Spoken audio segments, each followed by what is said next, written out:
don't know what's true. But down that park on by, keep forgetting we're not in love anymore. I keep forgetting things will never be the same again. I keep forgetting how you made that so clear. I keep forgetting, babe. Every time I hear how you never want to live a lie,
shown. I want to breathe in the open wind. I want to kiss like lovers do. Want to dive into your ocean. Is it raining with you? So baby, talk to me like lovers do. Walk with me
Yeah, it's like, One is it's like a from- space shuttle. I saw it on the TV or Okay. a picture So I've been yesterday. looking at it. I noticed it yesterday, but I didn't really look at it. Yeah, one of them is from the Blue Angels. Another one of those is from the Thunderbirds. How come they weren't here? They were already booked elsewhere. Oh, were they? Yeah.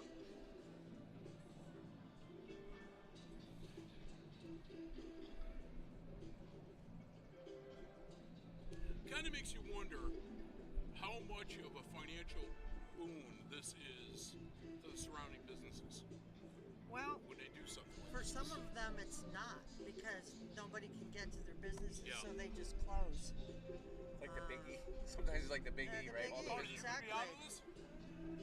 No, you don't want to talk? Sure. Okay. By the way, your mics are hot. They're hot. Careful, don't hurt yourself. I don't care. I don't listen to my wife. What do you mean? You think I'm going to listen to you? This guy's got delusions of grandeur. That one's yours. This one's mine. Yeah. That one's yours. Yeah. Oh, wait, you're out here. Oh, look at this thing. Oh, yeah. Oh, you're slumming. I'm gonna get black crap in my head, my hair. Check 1 2. Ick. Did he turn the head amp on?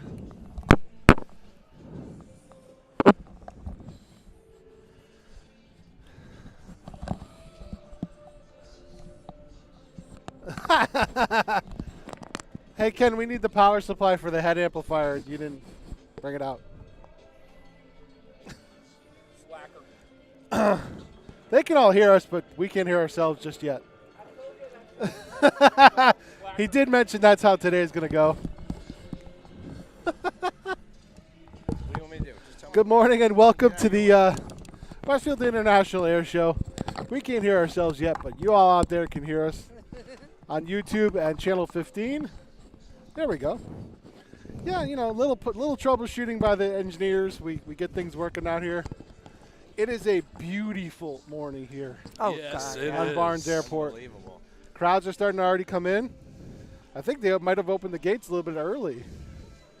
We have people out here. We already have photographers out here taking pictures you- of the planes right in front of us. Turn mine down a little bit, please. What number are you, Lynn? Probably 3. Yeah, it's way too loud. Let's try that. Is that you? You'll need it later. Is that you? No. No, No. that's not me. No. Okay, let's try 2. Is that you? Yep. No. No or yes? Yeah, that's me. Now up just a little bit. Up just a little I bit. may You go tell get me my- when. I'm gonna go get my sweatshirt. I'm Why fine. don't you go I get your can't- sweatshirt? We can have the I show. can't hear anything now. Okay, that's good. That's good? I'll be All right back. All right. You want to welcome everybody in since I Well, didn't yeah, I get was that going far? to because you kind of like took over. You know, it's like Yeah, you what know, are you doing you're the taking production over? crew. Go push buttons.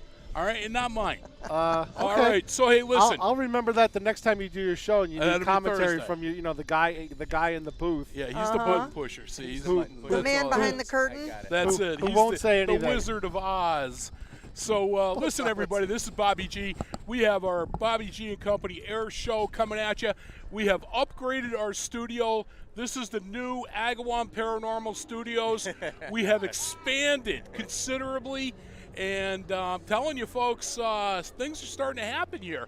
We got I got my ever popular, very beautiful co-host, jeez. Mrs. Lynn O'Brien, is with me. Thank you so much. Good I'm pretty morning. sure there's more than coffee in this cup that I'm drinking. Yeah, but there hey, has you to know be. what?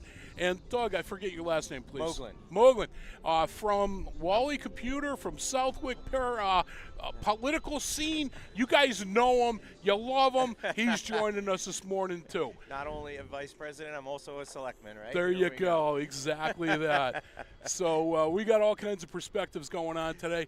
We got my lovely wife Hope is in the wings, and she's waiting for the air show to start, and we'll see what happens. So now this is day 2 of the air show. We got Mr. Peter Coles, the man, the myth, the legend, and yeah, he's joining us, taking care of some. Oh, he had to put his jacket back on. Yeah, it's a little chilly It out is here. a little chilly yet.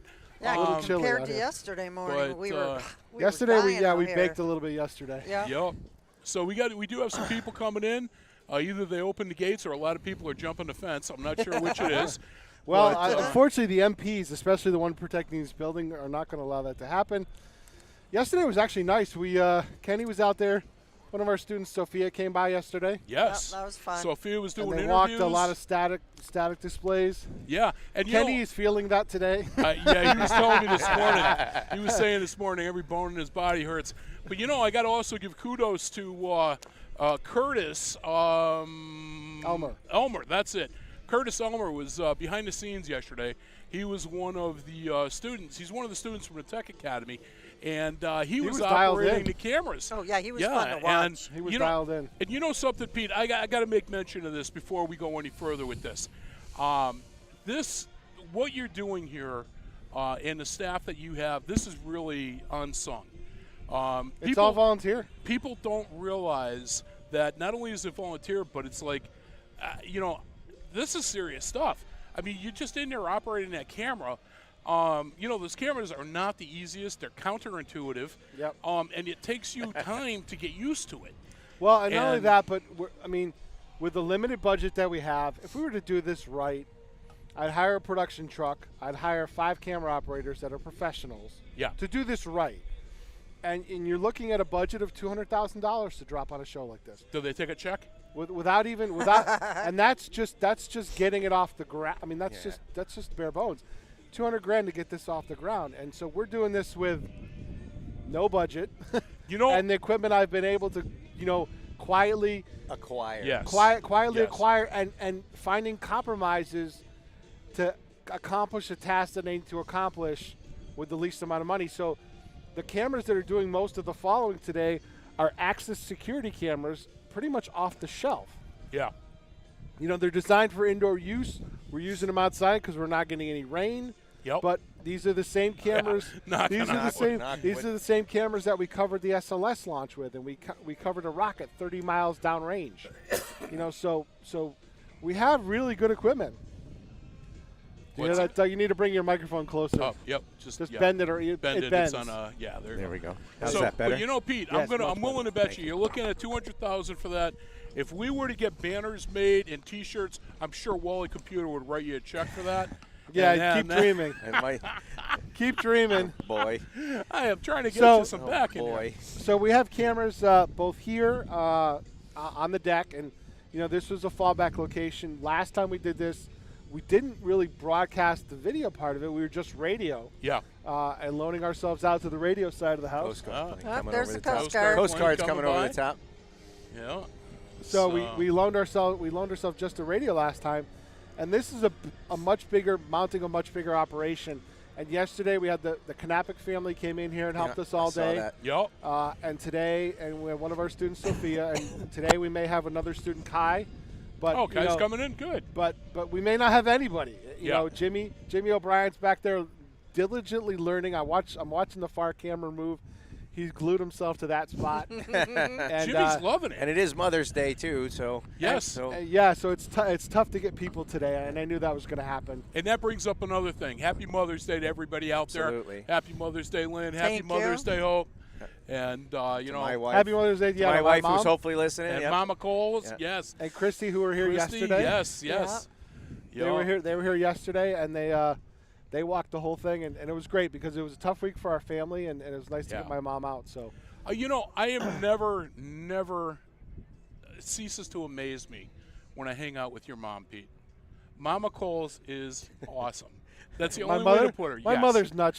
She is became just- a rock and roll chick after my But dad it's passed like, away. oh my God, yeah.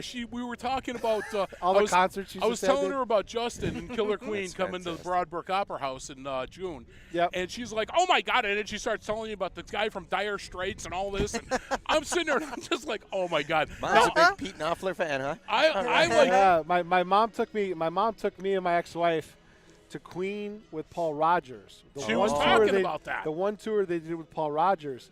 And Yeah. it was in Worcester, so the Boston crowd shows up late because we don't want to see the opening act, right? Yeah. So somebody sits next to me and they go, "Who's the opening act?" I said, "Queen." And they're like, "What do you mean?" Queen. They did a set of Bad Company with Paul Rogers Oh, because wow. he's the lead singer, you know. Oh, that was Sweet. awesome. So Yep. so they said, "Well, what's going on now?" I said, "Well, they're going to do an acoustic set of Queen, and then they're going to do a full band set of Queen." So we missed an hour of Queen. Yep. Yeah. Yep. Oh, you But I mean, snooze. come on out to this is a great place to bring the excuse me. family out here to the air show today. It's beautiful. Yeah, it's gonna be Um, gorgeous. Gorgeous day today. This is one of those days where it's going to be beautiful walking around weather on the tarmac. It's not going to be too hot. It's kind of there's- like Big E weather, isn't There's it? a little bit of a little bit of a breeze out there. Bite your tongue with oh, that. I love the Big E. A little bit of a breeze. I see the parking lot starting to fill up already. I think that's VIP and handicap that we can see here from the perch. Yeah. And I know they're filling up all the way down the tarmac, down the grass, down along the main runway, which is what they've done last time. We lost a lot of parking. We used to have a big parking lot across from the old digital plant, which is now a solar field. Oh, yeah. That was a 400 cars you could park.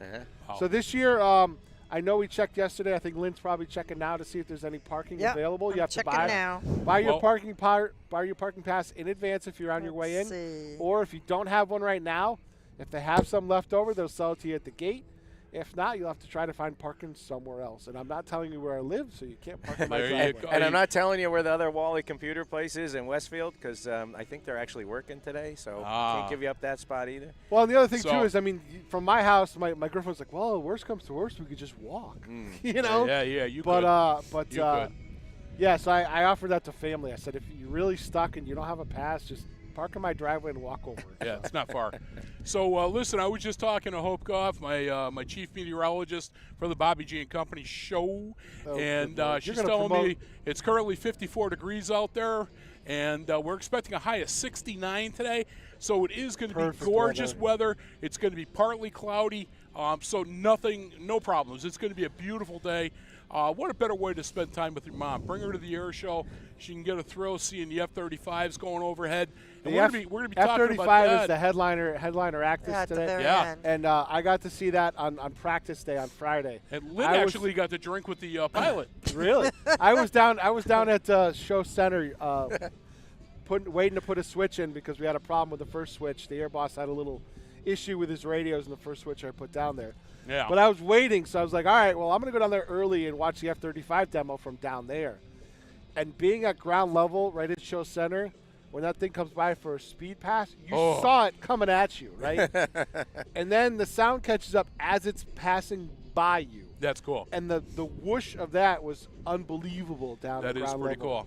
cool. It's impressive from here, Yeah, but it is cool as all get out down there. that is So awesome. you will see today, you'll see the last time there's an F-15C dual ship demonstration, probably because they're retiring They're the going fleet away, yeah. they're retiring the fleet of F-15Cs, and the 104th was granted permission by the Department of the Air Force to do a two-ship demo, and it's probably the last one you'll ever see. So they're not even going to keep those around for air shows?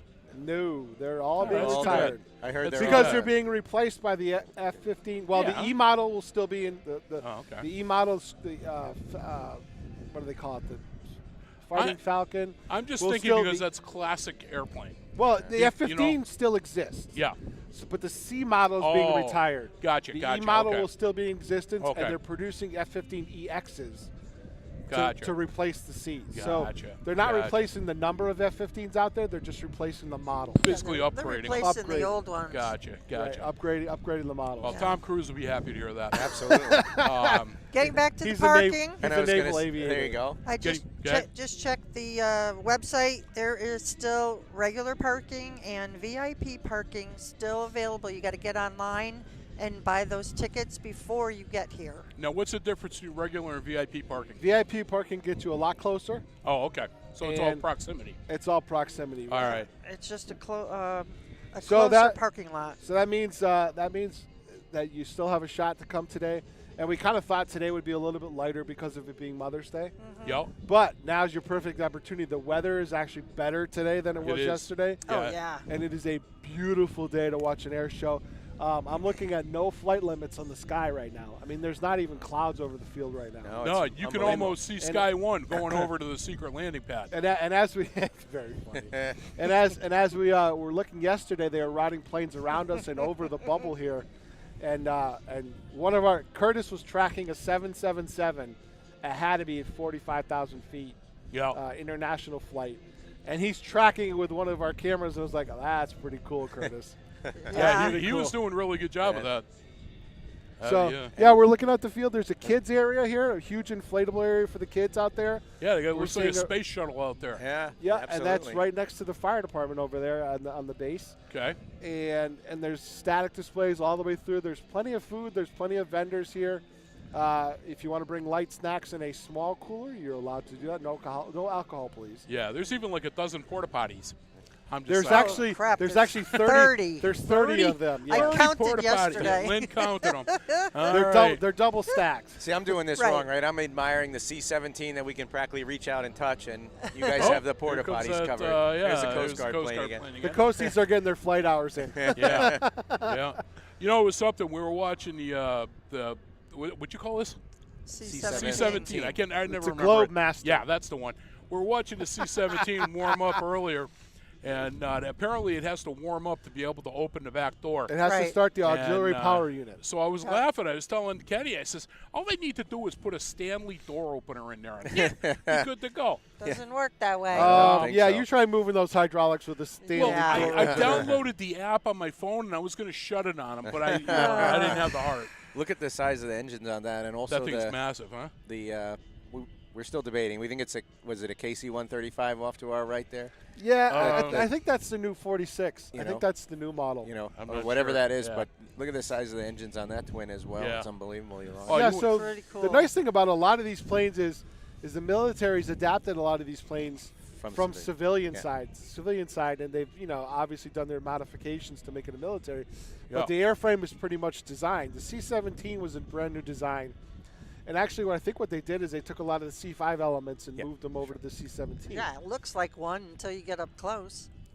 Right. One of Still, the and the other thing I found out from the airport manager yesterday is they can no longer land a C-5 on this runway after they made the improvements to the runway for the fighter jets. It's no longer capable. It'll land a commercial jet, but they can't land a C-5. It's just not By the weight, or the weight. Yeah.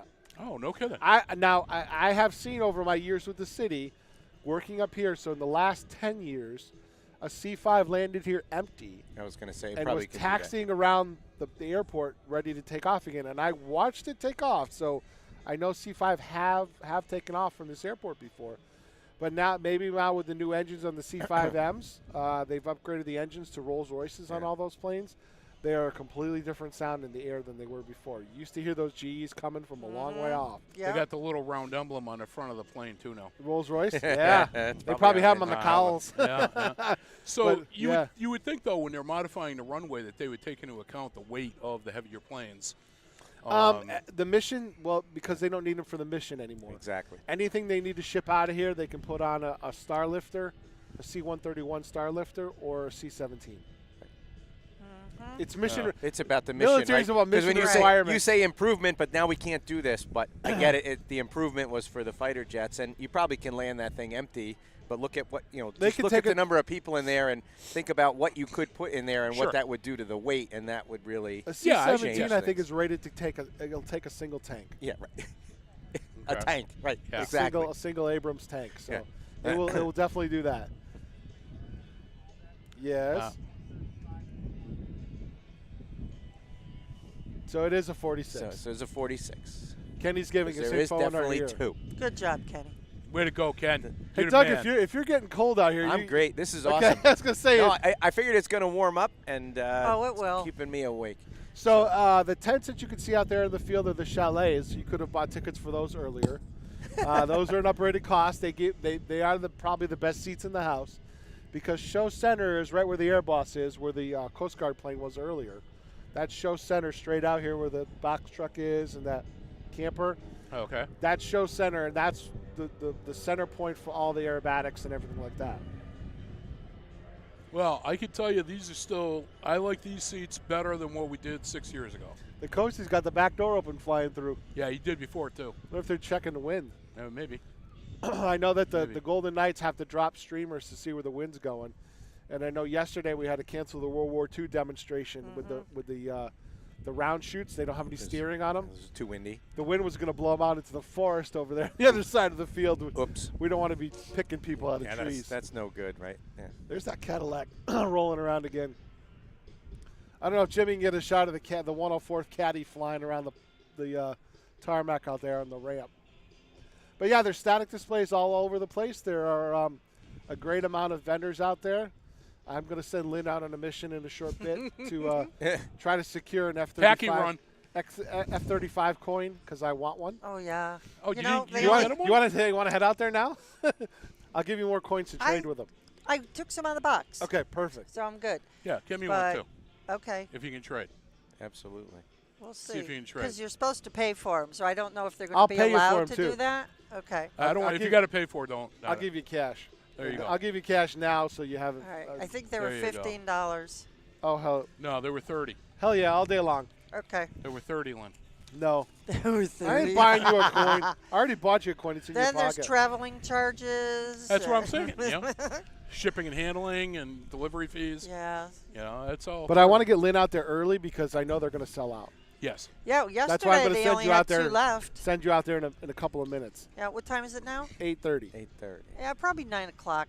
There's people here already. Yeah, but that doesn't Lynn. mean they're open. Oh, you do? look at I that. need 2 I'm of in. them? Thank you. Okay. Damn. You haven't seen this much money coming. You never mind. Yeah, I'll be stop at the it. mall. I'm gonna leave Mardi Gras It's alone. not that kind of show. Come on. that's gone now. So that's gone now. You've that never kind. listened to Bobby G and Company on Thursday mornings. It is that kind of show. Yeah, yes. Yes, it is. Unfortunately, it was a Definitely little that. bit more professional yesterday with Donnelly and Knappich in here. It was? You Oh, call yes, that? it was. Oh, I don't know. It was. You know. But yeah, we have a lot of great displays coming up, a lot of flying. We begin the show with an F-15 four-ship flyover to Awesome. roll the show out. Cool So beans. it's kind of a significant thing because they start the show with the F-15 and they end the show with the F-35. Yeah. So now the F-15s, are they going to be taking off from here, or are they taking off from somewhere else and coming in for the flyby only? No, they take off right down from Okay. Down the there. field. You can Okay. see where they're If you look- parked. Yes, you can. If you look on the You end can. by the I was just thinking if they flew out of somewhere else, it would be really cool and like impactful to just A sneak? You don't even Yeah, see them no. coming. no, you know? it's good to watch them take off because Oh, definitely. being up here, we see this all the time, and we call it the sound of freedom. Oh, absolutely. Yeah. Absolutely. When we hear it take off anywhere in I the got a area. bumper sticker that says that. Absolutely.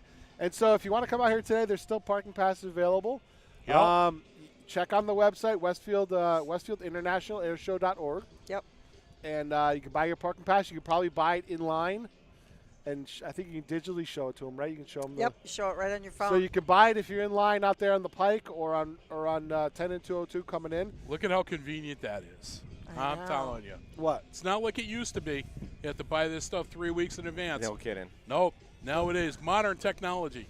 Absolutely. On your way in. Toot, toot, toot, toot, toot, toot, yeah, if you and don't buy got a it. parking pass, you're going to be parking God knows where. That's But it. it's And that's great the thing, too, this though, is- right? yeah. Because now you know you got a spot when you get there, right? You Exactly. don't have to show up and Yes. pray, right? Yeah, and You know? that's been kind of going. The air shows have been going that way the past couple of years. Part of it is the expense of putting on the air show. So they really need to have that income where you used to be able to park for free or donation. They really need that income to pay the performers and honestly to pay a lot of expenses. Sure. I mean, we priced 8 porta potties for the Brewfest coming up in June, and 8 porta potties were $1,700 Wow. for one day. And there's probably 100 One- of them here. One day. Yeah. So You said just that 30. expense alone, they're probably awash with the parking. So, yeah, that's become a big thing. And they also want to know people commit to a day too. Sure. Yeah. If you're buying a parking pass for Saturday, by God, you're going to show up on Saturday because you paid the $20.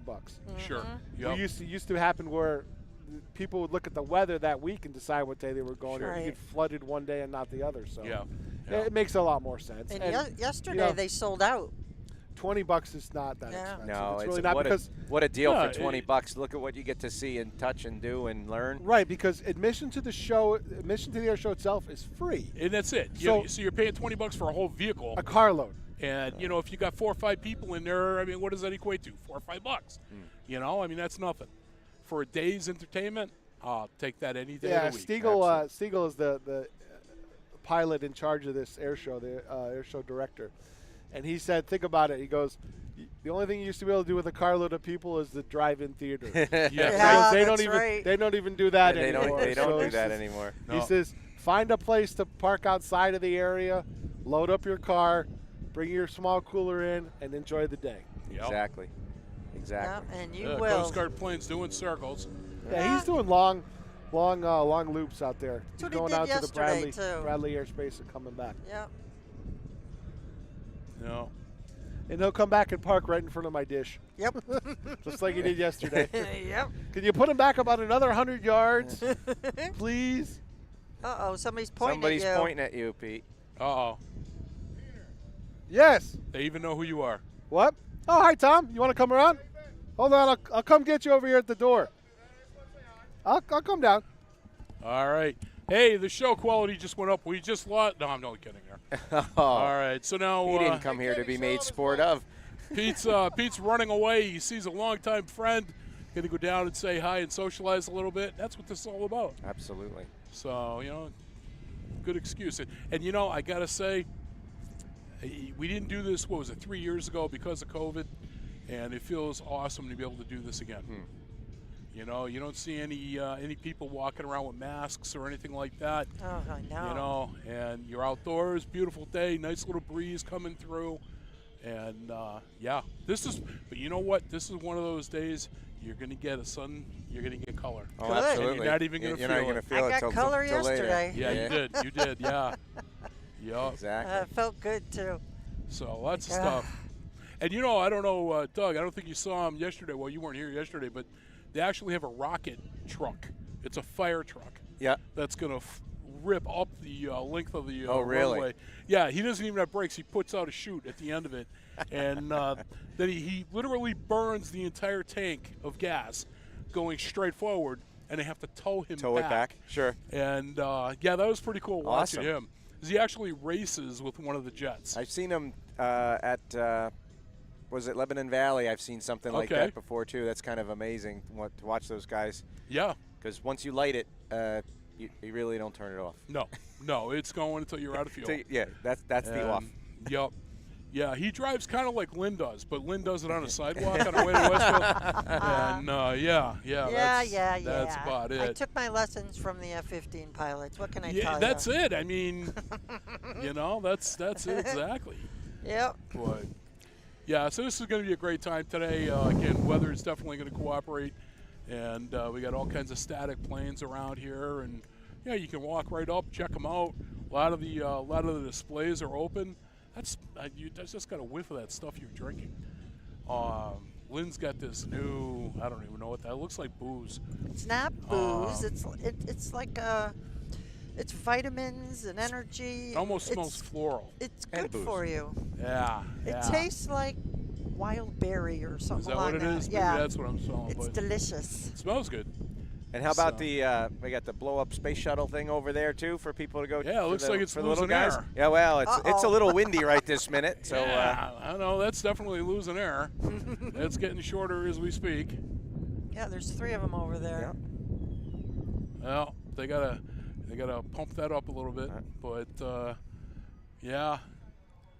So all kinds of stuff. And again, we are at the upgraded Agawam Paranormal Studios right here at Barnes Airfield, and Looking for ghosts. looking for ghosts. This is it's not just a living that like these air shows. Who are you gonna call? That's right. you said it. Who are you gonna call? Yeah. Ghostbusters. Pretty sure that F-35 is haunted. We're gonna have to go check that out. Oh, I would love Absolutely. to. Oh, who's coming by? it's Oh, the Coast Guard Guard again. He's There's a lost. helicopter he out must there. be lost. He just keeps going around the block. Well, you know what it is. It's 2 male pilots. There's no female Yep, I pilots. was going to ask for say directions. they won't ask, right? Yeah, Yeah. exactly. Yeah, they just Yeah. keep going around, round, round. Yeah. Oh man, can't figure out if they're going to land on a runway or at a Mass Pike. But yeah, There's they'll too much figure it out. traffic on the Mass Pike. That's why they're confused. Yeah, that's what it is. Oh God, That's what it is. See. I'm so lost. So yesterday when you guys were here, I wasn't here for most of the show. Did they do any kind of helicopter demos or flybys? Yes, that little puppy out there will do a little doobie-doobie, but Apache stays. Apache just stays. Okay. Yeah, but that one goes up and does his thing and then comes back What is down. that? Is that? It looks like a Chinook. It's not a Chinook. Looks like it from this angle. A Chinook has 2 propellers. Right. That Yeah, but from this This angle, way. I can't see if it's got 2 oh or not. yeah. Shoot, I forget what that's called.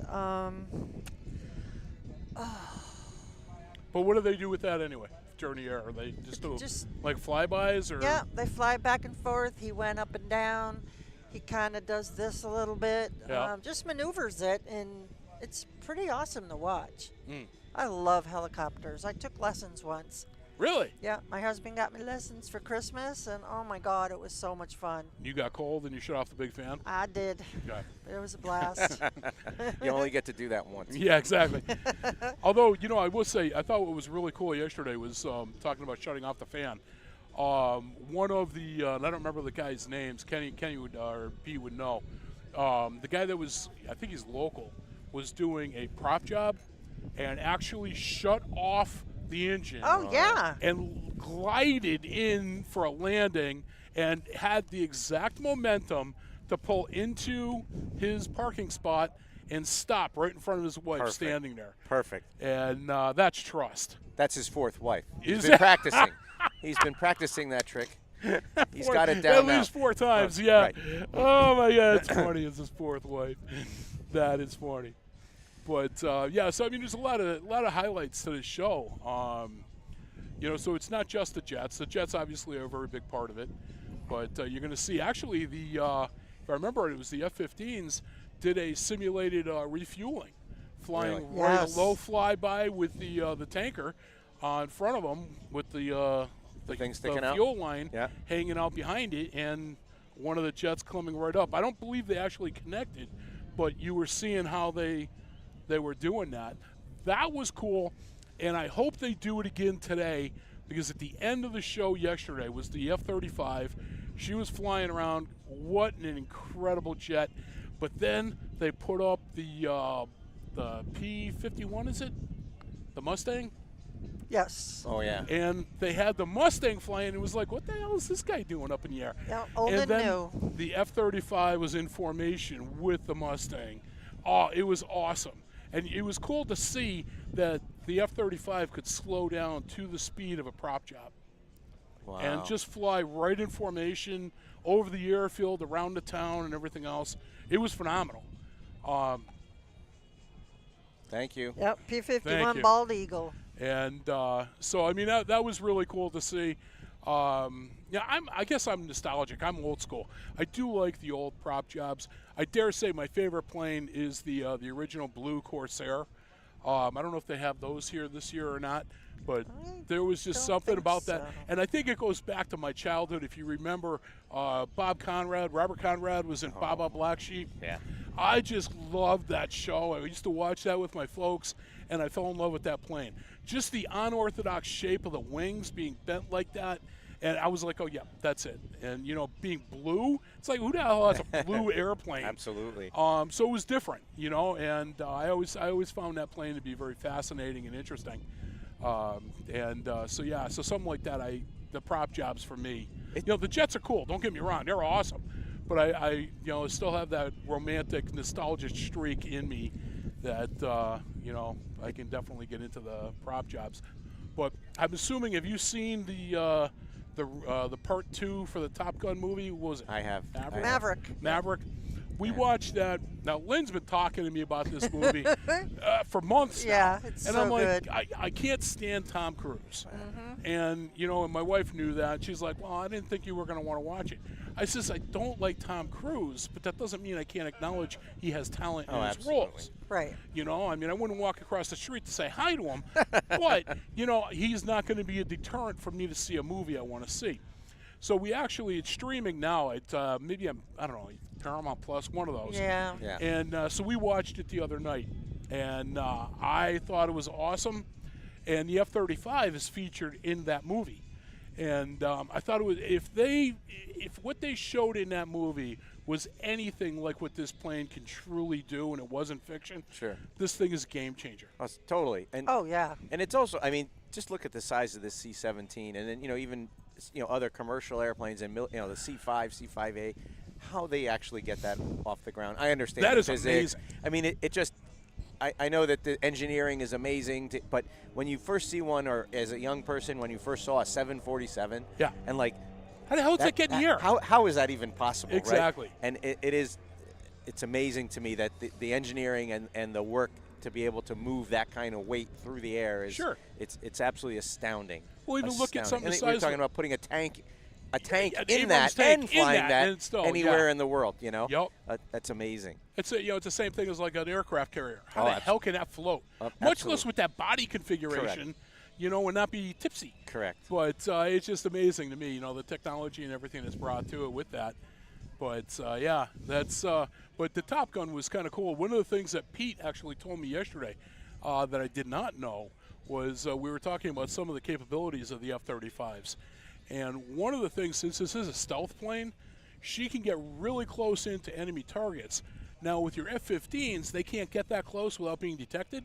However, the F-35 can get a target lock on a target, communicate that lock back to the F-15s.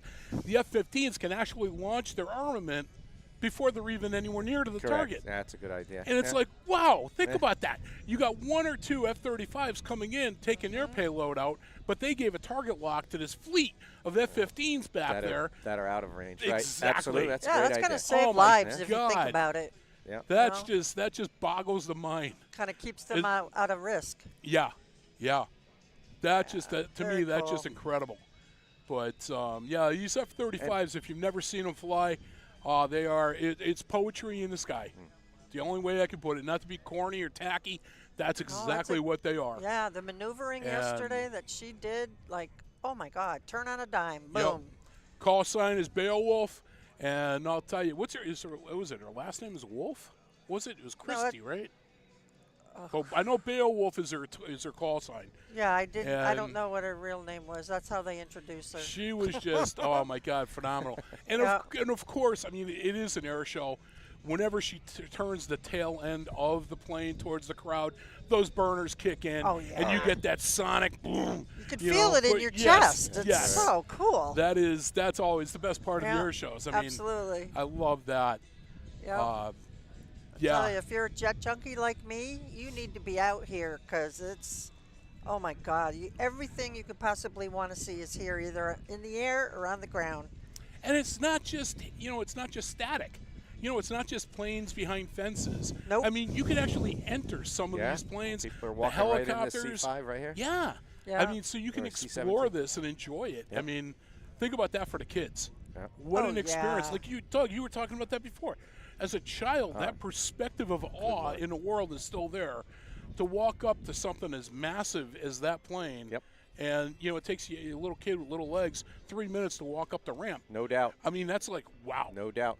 And when my daughter was little, I know she's 20 now, but we used to ride down to Bradley Airport and she could have been 2 or 3, and Yeah.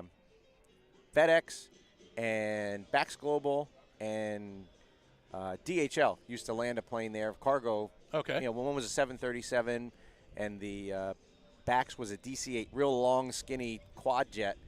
But you could, and the FedEx was a Airbus 300, I think. You could walk and almost touch the nose of the plane because they park right up against the fence on Oh, the back cool. side of the airport. Ah. So we used to go there on a Sunday. There's no one around except for the security. Yeah. But there's on the other side of a fence. But you could, you get an idea for how big even those Jeez, planes yeah. are. Just like this is. You can see how mammoth this plane is Yeah. up close, right? And when you're 3 or 4 or 5 and you're looking at something like that, it's makes an quite an impression. experience, right? So for if you got kids, bring them down here today, right? Have them experience this stuff. See what's defending your country and Definitely. acting as a deterrent in a lot of respects. And there's a lot to do and a lot to see, and it's a beautiful day to be outside right before. Sure This is a perfect is. time of year, right? Before it is. gets It's too hot, great. it's not too cold. Because I can it's remember just about perfect. they used to have them in August, Oh. and you'd sit out Yeah. here and Oh. die. Correct. Yeah. Yeah, you're So- not only getting it from the sun. Yeah, you got the you're tarmac, baking from yeah. up, Yeah. from down Oh, up. sure. It's tarmac. So this is just so much better in May. I'm glad. I hope they keep it that way. Yeah, this is Brilliant. great. And I'm happy to report that the space shuttle is reinflated. yep. Yes, it It's is. out. It is. So it is all back set. up and running, and yep. Yep. So, There's quite a few people in here already, and it's Yeah. early. yeah. Well, what Yeah. time you got? What is it? It's 8:47. Yep. 8? Okay. Oh. Time for the Coast Guard again. coming Yeah, by he's a again. little bit lower this time. Yeah. He'll be touching down. Maybe in, he's about spiraling in. Yeah, eight right? more every, circles. Every time he's down 50 feet. Well, it's something for people to look at while they're coming in. And there we go with a sparrow having air show envy. Yeah. Yeah. So definitely come on out, check it out. It's like I said, you have $20 for parking. Get your parking That's passes nothing. ahead of time. Absolutely. You know, how many of you spend $20 a week on scratch tickets that you don't win anything? Exactly. So, you know, Hey, and you one know- less ticket and get in here. And you make it like the clown car at the circus. How many can you pack Pack in there? 'em in. Exactly. Exactly. You know, you open the door and it's the Ringling Brothers theme song starts playing. Yeah. 15 people get out of a little Subaru. $20 is nothing. No, Nothing. no. And if Not you- for this. No, exactly. Exactly. I would So- pay it if I wasn't doing what I'm doing today. I would have paid $20 to come in here. Absolutely, both days. You didn't pay for that? I had to I pay. did not pay. I had to No, pay no, 3 no. times. It made me pay a check once. Well, we had our hotel here, so we Oh, were that's- good. that's what it was. I had to laugh, Doug. She's got her camper over in the parking lot over across the way. She put media in the window. Pete said it was a good idea. But the funny part was that she spelled it wrong. I did not. I'm just saying. I did not. I'm just saying. No, but- no. Oh, here comes the fire engines. Fire engines departments, probably coming from in. all Ding, different. ding, ding, ding, ding, ding, I don't know if ding, ding, those, ding, ding. if they bring some from other towns around. I know I saw Lost Acres in Connecticut was up here yesterday. I don't know if these are all airport ones know. or Well, we have our own fire department right right. Yeah. over here. It might be from there. But they also might bring in some oh, Chris, guests. look at them all. I wish I could see Oh, here's further. more Here they coming all in. come. Oh, look at that. Yeah, I can't tell where that what town they're from. But yeah, we have a parade of fire trucks Yeah. coming on to Coming the, in.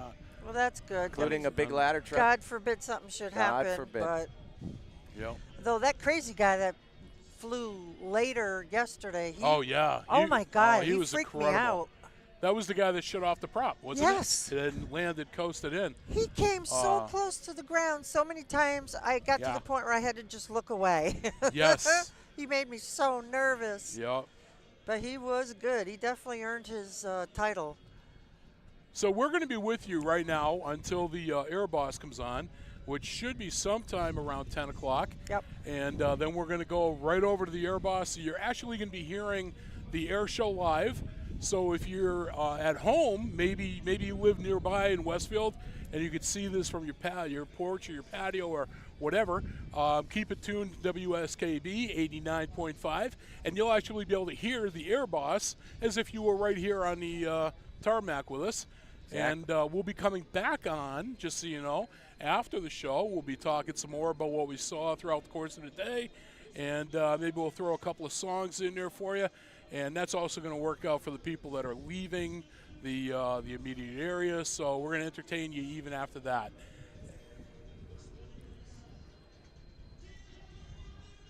I thought that was our ladder truck, Kenny. I'm pretty sure that was it. I saw Southwick at the top, but my eyes are not as good as they used to be. But glad to see Southwick representing up here at the Air Show and helping out. Yep, Very good. Definitely. Yeah, you guys said you talk about eyes. I was looking at you said fire trucks. I'm like, where? There might have been two Southwick Yeah. trucks up there, but one of them was our new ladder truck. So Yeah. that's great to see. Nice. Yeah. Great to see. We have a great cooperation with Westfield on a lot of different projects. Southwick you is know? just. I'm sorry, Southwick is awesome. Your people that are your local officials. Especially the local officials. I'm agreeing with you. I did for our Thanksgiving show.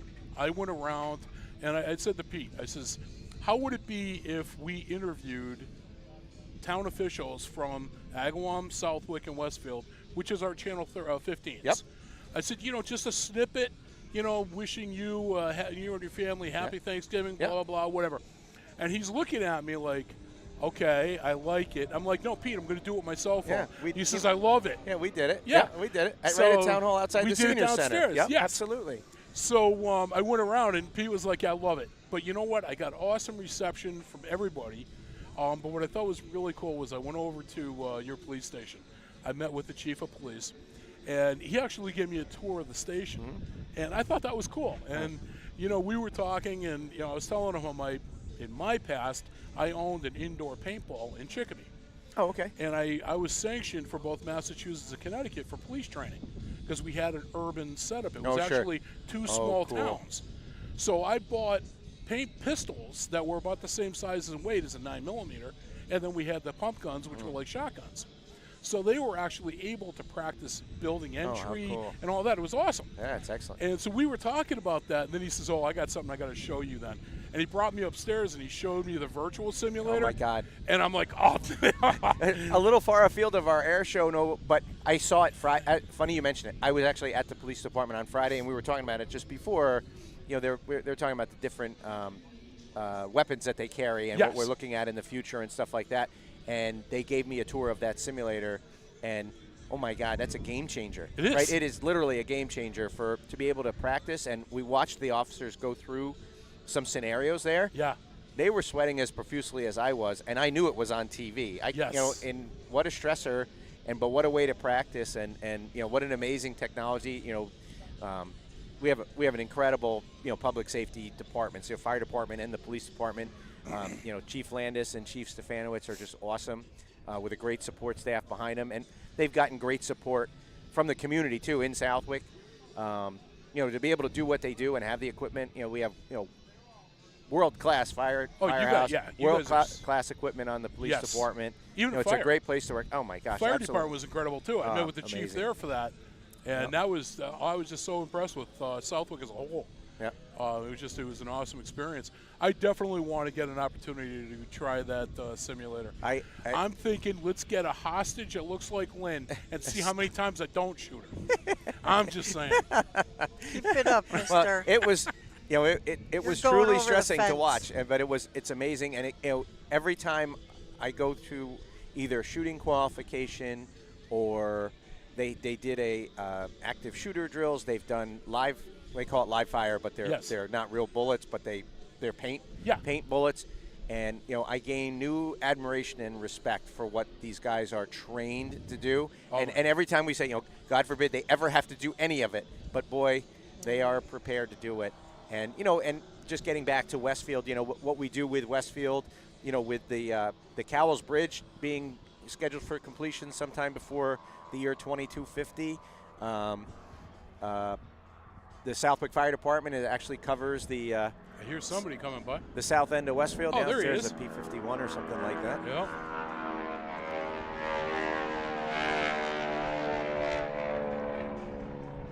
That's cool. That's awesome. Yeah. And you know, we have all kinds of things that we do together. We work with Peter and Kenny, and you know, we do our radio shows and TV shows from the studios in Westfield. We work with them on wastewater. We have the regional dispatch right next door that we just, you know, kind of fired up in the last 6 months or so for public safety. We, you know, it's a new level of public safety for the town of Southwick to have, you know, multiple seat dispatch. Which is really going to be beneficial for the residents of Southwick. It's also great for Westfield because, you know, we're covering both towns. We have done a lot of stuff together. Financially, it's working out very well for Westfield as well. You know, there's a lot of things that we do. You know, we work closely with Mayor McCabe and some of the city most of the city councilors and stuff. So, truly a partnership. Well, it sounds Truly a like it partnership. stands to reason that, you know, that overlap is going to benefit both communities. Most of the time. Most know, of the time. yeah. Absolutely. You know, so, but yeah, definitely. You know, like I said, we're at the new Agawam Paranormal Studios here at the Barnes Air Base, and I'm telling you, I didn't think we could fit this many people in the studio, but we had to get an expansion on it. We knocked down a few walls. Yeah, we actually had to take it outdoors, huh? Yeah, we did. That's awesome. So we got all kinds of stuff, like I said, folks, coming on today, and you know, come on out, check it out. I would say to you, swing by and say hi, but you really can't get to where we are. But you can wave. Wave, absolutely And, wave. Yeah, we're up at the what's the name? I can never remember the name of this restaurant. It's a weird name. Tobiku. Yeah, we're up on their Tobico. we're up on their patio outside, and so if you come up, you can yell up to us and say yay, and you know, we'll throw Lynn down to you. That's our. And I know I'm supposed to be a homer for Southwick residents and restaurants and stuff like that, but this restaurant's pretty good. Is it? It's really excellent, never- actually. And you can have dinner, you know, the seating out here or downstairs, looking out over the airfield and the Fly Lugo planes and stuff sitting outside. It's kind of a nice experience and a good meal. So Nice. on non-air show days, Non-air show definitely days. stop by. Yeah, the restaurant's highly closed. recommended. The Yes. restaurant is closed today. Highly recommended. You know, it's funny, when we were just talking about when I did those messages for Thanksgiving, I actually came to the airport and we did some of the people here from the actual airport, the civilian airport. We went out on the tarmac, and what was funny was that we actually had to go around the corner of the building because one of the Apaches was doing a hovering exercise, just hovering 50 feet off the ground. And he was so loud, we were afraid that he was going to ruin the audio.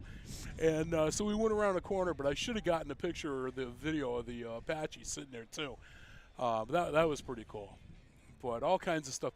And it really, I don't think of Barnes as a civilian airport for some reason. I don't put it that way. For me, it's, it's a military aspect. But there is a civilian thing here. And, like I said, the restaurant. And think about that. You come up here to the restaurant, you're on this deck, you got tables here with chairs, you're sitting here, you're looking out over the airfield and watching, whatever's happening at that particular moment. And, Yeah, we came out here, I forget what the event was, but we had a couple of people, we went for dinner here, and the med flight was coming and going. They were getting ready to go somewhere, and they were right outside the window from the restaurant, and so we got to watch those guys run out to the helicopter and take off. That's cool. Not often there was not a C-17. Hey, the Coast Guard finally found his way home. See, 50 feet. He kept coming down 50 feet till he was down. Now we got to see where he parks. Yeah, he'll probably He's go looking right for back the water. there. Yeah, we should get Pete out there with a couple of those orange flashlights and have him motion where he wants them, Yeah, whatever. Yeah, I'm more of a Sema 3 guy, but that's okay. Man. So the audience is not getting the full effect here. Kenny is talking in our ears. I thought he was talking on the air. He's telling me that that's a semaphore, which is why I said it's more of a Sema 3. Yeah. Oh, boy. He'll be here all week, folks. Try the veal. Yeah, exactly. Be kind to your server. Oh, man. Boy, is that You're on my cord. I'm on your cord? Yep. All right. Give me some. There we go. All right. Now we're good. There we go. Now we're cooking with gas. So either Pete's friend did him in, or he just didn't come back out. Oh, he's right behind us. They're chatting right behind us. Can't be talking about him. We can't be talking about Pete. No, He's right can't be there. talking No, about you him. get in trouble. That's it. He'll Pete show. does a fantastic job. This is amazing. Like he was talking about before he stepped away. To put this all together, to be able to broadcast this on essentially a shoestring budget, right? And with equipment that has at his disposal, and I'm sure a lot of it is his own, right? Huge kudos and thanks to Kenny and Pete for really working so hard to do this. And See, guys, thank you very much for having me. I definitely agree with you with that. Pete is more the face. Oh, there goes. Pete is more the face of WSKB. Kenny is the unsung hero who is behind the scenes making Pete look even better. And, He does the same for me, and I've been told on more than 1,000 occasions that I have a face for radio. It's funny.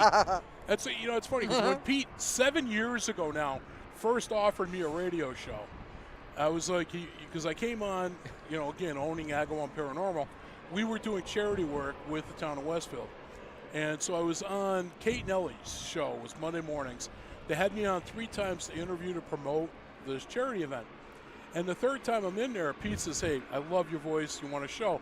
And I started laughing. I'm like, "That's all it takes?" He goes, "Well, yeah, I really like your voice." I said, and that's what I said to him. I said, "I've been told I have the face for radio, but never know I have the voice for it." And but that was almost 7 years ago now. I've been using that line for 40 years now. I swear. Oh my God! So yeah, all kinds of fun. But yeah, Kenny is really very much so the unsung hero. Absolutely. Pete's got to do a lot of the logistics, which Kenny can do and does. But Kenny's the one to make sure all the physical aspects. Make sure the trains run on time, right? Exactly. And we've worked really closely together through, part of COVID with Town Hall and trying to keep us accessible to the public and have meetings accessible to the public and learning, new ways to do certain things and having town meetings outdoors and, Zoom and the Owl and remote cameras and broadcasting and everything else. And, I think we all brought a little bit to the table, but, Pete and Kenny, you know, we walked through Town Hall and did a lot of retrofit work at Town Hall to be able to broadcast meetings on Zoom and Yep. have hybrid and all this other stuff, all this, you know, that's coming into favor. And it, again, we're going a little far the air show, but it, you know, it's really given the public a new way to look at and have a hand in their government. You see a lot more meetings being a lot more interactive. You get a chance to, you don't have to trudge yourself down to either Westfield City Hall or Southwick Town Hall to take in the Conservation Commission meeting. Well, you can watch it live and you can ask questions if you want, or, you know, if you can't make the meeting but you just want to catch up, well, we got them on YouTube now, and you can just watch it at your leisure. The only bad part about watching at home is that you miss out on a little popcorn machine and a cotton candy dispenser. You know, Yeah, you buy your And own. that's how we're trying to make up the budget, right? We're gonna have a That's little. it, We were that's joking it. about that. We have town meeting coming up this Tuesday night, and I think we have close to 40 articles, 38 or 39. Oh. And we're petitioning for a bake sale as a fundraiser / keep us awake. You know, so people don't have to sack a lunch. There you go. We might be there a while on Tuesday night. Oh. No, you know, when COVID happened, I mean, almost everything shut down. Oh my. And one of the things that always, I don't know, kind of made me open my eyes a little bit was that WSKB did not shut down. And, you know, Pete was very adamant, you know, with Lynn and I, said, you know, amongst all the other radio personalities, was that, you know, you guys are essential. Sure. We need to still Sure. be broadcasting to promote a sense of normalcy. Oh, absolutely. To give that local flavor to, like what you were talking about, Yep. these meetings, things that are happening. You know, even though COVID is a huge impact, you know, how can we give a sense of normalcy with this? No doubt. And I never considered us essential personnel. This, for me, was just something, you know, fun to do, you know, Yeah. on the side. Yep. You know, we don't get paid for this. This is community radio. Absolutely. So, you know, to be told, you know, for Lynn and I to be told, and along with all the other personalities, no, you guys are essential, it made it from a hobby to something that meant something. Sure. Absolutely. And so that was cool. And, you know, when I was on the board, I still say board of selectmen, the select board at the time, still am today, but it was, you know, we had 3 of us, and I must have been late to a phone call or something, but I was the designated survivor select person. So I wasn't really allowed out of my house, period. Right? Carl Steinhardt, our chief administrative officer, would drop my meeting packet off out my front door and leave. And so for almost a year, right, we were doing everything on Zoom, and, you know, the other Yeah. guys had businesses in town, and they were out a little more than I was. I was doing my day job remotely, Yeah. and then my select board job remotely, and trying to host most of the Zoom meetings in town for the first 3 or 4 months because Sure. we were learning our way and how to do it. So it was a pretty full-time job. And you know what was essential for me when it first came back, and it seems crazy now looking back on it, baseball. Right? Just, you were talking about a sense of normalcy. They played baseball, empty stadiums. Yeah, but football they played, too. But you know what? It was just a respite, right? To Yeah. be able to turn on a baseball game and just kind of unplug from all the other nonsense that was going on Right. and watch America's pastime Yeah. was a huge deal personally for me, to just be able to kind of take your mind off it. I do it today now, you know, even before and after COVID. You know, you put the ball game on in the background or whatever, but boy, Sure. what a, you know, just to keep your, you know, and for you guys to have some sense of normalcy and continue your broadcasting. Well, to be able to give that absolutely is more than what I was saying. that's there. my point exactly. Yeah. So, you know, people have something to take their mind off of what, you know, everything else that was going on with, you know, Yeah. lockdowns and Our world shutdowns and changed. worriness, and, you know, and how are we going to get from here to there? And yeah, it absolutely. Was bad. No, it was huge bad deal. for a while.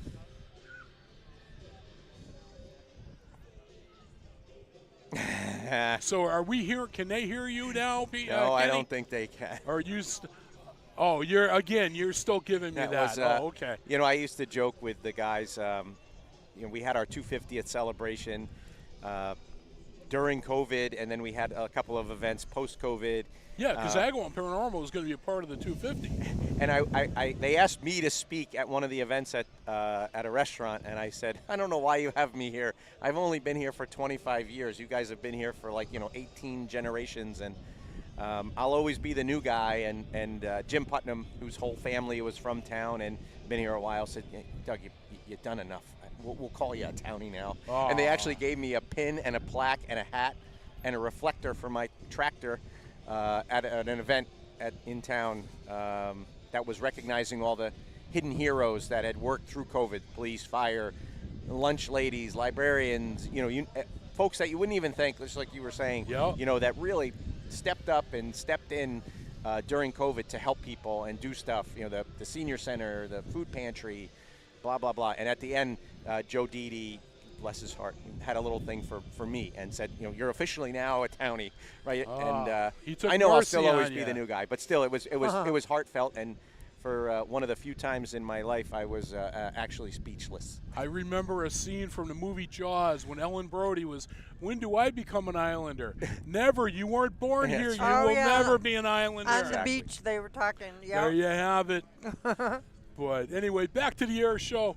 Lots more people in here. Yeah, there's Lots more flowing in. people. And so we got things. Yeah, they got the music is playing now. We got nothing going on with the runway at the moment. No. I don't know where that little prop job He went. came down. Oh, did he land? I Yeah, missed he it. came down. He went that way. Okay. So I don't think we have anything up in the air right now. No. But yeah, It's warming up though, isn't it? It is. It's I nice. did- You felt the were sun. freezing. It was a little You were chilly on when turning I came in blue, this man. morning. Yeah. Yeah. So and plus where we are, we're kind of exposed Yeah. to the breeze. But yeah, But it's that sun, definitely you could warming feel up. it a couple of minutes ago. Yeah, it was it, like, kicked much in. more direct. Yeah, you're not shivering anymore. I'm glad to see That was just nerves. Is Just that, nerves. is that what it was? Just nerves. It's so yeah. This is going to be an awesome day today. Looking forward to it. Lots of stuff, like I said, happening. We're going to have the F-35s, the F-15s. Oh, I'm hearing an engine. It's coming. I swear. Yeah. Boy, that is There he deceiving. is. You're right. He's There low. he That's why is. we didn't see him. We had to look Yeah, lower. he was coming. Yeah, he's about 25, 30 feet over the runway, going the length of it. Little prop job. Not sure what kind of plane that is. I'm out of my element. Lynn, do you know what that was? I don't. But so yeah, lots of people, and they all have these motorized bicycles now. What is up with They're that? they're great. They're amazing. Jimmy's got one of those. It's an Does it electric. really? It's an electric bike. Yeah. Yeah, they're fun, and they can move too. They're not. Oh, I'm they're sure. not slow. I'm sure. I remember back in the day, in my days of youth, I had a moped, and that thing hauled. That thing hauled. Did like 25 to 28 Well, miles it's like an hour. what's old is new again, right? Now they Yeah. have all these e-assist bikes, right? And they Yeah. are all battery powered, not the two-stroke choke yourself to death and you smell all day. Yeah. Yeah. What was that brand? Puch? P-U-C-H? That was the brand of the That mopeds, sounds- right? Yeah, it was one of them. I had a Columbia. Okay. Yeah. And had a motorcycle seat, so my high school girlfriend could ride behind, on that, and it was nice. I mean, we got all over. I grew up in Chicopee, so we were all over the place on that. Well, they're moving the Coast Guard plane there, sir. They're Oh, pushing no. it. They're pushing it. They're Pushing backing a them up to right there. Oh no, With Pete, get out socks. there with the flashlights! Hurry up! They got wing walkers on that one and a guy behind it. It is kind of neat seeing them actually set up this stuff. A lot of little kids too. It's really great to see. It's really great to And see. this is the day for it. Oh, absolutely. I mean, like Lynn was saying, last time it was in August, and yeah, I you were can't even baking. imagine The 100 kid- degrees on the tarmac. But the Must kids were feel like miserable. 150, right? Yeah. So, but I mean, you may want to. That has such an aroma to it. I would definitely suggest if you have them, bring hearing protection for the kids, but they're not going to need it the whole time. Right. Only when the jets are really flying. The prop jobs aren't that loud. You can easily tolerate that, but the jets, if you're not an adult, you may want to consider hearing protection. And if you are, I would say even if you are an I was adult. going to say, if your hearing is sensitive, you may want it too. And if you get here and you forgot something, there's a couple of tents kind of right here in the middle, Okay. and they're selling bag chairs, earplugs, sunscreen, and water. What kind of chairs? Bag chairs, like what this person is carrying. See that red bag no chair? kidding. Just like that. They're all Oh. red, Oh. but they've got sunscreen, earplugs. So if you forgot something like that, Or if you're married and you're buy there it. with your wife. yeah, that too. Here, But I'm- you can buy it here, especially the sunscreen. No comment. No comment. I'm not saying nothing. I The ain't saying sun nothing. is very, very hot here.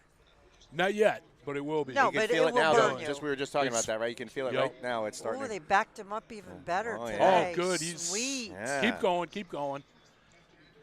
Excellent.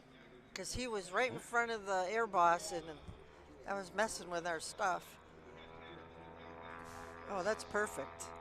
I wonder if that. Can you guys see that jet way far away, straight away from us? The at end? yellow.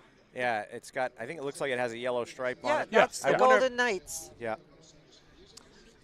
They actually will be going up probably in about a half an hour because their jumper does the American flag. Oh, okay. Oh, sweet, sweet. Yeah, it's very cool. So again, I just heard from my chief meteorologist for the Bobby G and Company show.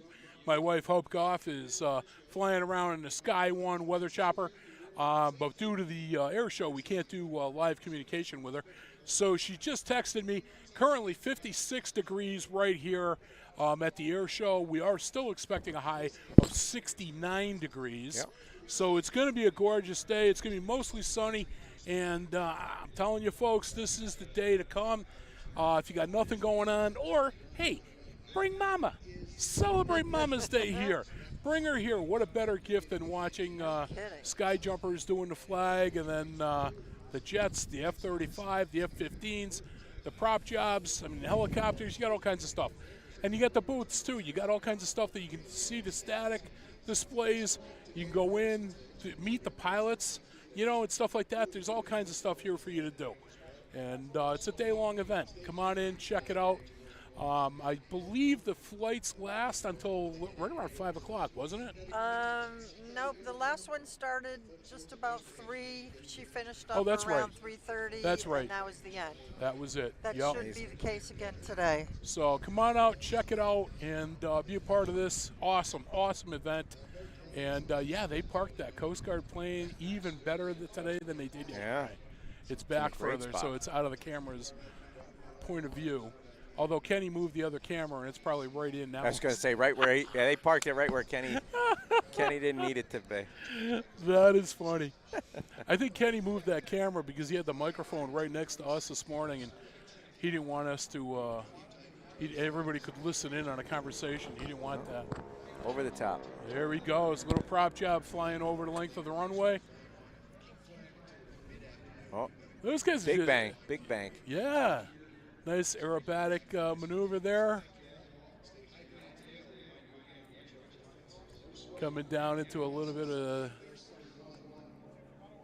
Oh, little, there he goes. Straightening on now, moving on. Very cool. Very cool. So definitely this is the place to be this weekend. Come on out, check it out.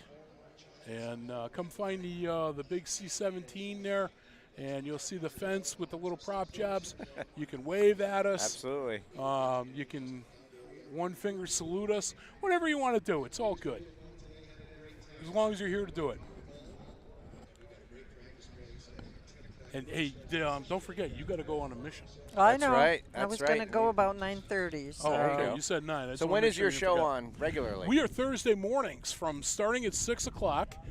The thing is that we have 2 shows after us. We have, I guess you can call it a show, Tiger Oh, Talk. stop it's- it. Come on I now. give You're them so I give bad. them such a hard time. It's great. We have Tiger Talk after us for an hour from 8 to 9, and then Stefan Zaporowski with Superintendent Spotlight from 9 to 10. But when the school is out and there's no school in place, whether it's a vacation, summer vacation, whatever, we have a 4-hour time spot. Wow. So I go from 6 to 8 to 6 to 10. Wow.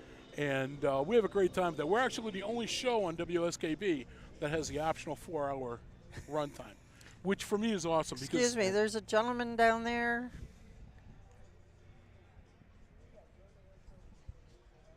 Jason Flood. Jason Flood. Hold on a second. Peter. What you got? What's up?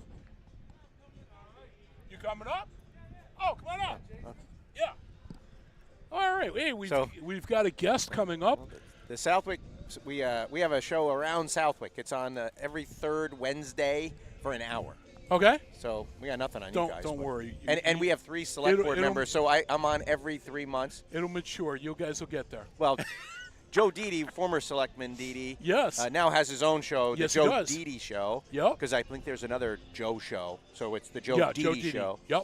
And so he has his own show, and he kind of talks about Southwick, and Yeah. he gets into a little politics and stuff too, because he's he's don't get me involved, going but- with that. But not you know what I mean. And then we do the Around Southwick. I've actually got mine coming up this Wednesday after our marathon town meeting. I'll probably come direct to the studio. 'Cause Well, if you guys, that if you meeting's want to gonna come run on, long. you're welcome to come in with me. Glad to. And Lynn and I would love to have you. We'd interview you, awesome. sit down and talk about Southwick.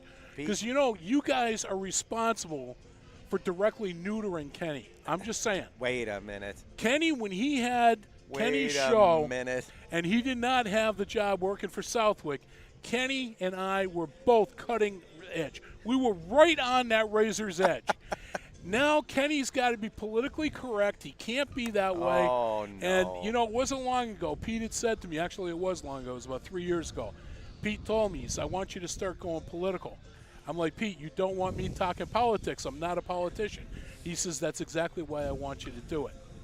I said, okay, you open the floodgates. Don't try and close them again. So now there is nothing that is off limits. Lynn will tell you. Oh, yeah. There We have is to do a n- disclaimer. Oh, my God. I have my own personal disclaimer. He does. So Scary. Well, my first show we did it, and I'm like, I don't know, I hadn't been on a radio or TV show in a long, long, long time, and I said, well, how does this work? He goes, well, we're just going to talk, and we'll go back and forth. We'll take a couple of breaks, and I said, how are we going to fill an hour? Like, how are we going to fill an hour? Well, we started talking and going back and forth, and he's like, and we're done. And I'm like, we didn't even take a break. I thought it was 10 minutes and it was over. And then I've had a couple where we've had some great guests on. I've had the police chief on. I've had the new fire chief. I've had DPW director. We talked about master. And literally the show goes by. It seems like 5 minutes. And as you can see, brevity is not my strong suit. But Hey, that's the best part. We just keep going, and it's been great. People will come out and watch it. A lot of people watch it on YouTube later. Yeah. We kind of have a friendly competition amongst the select board members, watching the view counts. That's the same thing that Tiger Talk has with the Superintendent Spotlight, which is why I give Tiger Talk such a hard time. And that's what I keep saying. All you guys do is pay your students to watch your show to get your counts up. And, they start laughing about it. But, it's all tongue in cheek. Yeah, they're all teasing me. It's that all. I tell everybody at work to click on it in 3 Yeah. browsers, right, to get that number up, right? That's it, exactly. Oh, we have a treat? We have a treat? What's Did that? he bring food? What's the treat? I don't see food. He's drinking Gatorade. He didn't bring me nothing. Better than food. This is one of the performers. One of Really? the performers. Better than Fantastic. food. You're one of the, put a headphone on here. There you go. He was Sit. here in 2017. Okay. Crazy guy up in the air. I mean, you have this guy is nuts when it comes to aeronautics. So have fun, have at it, learn, figure each other out. Awesome. Awesome. Why don't you So- introduce Well, yourself, welcome. sir? Check, check. My name is Jason Flood. I'm flying the little red biplane, the Pitt Special. Oh, awesome. Very nice. I'm from New Jersey, and I've been flying Uh-oh. my whole life. Now, wait a minute. Since Now 6 you got months two old. Jerseyans on the line here. Where in New Jersey, sir? Southern New Jersey, Oh. north of Millville, south of Cherry Hill area. If you draw a line from Philadelphia to Atlantic City, I'm right in between that line. Gotcha. Gotcha. Oh, Jason, I'm Bobby G. This is my co-host, Lynn O'Brien. And Jason, nice to meet you all. Nice to meet Good you. to meet you. Nice This to is meet you. Doug. And I'm Doug Mogan. I'm one of the selectmen in the town of Southwick. Nice to meet you all. Nice to meet you. And I'm glad to be back. Like I said earlier, I was here in 2017, so it's nice to be welcomed back here for the show. You guys do some incredible flying. Oh, thank you. I've got to God, tell yeah. you that. It's, I was here yesterday, more of a spectator spot, because I knew today we were doing this. And so yesterday I came in and I was watching some of the stuff, and I was like, you guys are crazy. Lynn said that. It's Yeah, like, there are crazy. times it's like, no, I can't watch that. Yeah, I would have to just look away and, okay, he didn't crash. He kept going. I'm like, Right. holy Yep. crap. A lot of people think, they are, from the amateur, crowd eye, it's, stunts, but we practice, Oh, I'm sure. over and over. We practice Sure. 2-3 times a day, and within a week span, if you're not flying 3 days out of that week, you're getting rusty. So we are practicing nonstop. Every chance we get, we're flying, or we're flying other shows. Great. Right from here, we'll go to another show Yeah. next weekend. We just keep on flying. That's just what we Now, do. do you travel with another group, another plane, or is it I'm just a solo you? performer. I'm a Okay. solo performer. I do have another act, a comedy act, like you see Kyle Franklin flying. I have a comedy act as well. I use a clip-wing Cub for that. So Kyle Franklin's flying a Super Cub. I fly a little bit smaller, a little less horsepower clip-wing Cub, but it's made for doing all the aerobatics as well. And you spend, what, half of the year traveling around? Yeah, the season starts about, end of March, early April. The season kicks off, and then it ends, starts to get slow, and, well, like concludes September, around. No, actually October? November. November? Yeah. Yeah. Yep. So you're probably down south at that point. Yeah, but I don't have the luxury of moving down to a warmer area to keep flying, so I kind of take off in the winter and find other things to do, and then in the early stages of spring, late February, early March, I start practicing again and getting ready for the season. So, but Wow. my full-time job is a corporate pilot. I fly a Oh, nice. small passenger, 10-passenger business jet as my full-time gig. Oh, okay. All right, So I do great. this on the weekends when I have shows around. It's and, got to be a blast. Oh yeah, yep. But I grew up in a flying family. My father, got me started because we came to air shows just like this as a family. Yeah. And as a youngster growing up, this is what we did. We didn't go to, NASCAR races. We didn't go to, other events. We went to air shows. So my dad was always, Dad always had an airplane. He's had over 100 airplanes to this day. He's No kidding. bought, sold, and owned Wow. over the years. So, Wow. And my older brother also flies. So, Jason, let me ask you this personal question: how old are you? 32. 32 years old. You've been 32. flying your whole life. You said. My first rider was 6 months old. I can bring up a picture and show you guys, but the radio won't be able to Oh see. my- But that is you can just- see I was flying since I was 6 months old. That's very Wow. cool. Wow. Wow. And your whole family flies, My for the my most mom part. doesn't. My whole family will go flying with us pilots that are in the family, but Yeah. I have another older brother that doesn't fly, but he'll go flying with us, and I have a younger sister, so she'll go flying with us, and but she's not a pilot. Wow. Yep. So me, my dad, and my older brother. And Very both my cool. dad and brother are mechanics, so they maintain my airplane and other people's airplanes. That's what my dad does full time. Is he's an Wow. airplane mechanic, works on Oh, small excellent. planes. So he restores them, paints them. His specialty is recovering fabric airplanes, which is what my airplane is covered in fabric. Oh, wow. So the Oh, wings no are all kidding. fabric and the fuselage is fabric. Oh. So that's a dying art. Not many people know how to bet. do work on fabric airplanes. And I what's would- yeah. the advantage to a Lighter. fabric I lighter? was just Yeah. gonna say it Yeah. must be a weight. The Yeah. maneuvering thing. These airplanes down here, the Cessna and the Cherokee, that's a Cherokee. The low wing is a Cherokee, and then that's a Cessna over there. That's what you learn how to fly in. Yeah. You take lessons, and that's how you get your private pilot license. And so they are all aluminum, so they're heavier. Now I've got a nephew that grew up here and moved out to L.A. Works for Mattel. He's one of the design engineers for Mattel. When he first moved out there, now we had no family, no friends out there. He was basically alone. He started playing around with Microsoft's flight simulator. Oh, yeah. Yep. I grew up. My And- dad and mom would yell at me to get off. Me and my brother would be flying and spend hours and hours and Yeah. hours. And he was telling me, he goes, that one simulator got him so interested in flying, Yeah. he went out and got his pilot's license, and then he went one step further and he became an instructor. All going back to that Microsoft program. Yeah. Wow. He said it was that accurate. Oh, it is. And even now, later, I mean, we've, when I started dabbling in that, and I just saw one of the guys in the tech room there with the little joystick, and I said, "Oh, you playing That's her Microsoft Flight husband. Simulator?" Yeah. So he said, "Oh no, it controls the cameras for you guys." Yeah. But so that was 2003. It was called Century of Flight, Microsoft Flight Simulator. So that's going back 20 years. Yeah, 2003, 2023. That's what right it now. was. Yeah, Chris So- got his license way But back now then. they've evolved that game and made the instrumentation and the actual visualizations of the airplanes, like it's the real thing. I mean, it is just incredible. Yeah. So, That's phenomenal. but that's how I started. And also radio controlled. We're big in the radio controlled model airplanes too. They have a simulator called Real Flight Simulator, so you can practice online, on the computer flying before you go and buy an actual model and try to fly it yourself for the first time and crashing. So You just got to remember when you're doing it here, there's no reset button.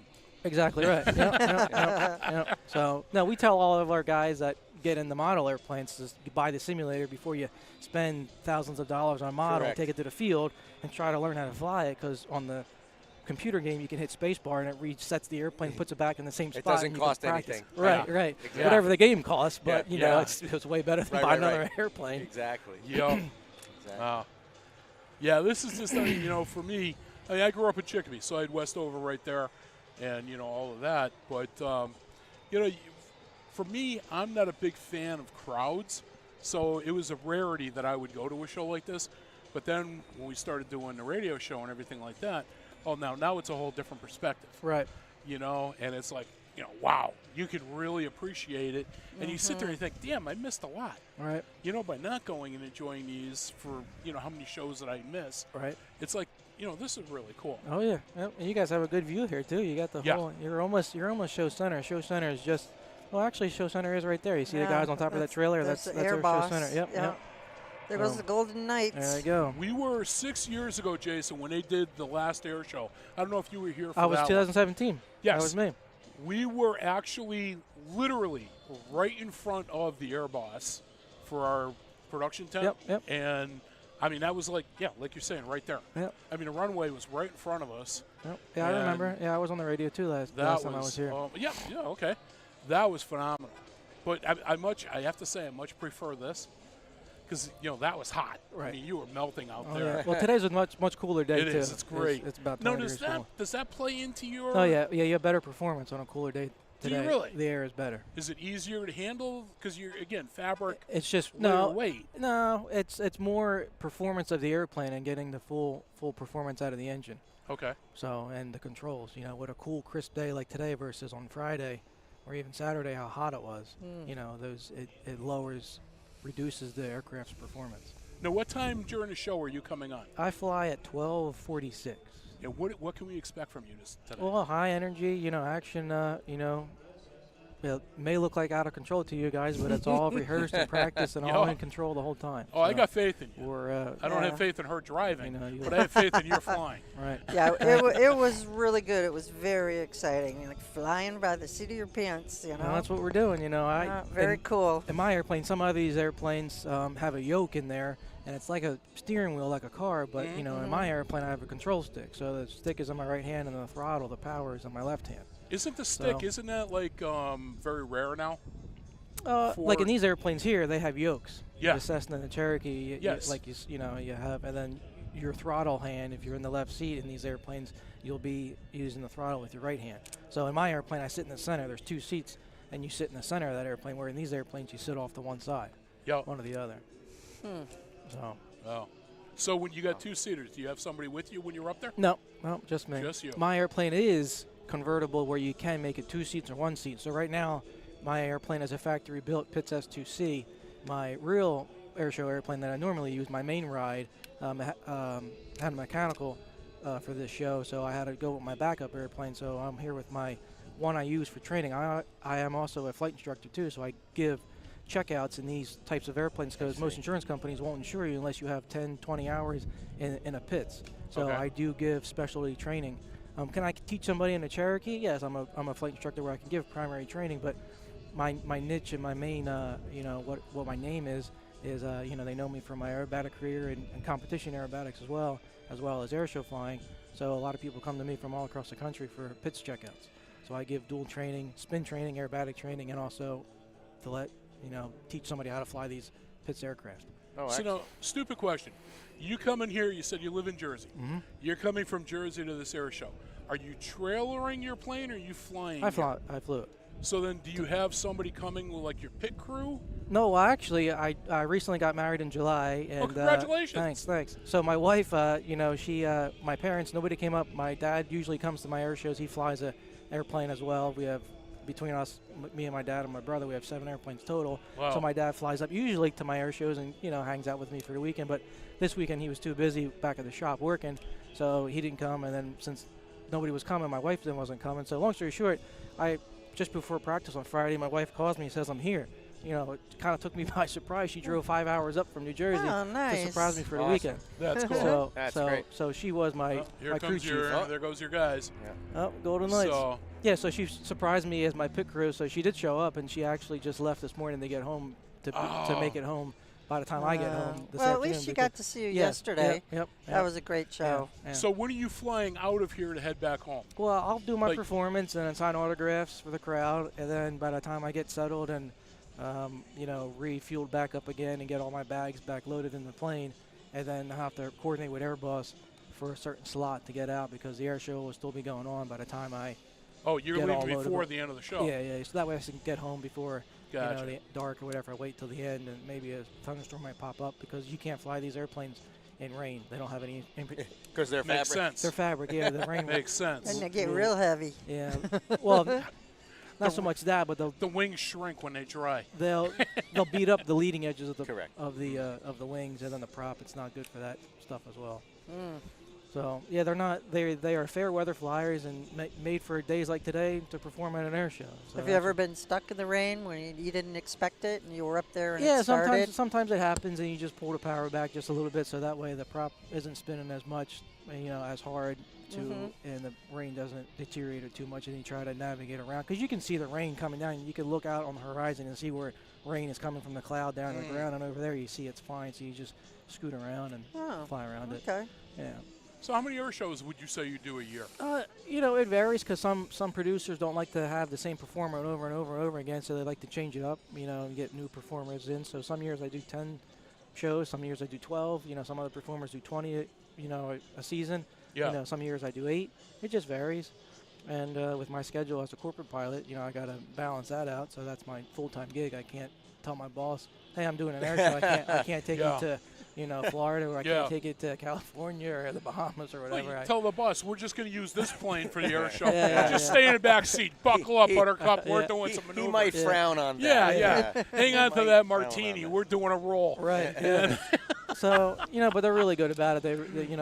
They love me as their pilot, and they understand what I do. So I work with 2 other pilots who are Okay. also my friends. So they are actually on a trip right now down in Miami, and they come home today. And this was scheduled to be off for me because of the air show. And everybody works together, and we're all buddies. And but my boss's company, and then they enjoy having me as their pilot and really like me. A lot of corporate flying is on demand too, right? You don't necessarily know. They might call you and say, we're going tomorrow to. Yeah, sometimes. We're just we don't do charter, so it's I'm just designated to my owners and Right, that's what- wherever yeah. they want to go, and But it could pop up, but they said no less than 24 hours you'll Perfect. get notified. Oh, if, sure. if God forbid we have to go somewhere. And you have more than you said there's several of you that. Yeah, there's 2 other guys, so Oh, there's great. a total of 3 pilots. Yeah. Where we always and for our schedules, if the doctor appointment comes up or something happens, or hey, can you cover me here? I'll cover you there. So, Sure, but absolutely. like That's I said, great. we're buddies, so we just cover each other's schedule. That's awesome. Yep. And where are you based out of for that? The jet's based in Baltimore, Maryland. Not bad from Jersey. It's just about a 2-hour drive, and Yep. Great. Yep. I can't complain. There's lots of crazy things going on in this world, and I can't complain with life and how everything is. And life is great. That's Life is good. That's good. That's awesome to know that your wife was surprised you. Yeah, like yeah, that. really, great. really, That's cool. really took me by surprise. So Yeah. it was a great day yesterday, a great show, and great festivities after the show, and she enjoyed it. And I told her to get on the road. That way, by the time I get home, she'll be home. So Excellent. Now, how close can you fly to where you live? I'm you're- only 15 minutes away from. That's awesome. Where I keep the airplane at, yeah. Oh, here goes some flags coming down. They're the streamers Yeah, to see they're where Check the the Streamers. wind. winds. Checking Yep. the air, checking the wind. Okay. Actually, they came down pretty straight. Yeah. Yeah, just a little lateral drift, but not much.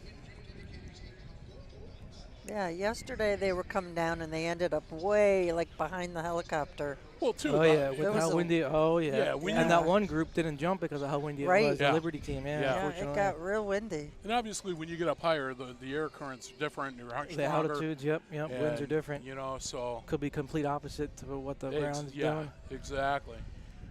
So, but again, that's all important information you guys got to know. Oh yeah, yep. Well, and luckily, with the way the crowd is, the last couple of days, the wind has been an off-crowd wind versus an on-crowd wind, where it may blow you over the crowd, which is not allowed at an air show. So luckily, it's been an off-crowd wind, so it's been blowing us away. Yeah. And then we just need to, as pilots, have to configure and use our maneuvers to compensate for that crosswind component. Wow. Well, I got to tell you, figuratively speaking, I take my hat off to you guys. Well, thank you. Nerves of steel, I'm telling you, and the skill to go with it. Thank you. Yeah, but I think the appreciate it. public needs nerves of steel too, because he freaked me out yesterday. Well, I'll that's- be better today because I've spoken to him. But There you geez. go. Yep. Now, when you're doing these maneuvers, I mean, I got to think you still, after 30-plus years of being in the air, Jason, I got to think that you still get an adrenaline rush every single time you do this. Oh, absolutely. Yeah, that's what we live for. It's what I tell first-time passengers when I give rides in my two-seater. The you know, little baggie is in the pocket on the well, side. you always have a little, you always have Yeah. you always have that bag. You always have Oh, that bag, yeah. that's for sure. But it's really the ultimate thrill ride. If you like roller coasters and you like that adrenaline feeling, it is really, it really is. And That's so and the best way I cool. explain it, whether you're standing in line at Six Flags or Great Adventure or Busch Gardens or Disney, and your favorite part of that ride is the loop or the sharp turn at the end. You stand in line in Disney for an hour and a half, 2 hours for that ride. But Yeah. I can take you up, and we can do whatever your favorite maneuver is over and over and over and over and over and over again. And there's no line. Yeah, exactly right. Absolutely. So, All right. Hey, Well, I you- have a mission to do. You go do your so mission. I'm going to do that. Jason, it was nice to meet you. nice meeting you as well. Look forward to this afternoon again. Yeah, we're going to be looking forward to that. So Lynn's got to go find some coins. So you just use that go-kart that's right there. Jason's not using it. So just bring it back when you're done. So, yeah, really, huh? Don't take that one. He's not a colonel. Take the colonels. So what we'll have to do is we got to keep in touch with this. Next time that there's an air show, hopefully in 3 years, let's see if we can get you in here. Maybe we can get you to bring up one of our radio personalities yeah. up. Nothing aerobatics. Okay. I don't want to blow chunks. Right? Oh yeah, But no. it would be really cool to be able to do that. Yeah, for sure. And even if it, obviously it's not going to be free, let me know what it would cost. I'd love to do that with you. Sure. Yeah. And There's nothing like it. Nothing No. like it. that would be an awesome experience. When and especially in my type of airplane, whereas in these airplanes you sit off to one side. When you get in that airplane and you put the seatbelts on, it's like you plug into the airplane. The airplane, it's like Yeah. putting a battery into something. When you Yeah. get in that airplane, everything just comes together, and you're just putting the seatbelts on and you're getting ready. And Now, you an open cockpit or no? no, Okay. it's got a canopy. So you got a that, canopy over. Canopy that slides Okay. over the top. Yep. All right. Yep. That's still. Oh. Yeah, like I- those airplanes out there, those biplanes actually, the Stearman is the big yellow one over there with the red Yep. stripes up top. And then this orange one here, that's a KR-21. That's really rare. Stearman's rare. And then the other one with the silver wings and yellow fuselage at body there, that's a Tiger Moth. So they're all open cockpit. Mm-hmm. So, but Yeah, this stuff, I mean, a lot of people look at, they say like the F-35s, the F-15s, the jets. Oh, my God, that's the best. yeah, And we were just talking about this They're- before. the jets are getting ready Yeah, to they're go getting off rid as of well. the F-15s are getting up. yep. We were just talking about this before. For me, I'm old school. I like the nostalgia of the prop jobs. Yeah. They're No, not the as. jets are cool, loud and fast. People come just for that. Yep. And they There's don't nothing care, wrong with and that. right, exactly. And they don't care so much necessarily about the prop planes and the smoke and all that stuff. They come for the jets. And everybody has their likes and dislikes. No, my all-time favorite plane is the Corsair. Okay, yeah. were talking that's about my that mom's before. favorite. That's my mom's favorite. I mean, I remember as a kid there was an old television show we were talking about. Robert Conrad is Baba Black Sheep. Yep. And he was leader of a squadron of Corsairs in the Marine Corps. And I remember as a kid watching that with my folks and just being fascinated. Just the unorthodox wing shape. I was like, oh, yeah, and it's blue. Who the hell flies a blue airplane? And for me, it just it stuck, and I never forgot about that. I'm employed by the Postal Service, Okay. so I'm a federal employee.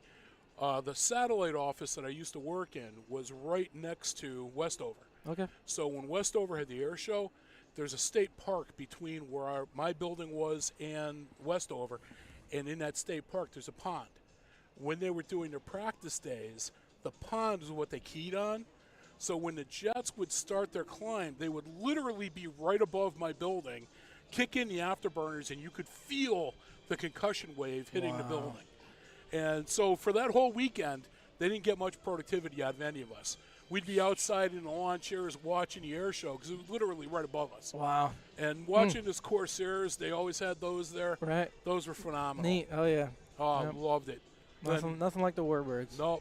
Then the coolest thing was when they were coming in the day or two before, you'd see the stealth fighters come in, and if you were outside, you'd see them go by, and it'd be like a half second later, you'd hear the sound wave Yep. chasing it. Uh-huh.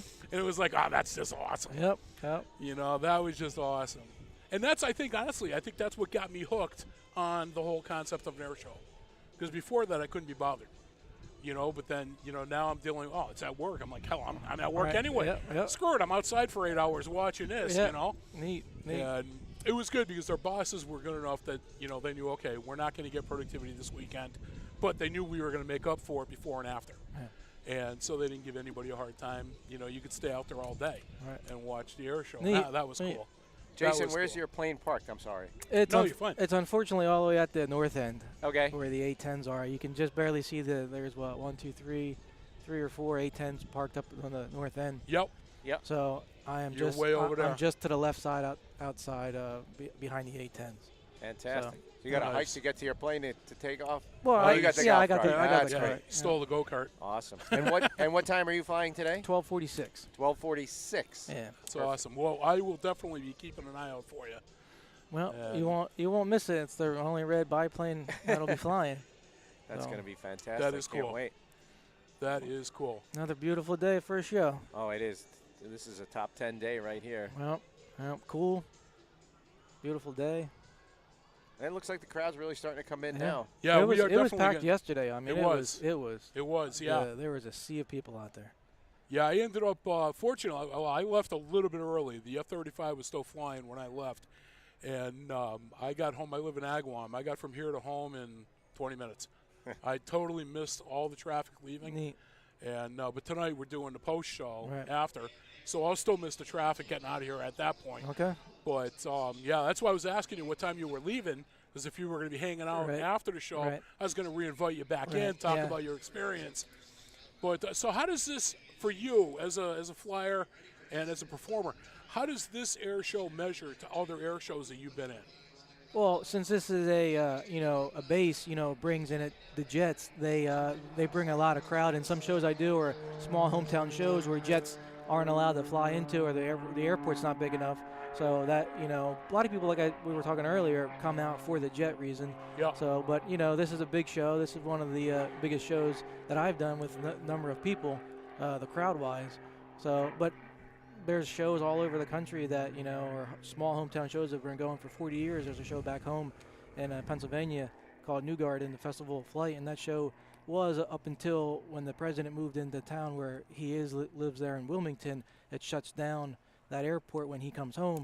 So the air show was going on for, I think, almost close to 50 years. It was 46 or 47 years, or 48 years running in a row up until maybe this year they might skip it, so it might not be consecutive in a row. Yeah. So some shows just go every year, and that comes with the producer and the airport agreement and getting the funds to have the show. Sure. 'Cause that's what it takes. And, Now, do you and the go- volunteers. This show doesn't go on without the people, the volunteers. So. Do you go all over the country or just East Coast? With my pits, I don't have the fuel duration, the fuel tanks. It's not like a cruising airplane that's meant to. Some people, like Kyle Franklin, takes his apart and travels on a trailer. See, So, that's what I was asking. yeah, How do you yeah, get from home to here? yeah, How no, do you- I fly. Yeah, you The fly. furthest I go is the Midwest. Indiana, Illinois. I've done shows in Kentucky, Ohio. That's about furthest I go. I've never done shows on the West Coast. It doesn't. It's not cost effective. Do you have to Yeah. stop along the way for Yeah. fuel Yeah. to go to even to that? Yeah, Yeah. sure. Yeah, in my airplane, I can only go an hour 20, hour and a half fuel duration. That's the Gotcha. furthest I can time-wise. So some airplanes can go further, like Rob Holland, who just took off there. He can go for 4 or 5 hours, depending on the winds. Oh, no kidding. His airplane's a lot faster than mine, and he carries more fuel. So, That's awesome. yep. No, it's just we're looking forward to it. I'm looking forward to seeing you. Now that I've spoken to you, Yep. And now you That can put it. Now you can performance- put a plane to the name to the plane. and that's what I was saying. Face to That's the gonna, plane. That performance is going to be personal to me now because I've met you. Yeah. Sweet. You know, Awesome. it's not an abstract pilot doing an Right. awesome show. Right. No, this is Jason. We just met this guy this morning. Yep. Great guy. So I say to the public, come on out. 12:46. Jason's going to be taken to the air. You're going to see him. He's the only red biplane. The only biplane flying today. And so you can come out and you can see what he's going to do. And I'm looking forward to it. I am very much so looking forward to it. And I can hear the show boss. What do they call that again? He's the Who? Air boss. No, that's not the air boss. That's the Oh, that's announcer not? talking. Oh, Right? okay. That's Rick Peterson talking. Okay, because I Who's can't the hear announcer? who's actually at it. But I know that they're going to be starting the broadcast at around 10 o'clock. So if you're on your way in, you can still get here before anything starts. If you can't, come on in anyway. So you missed the one first, whatever's going to happen. I think the F-15 is going to do a flyby. We got we got another thing with the flag. the flag jumpers or something like that, Doug. Yeah. That's going to be happening.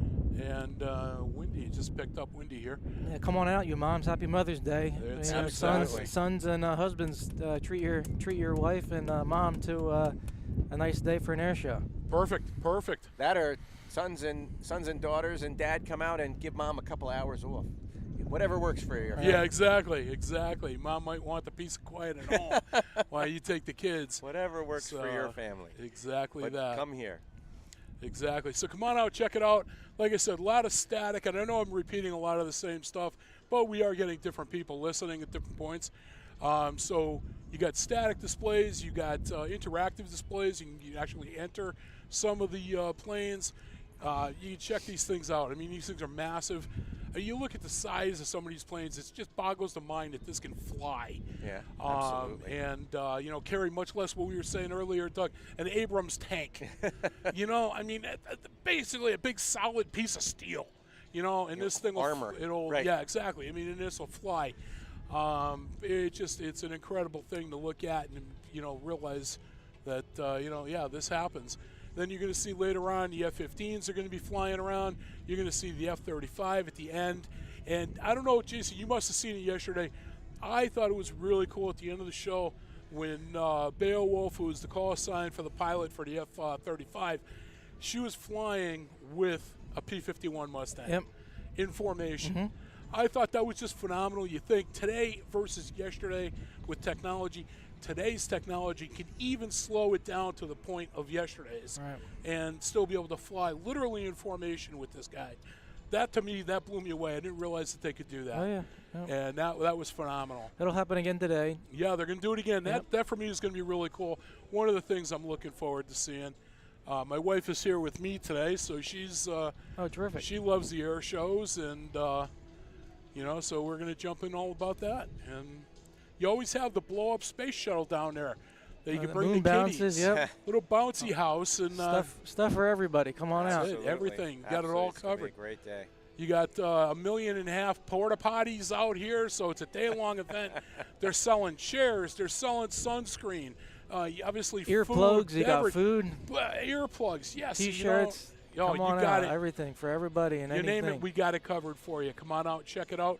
And the cool thing too is that you can actually go up to some of these planes and meet the pilots. Absolutely. And Jason was just saying earlier he's going to be doing autographs, at his booth. And come on over. I can tell you right now, I just met Jason personally. I think he's a great guy.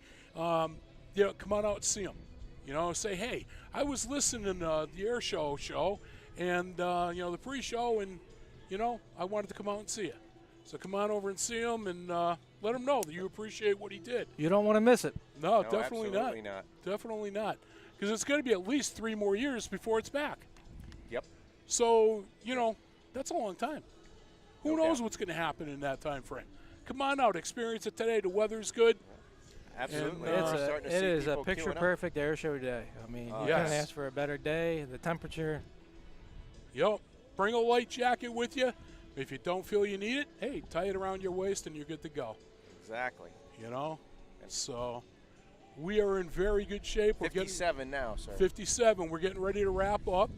And I know that the Air Boss is going to be coming on very shortly. The F-15s have at least, they've only taxied, I believe, to the end of the runway.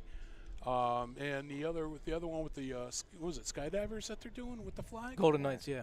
Okay, the Golden Knights Yeah. they've already taken off. Yep. I'm not sure where they are, but That's probably commercial. that's a commercial one, yeah. He's a little higher up for the air Yeah, show. the Golden Knights are over there climbing. Oh, he's still climbing. Okay. All right. And there's a sparrow going by with the little air show envy. Yes, Yeah, he's been hanging around all morning. definitely that. So listen, just to make sure that we're not cut off abruptly, you are listening to the Bobby G and Company show, the Air Show pre-show. And we are now in the upgraded and expanded Agawam Paranormal Studios. And come on out, check it out, say hi. You can come up to the fence. Unfortunately, you can't get up to where we are. It is blocked off, but you come up to the fence, you can always wave and yell up and throw cans of beer up to us and stuff like that. Well, not to me. I gotta fly. Not to you. No, you gotta fly. You can wait. You gotta wait till after you land. Gatorade or water. I was you gonna know. say Gatorade or water, Gatorade's that's for it. Jason. So, yeah, come on out, check it all out. And remember, if you're coming in, go online, get your parking pass, $20, and you can get it online on your smartphone There while they you're go. on your way. There they go. Here come Can the hear- jets oh now. boy, there All right, we're going to be cutting out abruptly here, I got to believe. they go. Holy cow, look at that. So with that in mind, folks, in case I don't get to say goodbye, come on in, check out the show. Thank you so much for tuning in. And we Thank got you guys for having me. There goes number 2. Jason, it was awesome meeting you. It was a pleasure, guys. Thanks Very I again. wish you the best. Thanks. Be safe out there. Thank you. Thank you very Always. much. You're welcome. Here comes another one. Look at him, he's going about vertical. There we go. Thanks again. All right, so Jason's heading back over to his plane, and we got 3 of the F-15s in the air right now.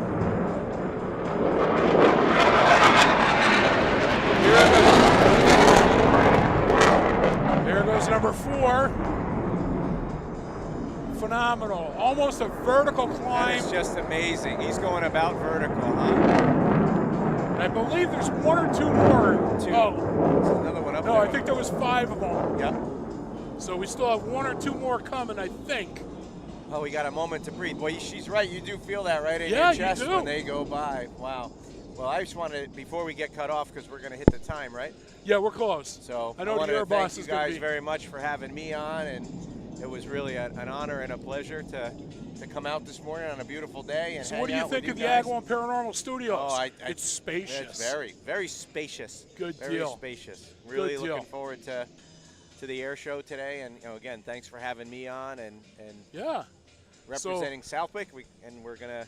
And I got my wife, Hope Goff, behind me. My chief meteorologist just parked Sky One, our weather chopper. Hon, you going to put a headphone on or no? No, she's not. She's going to be air shy. What time does it start? It's right 10 any o'clock, time right? now. Yes, Yeah, it's the Jets have 9:55. taken off. Yep. So we are pretty close to wrapping up the pre-show here for the air show. Again, my name is Bobby Goff, and I thank you for listening to us. And hope you enjoyed the Bobby G and Company air show. And if you want, tune in to our show. Normal show is Thursday mornings right here at WSKB 89.5. We are on from 6 o'clock in the morning until 8 o'clock. But if it's a non-school week, we're on until 10, baby. So you can get all kinds of controversy, chaos, political intrigue. And I get abused every week by my co-host, Lynn O'Brien. So, I mean, it's all good. And my wife gave her permission to physically hurt me. Oh, well, that's great. And do I get to So- pull a plug for the Around Southwick show? Most that's certainly, on? do it up. So we got Southwick Town Meeting, 7 o'clock, or 6 o'clock, or 6:30 for the special, and 7 o'clock for the annual.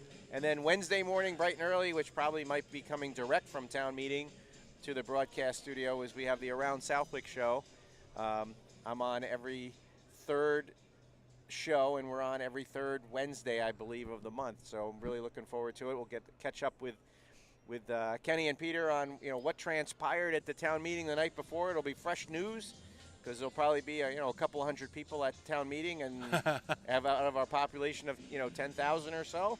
So we'll be able to give people some updates on what transpired at town meeting. So I'm really looking forward to it. And again, thank you for having me on, and looking forward to working with you again. Yeah, we definitely got to have you on the regular show. Be glad to. Especially when we get into the 4-hour formats. Because like when you were talking earlier, you were on for an hour and you didn't think you could fill that. It goes by in like a It's minute. gone. Yeah, even a 4-hour show, you would think, oh my God, how intimidating is this? It's not. Yeah, It goes so fast. absolutely. Because you get passionate about your subject matter. Absolutely. And with my show, I don't know about any others, but with my show, we do like 15-minute segments. We start, there's a song breaking it up. Yep. And what's cool is that while the song is playing, you and I are still talking. Sure. And we're figuring, where do we want to go next segment? Exactly. So it's very conversational and very organic, but it's stress-free. Yep. And you can go into as much detail on something as that you want to, or cover a variety. That's what we end up doing. Is Peter tends to guide us a little bit too. Is Yeah. talk about this, or this, go into detail on this, or we're going to go subject to subject to subject. So, town meeting's going to be a marathon, so I'm sure we're going to have enough to talk about for easily for an hour on Wednesday. That sounds awesome.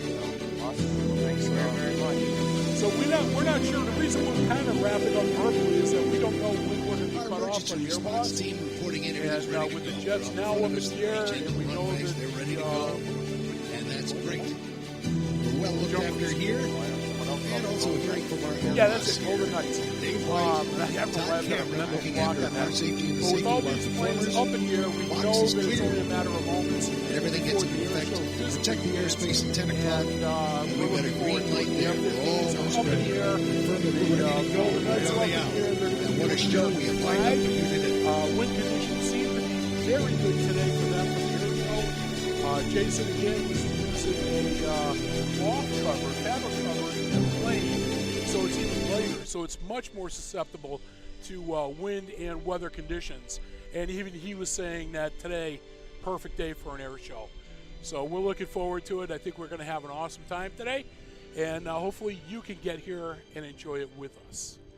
So with all that in mind, again, if we're cut off very abruptly, come on in and enjoy it. 89.5 WSKB. This is Bobby G with the Bobby G and Company Show. And my wife is over there taking pictures with her phone. Kind of stressing. Uh-oh. There's a cop car coming up in front of us. I didn't do it. He's looking at It you, was- Doug. It was an accident. Jason came up. He wanted to talk to me. This guy's talking to you. I know. And he's showing me handcuffs. Yeah, well, What's that mean? Hey, wait. I got 1,000 problems, but that's probably not one of them. Probably so, not no. one of them. Well, that's good. That's good. Oh, yeah, music just stopped. Yeah. Oh, let's see what's happening.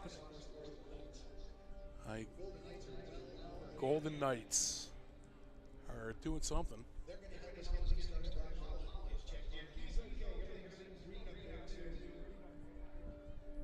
All right, I'm not sure. Unfortunately, with the headphones on, I really can't make out what he is saying. Me either. But something about the Golden Knights. So apparently they're getting ready to begin their run. And Boy, those F-15s were incredible going off, weren't they? oh yeah, those things are. Oh, it was impressive. Wait. Now you're going to be here. Are you here all day, or what are you? Probably till noon, 1 o'clock. Okay, so when those jets come by, you're going to be out here, and again, you're going to really feel it because they're coming by on speed. Amazing. And yeah, and it's like I was saying earlier with Lynn. You know, when these pilots have the tail end of their plane towards you, they kick in the burners just to give you that sonic. Oh, sure. And I think Lynn even said, and you said too, you could feel it in your chest. You know, the reverberations.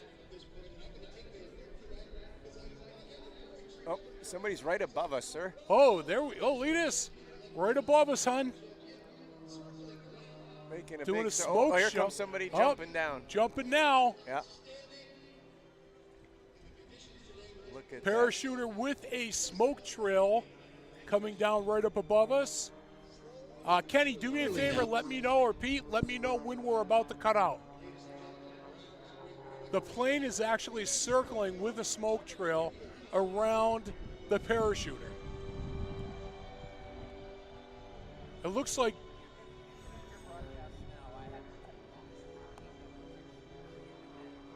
All right, so Doug, you got anything else you want to add, my friend? Nope.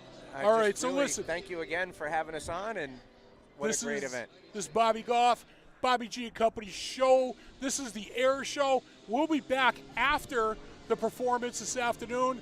We're going to turn you over to the Air Boss right now. Hey, guys, come on out, enjoy. We'll talk to you soon. God bless. Thank you.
target, on time.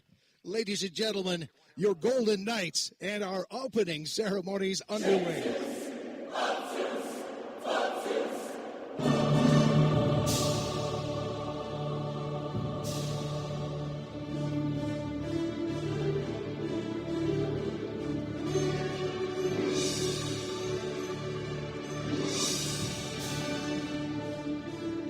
And now that he's had a moment, ladies and gentlemen, please give it up again for our number. As we get things underway, the Golden Knights will be back. There's the hot spot. Just a few seconds out. The F-15s are overhead. From your 104th. Premier fighter wing serving both the state and the nation at Barnes Air National Guard Base. The F-15s that will soon be replaced now, as has been announced by the F-35s. To your left, and in formation, the F-15s of the 104th.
The F-15s will be back.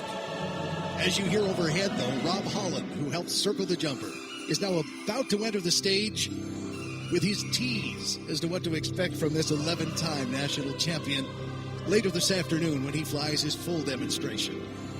12-time freestyle champion of the nation and 5-time freestyler in the World Championships. Rob is an outstanding pilot. We're so happy to have him here this weekend. Nobody, and I mean nobody, flies like Rob Holland.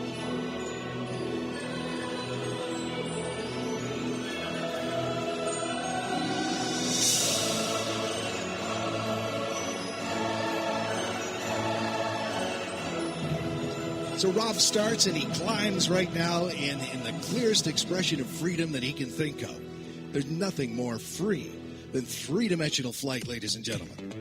So here he comes in Rob Holland fashion. Ladies and gentlemen, Rob Holland.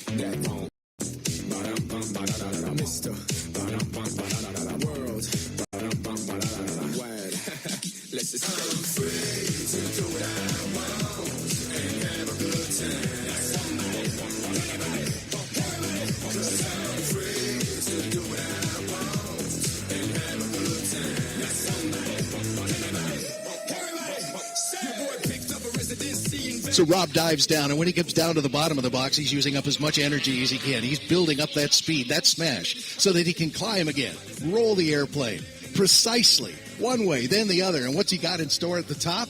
Well, watch what he does with this airplane as it now stops, goes forward in a forward somersault. Airplanes can't do that, but Rob Holland can, and then he flies out of it. Totally connected and always in control.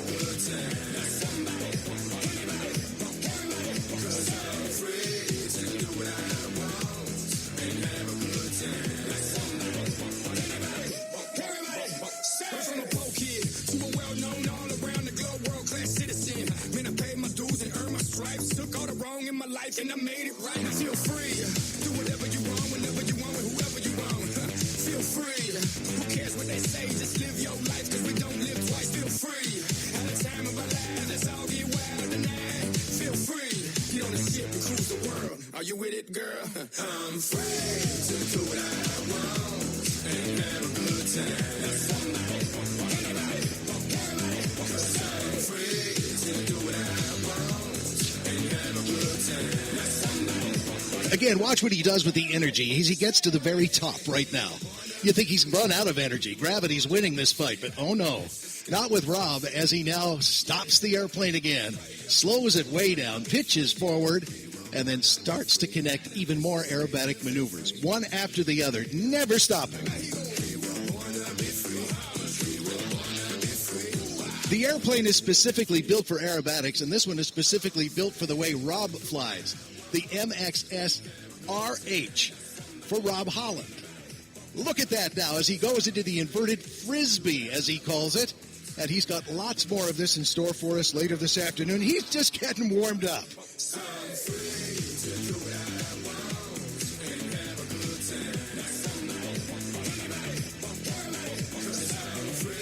Just sitting on the pure power, 400 horsepower of this light airplane. Again, purpose-built for aerobatics and designed just for him to fly these aerobatics incredibly aggressively and yet very precisely. Nobody flies like Rob Holland. Now, while that's going on, down to the left of the field, more speed, more zoom and boom added to our opening as the world's fastest jet fire truck is starting to spool up. It's way down to the left side of the field right now. It's called the Aftershock, based on a 1940 truck, and Rob Holland is going to get into Mark Smith's head. Mark is piloting the truck, and Rob wants to take him on for a little bit of a challenge this morning. So you see that smoke down to the left side? Well, shortly you're going to see the stacks light up with flames. The flashing lights are on the fire truck right now, and talk about rapid response. This truck is capable of 404 miles per hour. There's the afterburners. Here come the booms, and the huff and puff is underway. And don't you worry, folks.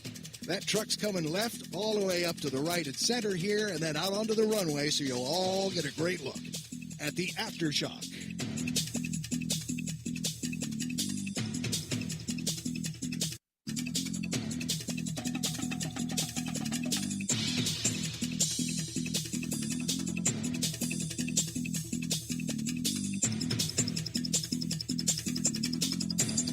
Stacks and burner, look at this thing.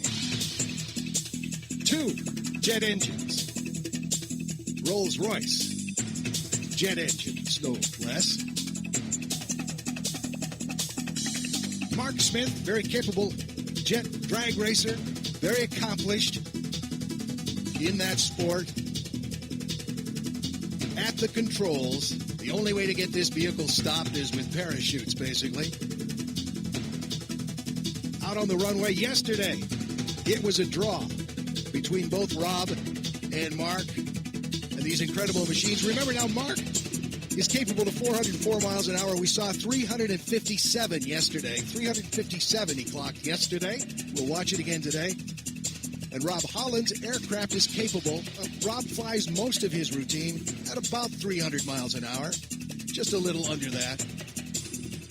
But remember, Rob's got the jump start. He'll already be pushing that airplane as he crosses over top of the Aftershock. And then Mark lights the burners, releases the brakes, and off they go, and will accelerate it over 4G, like the old shuttle did on takeoff. Some of the rockets of today. That's how powerful the Aftershock is.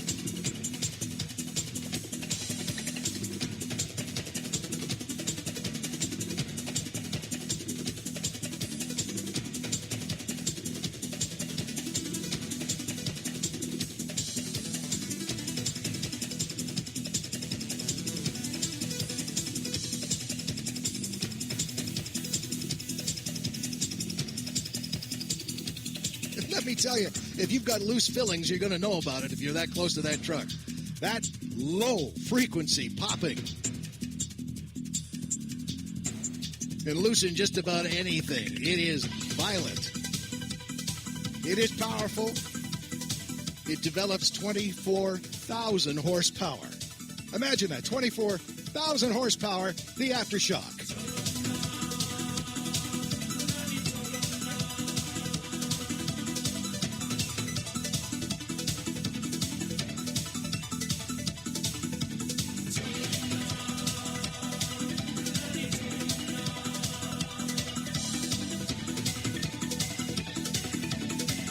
Show right now, you're getting a good look at it. It's going to move more to the right, too, as Mark Smith moves the aftershock a little bit closer to y'all. And then high above us, or maybe not so high above us, coming in here real low to get into his head is Rob Holland. And they're going to get into a race here with a little huff and puff first, and then we'll get it all set up for you as you get a good look now, show right, of the aftershock.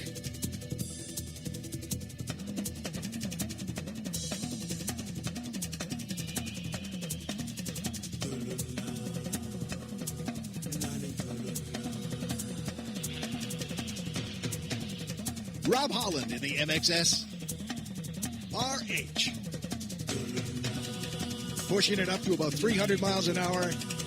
And a truck that holds the Guinness World Record at 404 miles per hour. Don't know if we're going to see that today, but I can guarantee it'll be better than 350, and it is impressive. Right at center stage is the finish line, where the Rhode Island Hercules is out in front of us. That's when the chutes will be deployed. Because if not, we'll end up in Boston or something.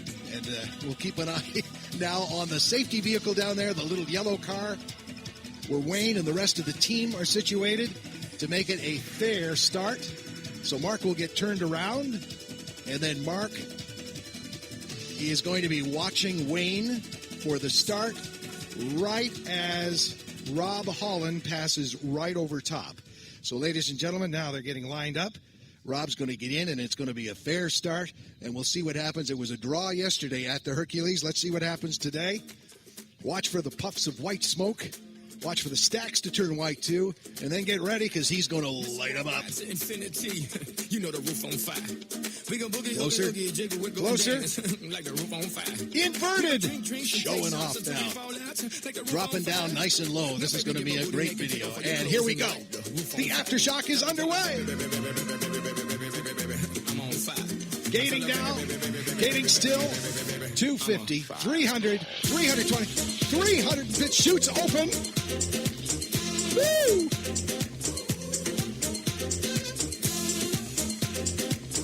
I'd say the aftershock had him by a nose. Ladies and gentlemen, the aftershock. I saw, I came, I conquered, or should I say I saw, I conquered, I came.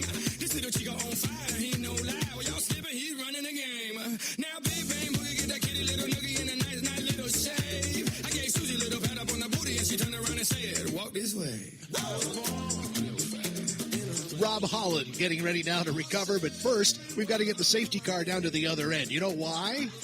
Well, that's because Mark has used every drop of fuel there is in the aftershock. He has to be towed back now. They'll get the harnesses off the back of the truck. They'll put the parachutes away, and then they'll get it hooked up, and he'll be towed back. And we'll give him a wave then as he comes back through. And the aftershock will be back later this afternoon with a T-33 jet to dial it up one more time.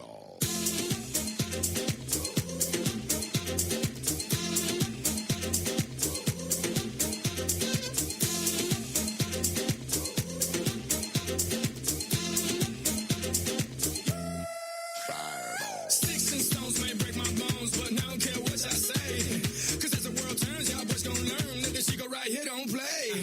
That boy's from the bottom of the map, MIA USA. I gave Susie a little pat up on the booty, and she turned around and said, walk this way. Now, Rob never just lands. He likes to come down and do a roll before he finally puts it away because, well, Rob just likes to fly. Not so much the landings and coming back down to earth. He's going to get ready and give us a full-up performance a little later this afternoon, and it's going to be outstanding. I think, as you can see, nobody flies like Rob.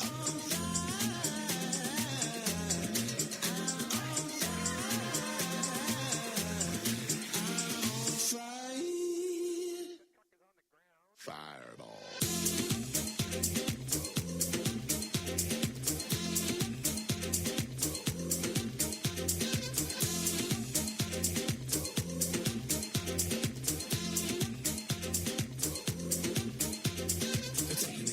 We're taking it down. We're taking it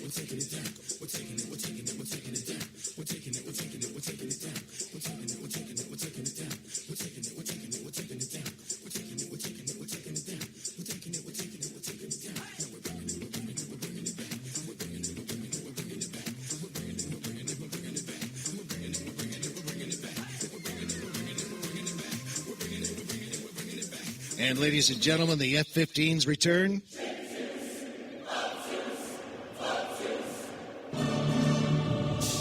They're coming in from the right, ladies and gentlemen, the F-15s of the 104th.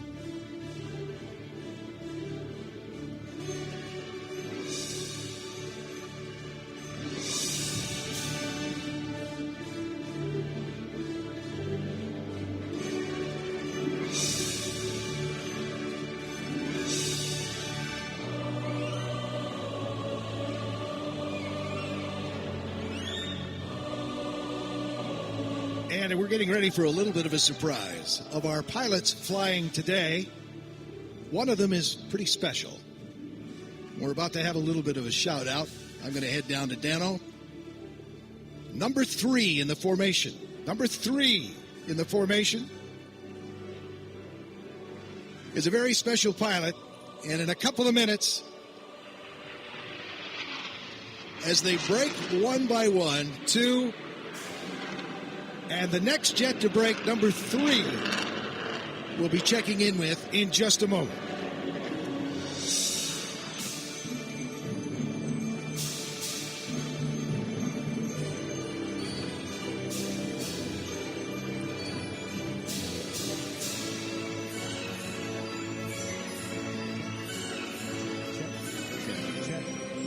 Check. Just give me a little more there, Bill. Check. Sounds good, O'Dano. I can hear you down here. Okay, Ricky P can hear me.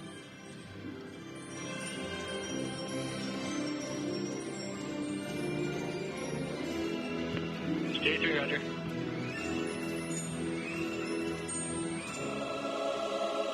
Checking in. You hear some of the pilots now as they get ready to they're not going to land. We're going to get some burner passes here because it's going to be hard to say goodbye to the F-15s, isn't it? They'll be replaced by the F-35s. But one by one now, they're going to come by with burner passes. And then later this afternoon, the F-35 introduction with the Air Force demonstration. There is Mark Smith and the rest of the team with the aftershock. Please give them a wave. In fact, he can hear now. Make it loud and proud so he can hear your appreciation all the way out there.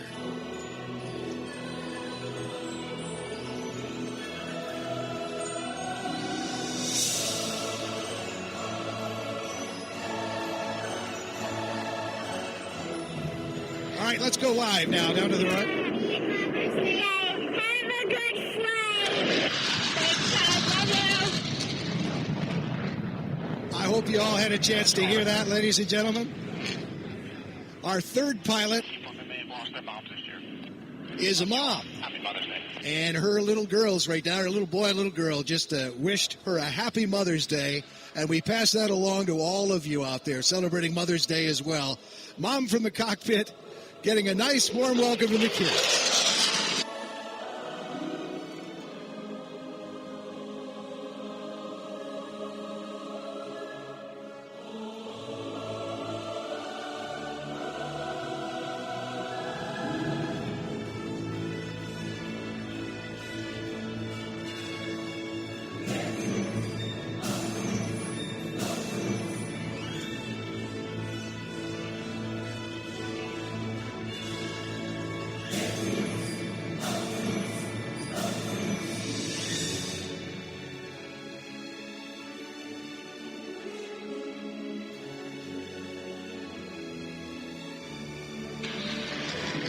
The 104th Fighter Wing, premier fighter wing serving both the state and the nation at Barnes Air National Guard Base here in Westfield, Massachusetts. The mission, prepare and deploy in support of domestic, humanitarian, and combat operations anywhere in the world. Forging leaders in defense of the nation. Core values as a premier total force wing. Live by the U.S. Air Force core values of integrity first, service before self, and excellence in all they do. The F-15s of the 104th.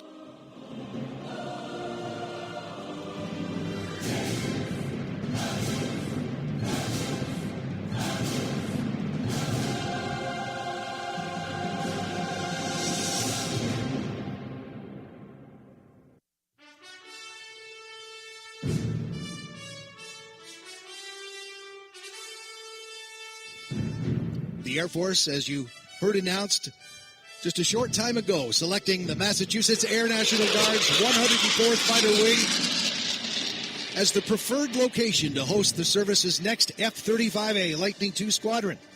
The F-35A, the Air Force's latest and most capable fifth-generation fighter, will be demonstrated late this afternoon.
Because they'll be replaced over the next few months, it's great to just have them keep going and going. The F-15s.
No, we're not done yet.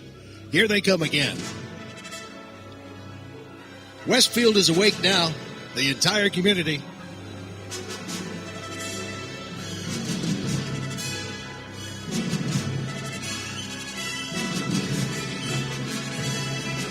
And a little burner for stage left.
and our last series of blow-bys for now.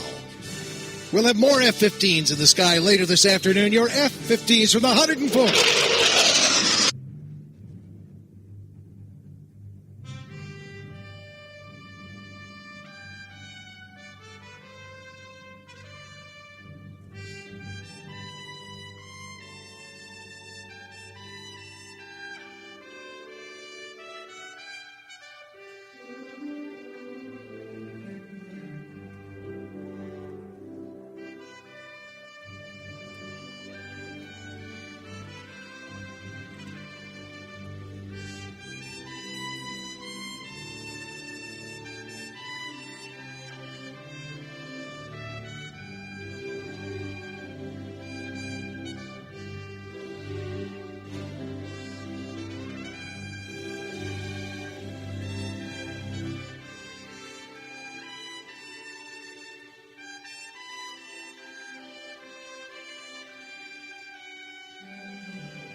And the last of the burner passes now before recovery of these F-15s.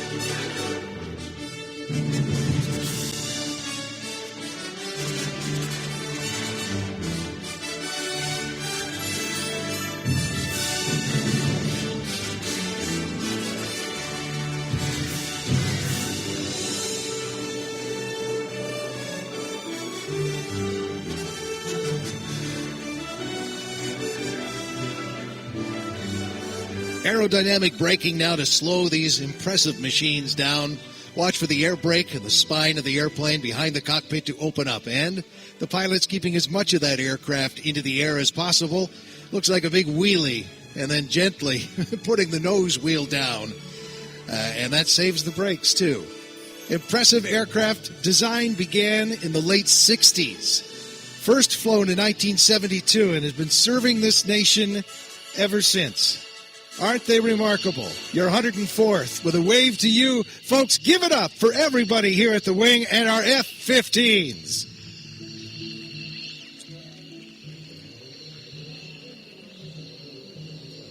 The 104th Fighter Wing, premier fighter wing serving both the state and the nation here at Barnes Air National Guard Base with a mission prepare and deploy in support of domestic humanitarian and combat operations anywhere in the world.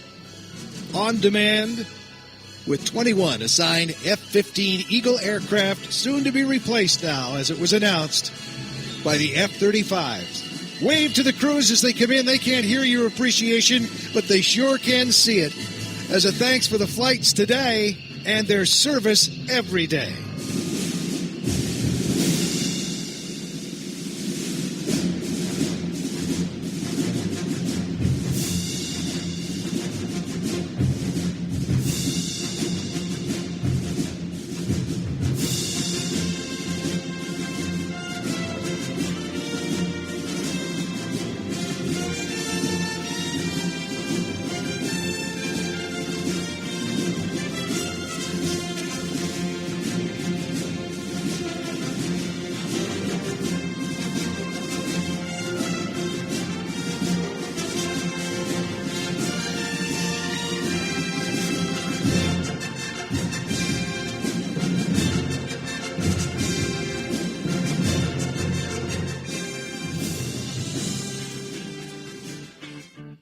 From the early days of flight to the first step on the moon, man has relied extensively on a small deceleration device known as the parachute. Created initially to save a pilot's life as he jumped from his disabled aircraft, parachuting has evolved through modern aviation technology to become the extreme sport of the 21st century. Good morning, ladies and gentlemen. I'm Sergeant First Class Chaz Dope, originally from Hawley, Pennsylvania. It has been my proud honor to fly in our nation's colors on this, my 526th freefall parachute jump. I will describe for you today a demonstration of precision freefall as performed by members of your United States Army parachute team, the Golden Knights. At this time, members of the black demonstration team are circling high overhead in our distinctively painted C-147 aircraft at an altitude of 8,000 feet. The jump master is actually looking out the left door of the aircraft. His head is outside in the wind and the cold. Through a series of hand and arm signals, he is relaying heading corrections to the pilot, maneuvering the aircraft to a precise exit point for the jumpers. Watch closely, as you may see the nose of the aircraft move slightly left or right in response to the steering instructions. The aircraft has been slowed to a safe exit speed of 120 miles per hour, the same speed as a freefall parachutist at terminal velocity. As the aircraft crosses overhead, the jump master gives a crossed arm signal of hot target, signifying the airspace is clear and it is safe to jump. The jumpers complete their final gear checks and move to the door at the rear of the aircraft. Watch closely. In a matter of moments, we will have two jumpers exit the aircraft. The jumpers are out and the smoke is on. We now have two members of the Golden Knights rapidly approaching speeds of 120 miles per hour. The jumpers fly their bodies together. Contact has been made in the 14-inch mahogany baton exchanged. They now alter their body positions to form 120 mile per hour spirals in the sky. The jumpers now separate and prepare to deploy their main parachutes. There you have the high-flying black and gold of your United States Army parachute team, the Golden Knights. Mr. Charlie Hillard, former team leader of the Eagles aerobatics team, and parachute manufacturer, Mr. Steve Snyder, exchanged the first baton in 1958. It was then believed that two jumpers in freefall could not possibly make contact. The smoke trails each jumper leaves in the sky are created by two M18 red smoke canisters, which can emit a continuous stream of red smoke for up to 90 seconds. The jumper attaches these to one foot using a specially designed bracket, then ties the activation pins to a lanyard. By pulling on this lanyard, he can ignite his smoke immediately upon exiting the aircraft, while in free fall or under canopy. The parachutes used by the Golden Knights are flexible wing gliders constructed of lightweight ripstop nylon. These parachutes have an inherent forward airspeed of 22 miles per hour. To turn left, the jumper pulls down on the left steering line. To turn right, the jumper simply pulls down on the right steering line. And as the jumper nears the ground, he will pull down on both steering lines simultaneously for the safest and softest possible landing. Watch the minor corrections he makes with the steering lines as he brings it in for a beautiful dead center landing.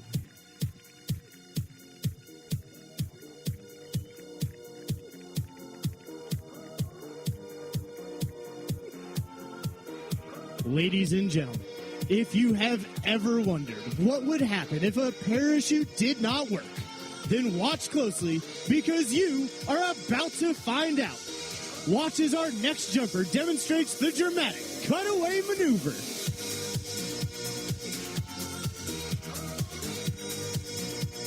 Once again, our aircraft is crossing overhead. The jump master is clearing the airspace to ensure that it is safe for the jumper to get out.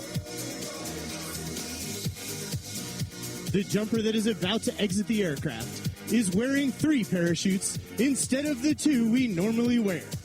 He will open his first parachute much higher than normal and intentionally cause it to malfunction. Please do not be alarmed when this first parachute begins to streamer. There is absolutely no danger to the jumper. This is our only solo maneuver, yet one of our most exciting. Unlike the military jet teams, the United States Army parachute team is comprised mostly of non-commissioned officers. The 89 men and women come from various jobs throughout the Army to serve 3 years on one of the 5 major sections of the team. Our administrative support section contains the Office of the Command, Operations, Logistics, Parachute Maintenance, and Media Relations. The jumper is out and has ignited his smoke. As he glides to his opening point, he is looking for the perfect spot to open his first parachute.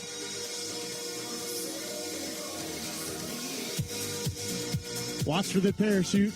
Once again, the high-flying black and gold of your United States Army parachute team, the Golden Knights. This is a perfectly good parachute and can be landed. However, the jumper will reach up and release one side of the parachute, causing it to malfunction. Once again, please do not be alarmed when it begins to streamer. This jumper is now accelerating earthward at speeds in excess of 90 miles per hour. It would be impossible for this jumper to survive a landing under this parachute, so he has released it completely, returned to free fall, and opened his main parachute. This is the same procedure a free fall parachutist would use if he were to have a problem with his main parachute. The reserve or auxiliary parachute used by the Golden Knights is also a flexible wing glider such as the one you see now. However, there are some differences. It is white in color with a slightly smaller wing surface area and a much greater forward speed of up to 30 miles per hour. This enables the jumper to make it back into any tight situation, such as a downtown intersection or major league stadium. While each of the jumpers will repack his or her own main parachute, a certified parachute technician must repack the reserve every 180 days, whether it is used or not. The released parachute you see floating earthward will be recovered, untangled, and hooked up to use again. If it does float toward you, please do not attempt to catch or retrieve it. Our recovery team is on its way. At 1,000 feet, the jumper does what is called a wind penetration check, checking his distance and speed across the ground. He then flies a downwind leg, a base leg 90 degrees to the target, then faces into the wind for a final approach. It takes a great deal of concentration in order to land dead center on the target. The jumper keeps a close eye on the windsock located in the target area. Once on final approach, he then shifts all his concentration to a small black dot located in the center of the orange X. Ladies and gentlemen, if you have any questions about joining America's first team, the United States Army, feel free to stop by and talk to your local Army recruiters who are here at the show today. Or you can give us a call at 1-800-USA-ARMY. You can also visit us online at GoArmy.com. Ladies and gentlemen, make some noise for our next jumper as he brings it in for a beautiful stand-up landing.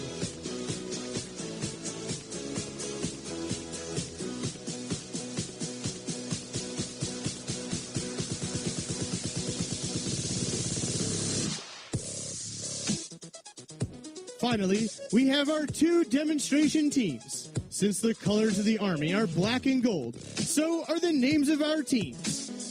The team performing for you today is the Black Demonstration Team. These specially selected airborne soldiers demonstrate their skills each year to millions of spectators, compete in national and international parachuting competitions, help develop new techniques and equipment, and are considered the finest parachute team in the world. Since conception, the team has performed in all 50 states and 46 foreign countries and has produced hundreds of national champions and more than 100 world champions. The same degree of precision, discipline, and teamwork exhibited by the demonstrators and competitors is also reflected by the Golden Knights Elite Aviation Section, nicknamed Team 6. The pilots who fly the team aircraft average more than 5,500 flying hours per aviator. And the maintenance technicians, who have the mission of keeping these aircraft flying, average 10 years of military experience. Together, their expertise results in the safest aircraft possible for the Golden Knights. The C-147 jump aircraft used by the Golden Knights is a medium-range twin-turboprop passenger plane modified for jump use. It has one large door in the rear, which can be opened in flight. It is pressurized for comfort for travel from Fort Bragg to various performances throughout the country. Its civilian counterpart is the Dash 8 aircraft, manufactured by de Havilland in Canada. The Golden Knights C-147s are the only 2 in existence within the Department of Defense inventory. Ladies and gentlemen, looking high and to your left, it would appear that canopies have become entangled, but that is not the case. These jumpers are performing a facet of the sport called canopy relative work. With the advanced aerodynamic design of these ram air parachutes, it is possible for one jumper to fly his parachute right into the hands of another jumper. The top jumper can climb down his partner's lines and even stand on his shoulders. The formation you see here is called the side-by-side formation. The jumper on the left acts as the pilot, leaving the jumper on the right to act as the navigator and call out altitude readings to the pilot. They have now transitioned into the downplane configuration and are screaming towards the earth at speeds in excess of 60 miles per hour. You may notice these jumpers are strapped together. This is done so each jumper can individually control their parachute with both hands, as well as keeping the formation together with as little effort as possible. If you listen closely, you may hear the pilot call the command break as the jumpers separate just prior to their landings. If you thought landing one parachute was hard, watch as they bring the biplane into the target area. Make some noise for our crew team!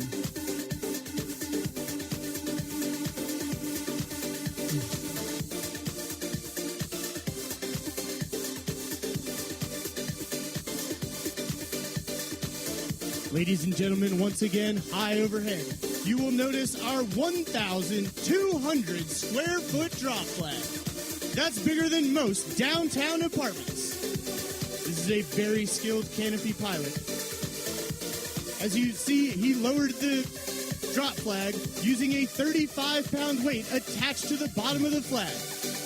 He lowered it by pulling down on a release cable and lowering the flag into its current configuration. This jumper trains year-round on piloting his parachute, but he always seems to fly better when he can hear the roar of a Massachusetts crowd. Make some noise as he brings it in.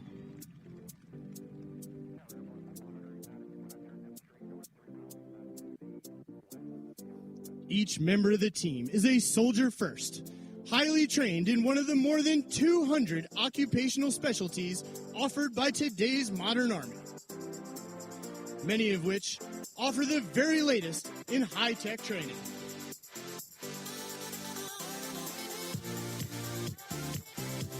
Your United States Army is a highly sophisticated and technological force.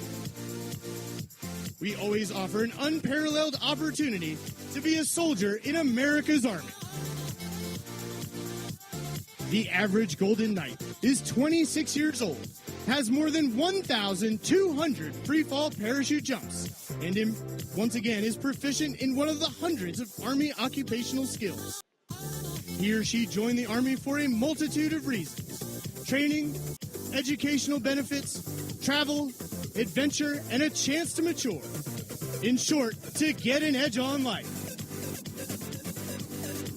The United States Army Parachute Team was formed in 1959 at the home of the airborne, Fort Bragg, North Carolina. At that time, the team consisted of 19 original members. Each was selected to assist in the development of modern parachuting techniques, to provide world-class competition parachutists, and to perform live aerial demonstrations in support of Army public relations and recruiting. In 1961, we were designated the Army's official aerial demonstration unit. And 1 year later, we adopted our nickname, the Golden Knights. As the last of the jumpers removed their equipment and donned the distinctive maroon beret of today's modern paratrooper, I would like to introduce the jumpers. But first, performing the difficult duties of ground control, from Walhalla, South Carolina, he's an airborne information technology specialist with 1,023 free fall parachute jumps. Staff Sergeant Ben Hall. And now for the jumpers.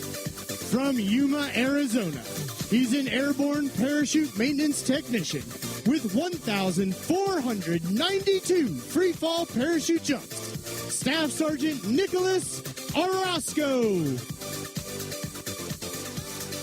From Peoria, Illinois, he's an airborne infantryman with 426 free fall parachute jumps. Specialist Brandon Hexum. From Tacoma, Washington, he's an airborne communication specialist with 3,428 free fall parachute jumps. Sergeant First Class Ryan Reese. From Danville, Indiana, he's an airborne infantryman with 1,375 free fall parachute jumps. Staff Sergeant Matthew Garner. From Tampa, Florida, he's an airborne ranger with 2,784 free fall parachute jumps. Sergeant First Class Ryan O'Rourke. From Murrieta, California, he's an airborne wheeled vehicle mechanic with 632 free fall parachute jumps. Staff Sergeant Nahu Ramirez. And leading the Golden Knights in free fall, he's the team leader of the Black Demonstration Team. From Rayford, North Carolina, he's an airborne infantryman with 3,038 free fall parachute jumps. Sergeant First Class Morgan George.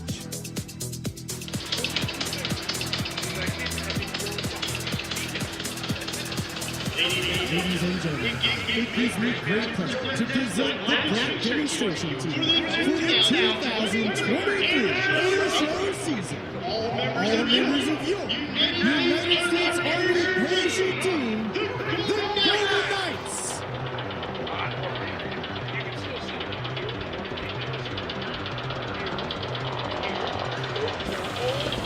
Ladies and gentlemen, get your fans out for the lone flyby of our C-147 jet aircraft.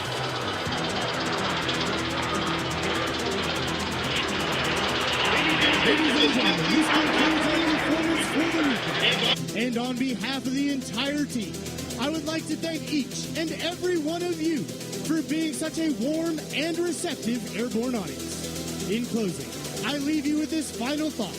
In the future, may all your days be prosperous and your nights golden.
So we are going to go from then, well, we're going from now to then. I got it backwards there.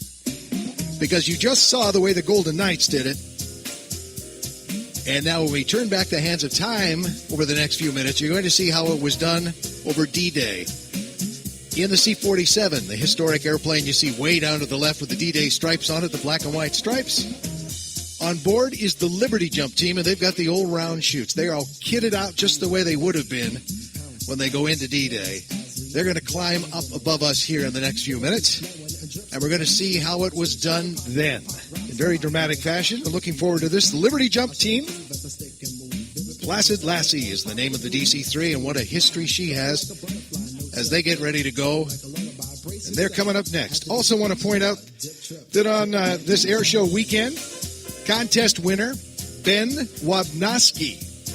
Ben Wabnowski, who we understand has never flown before, is going for his very first flight. Liz from one of the local flying clubs and schools is here, the flight instructor, to take Ben for his very first flight. How about that? First time he's left the ground in an aircraft, and it happens at an air show. So we'll send him off with some encouragement.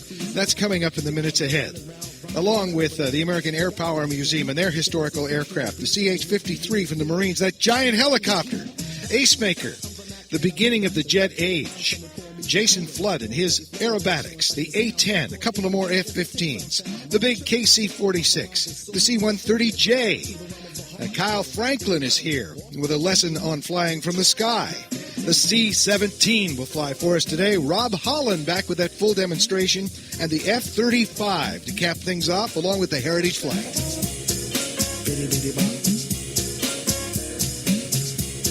Golden Knights platform is a Canadian-built airplane. Around the airport, you've probably seen this familiar shape, known as a Dash 8. In civilian terms, relatively new for the Golden Knights as their jump platform. And it's a beautiful one at that. Twin turboprop airplane. You're heading over to the other side, and the Golden Knights now making their way into the crowd line behind us here at Show Center, where they repack the chutes.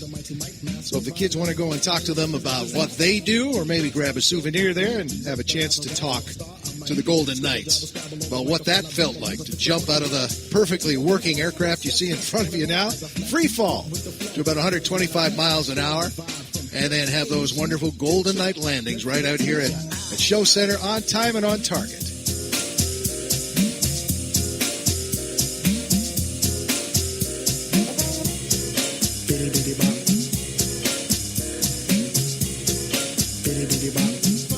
And again, a shout out to Holyoke Medical Center for their help this weekend and all of their invited guests. Westfield Bank, Beacon Health Options, Commercial Distributing, Curry Nissan, Honda. They've all been terrific helps in the community, and we thank them for their support. Also, Command Air Vehicles, based in Connecticut, designed, developed, and manufactured one of the latest medium-lift unmanned air vehicles, and you can see the cargo UAV prototype at their exhibit here at the Air Show today. Bank ESB, VA Central Massachusetts Healthcare. They've been a great help too. Leah Cars. By the way, the latest lineup of Leah Cars, you can take home some cool swag. They are in the display area as well. History taking off. We'll tell you all about it in the next few minutes as it gets airborne. That wonderful C-47.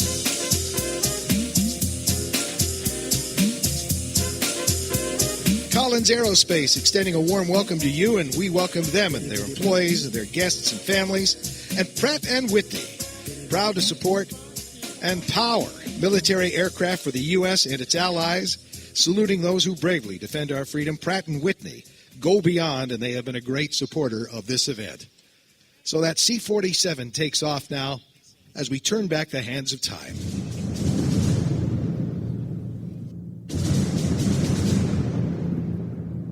The Allies have expanded their bridgehead south of Rome today, but the Germans are putting up a stiff fight to hold their lines along the main Fifth Army front. French troops threatening the flank of the German Luftwaffe line north of Cassino. In the foreign policy of the nearby nations. These rumors, including daily confidential reports. Somehow the Japs must have known we were coming. Nevertheless, the dive bombers were just starting their run, and we went right on in. Why do women make good welders, sir? Well, I think it's because they have better nerves than men. In welding, muscle helps, but you've got to have those nerves, too. We salute the greatest generation over the next few minutes. On board that aircraft, the Liberty Jump Team, military exhibition parachute team dedicated to the memory and honor of the men and women of all military conflicts and actions, performing these static line parachute jumps in the gear of World War II, lots of it, and these big round parachutes, not capable of the speeds or the precision that we saw demonstrated by the Golden Knights. Airborne, though, and its history celebrated, and you know, every weekend there's World War II veterans that join us. We had a couple yesterday and one joining us today. The average age of a World War II vet is in their mid to late 90s now. We're losing them at an incredible rate, as we understand, but the one thing that they ask is that we never forget their sacrifices, what they did. So for that gentleman who's with us today, I'm going to ask you to do something.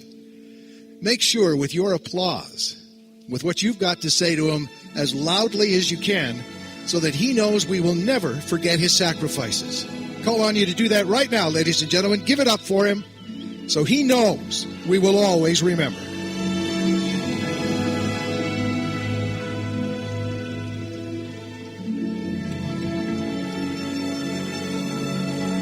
Think about him and think about all the others as you watch this C-47 now approach over your right shoulder.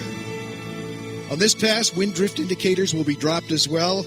That would not have happened over D-Day.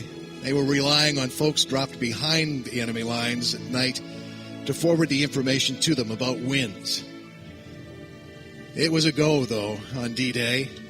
They would be dropped with these parachutes and slowly, agonizingly drift toward the ground with full kit, sometimes a bag hanging below them, their guns taken apart because that's the only way that they could fit. So not only would they land slowly with these chutes and hopefully not near a tree or a steeple and some of the other obstacles, but then they'd have to take the time to put their gun back together again and things like that.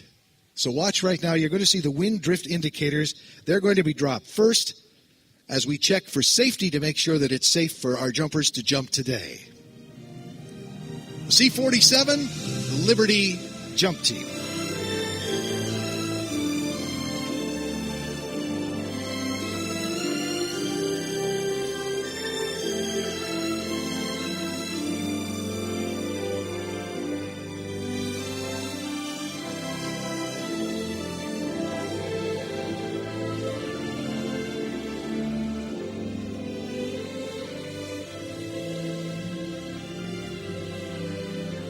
Placid Lassie was built in 1943 in Long Beach, California by the Douglas Aircraft Company as a C-47, U.S. Army Air Force order number AC-2609, at a cost in 1943 of $109,000 and a little change. Today, she's priceless. She served over Normandy and other theaters as well, did a transatlantic crossing. For a while into the 40s and 50s was restored back to a DC-3 and carried passengers in the Pacific West. And then was just left to ruin, practically. And when along came the 75th anniversary of the first flight of the DC-3, a couple of collectors wanted to find a really sad case to put back together again to celebrate that anniversary and bring it to Oshkosh for a display, to be part of the anniversary, maybe even win some hardware for a great restoration. And they did just that. 2010, a couple of guys, James Lyle and Clive Edwards, got it done. Was known as Union Jack Dak at the time, and then brought back again to its former glory and its namesake in 2017, Placid Lassie. And it is the platform from which these jumpers will jump in just a few moments.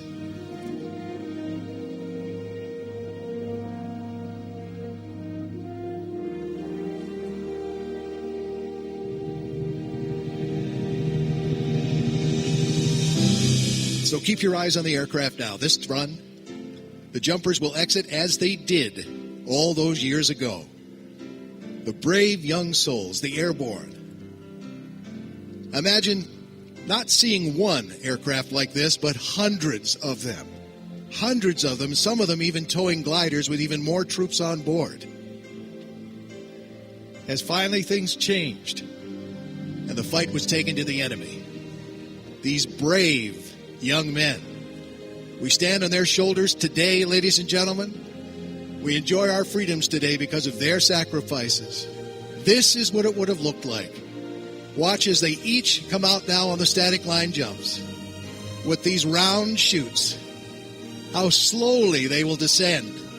Again, imagine the sky now filled with not just hundreds of airplanes, but thousands of these chutes as the troops get down. And again, I'll remind you that the ground is a great reflector of sound.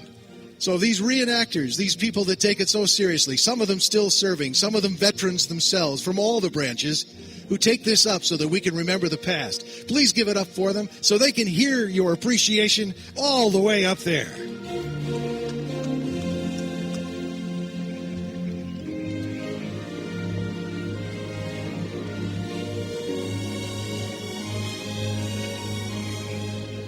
They do have some control, of course.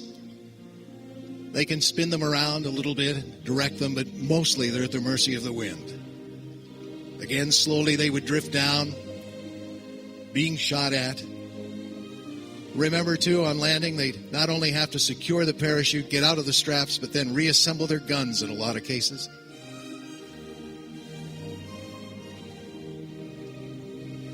Just amazing when you think about what those veterans went through all those years ago.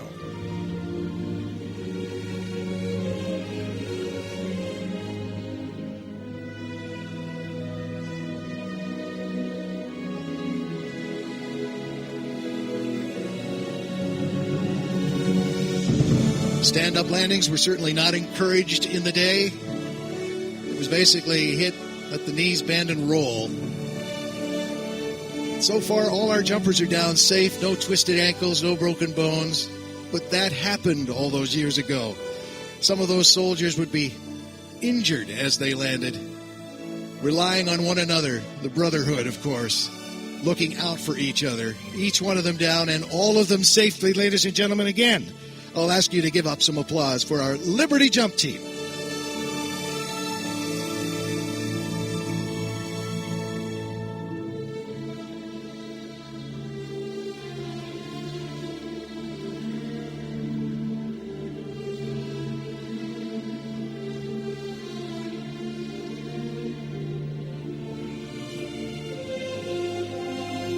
And now, of course, we'll send out the support team to make sure everybody's all right. They're all reporting that they're in good shape. And we'll make sure they get a lift back. After that, we don't want them walking back here, right, folks? And again, for Edward, airborne, 97 years old. Please give it up so that he knows we'll never again forget what they did for us.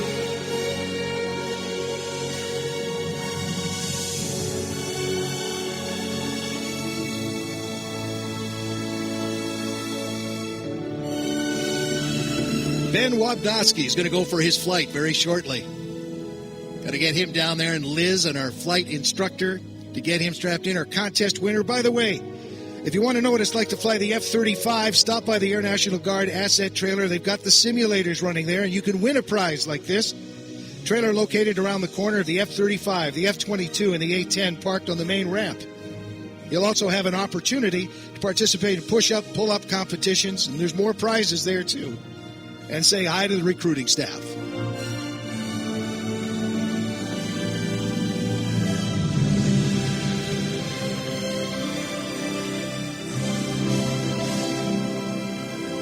Another wave of jumpers high above now. The C-47, all attached to the static line inside. That pulls the chute open as they leave the door of the C-47.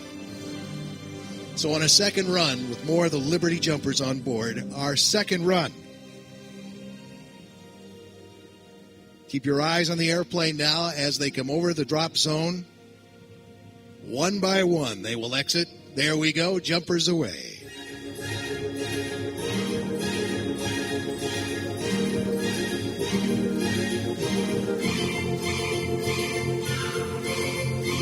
That does look like a violent pull, too, doesn't it? As they dangle out there and get snapped under the canopy. Slowly they come down, and once again, with our new line of jumpers, give it up. They can hear you loud and clear way up there.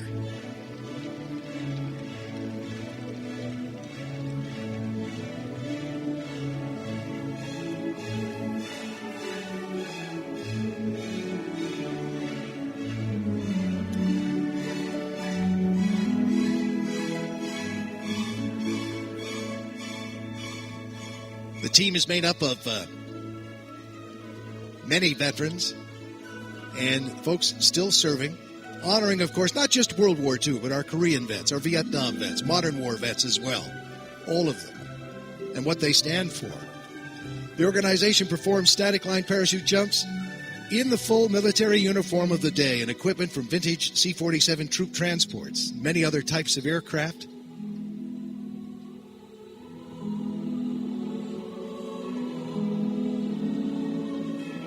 Many members, as I mentioned, military veterans and former paratroopers, others in the ranks still active military jumpers. And yet other jumpers on the team, no military experience at all, but all of the team members participating with a sense of dedication and admiration for the vets.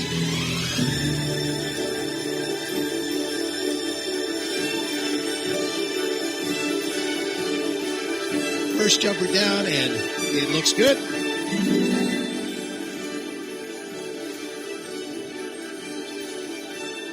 Three more to come.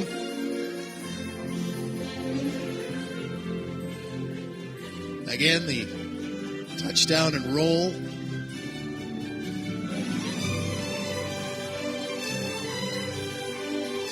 I do not have the courage to ever try this, and do admire those who do. With toggles, again, some control over these canopies, but nothing like we saw from the Golden Knights. And our last jumper about to touch down.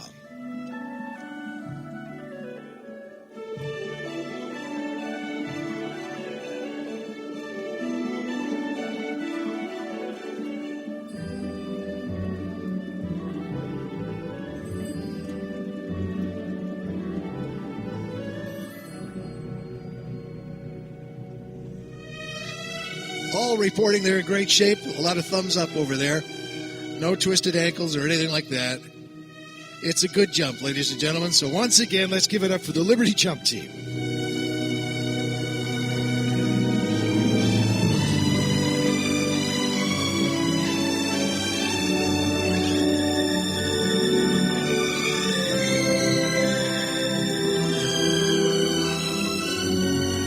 I see Ben down there and Liz. They're getting ready for a flight here in a few minutes. But before all that happens, and congratulations, Ben, we have 3 passes from this beautiful C-47. And look how beautiful our pilots are making it look today with the D-Day stripes, the sound of those big round engines, the sound of history. The C-47.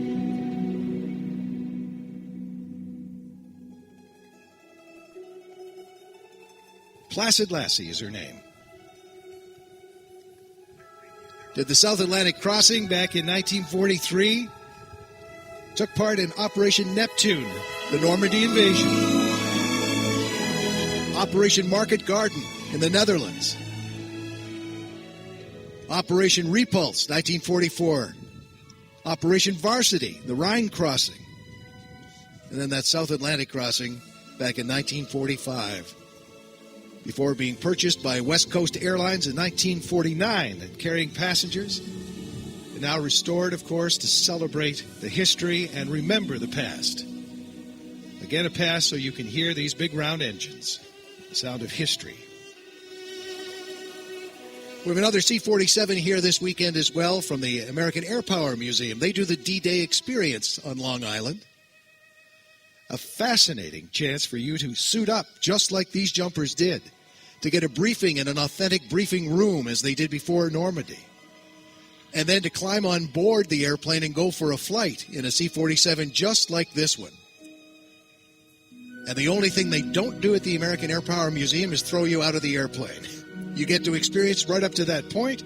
you have the kit on, then they bring you back. And you should look into that. It's not that far away, Long Island, the American Air Power Museum, and 2 of their aircraft, the B-25 and their beautiful P-51, will be flown for us later this afternoon.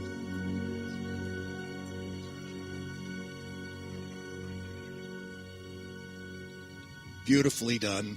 Gracefully flown here for us today. Our chance to celebrate the past.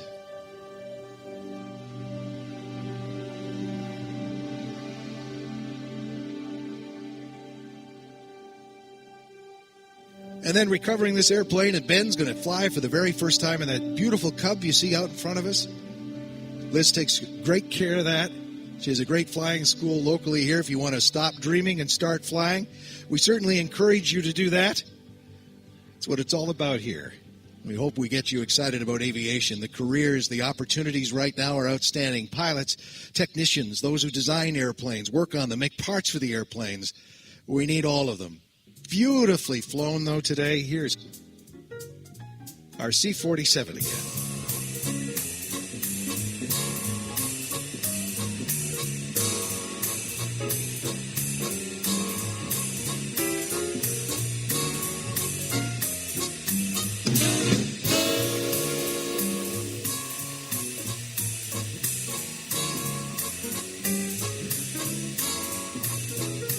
One of our air bosses watching this real close, Todd Cameron. He flies C-47s too, and he's smiling from ear to ear. My wife is smiling ear to ear. It's her favorite airplane as well. It is outstanding to be able to see one flown this beautifully. Respectfully, too, and wait till you see the B-25 and the P-51. Not one, but 2 P-51s flying later today as we pay respects to the past. Now, the tail dragger airplane, and that's a handful, will be recovered, landed, and then Ben, we're going to see Ben off on his first flight ever. He's going to leave the area, go off and do some flying with Liz. Liz is a very accomplished pilot, got quite a few hours too. So Ben's in good hands. And congratulations to our flight winner. They'll go off over the hills and out into the area and come back later this afternoon, and we'll have a conversation with Ben about how that went. His first flight ever. He hasn't even flown commercially anywhere. Never been in an airplane before, so he's a little nervous, understandably, but you're in good hands, Ben, not to worry.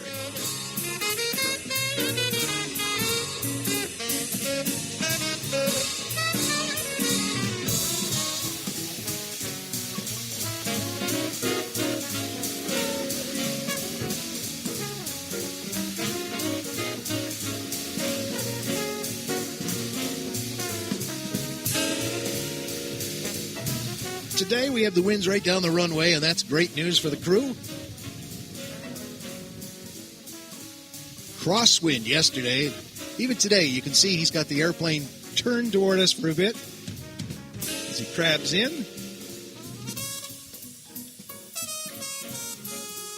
Slowly descends. That's a tail dragger airplane, too, although you get lots of visibility, but you don't want to jump on the brakes to get slowed down. You don't want to stand it up on its nose. So gently now on those old tires that they take such good care of. Look at that. He makes it look so easy. Give our pilot crew a wave. The outstanding work they've done. Keeping the tail up there so we can do a fast taxi down to the end and get back into the static display area. And by the way, the World War II airplane's way down to the left. That area is now open so you can go take a look at it.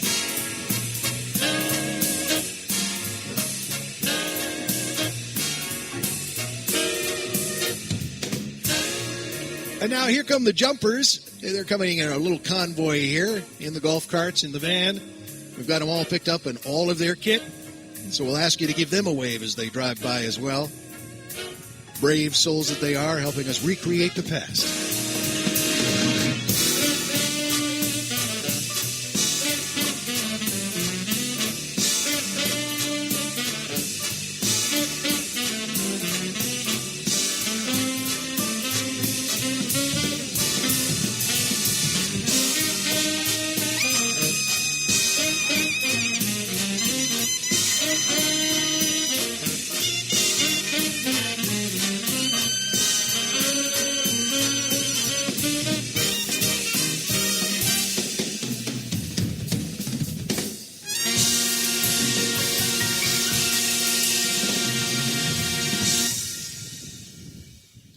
Well, Ben's getting prepped over there and getting ready to fly, and we've got so much more for you coming up this afternoon. As I mentioned, after we get Ben up in the sky with Liz, our flight instructor, we're going to get the American Air Power Museum out with a couple more beautiful examples of these warbirds.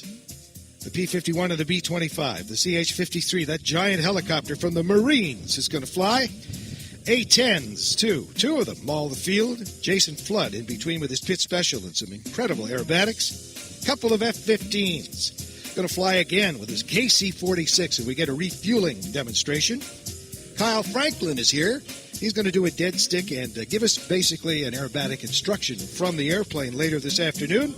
The Acemaker T-33 jet is going to fly a couple of times. The C-17. Rob Holland, your 11-time U.S. national champion, is going to show you why nobody flies like Rob Holland. And the F-35 demonstration, including the Heritage flight with another P-51, all still to come. I shall improve as I stick and move. Vivid poems recited on top of the groove. Smooth mind, floating like a butterfly. Notes set afloat, sung like a lullaby. Brace yourself as the beat hits ya. Dip, trip, flip, fantasia.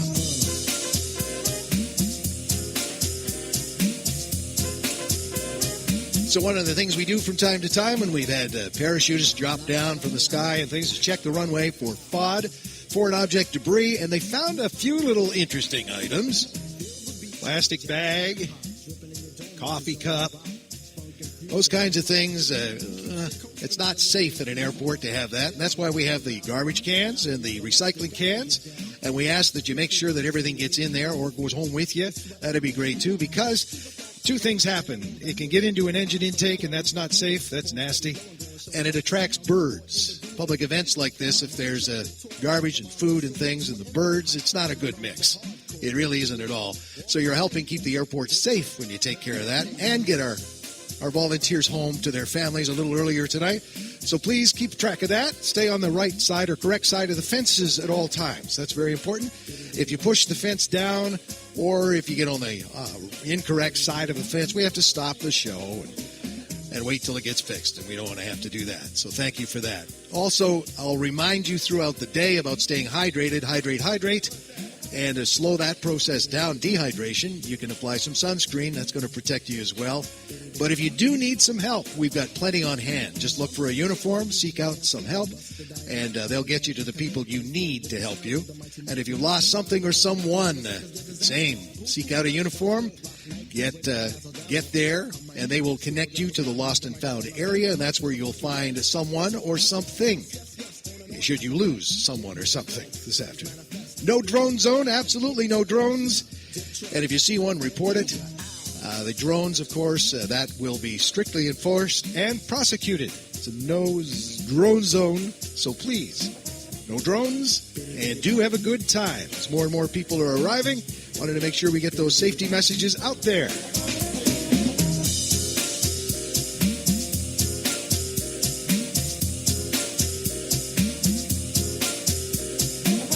The Liberty Jump team just getting out of some of the vehicles here, and they'll walk down the show line for you, too, these brave young men and women.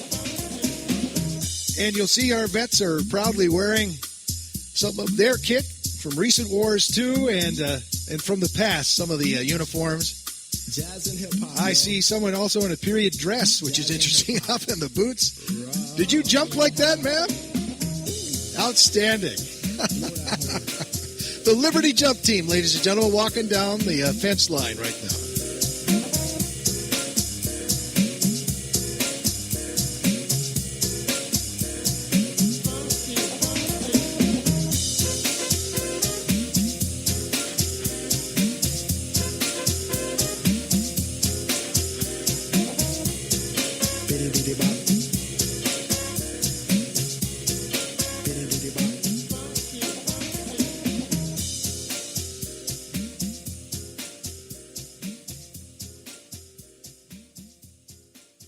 And taking a check just to be sure on the runways, too. That takes just a little bit of time.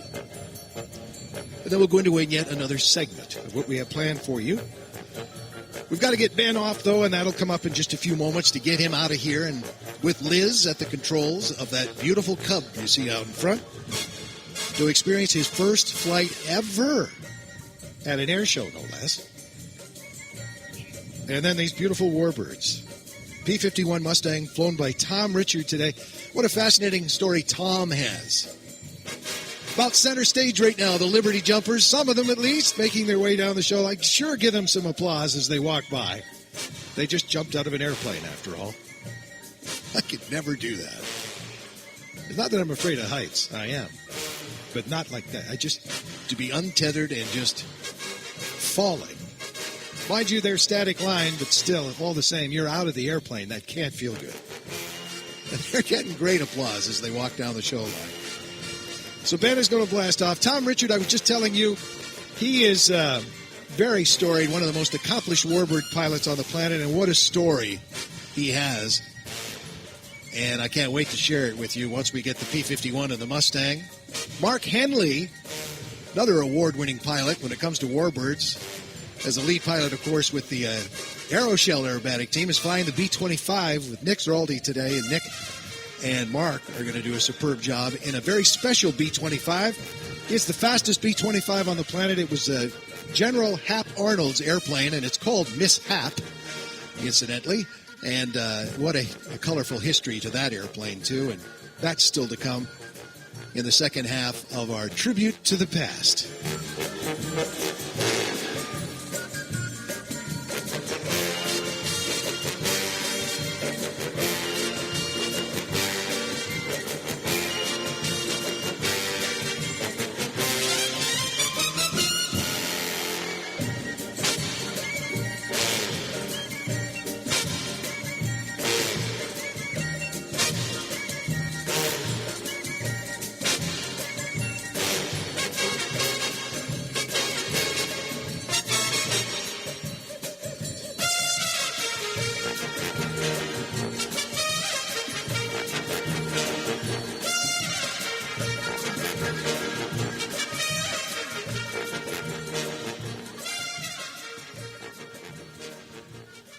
Ben is getting some instruction from Liz and some encouragement, too. We did this at Sun and Fun not too long ago.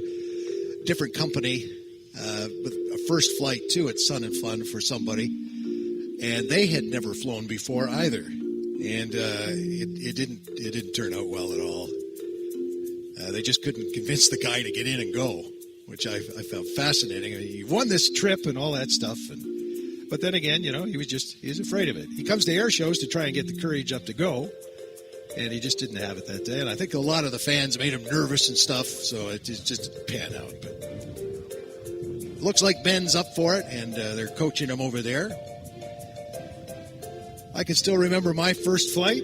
Did that with my dad many years ago. And it stays with you. You never forget your first flight. Especially when he let me take the controls for about 4 seconds, as I recall. And that was enough for him to know that maybe you're not ready just yet. Ben, I think, is that Ben there? They're walking him out. And Liz is, there's Liz, the flight instructor, meeting Ben. Ladies and gentlemen, give Ben some encouragement. Give him a round of applause, ladies and gentlemen. He's going to go for his first flight ever. Ben Wabnowski.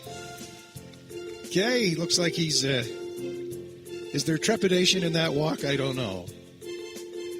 There's Ben and getting to walk around to the airplane with, Ben, don't be shaking the airplane. He grabbed the wing there. There, Liz will set him straight. She's such a good instructor, too. Ben, now what's he doing? No, Ben, you can't get on the airplane like that. You can't, don't be doing that. Oh, geez, Liz is not going to be happy about that.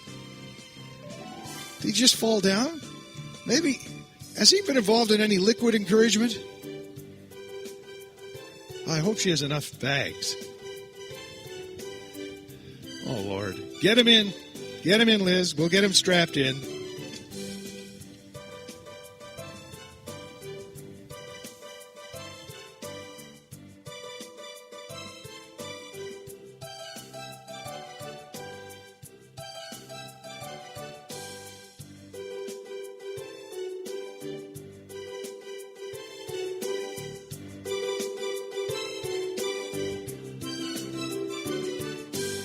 And Liz is I'm going to brief him now. I got him in and settled down, I hope.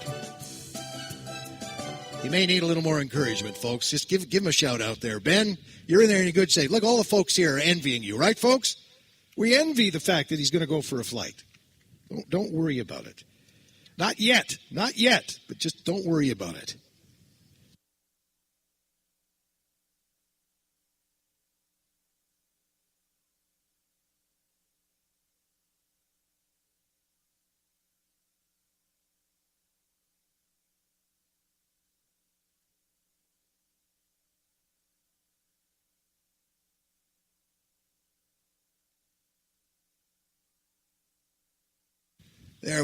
There he is. He's in the airplane now. And I don't know, we have to just talk. Liz is trying the tail, and I think he might have damaged the tail when he jumped on the end of the airplane, and that's not good. Oh, brother. All right, so we'll check the tail, and then we'll see what happens. Liz, take your time, Liz. Take your time, plenty of time. But, oh, no, that's not good. Oh, that's not good. Oh, he's already, Ben has never been in an airplane before. Down, up. That's it, Ben. Pull back on the stick and you're up. You push forward and you're down. It's like he can hear me. We're trying to get him on the radio. I don't even think he knows how to use the radio. Let's pull back.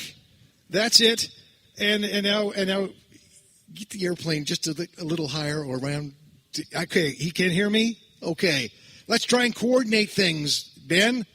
Don't do anything harsh. Don't do anything fast. Don't do big movements. Just little movements. A little back on the stick and up you go. There you go. And those are the rudder. That's not brake pedals. You push the right when it turns you right. The left. That's the rudder back there, the thing you were sitting on. Don't land at Gulfstream. Okay, let's try and get it back. Just a little bit of down, nothing fast, okay? And not big movements, little movements. Just be light on the control stick. We'll worry about the throttle in just a moment here. Okay, back and forth. The up and down you're getting. The wiggly wobbly, not so much. Roll right, you're finding that. That's left and right with the stick. There you go. You go right, you go left when you move the stick right and left. There it is. No, back again. A little back on the stick. A little back. Look out for the windsock. Stay out of the trees, Ben. Please stay out of the trees. Out of the trees, above the trees. There we go. Now slowly and lightly and carefully, we'll just get things turned around. Slowly turned around. That's it. You've got the rudder. Now we try and coordinate some of these movements. No, you stay on it, okay? Yeah, you were doing so well. Oh, no, he's panicking again, I think. Just get the nose down. Get the nose down. There we go. And then a little bit back. Back. Pull back on the stick. There we go. All right, good. I've got to be calmer. Liz is so much better at this than me. All right, here we go. There we go. This is beautiful now. Now you got to slow. Now we got to learn the throttle. Just slow it down just a little bit. You got the right wheel down, the left wheel down, the right wheel down. Let's get them both down. On the left wing. Oh, no, that's nasty. He's dragging the wing on the ground. Okay, let's try one more time. Can we get you around? Maybe add the throttle now, and we'll get you back the other way? No, apparently not. All right. Forward. Not all the way forward. No. A little bit back. Ben, you can do this. You've got this, Ben.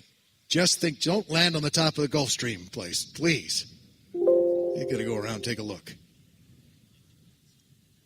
They must be loving that. That's just not right. It's just wrong. All right, please, not the multi-million-dollar jets. Let's get you turned around now. Let's get you slowly back over the runway. Slow the airplane down and bring it to a landing. No. Don't worry about the pedals. That's it. Throttle back now. Just a little. That's it. Let it settle now. Bring that throttle. Your left hand there, that thing with the red knob on it, just pull. No. You pushed it forward. You didn't bring it back. And don't work the rudder quite so hard, my friend. Hello to the Golden Knights and the fire department over there. And the guy in the outhouse is never going to forget that. Oh, man. All right, let's stay out of the trees and let's do this one more time. Come on, Ben, you can do this. You're starting to figure it out. Where are you going now, Ben? No. Oh, no, that's not good. Oh, there he is. All right. Come on, Ben. Let's get back over the runway, please. Back down he goes again. All right, let's make a left of it. Coordinating the turns now. He's actually getting the hang of this. And now he's climbing. That's not a good thing. We want to get you settled down, Ben. It's too bad we couldn't get him on the radio. I can't. Wait a minute. I think if you listen real hard, we can actually hear him. Is that him screaming? I think that is him.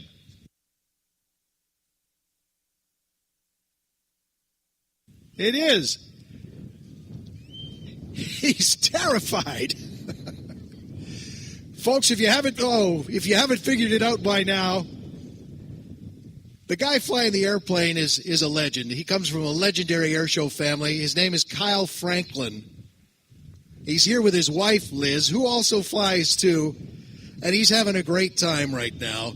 He just chucked the water bottle out of the airplane, so he's fully hydrated, but we do have to get him back on the ground. But what he can do with an airplane is an amazing thing, especially one like this. This is the one he learned how to fly on with his dad.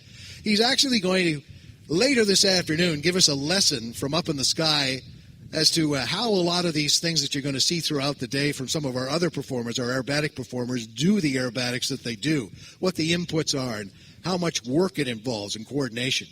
But right now, he's going to have some fun on his landing. He likes to have fun with every aspect of what he does, so he's got the one-wheel landing go here. You've heard about three-point landings? Well, there's one. And don't forget, he's dealing with a pretty gusty wind coming down the runway. And there he's got the wingtip pretty much on the ground there for a second. And so now it's the other wheel. He's going to lift that into the wind too. Wiggly wobbly. And then he's going to turn in where Liz is. Liz, are you okay over there? Everything's worked out fine. She's giving us a big happy wave. But watch now as, you know, those lateral G's, when you turn to get on the turnpike and you're going just a little too fast for that cornering, well, that's basically what he's doing right now. He's got the airplane all twisted off to one side as he comes in. Look out, Liz, he's coming in hot. Kyle's coming in very hot. And watch now as he gets out of the airplane. Keep your eye on the airplane there. Where is he? Whoa! The airplane goes right over him, and out he comes. Kyle Franklin, ladies and gentlemen, or Ben in this case. And isn't that outstanding? And his lovely wife, Liz. Husband and wife, ladies and gentlemen, Ben, or Kyle, and Liz Franklin. Back later this afternoon, as I mentioned. Look at that wind moving that airplane around. You can't make this stuff up. And that's what our pilots are dealing with throughout the day as they perform for you. So keep that in mind.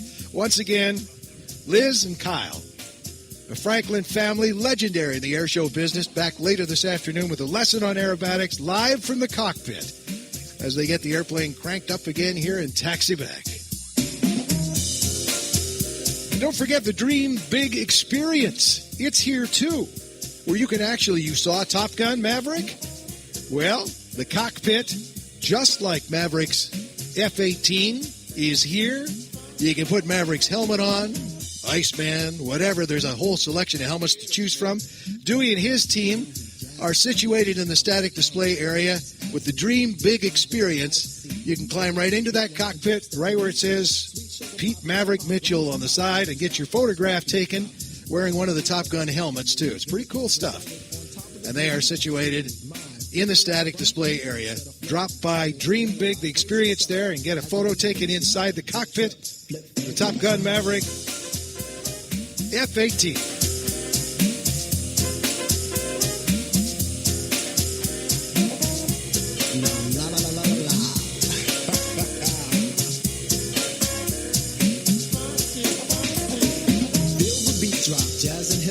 Dripping in your dome makes his own and bop. Funk confusion, a fly illusion. Keeps you coasting on the rhythm you're cruising. Up, down, round and round, rhyme profound, but nevertheless you got to get down.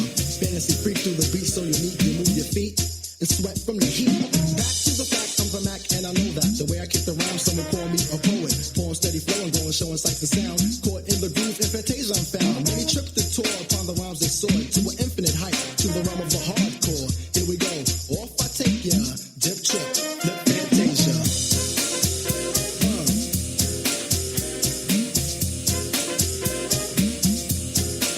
What's that?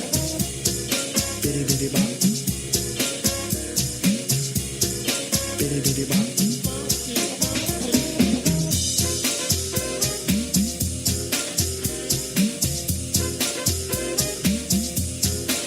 What's that? Biddy biddy bop. And we mentioned, of course, the Dream Big exhibit with the F-18 cockpit in the Top Gun Maverick colors. And you could also see what it's like to fly the F-35. Simulators are here. Air National Guard asset trailers where you find the free F-35 sims where you could win a prize. Trailer located around the corner of the F-35, the F-22, and the A-10. Check that out. There's so many things to see here, including the static display aircraft and some of the other exhibits, too. Leah Swag, too, with the Leah cars, the latest lineup.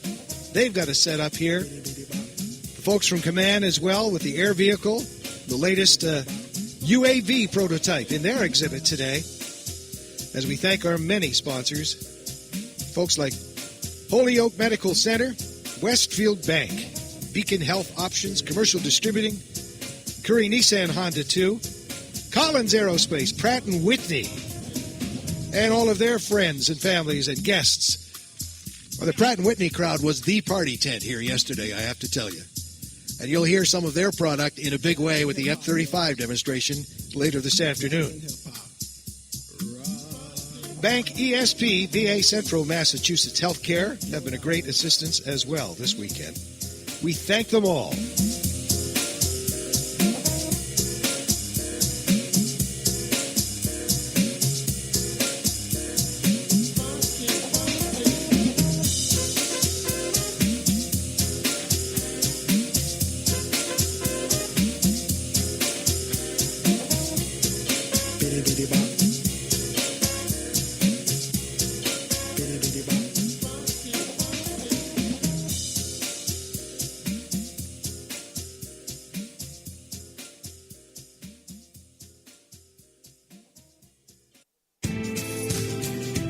Picking things up in just a moment again to complete our tribute to the past with the P-51, T-6, and B-25 preparing shortly. It's the keys to your daddy's car.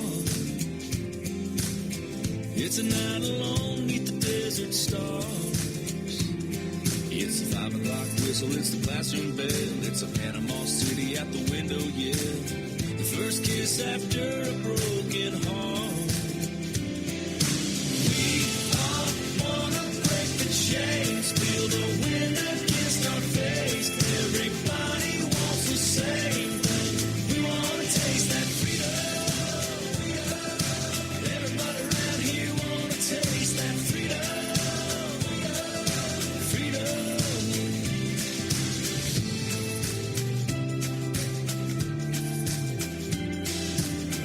It's a pocket full of folding cash. It's telling that boss he can kiss your ass. That ticket to your favorite show. Getting lost in the rock and roll. Close your eyes, hands up high. Go on and let it all go. We all want to break the chains. Feel the wind against our face. Everybody wants the same thing. We want to taste that freedom. Everybody around here want to taste that freedom.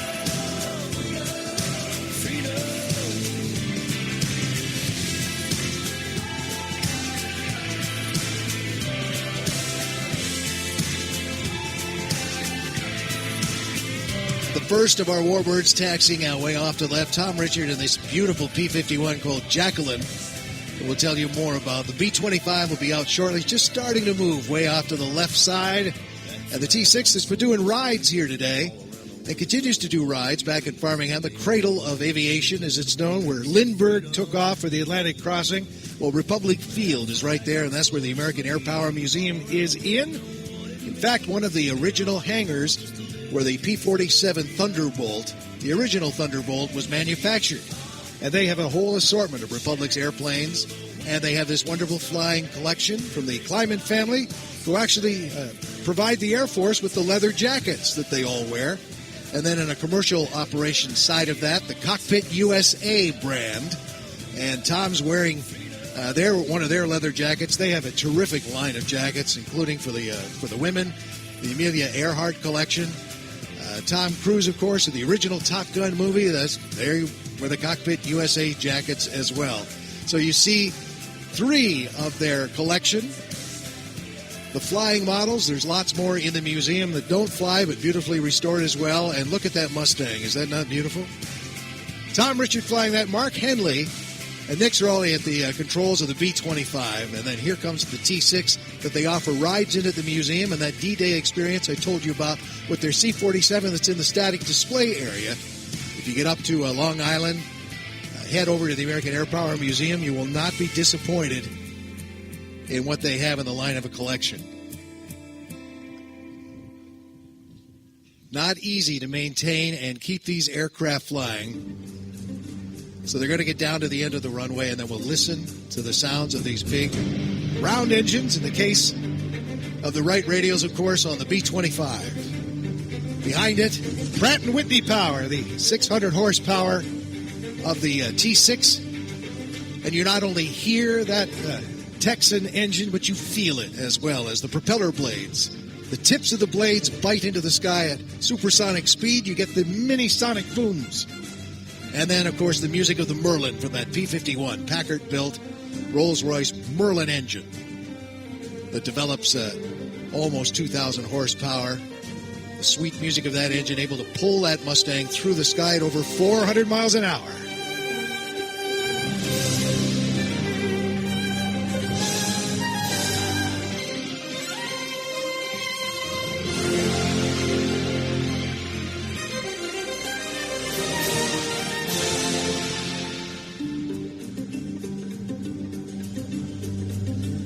The last airplane taxiing there, of course, the T-6. The primary or the secondary, the advanced trainer is the word I'm looking for. The pilots trained on that before they would be in the P-51 and in theater with just one seat. They would go right from that harbor to overseas, climb in to the P-51 and be in theater, taking on the enemy for the first time. The advanced trainer, so-called because it had retractable landing gear, flaps, and some of the more advanced things the pilots would have to be dealing with, opposed to the primary trailers. And I believe I see a Stearman here on display. There's some of the primary trainers of World War II are here for you to see as well. And then these young men and women, the women who ferried the airplanes, the fighter pilots of the time, again would strap into a P-51, say, for the first time alone, figuring it out as they went into battle. Amazing, the courage of that generation.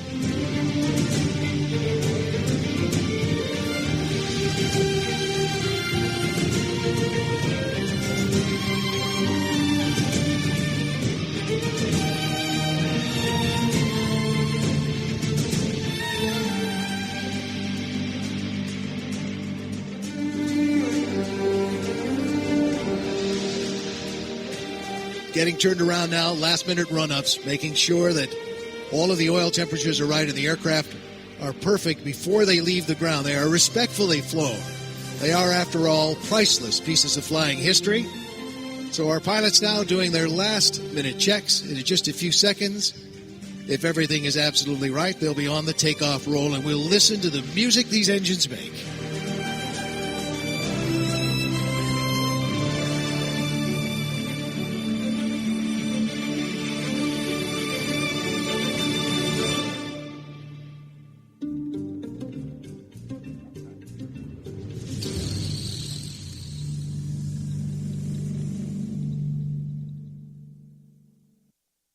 T-6 is going to go first.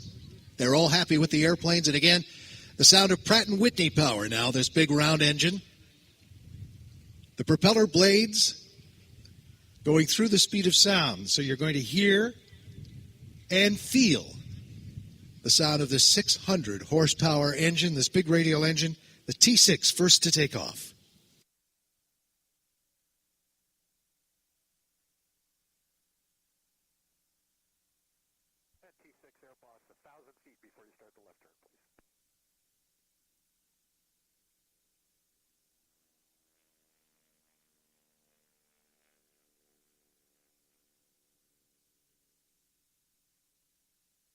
And it's headed back to the museum where it will continue to do more flying and flights there, as they usually do, particularly on the weekends.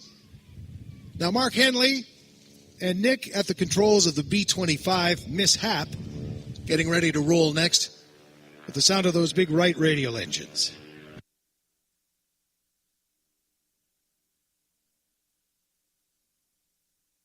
Again, that big prop sound you hear above us coming off of the tips of the propeller at supersonic speed. It's just a unique, a magical sound.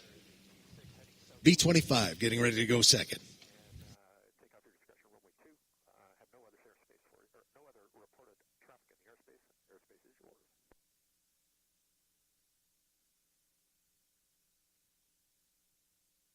On the takeoff roll, the big heavy roar of these engines.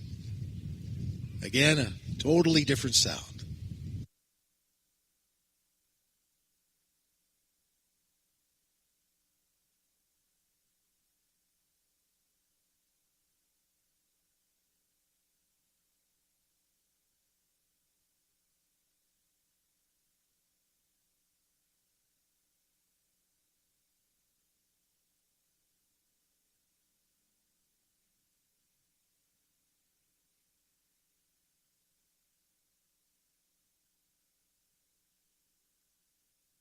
General Hap Arnold's personal B-25 during the Second World War, named Mishap. And again, more of the story once we get them back in formation.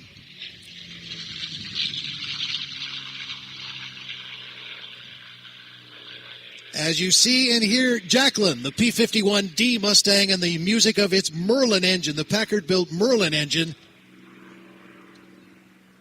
Tom Richard flying it for us today.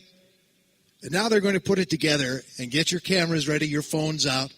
Get it on video, too, because the rare opportunity to get these rare warbirds not only flying for us today, but also flying in formation. So they're going to do that. When they come back here, we're going to have the B-25 and the P-51 in formation. A couple of passes like that before Tom separates and flies that P-51 in a graceful, beautiful solo aerobatic display. And at that point, we will tell you the stories of these remarkable aircraft and the pilots flying them today from the American Air Power Museum.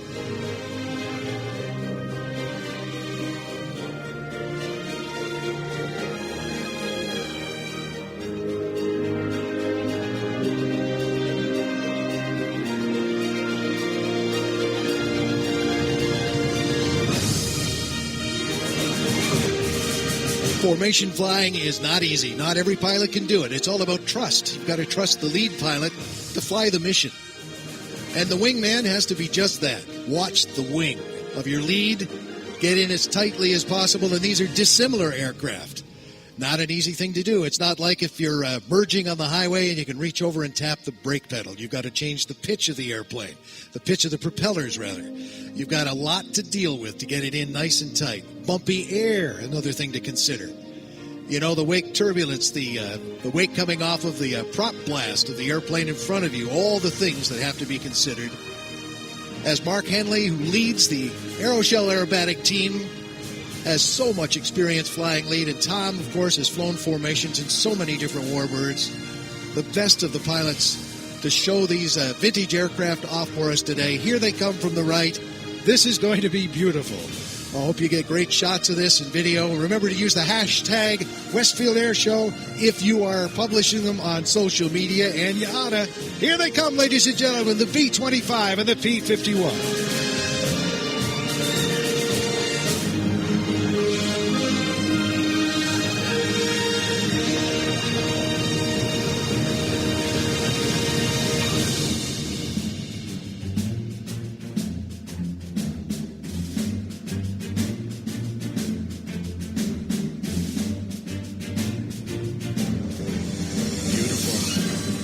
Farmingdale, not far from where Lindbergh started his historic transatlantic flight. The museum, situated in one of the original hangars where the P-47 Thunderbolt was made.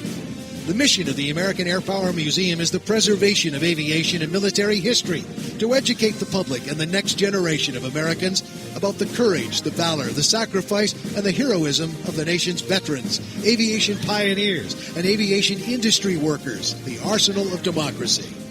They accomplish the mission by preserving, displaying, and flying operational and static examples of the nation's legendary air power and ground vehicles in their collection, as well as throughout their related displays, exhibits, and event programs. They strive to create an experience on mission that educates and inspires future generations in the subjects, again, of aviation, engineering, math, science, and history. Ladies and gentlemen, they'll be coming around again in formation.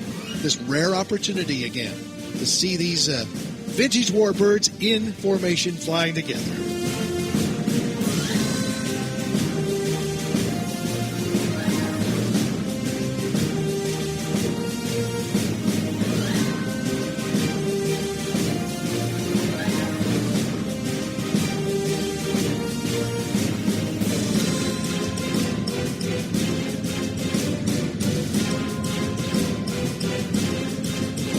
The North American B-25 Mitchell Flying Lead is an American medium bomber that was introduced in 1941 and named in honor of Major General William Billy Mitchell, a pioneer of U.S. military aviation. Flown by many Allied air forces, the B-25 served in every theater of World War II. And after the war, well, many remained in service, operating across 4 decades. Produced in numerous variants, nearly 10,000 B-25s were built.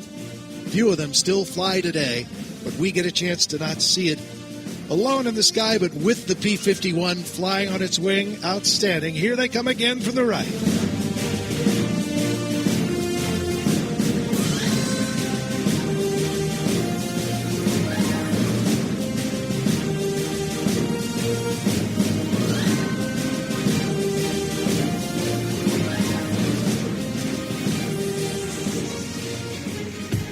The B-25 became etched in the public lexicon as the bomber used in the Doolittle raid, in which 16 of these B-25s, led by Lieutenant Colonel Jimmy Doolittle, took the attack finally Japan for the first time after Pearl Harbor. 4 months after the bombing would be the first blow to the Japanese Empire to avenge the attack of Pearl Harbor. Imagine flying these B-25s off of the deck of an aircraft carrier. And the Doolittle Raiders had planned to be able to land safely, knowing they didn't have enough fuel to get back or even be able to land back on the aircraft carriers to get to mainland China and hopefully safely land there. But weather changed all of that. And we know the story now that while most of the aircraft did manage to get to China, a lot of the crews, there were lives lost. Some of them suffered tremendously as prisoners of war. And the last of the survivors, the Doolittle Raiders, passed away just a couple of years ago now. They're all gone, but we will always remember that story. The B-25, whenever it flies, honors those men and all our veterans.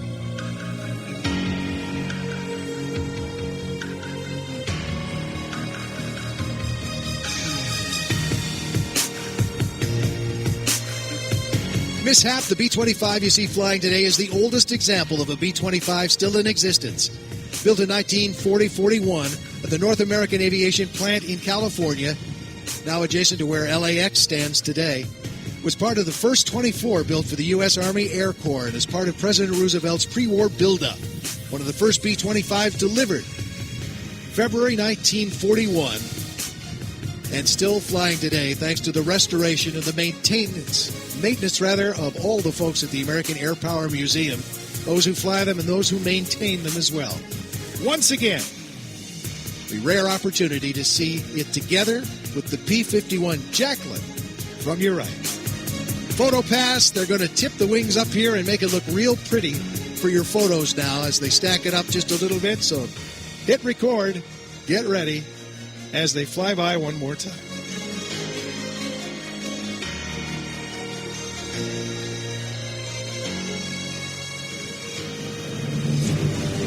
Beautiful. Absolutely beautiful. Tom now breaks away, and he will perform by himself aerobatically as the B-25 now breaks off. And then we'll tell you the story about Tom, his American dream, and this beautiful P-51 from the American Air Power Museum.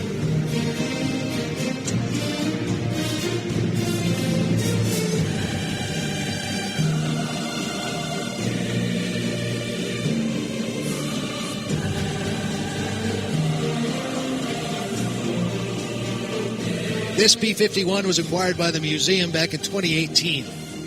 Produced at the main American aviation plant in California in 1944. Shipped to the Italian Theater of Operations, where it was a replacement aircraft for the 15th Air Force. Remained in the replacement depot, having not been assigned to a combat squadron until 1945, when it was returned to the United States through the port of Newark, New Jersey, where it would remain in storage until 1947. Then returned to the active Air Force operational status. It would go on to serve in both active duty Air Force and Air National Guard units until it was sold surplus in 1957. It is now priceless, as any P-51 is. And you're going to see it expertly flown by Tom Richard now. And Tom likes to get all the energy he can. He'll be low to the ground and then high into the sky so you can see how impressive this airplane was and remains today.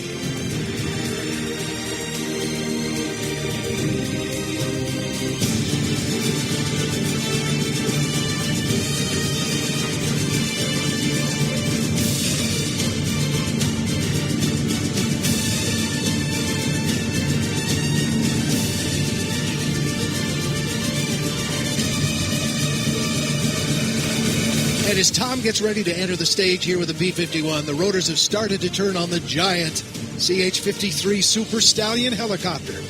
The Marine Corps getting ready to run it up. It'll be demonstrated a little later this afternoon as they prepare.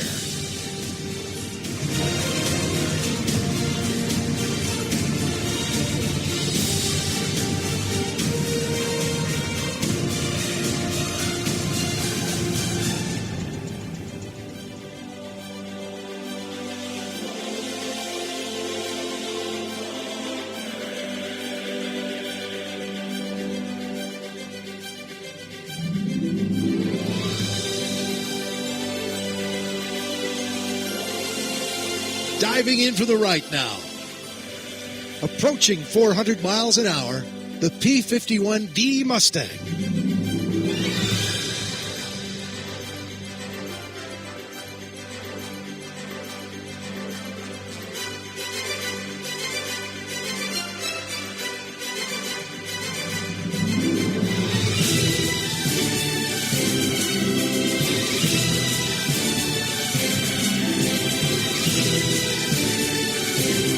The speed, its ability to climb. So impressive all these years later. And that whistle that you just heard, added to the beautiful music of the Merlin, coming from the inner gun ports, like a flute. Those two holes, as those two guns were set back in further in the wing to make everything fit in there, actually harmonize with the engine of the sound. And when the angle of attack is just right, we'll get to hear that again. As it drops down now, building up the speed and energy again, the Cadillac of the sky, the beautiful P-51D Mustang.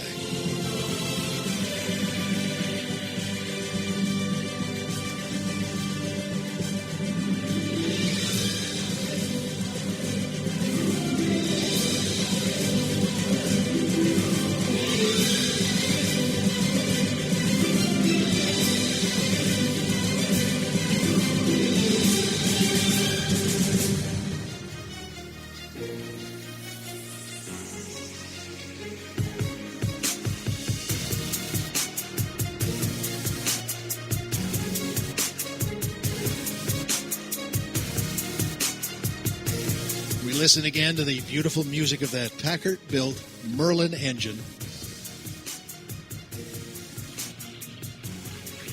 The crisp crackle as it climbs again.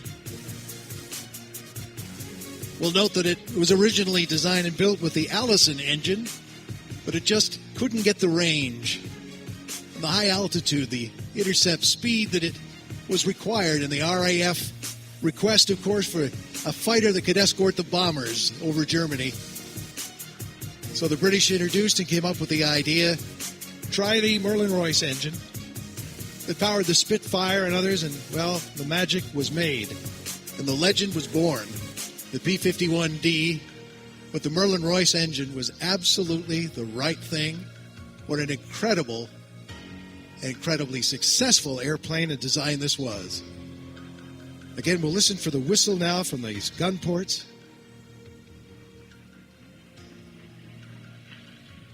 Has to be just right. Other music that comes from the superchargers and the venting on the airplane. There's so many amazing things about the design of this airplane that make it so great and make it sound so wonderful as well. The P-51D.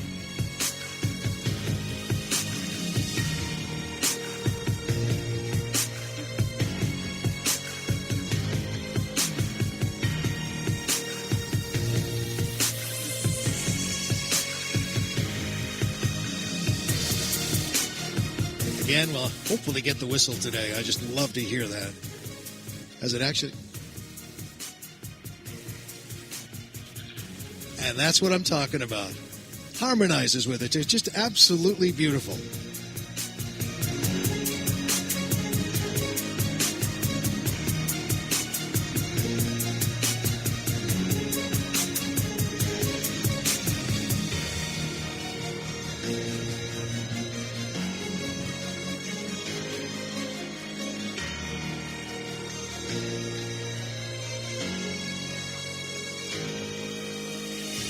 Now, the guy flying the airplane has quite a story, too, and talk about your American dreams. And I love sharing this story with anyone. Tom came to this country from Sweden not so long ago, touching into the 1980s. And you talk to Tom, you're not going to detect an accent really at all. He came over, his grandpappy stuffed a couple of $100 into his shirt pocket because he went to his grandpa with a dream. He says, I want to get to America. I want to live in America, and I want to fly warbirds from World War II. As a teenager, he knew that's what he wanted to do. Since then, he's learned how to precisely fly the aircraft. As you can see, not only the P-51, the P-40 he owns and can teach you how to fly at his American Dream Flying Ranch, where he, along with his wife, who also flies and has a T-6, open up their school and have a wonderful place to visit. So here he comes over from Sweden, and he gets a couple of cassettes into the 1970s car that he bought and lived in when he came over here. A couple of Eddie Murphy tapes, comedy tapes, that he'd pop into the cassette player and listen to day in and day out, and that's how he learned to speak English. And now, ladies and gentlemen, all these years later, he has that wonderful ranch. He owns the warbirds that he always wanted to have, and he's living the dream. And that's why he calls his P-40 the American Dream, and why he lives that dream here and flies these warbirds across America. It's such a pleasure to have Tom Richard here with us this weekend, flying the P-51.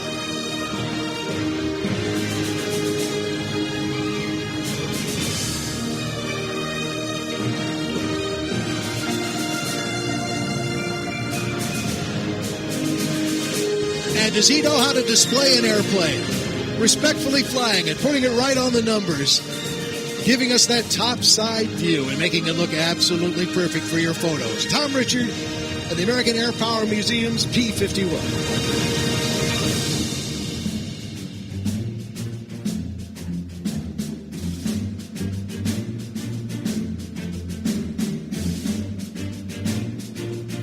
Tom also represents the Cockpit USA brand, the leather jackets that we've been telling you about. Check out the catalog. You want to know what Tom looks like in case you meet him here afterwards during the weekend? Well, he's the steely, blue-eyed character that models an awful lot of their clothing, too. It's not enough that he's, a great pilot and everything, but as my wife described him today, he's pretty handsome. And indeed he is. With his blue eyes, his leather jacket and apparel, his model looks, and his talent.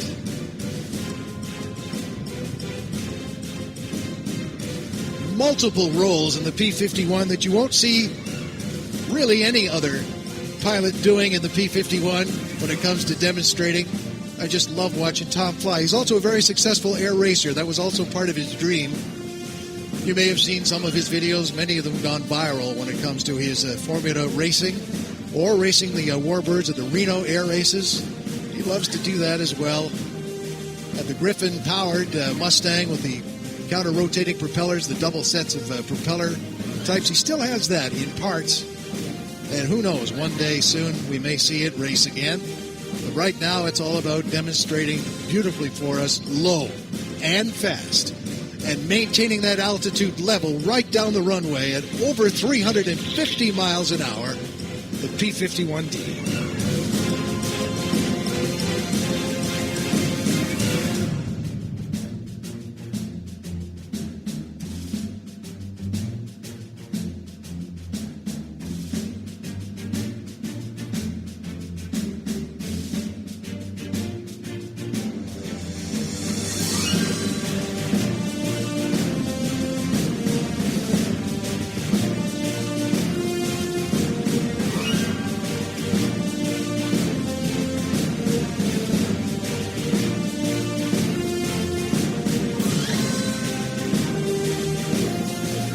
Dropping down again from the right, and again low. Building up as much energy and speed as he can. And again, holding it right at altitude to tip that wing up now to give you the beautiful photo pass of that P-51. The crackle and music of the Merlin. Such a beautiful airplane.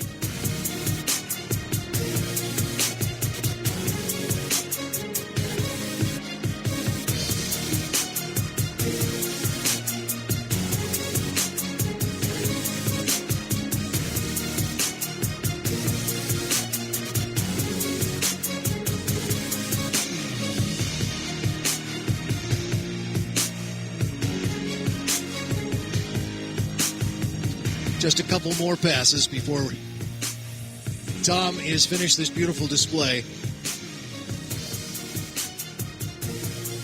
Dropping down now and again. He loves every second of this. And now going left to right to give you the top side view again to make your pictures and video look absolutely beautiful. What a showman.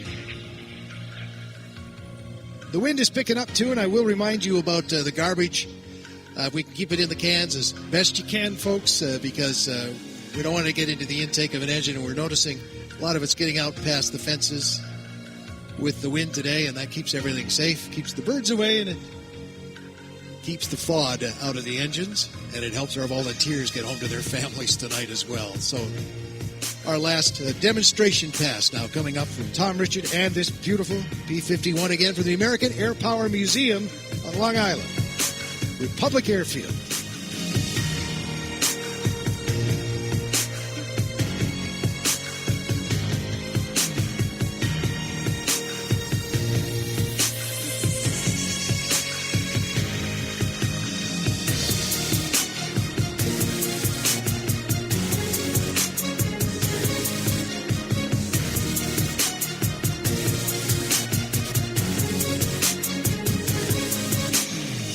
Amazing.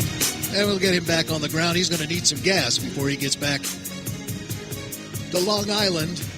And as he recovers, I want to remind you again, Dewey and the team are over at the F-18 cockpit Dream Big experience where you can put on the Top Gun Maverick helmet, or maybe one of the other characters too. He's got a whole selection of helmets. Climb into the cockpit, get your picture taken in the cockpit of an F-18. It is painted up just like Pete Mitchell's plane in Maverick. Tom Cruise, of course. And you want to do that because the Navy, well, specifically the Marines, are about to enter the stage in just a few moments in a big way. First, though, we're going to get Tom back on the ground in this beautiful P-51, and when he taxis in, he will not be able to hear your appreciation, but again, he will be able to see it. So be sure and give him a huge wave, and I really hope you get a chance to meet Tom before the weekend is out, because he will light you up about aviation big time and the American dream.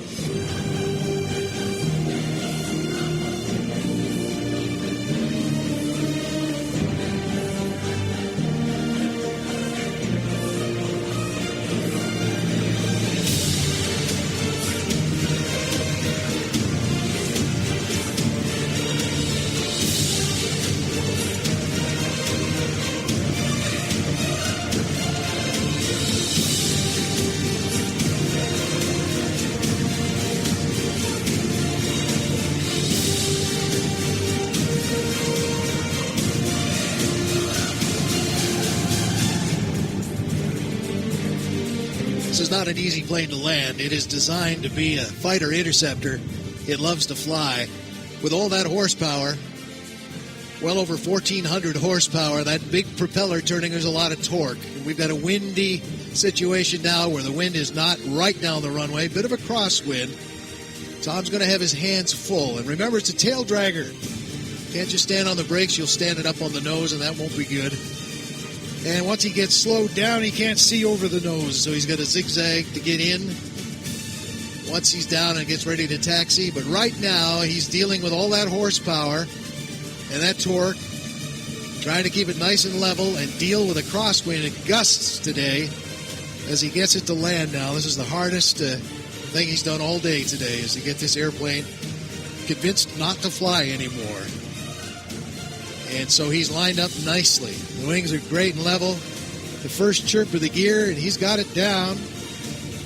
Trying to keep the wing down now, of course, dealing with the gusts. And textbook. Tom is just so good at what he does. Respectfully flown. Right now he's a little busy trying to get it slowed down and dancing on the rudder a little bit. And now it's all under control. Now it's just a big, heavy, non-flying machine. And he'll be looking around, and he'll be looking down the show line, too. So off to the right first, people. I ask you to get your hands in the air. Give him a huge wave of appreciation. Tom will be looking. Tom Richard and the P-51. Please give it up for him. And the rest of the crew here from the American Air Power Museum for helping us celebrate the past.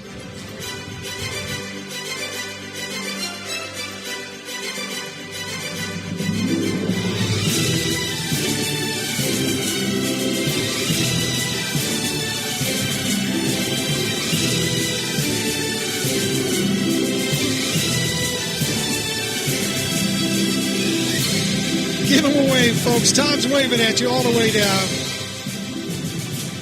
Look how beautiful that airplane is. Tom Richard.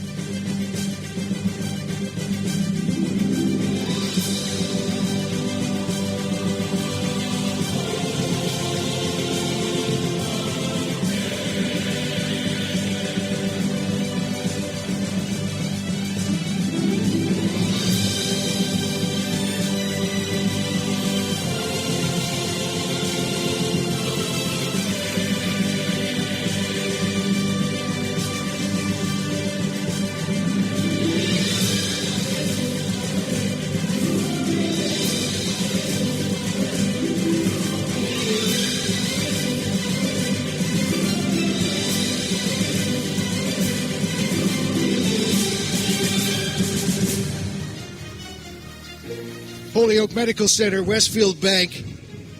We thank them, can't thank them enough today, and all of their invited guests, too, for helping out this weekend. Beacon Health Options, Commercial Distributing, Curry Nissan Honda, too. Long list of community folks getting involved and connecting to the base in a nice way. So we can get out here and celebrate in the Sun Aviation. We're going to change things up drastically right now. Look to your right, ladies and gentlemen. You're going to see a whole lot of moving parts flying in close formation. Helicopter flight where the wings do the rotating. Welcome, ladies and gentlemen, the Marines. All my friends know the low rider. The low rider. Now watch this. Is a little higher.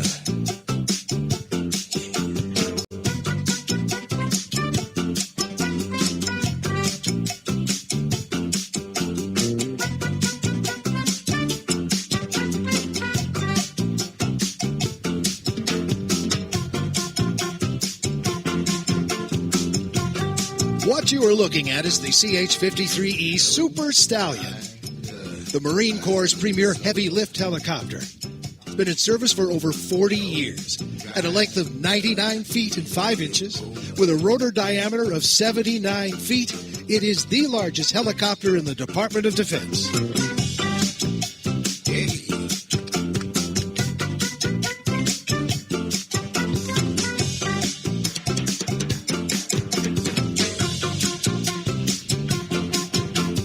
It has 3 engines, each with an output of 4,380 horsepower, designed to carry thousands of pounds of cargo outside and troops inside.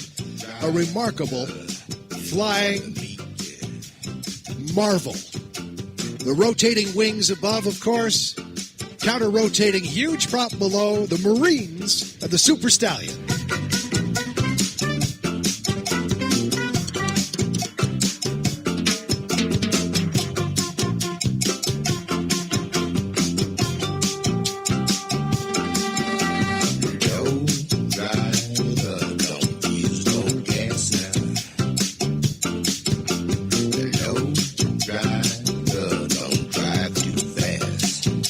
From Marine Corps Air Station, New River, North Carolina, where it continues to provide flight training for newly commissioned naval aviators and enlisted air crew on the CH-53E Super Stallion.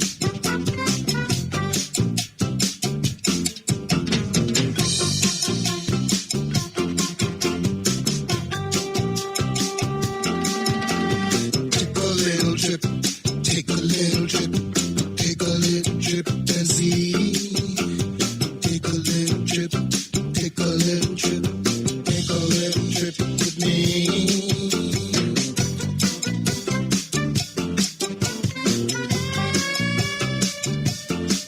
The fast, high-speed pass. You hear and feel the weight of this remarkable aircraft. Helicopter pilots have their hands full. They have the rudder pedals, and their feet are busy, too. They've got the throttle in one hand, and the collective, and then the control stick. Helicopter pilots should have 3 arms and 2 feet. Amazing way to fly. And happy to include, well, rotary wings, rotating wings, and fixed wings, and jets, and fast movers, old planes, new planes, and the Super Stallion, too. Speaking of big, the C-17 will be flying by later for us this afternoon as well. All different sizes of airplanes.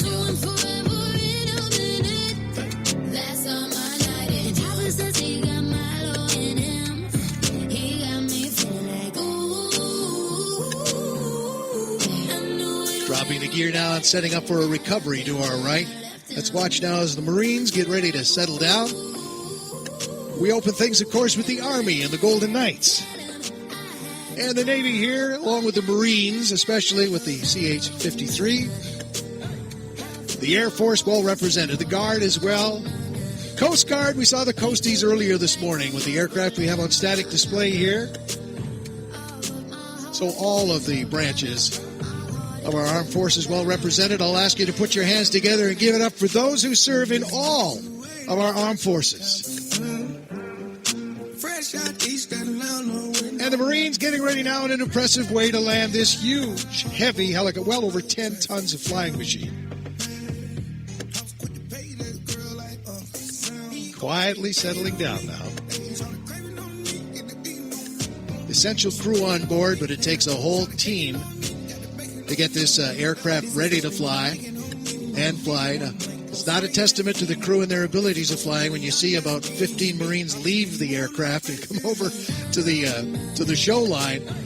It just means they're not essential for the flight, which is one of our rules about safety when it comes to air shows. But there they've got it back on the ground. I'll ask you to get your hands in the air right now and give a wave of appreciation to our Marine Corps crew here on the Super Stallion.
Shortly, we'll be turning back the hands of time to the beginning of the jet fighter era and the remarkable story of Lockheed Martin's Skunk Works.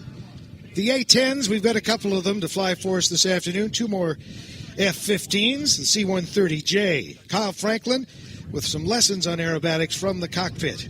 Acemaker coming up the T-33 here shortly. The C-17 Rob Holland is going to fly. The F-35 Heritage Flight 2. Lots more flying to come as the Marines unwind now. Shortly they'll be out, and we can give them a round of applause once they got their helmets off. And a bit of a breather here again to remind you that if you want to know what it's like to fly the F-35, stop by the Air National Guard Asset Trailer. That's located around the F-35, the F-22, the A-10 parked on the main ramp. And try out the free F-35 simulators. Cool thing about the F-35 is the helmet. I had the privilege and the chance to go to Lockheed Martin a few years ago as they were starting production of the F-35. Not only did I get a chance to fly the sim, but also to wear the helmet and experience what it was like to be able to look down through the airplane, look behind you like it wasn't there. Yes, Dan's up here reminding us we both did. And it's truly amazing the technology involved in actually being able to look through a visor like what you're sitting in isn't around you at all. And that's just some of the marvel of the F-35, which will soon replace the F-15s right here at Barnes.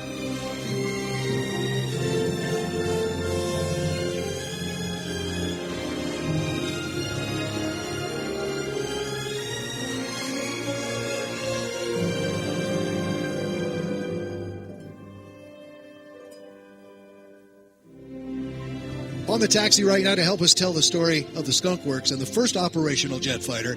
We've been talking about the 5th gen now with the F-35. The story began with the jet that you're about to see. And we're going to tell you the story of the Skunk Works and how that all came about. As off to the left, it's just taxiing out one of the most beautiful T-33 restorations that you're ever going to see. And it's going to take off here shortly. And we'll tell you the rest of the story then. But on the taxi now, off to the left, the T-33 known as Acemaker.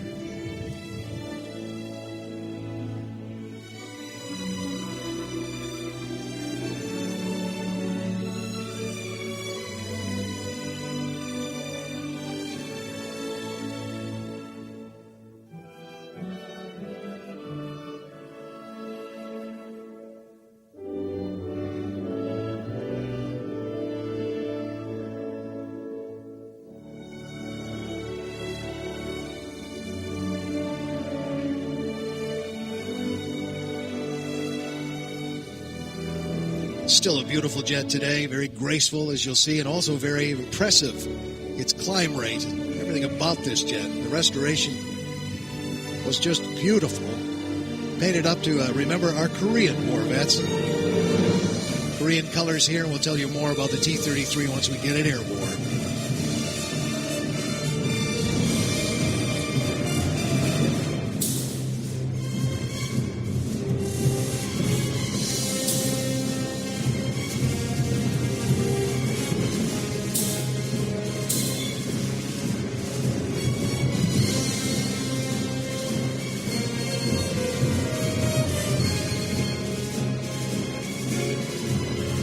Flying it for us in the first flight today of the T-33 is Tim Tebow.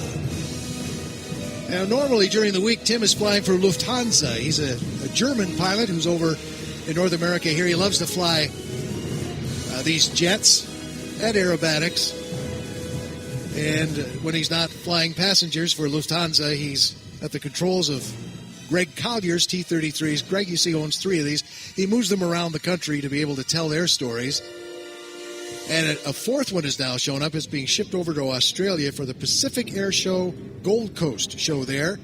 The air show that is held annually just outside Los Angeles at Huntington Beach, also known as Surf City, USA. Beautiful beach show. Greg will be flying that in an Acemaker, and then they have shipped another T-33 over to Australia for Pacific Airshow Gold Coast, where he'll fly there, reassemble the jet, and fly it there for that show over the next few years. So Greg Collier collecting these things, that's a passion. We'll tell you more about Greg's flying a little later this afternoon when he's back with the fastest fire truck on the planet, the Aftershock. It will be back before we're done today as well. So that's still to come, along with the T-33 flying above it. Tim's 46, aerobatic and display pilot from Germany. Started flying gliders when he was 15. First pilot certificate before his driver's license. Got into aerobatics 25 years ago. First in gliders and then prop planes. Kristen Eagle Pit Special. Displaying formation aerobatics for 5 years overseas in Europe and China. And started flying Acemaker about 12 years ago. This is his 7th show season in the jet. He's also rating in helicopters and float planes and vintage World War II planes like the Junkers Ju-52, interestingly enough, the T-6, the T-28. Total number of aircraft that he has flown now, 80 different types. This is his favorite, though. And again, a regular job as a captain on the A320 for Lufthansa. He's 17,000 hours of flying, and he's looking forward to flying Acemaker, the T-33, so that we can tell you the story of the Skunk Works in just a moment.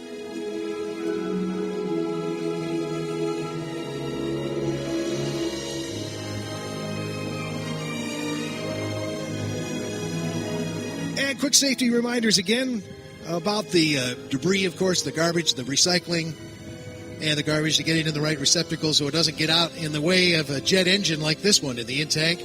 For safety, of course, for the intakes, and also not to attract the birds. Stay on the correct side of the fences. Stay hydrated today. If you need help, there's medical help here. There's the T-33 just getting airborne. A quick shakeout, and then we'll have it on stage. Beautiful, isn't it? All that history. The beginning of the jet era here in the U.S. Also lost and found. If you've lost something or somebody, seek out a uniform as you would if you weren't feeling well, because we've got lots of medical help here if you need it. But if you've lost something or someone, they'll get you connected to the lost and found area. And, you'll have a happy ending to the day. It'll be just wonderful. Your ride, your keys, whatever it is you may have lost, that's how we get reunited with all of those things. Seems that Tim is happy with the jet. And that means we'll get him on stage here in just a moment.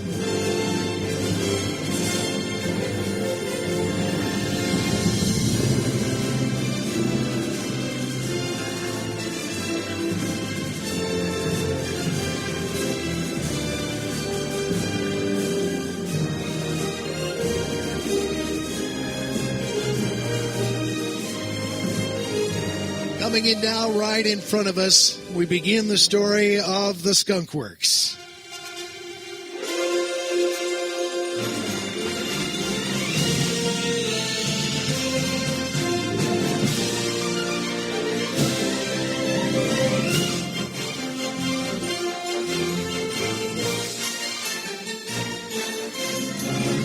It began in 1943, the U.S. Army's Air Tactical Service Command met with Lockheed Aircraft Corporation to express its dire need for a jet fighter to counter a rapidly growing German jet threat. 1 month later, a young engineer by the name of Clarence Kelly L. Johnson and his team of young engineers hand-delivered the XP-80 Shooting Star jet fighter proposal. Quickly, the go-ahead was given for Lockheed to start development on the United States' first jet fighter effort. It was June 1943. This project marked the birth of what would become the Skunk Works, with Kelly Johnson at its helm.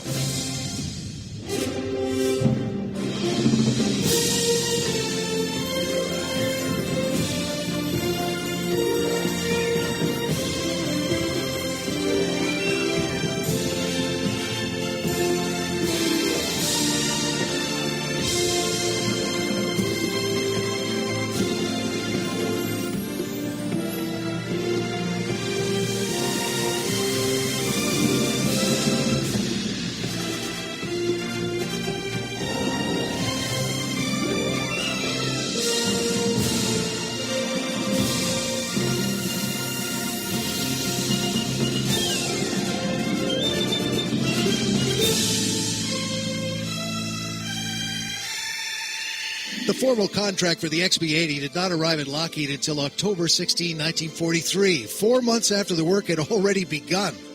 This would prove to be a common practice within the Skunk Works. Many times a customer would come to the Skunk Works with a request, and on a handshake the project would begin. No contract in place, no official submittal process.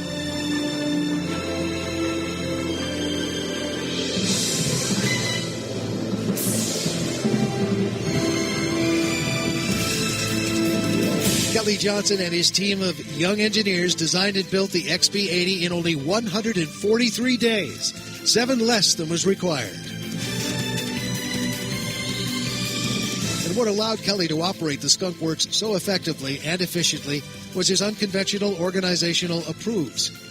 He broke the rules, challenging the current bureaucratic system, stifled innovation and hindered progress. His philosophy spelled out in his 14 rules and practices still used at Lockheed Martin today.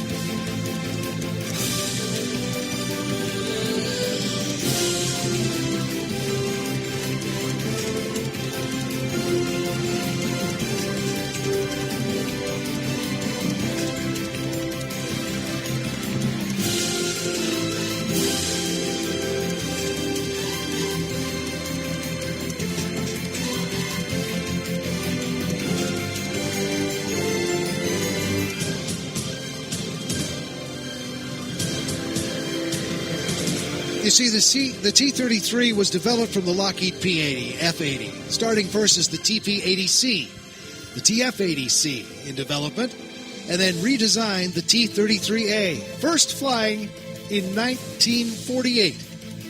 Consider that as you watch how impressive it still is.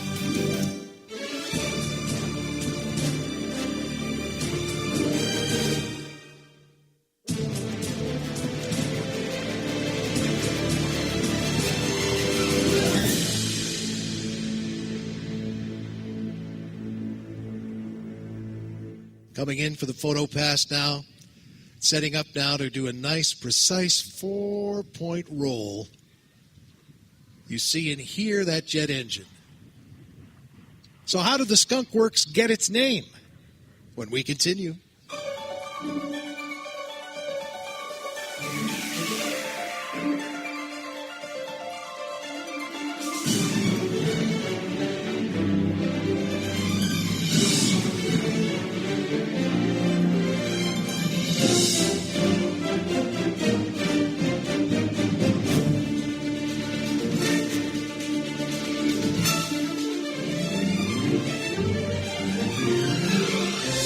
By now, someone nearby has probably already told you the story. Well, let's see if they're right. Because everything about the Skunk Works is so secretive, after all.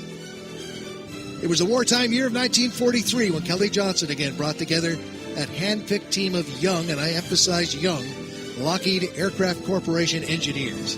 And manufacturing people, too, to rapidly and secretly complete the XB-80 project. Because the war effort was in full swing, there was no space available at Lockheed Martin's facilities. Consequently, Johnson's organization operated out of a rented circus tent next to a manufacturing plant that produced a strong odor, which permeated the tent. Each member of Johnson's team was cautioned that design and production of the new XB-80 must be carried out in strict secrecy. No one was to discuss the project outside the small organization. And team members were even warned to be careful how they answered the phone. Well, a team engineer named Irv Culver, who was a fan of Al Cap's newspaper comic strip Lil Abner, in which there was a running joke about a mysterious and melodious place deep in the forest called the Skunk Works, where a strong beverage was brewed from skunks, old shoes, and other strange ingredients. Well, one day Culver's phone rang, and he answered it by saying Skunk Works, inside man Culver speaking. Well, fellow employees quickly adopted the name for their mysterious division at Lockheed. Skunk Works became Skunk Works. The once informal nickname is now the registered trademark of the company Skunk Works, Lockheed Martin.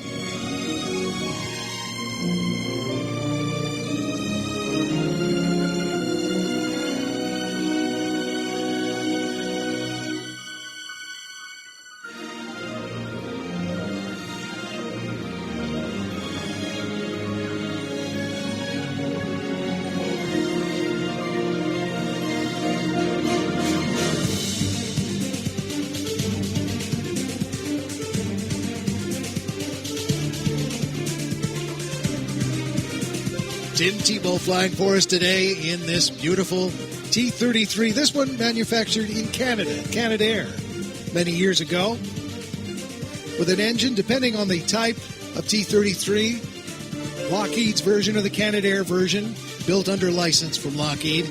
The Allison J-33 or the Rolls-Royce Nene engine develops between 5,200 and 5,400 pounds of thrust. Maximum speed, 505 knots. Compare that to later this afternoon where the F-35 flies with over 48,000 pounds Pratt & Whitney thrust.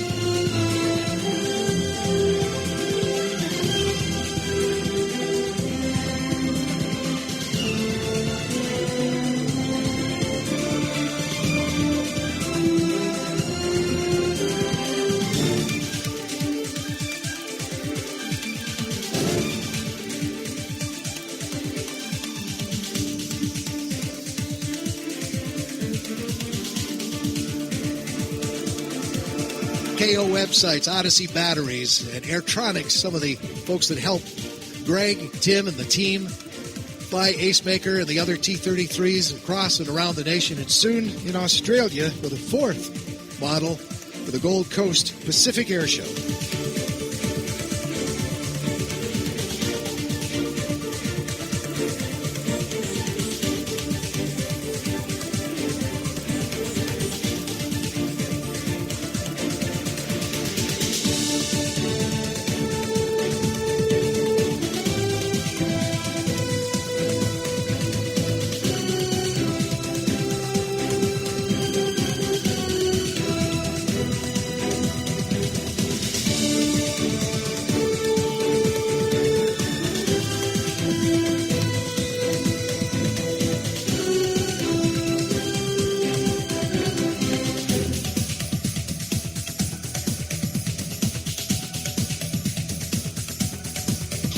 And his last couple of passes,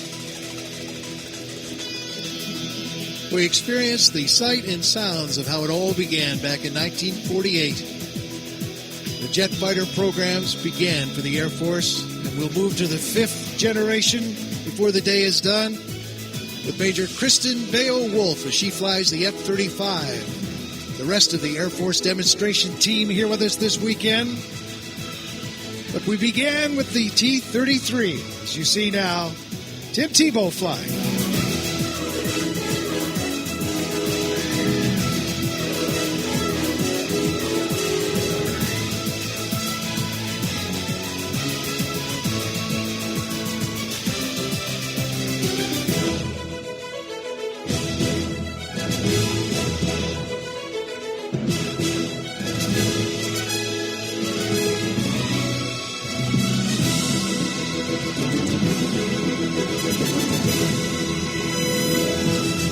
Our last look at the T-33 before recovery now. And then still to come this afternoon, Jason Flood's coming out. He's going to fly some aerobatics in a biplane, and I love biplanes. Young Jason will precede, and by the way, he's going to taxi out with Tom before Tom flies the P-51 Mustang back to Long Island. Look at that. That is just beautiful, Tim. Thank you for giving us such a great look at the T-33. He'll set up now to recover. Taxi back in, and we'll see the jet later this afternoon again.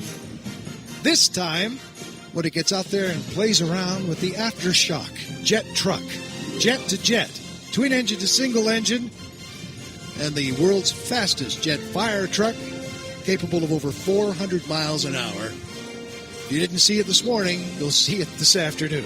All that still to come, along with the A-10s, the two F-15s, Kyle Franklin's aerobatic lessons from the sky, the C-17, and Rob Holland, your reigning U.S. champion, 11-time U.S. champion, 5-time world freestyle champion, aerobatic pilot, before Bayo shows up on the scene here with the F-35 and the Heritage flag.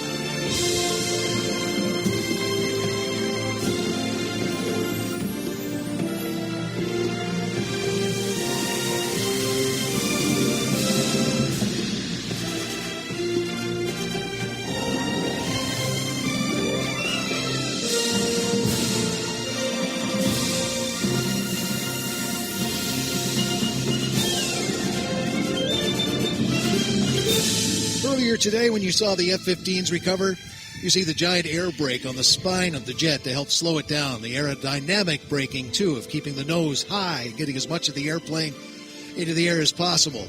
Well, with the short little landing gear on the T-33 in that early design, again dating back to 1943, not so much when it comes to speed brakes on the airplane, but they did find out that the canopy was manufactured so strong that if they pop open the canopy, it acts as a speed brake on landing. So you'll see shortly after the speed's reduced to the right amount, Tim will actually open the canopy to help slow the aircraft down. It's not like he isn't comfortable in there with the air and everything else. He's just got that extra braking thanks to the canopy. He's down now, getting settled. And once he gets the nose down, and again, the jet slowed down just a little bit, you're going to see the canopy slowly start to open. And that means that he's adding a little bit of aerodynamic braking to the jet. Right about now, he usually starts to open that up. And it saves the brakes, too. There, he's already got it popped. And there you have it. So give Tim a big wave of appreciation again for demonstrating the beginnings of the jet era. And we'll wrap up later this afternoon with the 5th generation fighter, the F-35. And don't forget the F-15s. Yeah, I know, from right here, coming up shortly, too. And some A-10s as well. Ace Maker, the T-33.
And we'll get him to taxi in. And then Jason Flood's going to come out on that pit special, and Tom in the P-51.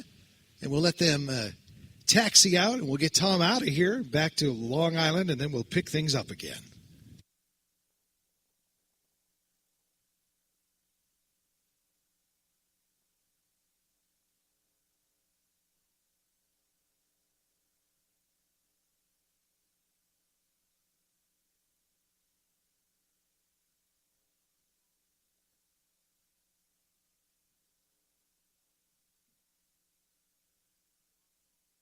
Just checking in with the Air Boss, too. Here comes Jason, and what a story he has.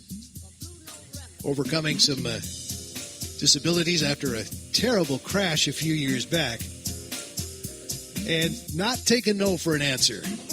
Told he'd probably never fly again, but that is not the case. He has overcome an awful lot, and that's the lesson in what we're about to see with his flying. That tiny little biplane, the red one, out front of the Mustang, is quite an airplane. Curtis Pitts designed it to win world championships. The Russians were winning in the Soviet bloc at the time, way back into the 60s, into the 70s. World championship after world championship because they had these big control surfaces for precision flying and aerobatics in these monoplanes. And Curtis Pitts, brilliant, thought, wait a minute, I can add twice as many control points if I put 2 wings on the airplane and we fly a biplane. So with 4 ailerons instead of 2, he increased the roll rates. Well, the rest is history. The Pitts has gone through change over change, and it's got better and better and more advanced over the years, and now it is such a great and chosen ride by an awful lot in the aerobatic world and competition aerobatics. Jason has chosen it too, and I just like the look of it. The S1, the original, was like 17 feet by 17 feet. Just a tiny little thing. A lot of fabric there in wood, but that's just a classic airplane. This is the S2C model. It normally has 2 seats. He's got it designed for racing, if you will, with just the one cockpit. He's covered the front one. And it looks pretty cool having the P-51 beside us so you get an idea of size. It's this tiny little airplane, but it does incredible things. Steady flowing, going, showing sight and sound. Caught in the groove, infantasia unfound. Many tripped the tour upon the rhymes they soared to an infinite height, to the realm of the hardcore. Here we go, off I take ya, dip trip, flip fantasia.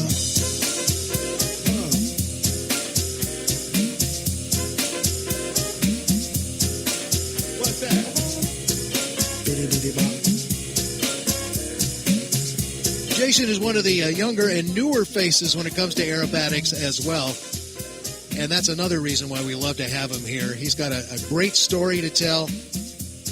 And to have these younger people, it is a discipline, aerobatics, in which you work your way down in the world, not up. So the better, the more proficient you get, the lower they let you fly until you get to what they call an unlimited rating where you're surface wavered. It means you can go as low as you want because you've got the ability and the experience.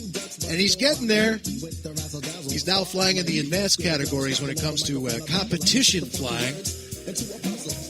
And it's remarkable, again, what he's been able to achieve despite a major setback a few years ago that we'll tell you more about once we get him up in the air here. And then Tom on his way back to Long Island.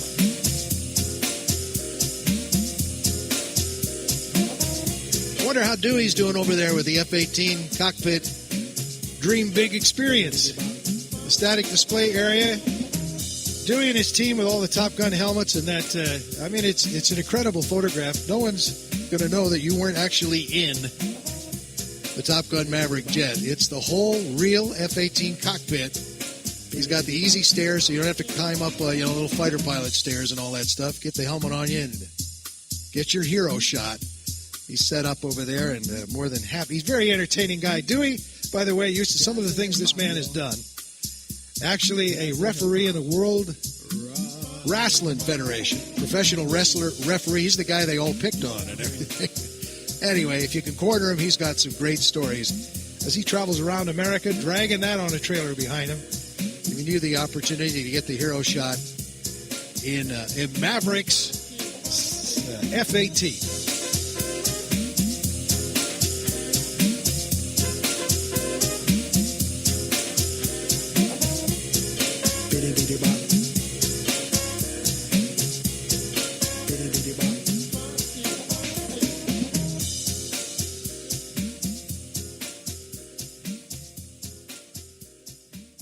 And we'll leave the soundtrack here as the P-51 departs. Our last opportunity to hear, again, the music of the Merlin, the crackle.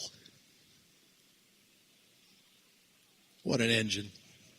I mean, to keep these airplanes flying, as I may have mentioned earlier, when we say they're priceless, we mean it. If someone is even willing to depart or give up their P-51 and put it up for sale, often the bidding starts at about $800,000. You'll see that online. It never ends before it goes well into the millions and millions of dollars. And we're not even talking the kind of money it takes to keep it flying, the maintenance that goes into the aircraft. Very passionate owners, as the Kleiman family are in the American Air Power Museum when it comes to Jacqueline, the one you're about to see take off. And they trust very few people to fly them, but Tom Richard is certainly top of the list. Here he comes now, and we'll let you listen to the music of the Merlin, this beautiful P-51D from the American Air Power Museum.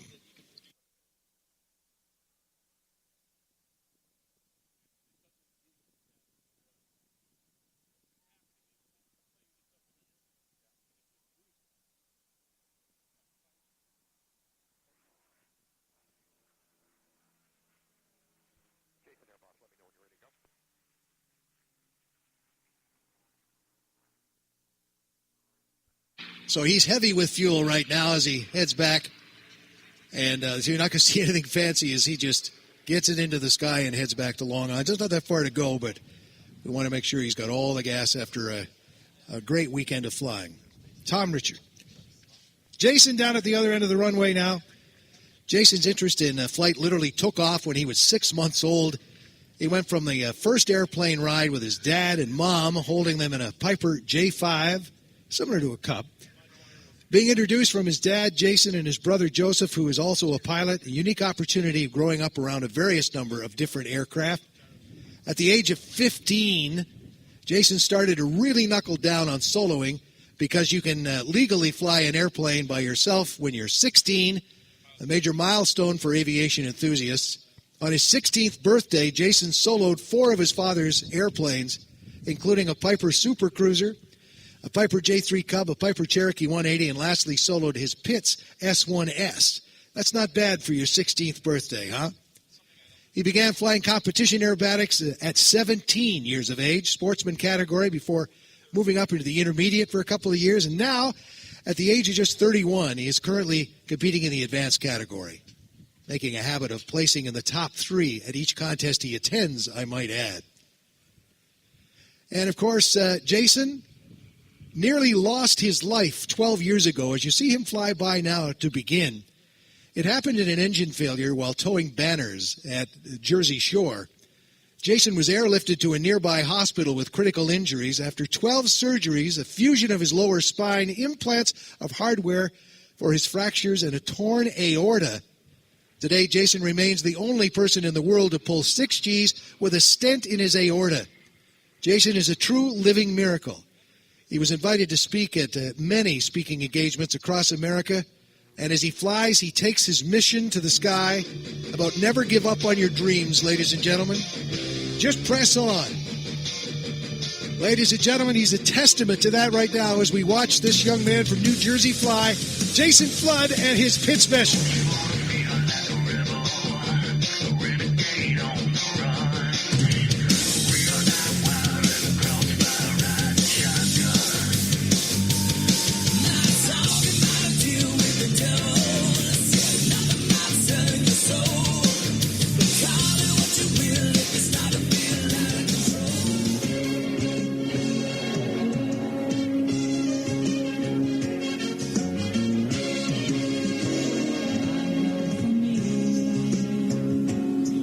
Medtronic, Concorde batteries, Cato propellers, Stewart Aeroplane Factory, Eastern Aero Supply, Lycoming engines, Ames Watson all help him fly across America now. You hear the whistle of the, basically the struts, not the struts between the wings, but the wires holding the wings together make that wonderful whistle sound too in this biplane. As you see it climb, gracefully fly, first some simple aerobatics, and then he gets a little more creative. One of the younger and up-and-coming airshow performers, Jason Flood.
Never give up on your dreams. That's what it's all about. And Jason's a great example of that. Told that he would probably never fly again. But nope. Not just flying, but entering the world of competition aerobatics. And now he's getting a little more freestyle. Some gyroscopic maneuvers as he rolls. So he tumbles that airplane too. This light airplane, purpose-built for aerobatics by Curtis Pitts. Pitt Special biplane, Jason Flood.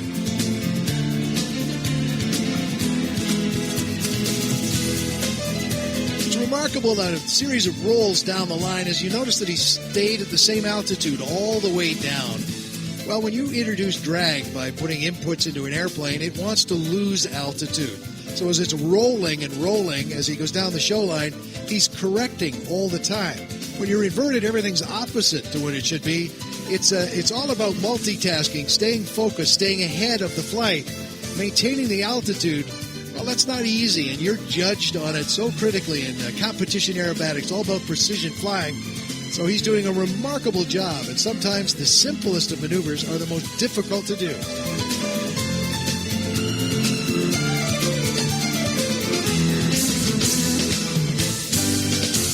you'll see our aerobatic performers do a little break about mid-show, puffing the smoke to let us know that's what they're doing. They're doing a couple of things. Tightening the belts, because the ratchets, of course, can sometimes get a little loose after the first few maneuvers, especially when they're pushing negative Gs. The other thing is they get up into the cooler air above just to cool the engine down a little bit, too, before they start part 2 of their aerobatic routines.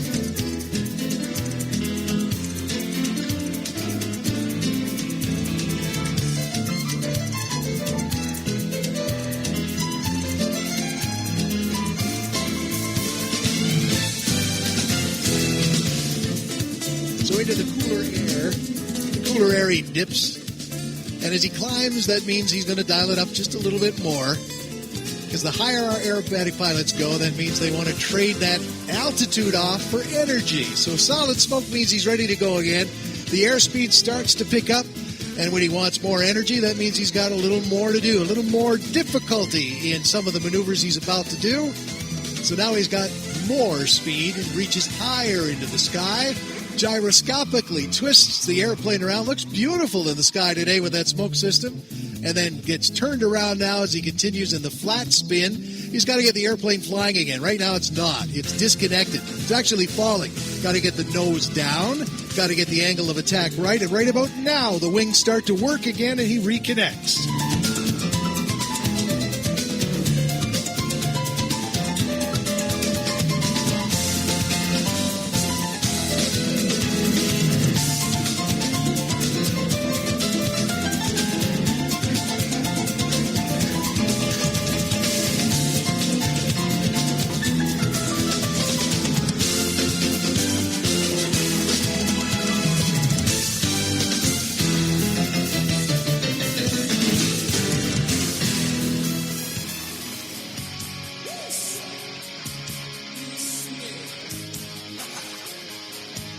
Jason's happy to be flying here this weekend with your current U.S. champion, too, Rob Holland, in a different design airplane, designed for aerobatics all the same.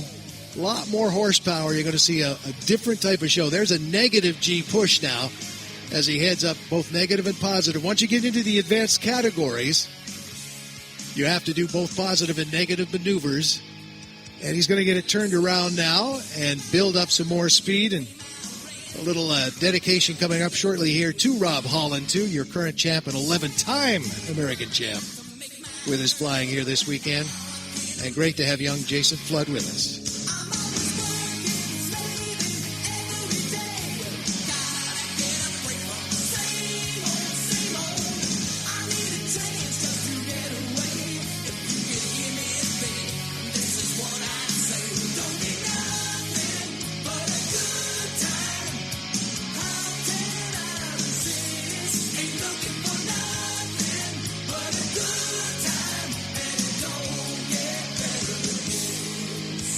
Inverted, and again maintaining altitude all the way down the show line.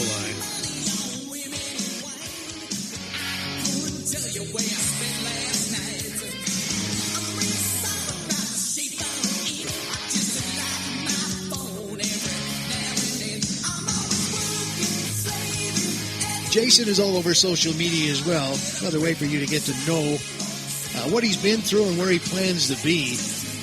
You can follow him, social media platforms, Facebook, Jason Flood Air Shows, Instagram, @Jason Flood Air Shows. And be sure to post and tag Jason with any video or photos you catch of him from this performance today.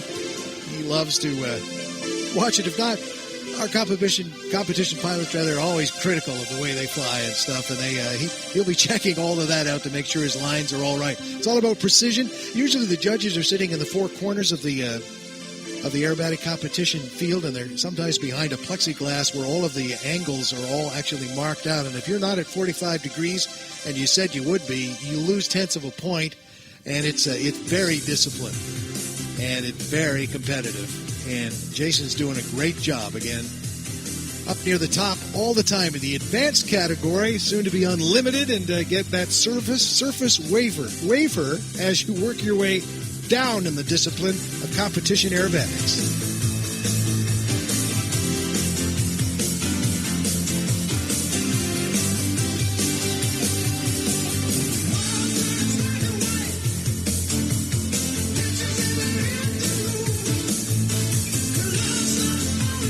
And wouldn't you know, in the tiny little airplane with all the fabric and the wood and all that, we get gusty winds again. And not quite down. You just saw the windsock out in front of us now twist to the left. And that's extra work for Jason now. That tiny, light little airplane gets pushed around. So he's dancing on the rudder pedals big time right now, getting the airplane slowed down and recovered again. And he'll taxi in and we'll get you to give a big wave to Jason Flood from New Jersey. A bit special now. And even once he's got this airplane down on the ground, the wind still pushes him around. And because it's a little tail dragger, he can, even on a taxi like this, spin him around. And we don't want that to happen, so he's taking it easy here. It'll be a slow taxi, I'm sure, as he tries to get it back over to the other side. But great to see him here.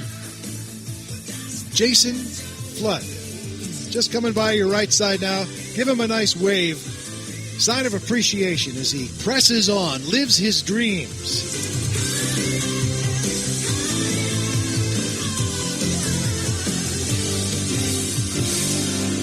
So baby,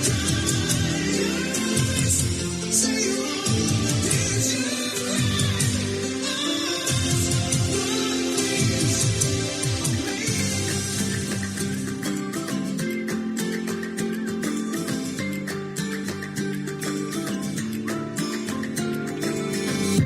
if you love somebody, better tell them what they hear. They just may run away. Jason's tribute to Rob Holland. Rob loves the flight of this song, and a salute to him as they're here together this weekend. Where you want to be, Rob Holland, your 11-time champion when it comes to the Nationals. World champion 5 times when it comes to freestyle. He's so great. And we're looking forward to seeing him fly a little. His mom was with him there last night, and we had a chance to talk to Mom and Dad. And if Mom is here today, too, celebrating, as we did off the top with one of our F-15 pilots, with her kids wishing her a happy Mother's Day from the ground here. A little surprise for her as she was flying the Eagle. But happy Mother's Day if you're here celebrating. We hope you're being well taken care of. I've tried to cut these corners, try to take the easy way out. I kept on falling short of something. I could have gave up then, but then again I couldn't have. 'Cause I've traveled all this way for something. I take it in, but don't look down. 'Cause I'm on top of the world. I'm on top of the world. Been waiting on this for a while now. Paying my dues to the dirt. I've been waiting to smile. Been holding it in for a while. Take you with me if I can. Been dreaming of this since a child. I'm on top of the world.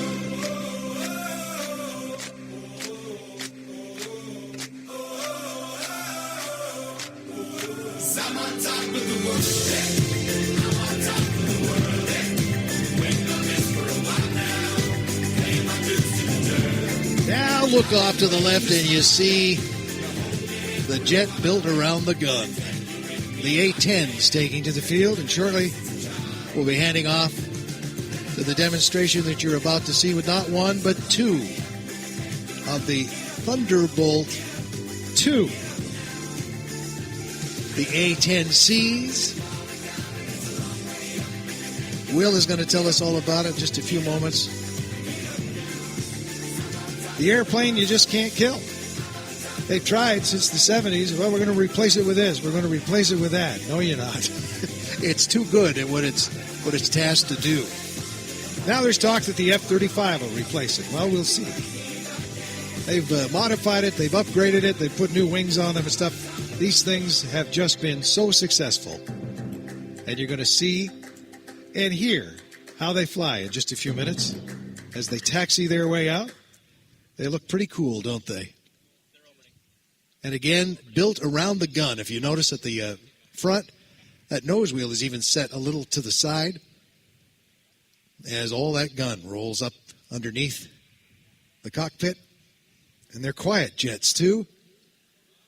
But very, very impressive all the same. As they get ready and taxi down to the end of the runway.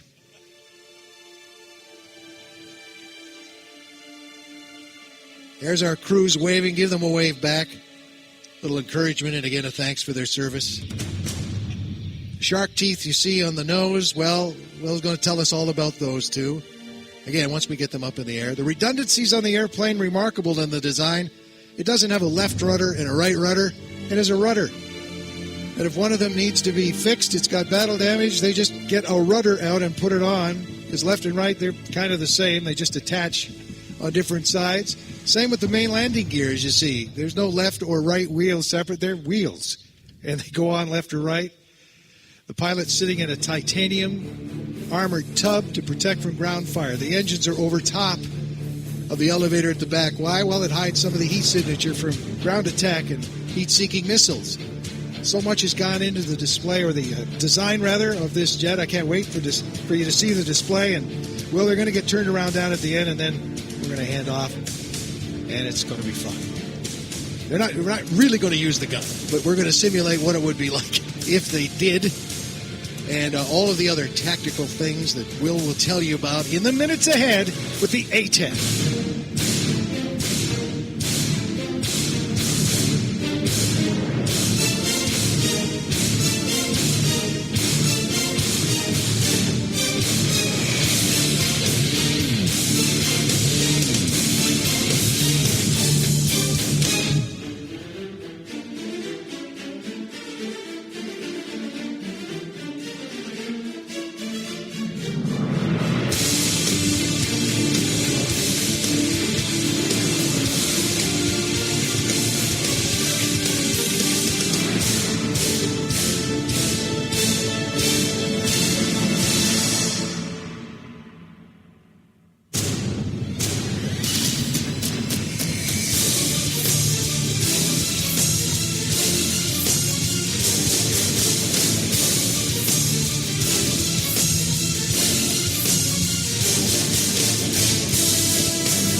They're getting turned around, and that means the business end's facing our way. I'm just going to duck.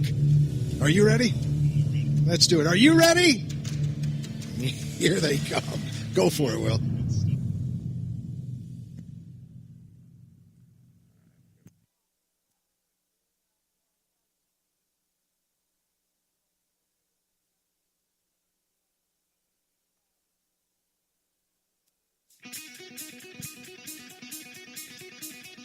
Good afternoon, ladies and gentlemen.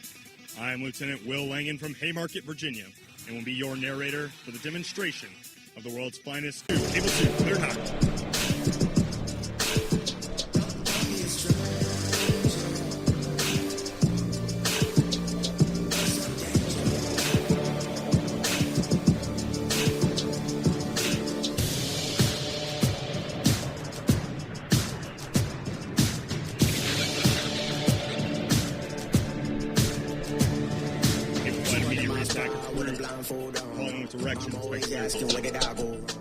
What's up, Danger? What's up, Danger?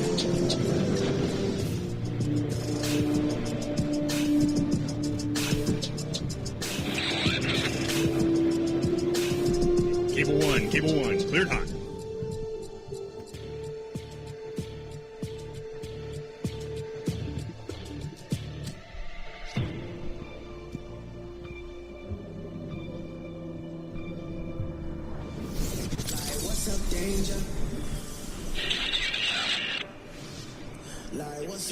Cable two, cleared hot.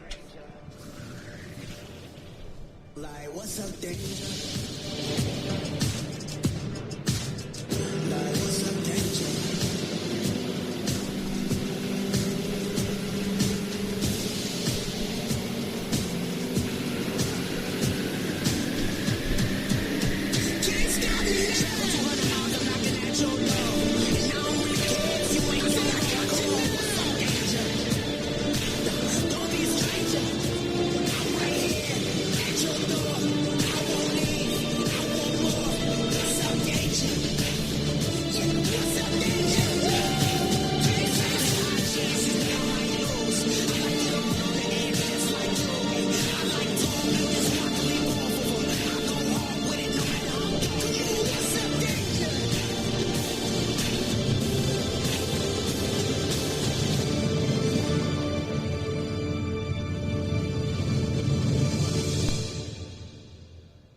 As Shaggy and Flamin set up for their final pass, they'd like to dedicate it to all the servicemen and women who have answered their nation's call to serve their country in a military capacity, past and present.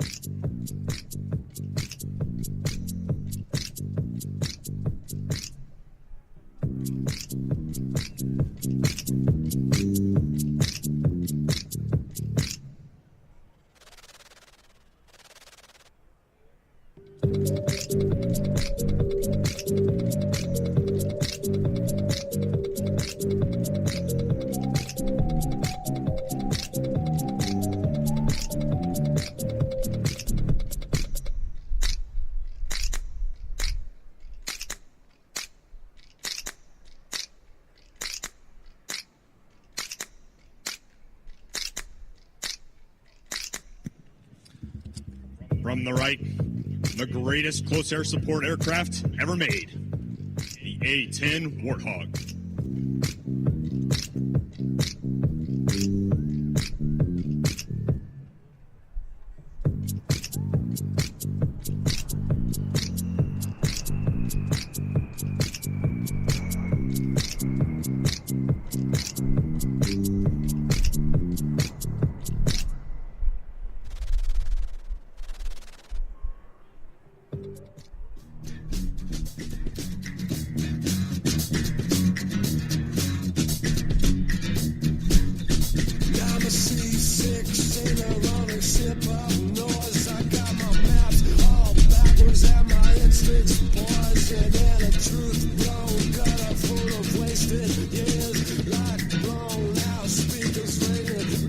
Shaggy and Flamin will now configure their aircraft for landing. The rugged design of the A-10 allows it to land on unimproved surfaces such as highways, gravel, and dirt in very short distances.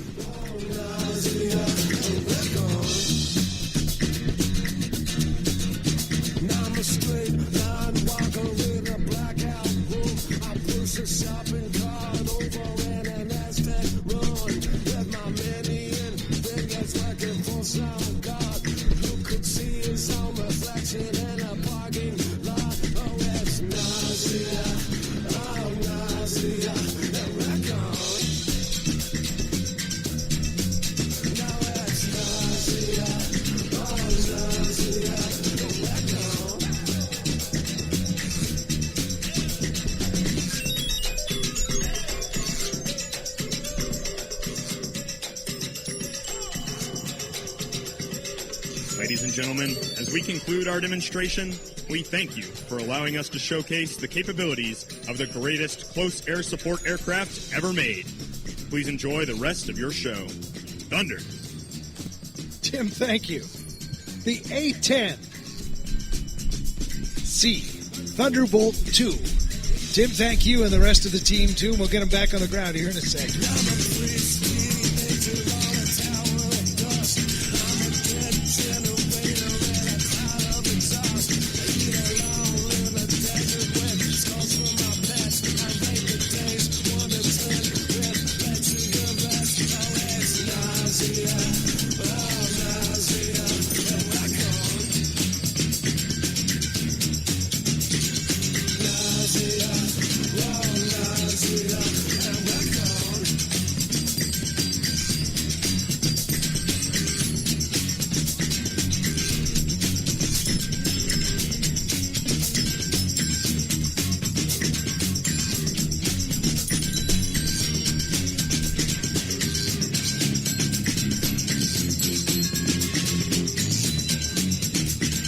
Again, give our crews a big wave as they taxi by. The A-10's now recovered.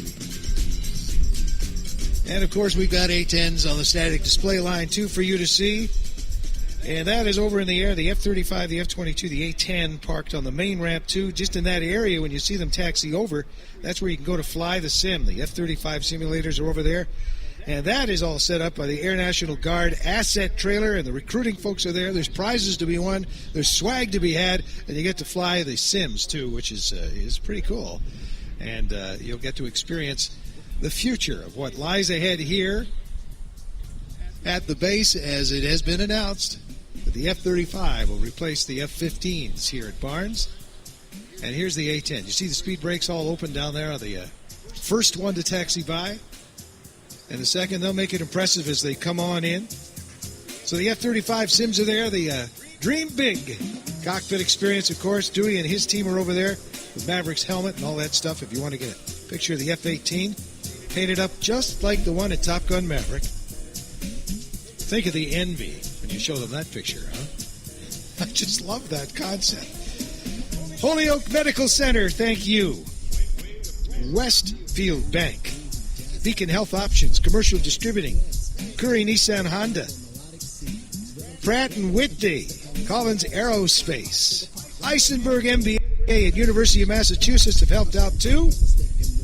And don't forget to visit the Leah Auto Group tent. Check out the latest lineup of Leah cars and take home some cool Leah swag. They've got swag too. Bank ESB, VA Central Massachusetts Healthcare. And Comatics. Proud to support the air show and their exhibit where you can see some of the specialty parts. Talk to the team about career opportunities there too. And take a look at the latest medium lift unmanned air vehicle. Visit Cargo UAV Prototypes in their exhibit today. Lots going on with the static display area for you to enjoy. Up, down, round and round, but nevertheless, you got to get down. Fantasy freak through the beat, so you need to move your feet and sweat from the heat. Back to the fact, I'm the Mac, and I know that. The way I kick the rhyme, someone call me a poet. Form steady flowing, going, showing sight. Shortly from Rhode Island, you see the engines running up in front of you, the C-130J model. Consider when you look at that Hercules, that the Hercules design, well, over 60 years and still climbing. We're going to get F-15s in the air before that from the 104th. Jason's going to tell us all about that, but the Rhode Island guy is getting ready to go, too, for a quick look at the J-model Hercules. C-17 still to come. Cobb Franklin, the Ace Maker, and the Aftershock jet truck. Rob Holland and the F-35, still lots of flying.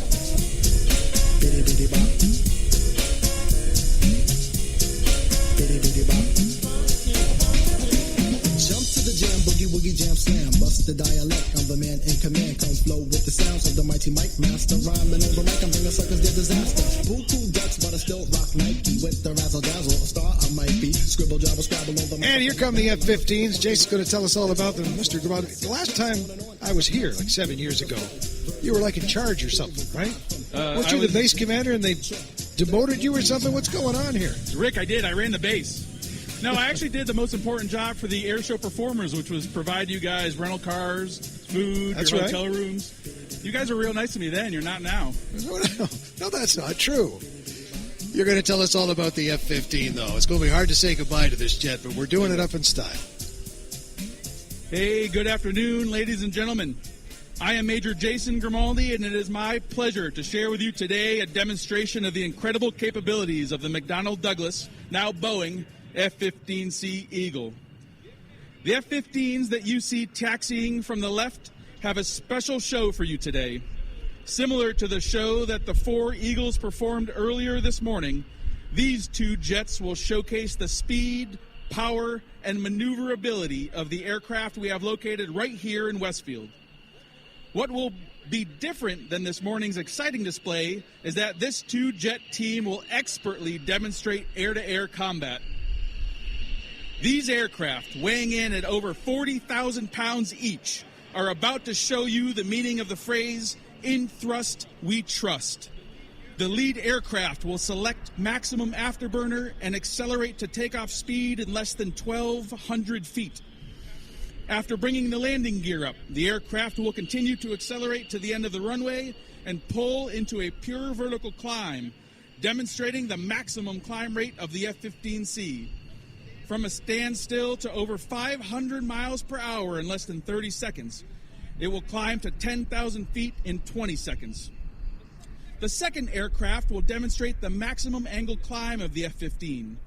The pilot will accelerate to minimum sustained climb angle speed, select maximum afterburner at show center, and maintain that speed and climb with minimum travel over the ground. Today's demonstration is an incredibly rare opportunity that we, the members of the 104th Fighter Wing, here at Westfield Air National Guard Base, get to give you. It is a glimpse into what we do each day so we can deliver combat air power on behalf of the United States Air Force. What makes today's demonstration even more unique, it is completely performed by members of Westfield's own 104th Fighter Wing. The maneuvers you will see today are representative of the actual events our pilots do on every training and combat mission, employing the F-15 Eagle in defense of our country and our allies right here in our own backyards. Additionally, making this demonstration special, this is the first F-15C Airshow demonstration in almost a decade, and this weekend will most likely be the last F-15C demonstration you will ever have a chance to see for the remainder of the service life of the Eagle. The F-15, first flown in July of 1972, was designed for one purpose and one purpose only, to dominate in the realm of air-to-air combat. We just saw the A-10s fly and expertly demonstrate their singular purpose of destroying targets on the ground. The F-15 does the same thing for targets in the air.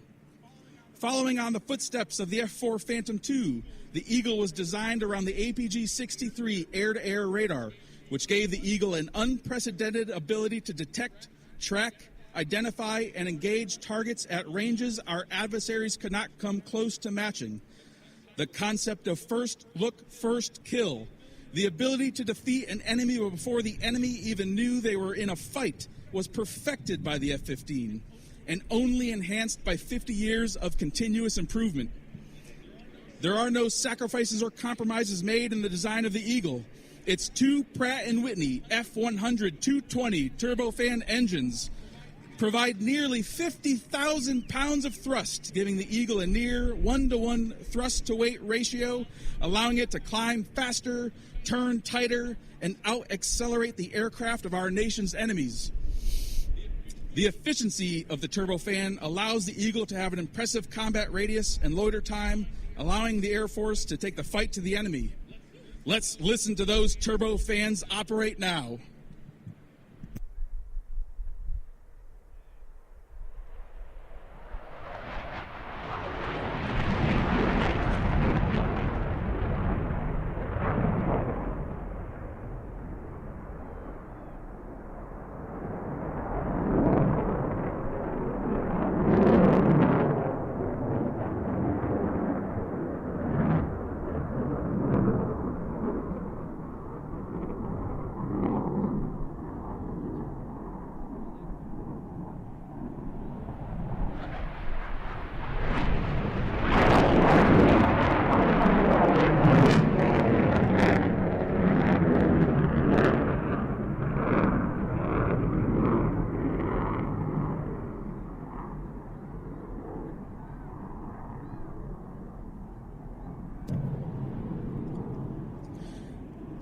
The F-15s are currently headed north to get some extra fuel so that they can perform the demonstration you will see. I do want to mention that they can carry a mixture of up to 8 advanced medium-range air-to-air radar-guided missiles or the AIM-9X heat-seeking missile. In addition, a 6-barrel Gatling-style gun housed internally to the aircraft with 940 high-explosive incendiary rounds provide the Eagle with a nearly unmatched combat weapons loadout, giving our pilots the ability to destroy enemy aircraft from ranges well outside of what the eye can see. I'm now going to hand it back over to Rick so that he can talk about the C-130J taxiing south. All righty. And the fighters will be back. Not only will they be back in a big way, but they'll be back, well, in a big way. They're going to come back with the Pegasus. We're going to see some air-to-air refueling demonstrated right here at Show Center with the latest air tanker in the inventory, too. But what you see right now is the latest version of the Hercules. It's now up to the J model. It began so many years ago, over 60 years ago, and still climbing, as Lockheed Martin likes to put it, because the design has been so remarkable. We just saw it coming along in a rather uneven taxiway as it approached, with the wings flapping and everything, and it just it's an amazing flying machine. The improvements, of course, have meant that they've improved the engines. It now gets to altitude quicker. It can carry more. It's much more environmentally friendly, which is an important issue these days. And the aircraft, of course, is quieter when it comes to the environment, too, and you're going to get a chance to hear that. All of this into the new technology, an aircraft not only used to move military equipment around, but has played a significant role in humanitarian relief worldwide. Not just by America, who was almost always first in with relief, but also with other countries. Canada, of course, using them. Great Britain, so many of the allies and other countries using the C-130, now moving into civilian use and firefighting roles. And, of course, up northern parts, up near Alaska, where it's a great transport. It doesn't need a lot of runway. It doesn't need a perfect runway. It's designed to fly in some pretty miserable places and get stopped very quickly as well, despite its size. So, ladies and gentlemen, as the crew from Rhode Island get it ready to take off, watch how little runway it needs, and we'll watch and listen to the newest J model version of the mighty Hercules.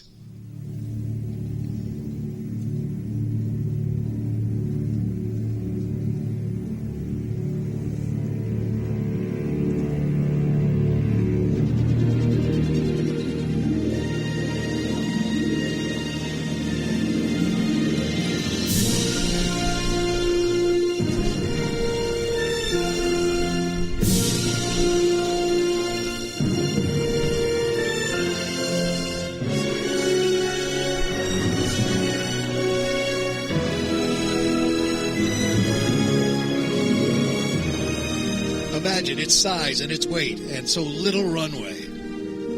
As rapidly it climbs, tucking away now the nose gear, all trimmed up, coming by for a fast pass, and we're going to see a very short landing as well. As again, our crew from Rhode Island demonstrates the J model. They were the first of the Air Reserve units and the Guard to actually fly the J model. Quickly sent overseas at the time, serving the nation rather well. A great bunch, too, over at Rhode Island for years. Having the air show there right by the ocean. And again, shortly taking off from that runway, they're no longer in Rhode Island. Not all that big a place, as you well know, but they have a big heart. Their air show would commonly hand over $500,000 to the Hasbro Children's Hospital in the area. And that was just from the generous donations made in the parking lot. We thank you for your generous donations, too, here today, and coming out in such big numbers to support the base and give them a chance to invite you in to see what goes on here. So coming back around again, C-130J from Rhode Island. There we go.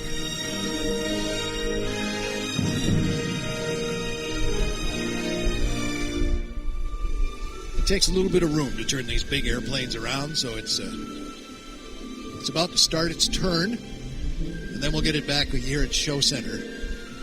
So now it starts its turn. There it is. The turn has begun.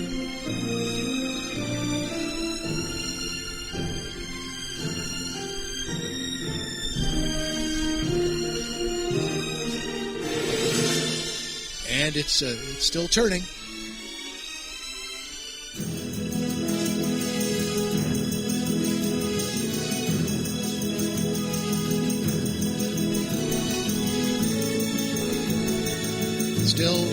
Still turning.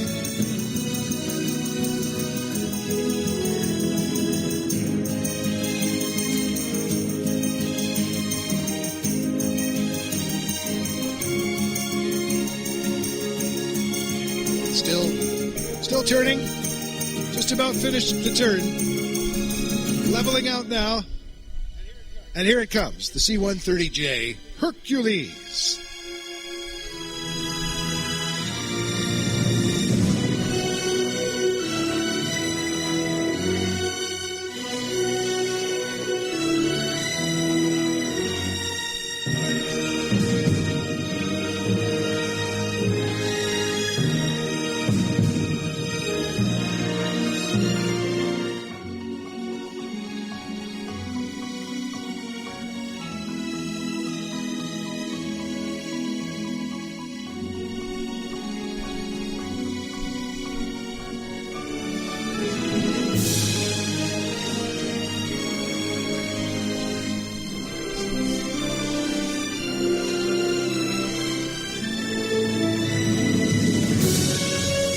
inserting now and next approaching to show us the short landing capabilities of this impressive airplane.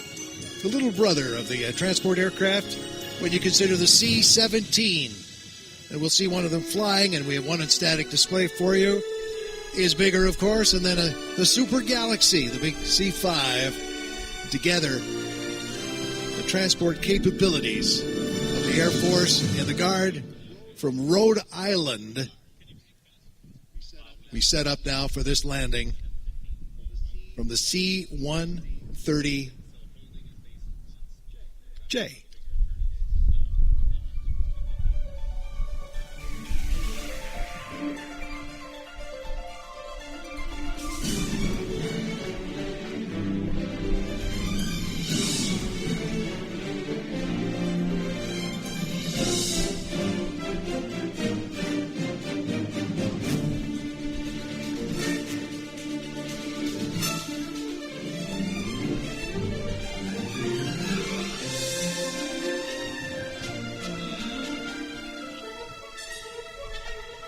In a hostile situation, of course, an aggressive approach to the runway is needed to get down as quickly as possible and present as small a target as possible. The nose down and the severe angle of attack.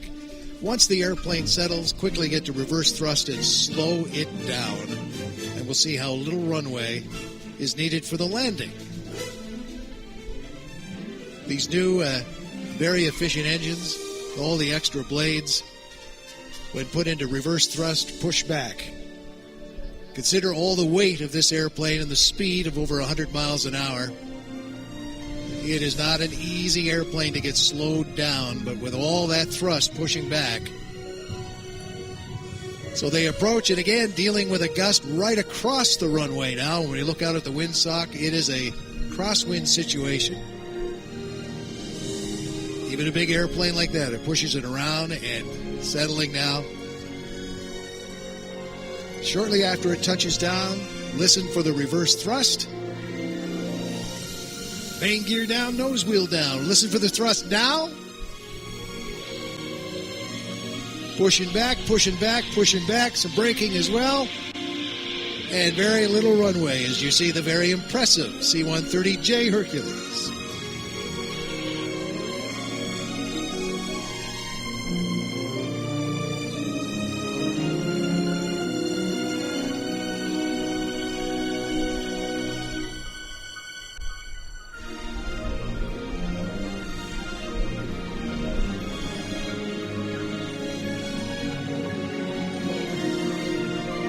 Can turn on a dime, and it can also back in, as it will in just a few moments.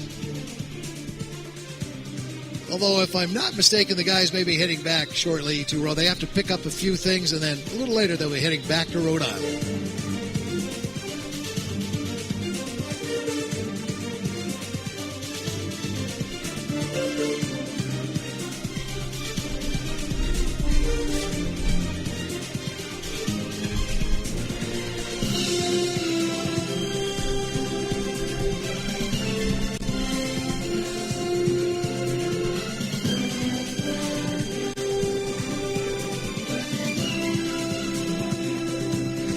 You don't need the backup cameras when you've got a crew. The rear hatch is open, of course. Reverse pitch again, and they can back up. The loadmaster and the crew now backing into their parking spot. They'll pick up a few items before they head on back to Rhode Island. And as they back up, they'll be looking this way, folks. So again, give them a huge wave of appreciation. Our crew from Rhode Island in the C-130J Hercules.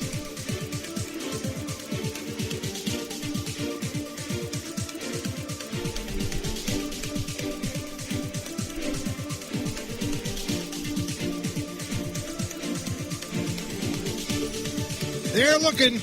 Give them a wave.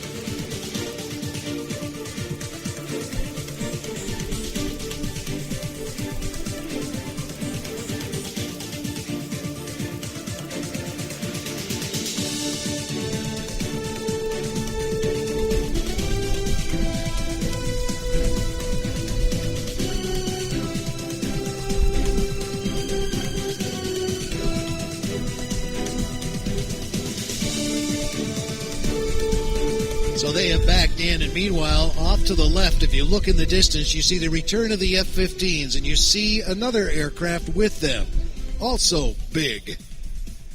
The KC-46 Pegasus. It's a flying gas station is what it is. So you go to the Air Force Academy and you want to fly fighters, and you get the fighters, and that's pretty cool. You're going to be a fighter pilot, often by yourself in a cockpit that you can't stand up in, and you have to learn to use the sponge on the long trips. Meanwhile, you get something like the Pegasus. You've got all sorts of room. You can get up and walk around, get back, get yourself a coffee, get back into the seat, and use the facilities. It's much more dignified. And I'll tell you, that fighter pilot, when they see this flying gas tank on a mission where they need gas, that airplane takes on a whole new meaning. It means, you're going to get what you need to keep on mission and keep flying. And it becomes a sexy thing, I think. So, ladies and gentlemen, here it comes. The Pegasus and 2 F-15 Eagles on the refueling demonstration. Ladies and gentlemen, the KC-46.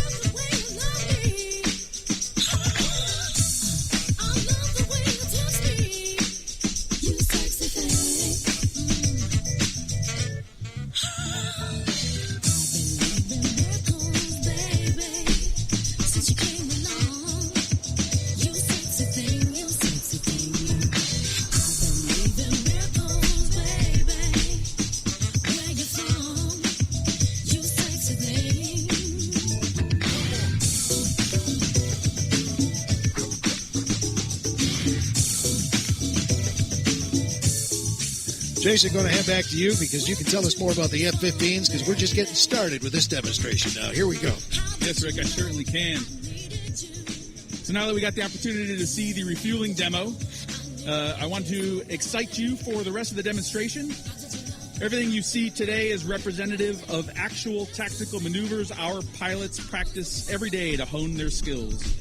Today, you will get a rare glimpse into the basic concepts of within visual range air-to-air combat.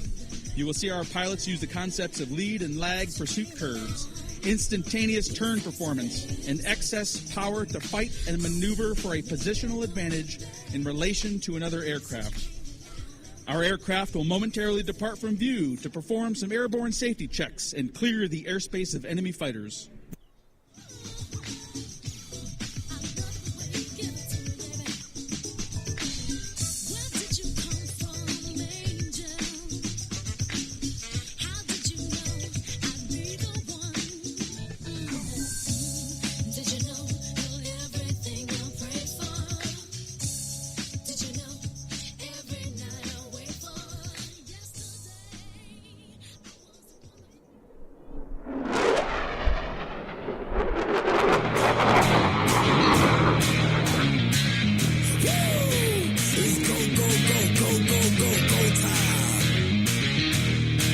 F-15s will now demonstrate the sport of kings, high-aspect basic fighter maneuvers.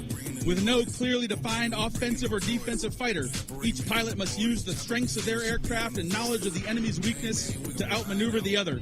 In today's demonstration, the aircraft to your right is denying the ability for the other fighter to use vertical turning room, therefore creating an exclusive advantage to outmaneuver his enemy. The aircraft to your left will be up at 5,000 feet. The aircraft to your right at 1,000 feet. The aircraft to the right is trying to deny the higher aircraft the ability to use that altitude. You make me resort to wild, and you must be blind by the diamonds. I don't want it to be this way, but y'all want me to try this, so it's no way around it. You the loudest one, it's gonna quiet.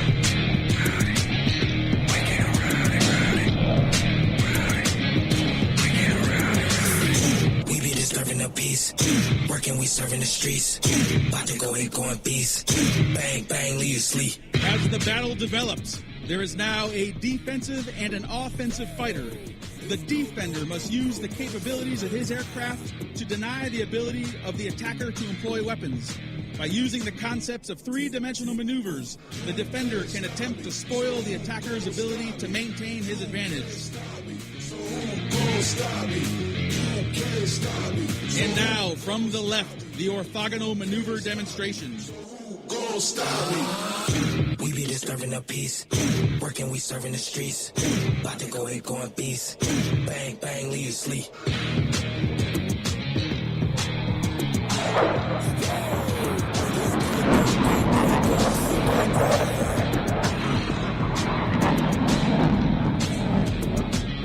Tick, tick, boom.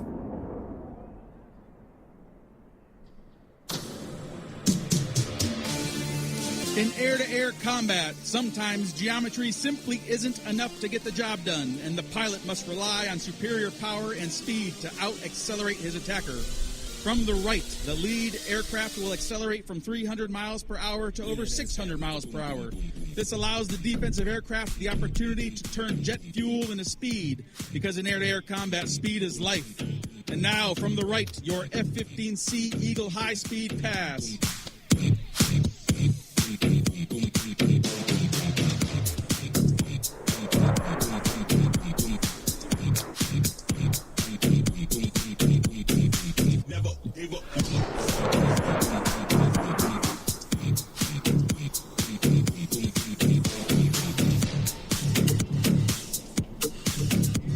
Air-to-air combat is a brutal and raw athletic event, akin to a knife fight in a phone booth. The smallest of errors must be seen and taken advantage of in order to survive. The pilots are now preparing to demonstrate the incredible turn performance of the Eagle. At show center, the lead aircraft will engage in a maximum G turn, pulling 9 times the force of gravity to create a very small circle with which to deny the attacker's ability to remain behind the lead aircraft. Simultaneously, the attacker, running out of fuel and options, will attempt to pull lead pursuit and attempt for a gun attack. If he succeeds, he's victorious. If his gamble was wrong, he will be punished by a role reversal. The hunter will become the hunted.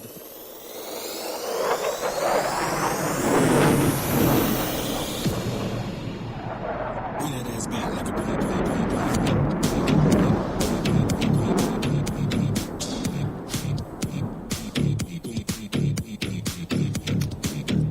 In the realm of air-to-air combat, success can be short-lived, mistakes can be easily made. With renewed energy to survive, the old attacker will use the same three-dimensional maneuvering techniques to attempt to regain his advantage. Watch now as the jets approach from the right, for the lead aircraft will use horizontal gun jinks into a vertical performance demonstration.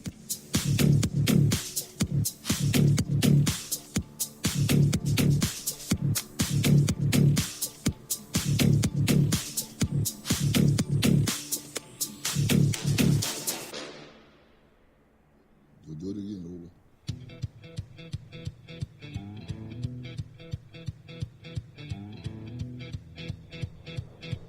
Laying down one night, he'll probably tell mama. He'll probably tell mama. Little boy, baby. Hey, hey, hey, hey.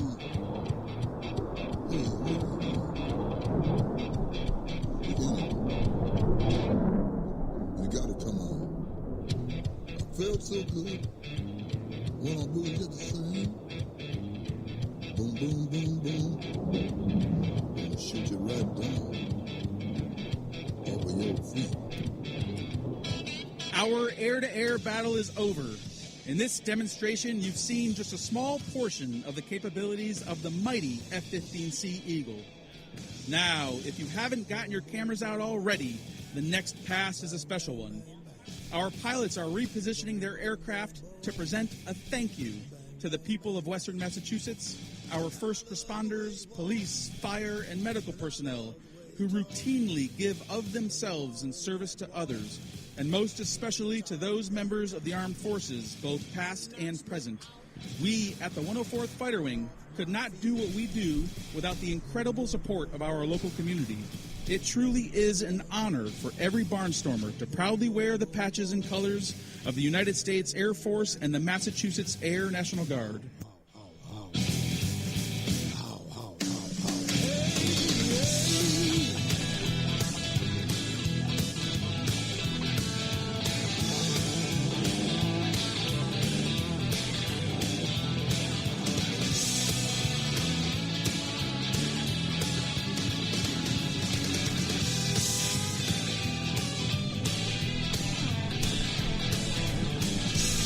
And now, from the right, the F-15C two-ship dedication pass. Boom, boom, boom, boom. Bang, bang, bang, bang. Boom, boom, boom, boom. Bang, bang, bang, bang. I love the way you walk. I love the way you talk. When you walk that walk and talk that talk. You knocks me out off my feet. Boom, boom, boom, boom. Bang, bang, bang, bang. Boom, boom, boom, boom. Gonna shoot you right down off of your feet. How, how, how, how. Hey.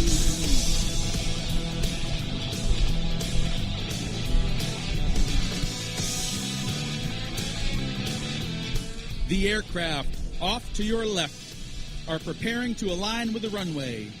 They're going to fly in close formation, demonstrating the F-15C's ease of control at slow speeds and low altitudes. In just a few moments, we will watch from the left as the aircraft perform a formation low approach. And keep watching with your cameras ready because the show isn't quite over. After the low approach, our aircraft will bring up their landing gear, accelerate, and perform a last few clearing passes, ensuring the airspace around Barnes is safe from enemy air activity.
And now we get ready to recover the F-15s. Pegasus will be back in just a moment, too, with one last look. Flying the boom. That big airplane. It was one of static display, too, way off to the right here. Seems so lonely for them way over there. On the other side of the, I don't want to say in the shade of the C-17 because that would be wrong. It's just the way the sun appears today. That's all. That's the only shade it's in. But the Pegasus, as the Eagles return, and again, the F-35s will be moving in. And what a great way to say goodbye to the F-15 officially and publicly here. It'll take a while to transition, but we're going to wrap things up later this afternoon with the F-35. Major Kristen Bayo-Wolf, she's going to fly it. The team is here. They're ready to go. That's later, though. We've still got the C-17. There's so much more coming. The jet truck's going to be back out. Ace Maker's back out. Koff Franklin with some flying from the sky. Rob Holland, all still to come. Wave to our crews again from the 104th. Jason, thank you very much, by the way. Outstanding. Hey, Rick, I appreciate it. Ladies and gentlemen, we do sincerely hope you have enjoyed this very special and very rare glimpse into what your 104th Fighter Wing F-15Cs and our team of pilots, maintainers, and support personnel do each and every day in defense of our nation. It has been our pleasure to highlight this amazing aircraft and the amazing people who serve you. Thank you, and enjoy the remainder of the show. Coming up from the left right now, and another chance to get this big jet, this air-to-air refueler, with Jordan Govan at the controls. He's from Exeter, New Hampshire, by the way. Matt Turk from Portsmouth, New Hampshire. The boom operator is Mike Windy from Wisconsin. And here comes the Pegasus. It's a sexy thing, it really is. You sexy thing, you. I believe in miracles. Since you came along, you sexy thing.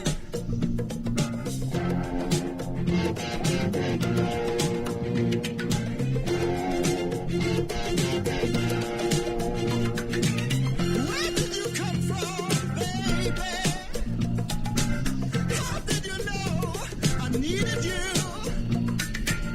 How did you know I needed you so badly? Consider as it flies by, it carries enough fuel in a single flight to take a 40-mile-per-gallon subcompact car a distance of 1,248,000 miles on one filling. Transferring about 7 tons of fuel. Enough fuel through the refueling boom in a minute to operate the average family car for more than a year. I believe in miracles. Since you come along, you sexy thing. Pegasus.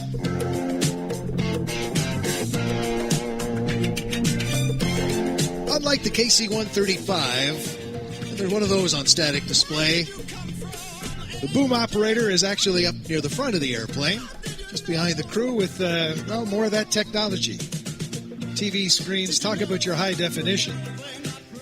And flying the boom from that position to be able to do the refueling. And on a whole other level, that kind of imagery we're talking about in the F-35 helmet that Bayo's going to be wearing. But she demonstrates the F-35, 5th-gen fighter that will be moving onto the base here over the next few months. The Eagles getting ready to park and heading back to Pease. That's where the Pegasus is from. In just a few moments, mighty KC-46. You sexy thing. Touch me, baby. You sexy thing. I love the way you touch me, darling. You sexy thing. It's sexy to see you. You sexy thing. Yesterday, I was one of the lonely people. Now your love comes through. Now we saw Tom get really low with the P-51 Mustang. You're about to see a very large aircraft get very low. The next pass of the C-46 is going to be astonishingly low. Legally, but astonishingly low. With the gear out in what they call a dirty pass. And that all that means is it's dirtied up in the air. The flap's going to be down, the wheels are down, the lights on. The boom will be up, though. And the landing gear will just be just a few feet above the runway all the way down. What a great photo opportunity this is going to be. and you'll get a chance to see the size of the aircraft too. I know the wind was a bigger deal yesterday, but today with a little less wind, we're seeing more garbage. So I'm gonna get on you again to make sure that stuff stays in the garbage pails, or you stuff it into your pockets or something, because it helps keep the airport safe. Here, recycling bins, they're trying to empty them as quickly as possible and keep up on that. And it looks like they have been. So, folks, if you could, just seek out the recycling bins, the garbage bins, and make sure they get in there to keep the airport good and safe. Today, first of all, and not attract the wildlife and the birds, too. And that keeps the airport safe again. And then for our volunteers, too, gets them home a little earlier tonight. But most of all, it's about safety. So once again, coming back around, this time very low. So get your phone on video, this one. And you know what? You may even get an incredible selfie, because it's not going to be moving all that fast, relatively speaking. Got to get down lower yet. Like the limbo. Lower yet. Still getting lower. Oh, it can get it lower than that. Oh, even lower.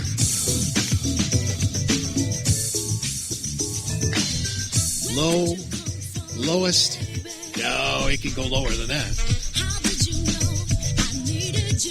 No, it can still go lower than that. And it can still go lower than that. And how about leveling out right there for the remarkable slow, low pass, the Pegasus.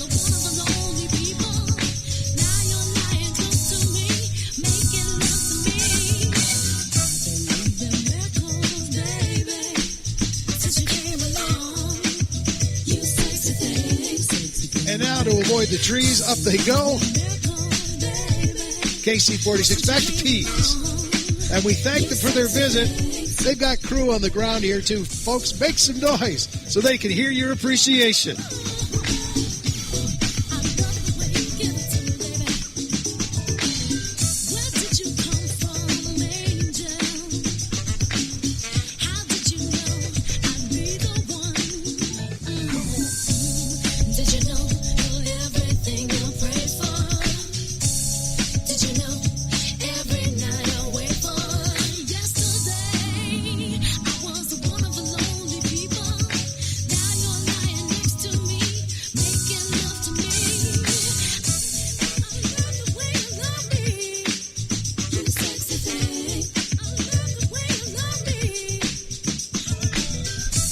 Good time to remind you to maybe reapply some sunscreen to slow down the dehydration process. If you haven't had something to drink in a while, now would be a good time.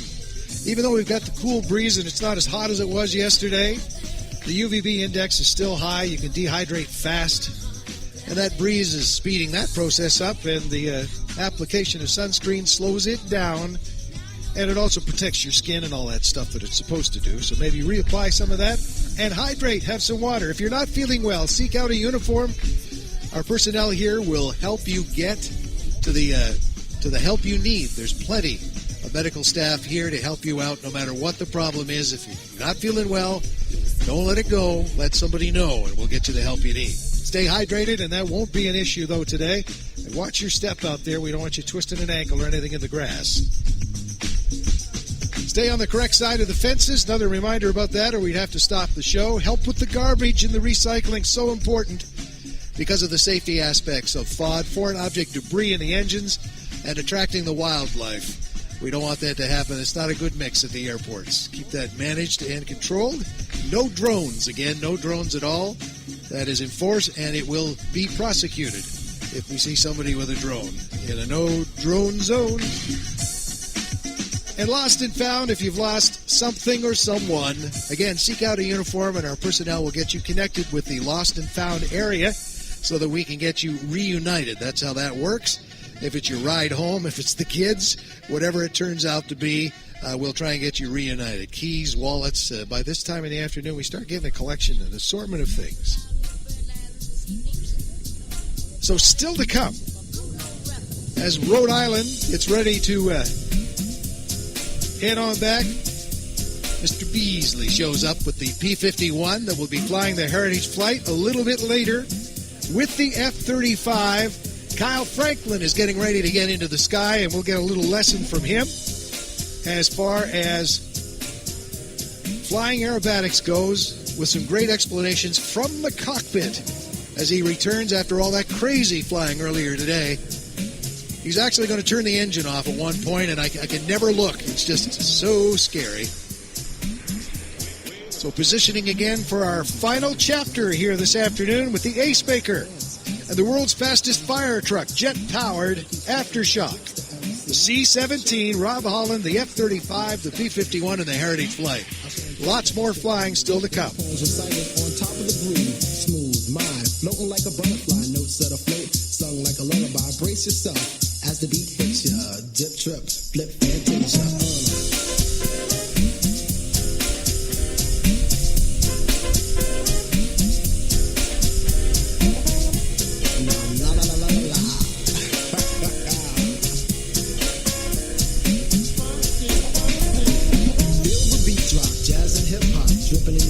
Zone and bop, funk and fusion, a fly illusion, keeps you coasting on the rhythm you're cruising, up, down, round and round, round profound, but nevertheless you got to get down. I see Liz is out of the airplane, and she'll play a role in what we're about to see too. When Kyle gets airborne in a few minutes, we'll get the C-130J up and back to Rhode Island, and then Kyle's going to talk to us from that beautiful Cub, the airplane he actually learned to fly in, and he'll tell you more about that as he walks us through what it takes to roll these airplanes, what it feels like to loop them, some of the gentle aerobatics he can do in this airplane, which was not purpose-built for aerobatics. He, again, respectfully flies it, and will be able to talk to us about all of the inputs and the things that go on, the coordination of aerobatic flight. What's that?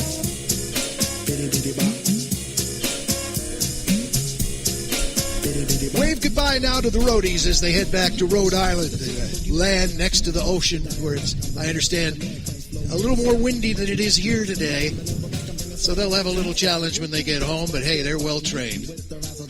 The unofficial motto of the roadies is lobsters and mobsters, and they've enjoyed their stay here in the hospitality. So wave goodbye as they head on home in the C-130J.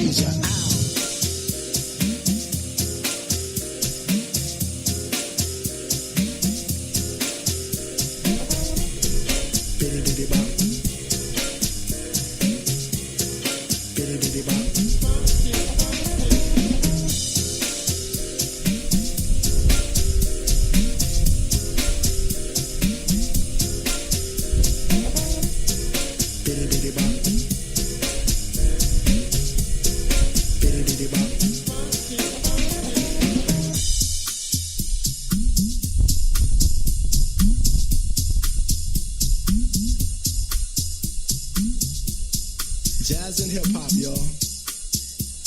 Jazz and hip hop.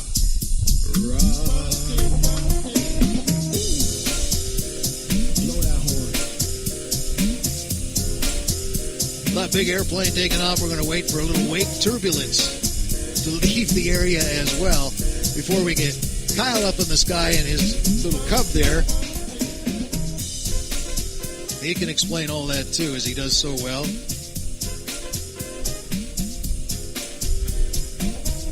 What a great couple they are, too.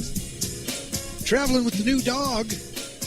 They take that airplane apart to travel around the country, take the wings off it, put it in a trailer, and off they go to the next show. They're heading off to Texas after this, as our C-1J, or C-130J, slowly disappears. So does the wake turbulence, and the wind's moving in and around quite a bit, too. And in just a few moments, I'm going to check in with Kyle as he awaits to take off in that beautiful Cub.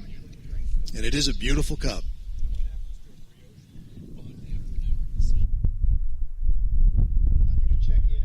I'm going to check in now and see how he's reading. Kyle, how do you read? It's Rick here on the deck. Rick, if that was you, I can't hear you. Click the mic if you can hear me well. I've got you loud and clear here, my friend. All right, well, can't hear you, but I'm assuming you can hear me. Yes, sir. So I'm going to go ahead and start my routine here. Good afternoon, ladies and gentlemen. My name's Kyle Franklin. I'm with Franklin's Flying Circus, and I'm going to kind of demonstrate some basic airplane and aerobatics 101. The airplane I'm flying is a 1956 Piper Super Cub. This actually is the airplane I learned to fly in when I was 8 years old. It's the airplane I soloed in, and I started my flying career when I was 20 doing the comedy act I did earlier today. This is known as a STOL airplane, which stands for Short Takeoff and Landing. And anyways, I'm going to demonstrate that. And with the winds we have today, this is a pretty stiff wind for this airplane. Basically, you see the airplane itself only weighs about 1,000 pounds, and it's got a massive wing on it, so it's like a giant flying kite. So I'm going to try to get this thing in the air as quickly as possible. And the winds in this right here should get in the ground at about 100 feet or so. So I'm going to set one notch of flaps here. I'm going to hold the brakes. Got into the wind, so I'm going to take off kind of directly into the wind across the runway. I'm going to hold the brakes, flaps in, mixture set, everything's ready to go. Now I'm going to hold the brakes, stick back, go full power, full power, full power, release the brakes, tail in the air, and now I'm going to drag it into the air. So there we go. We're going to hit the air. I'm going to start climbing here. Woo, wind's really pushing me here. All right. I'm going to start climbing for some altitude here. I'm going to climb up to about 1,800 feet above the ground. Put that notch of flaps back in, get it a little faster. And get about 1,800 feet above the ground. Then I'm going to do some basic aerobatics, very basic. This airplane is not designed to do aerobatics, but it can still do some basic ones, loop, roll, hammerhead. I even do snap rolls with it. And I will tell you, if anyone in the crowd owns a Cub, I don't recommend doing this stuff with one of these airplanes because it doesn't take much to pull the wings clean off these things. So, anyways, we're at about 700 feet now, going downwind here. But I'll give you a little more history. History about me and my family here. My family's been in the air show business since 1967. We've been doing air shows for over 55 years. My wife, my lovely wife Liz, is down on the ground there. She and I are the last two still doing this. The rest of my family wised up and got a real job. But I've been doing this professionally since I was 17. Started as a wing walker on the outside of the airplane, and then transitioned to flying the comedy routine in this airplane. So we're crossing at about 1,400 feet right now. Get a little bit higher here, and then I'm going to turn back around here with the wind pushing me as hard as it is. Start downwind, and I'm going to do a snap and a half, which is a snap roll, and basically pitch back on the stick. Pitch back on the stick, pull it in my lap to the right side, and punch the right rudder, and the airplane will rotate around, and we'll do a snap and a half, and then come out of that and go into a loop. All right, get the flaps out of here. All right, move over a little bit here with the wind pushing me. It's going to be pushing me away from you. All right. There we go. I'm going to turn downwind. Well, there's 1,800 feet. Get a little bit more, a little bit of nose up, nose up, nose up. And back on the stick, hard right rudder. There's one snap. Half snap. Let's stop it right there. Come out full power. Bring full power. There's 120, 130 mile an hour. It's fast enough. There we go. Come up.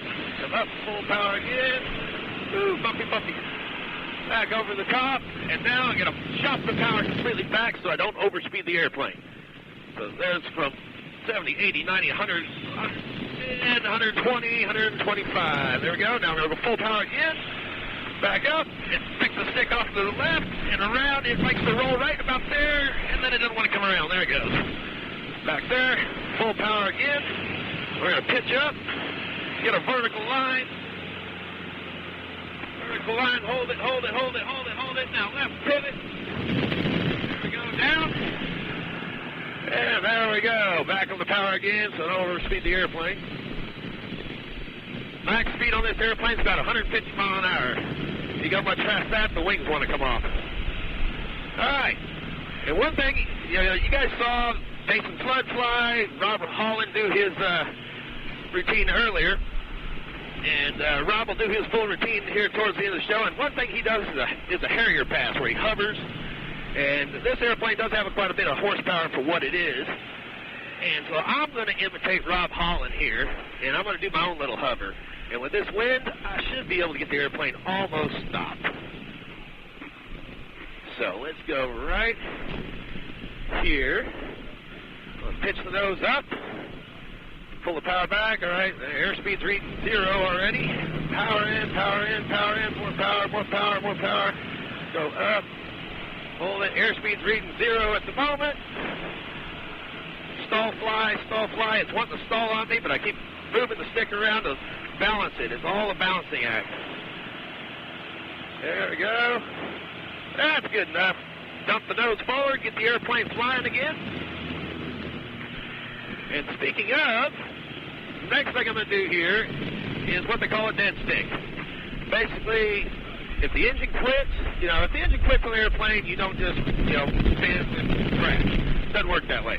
As long as you keep your airspeed up, you're pretty good with everything. So what I'm going to do is I'm going to circle back around here, and then I'm going to shut the engine off. And you'll be able to, should be able to see it from there. I'm going to climb a little bit more, get a little more altitude, and then you'll be able to see the prop stop. And my goal is to make it back down to the runway and all the way back to the intersection where Liz is at without having to restart. Now with the winds today, this might be a little more difficult but I made it yesterday, so we'll see how things go here. I'm going to get a little more altitude. Come on, baby. Climb, climb, climb. We go downwind here, and I'll get back into the wind.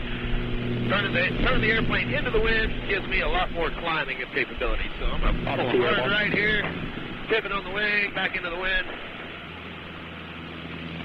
Yeah, there's 1,600 feet. Let's get about 1,700. That ought to be plenty good. There we go. That's good. All right, I know I'm kind of high, but I need the altitude. All right, here we go. Flaps in. We'll pull the power all the way back. Pull the mixture. It cuts off the fuel to the engine. And the prop will windmill if I keep the speed up. So I'm going to try to get this as slow as possible to get the prop to stop.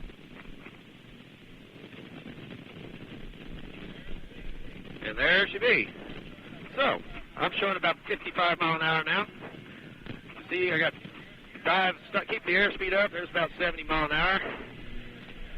But see, I still got full control over the airplane. Now we're going to make a downwind turn here, real gentle with the wind.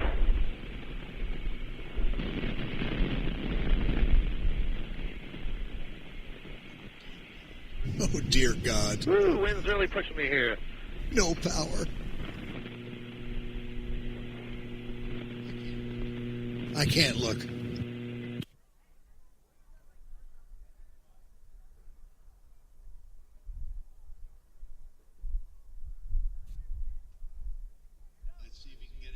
Let's see if he can get it done.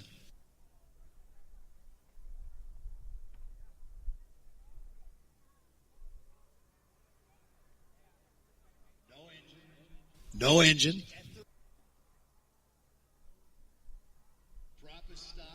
Prop is stopped. Has he got the energy to get to Liz? His wife is right out here at Show Center to the left, just inside the taxiway. Let's see if he can get to her. Let's see if he can get right to her. See if I'm going to make it. Look at this.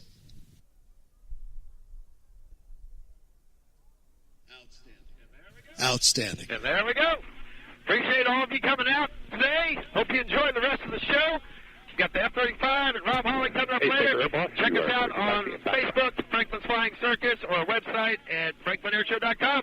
Hope to see you all on another show soon. Thank you.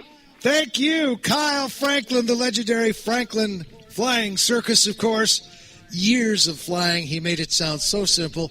His wife Liz on board now. Now he cranks it over. He gets it started, and he's getting ready to taxi back. How about that, ladies and gentlemen?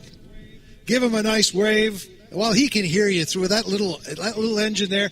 Make some noise for him, and give it up for Kyle Franklin and that wonderful lesson on aerobatics from high above. Well, now we're going to crank things up differently.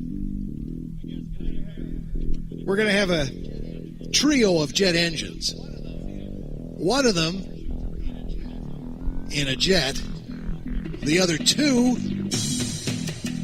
in a truck. It's called the Aftershock. It is the world's fastest jet-powered fire truck. It's the world's fastest fire truck, let's face it.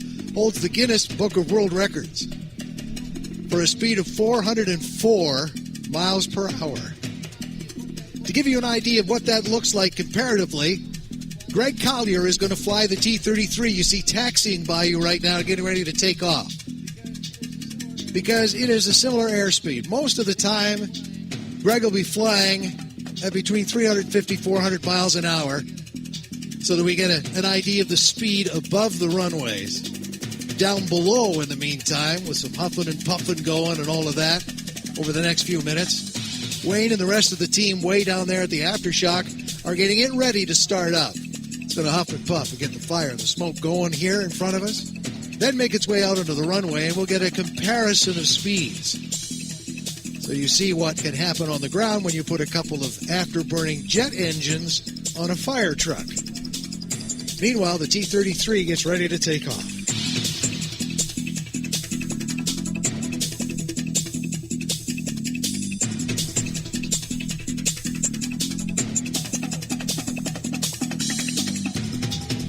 Also, preparations going on around the F-35 as it gets ready to fly later this afternoon, too. Rob Holland is getting into the zone right now. He's out walking around the airplane, going through his routine. It doesn't look like he's lost his mind. If you can see him way down there, all our aerobatic pilots walk through it on the ground first. They move their hands around like they're flying, and they get mentally prepared for the incredible flight you're about to see from Rob Holland. Also making its way toward us, some distance away right now, is the huge C-17. All of that's still to come. But first, we're going to get the T-33 ace maker and Greg Collier, its owner and pilot, in the sky. Greg just loves the T-33. He served in the Army first, then became an air traffic controller. He's always been flying since a young age, and he's always wanted to fly the T-33, and he now owns 3 of them. He's taking off right now.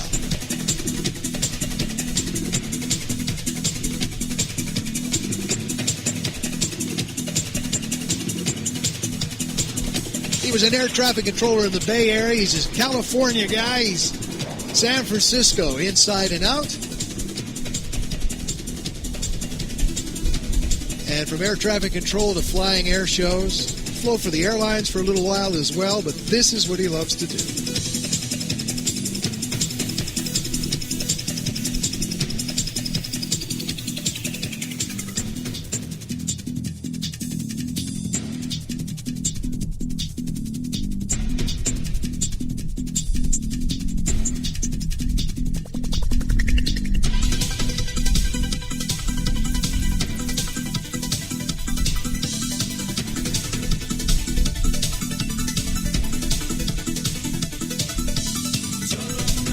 Meanwhile, final preparations now to start the engines on the Aftershock, the world's fastest jet fire truck.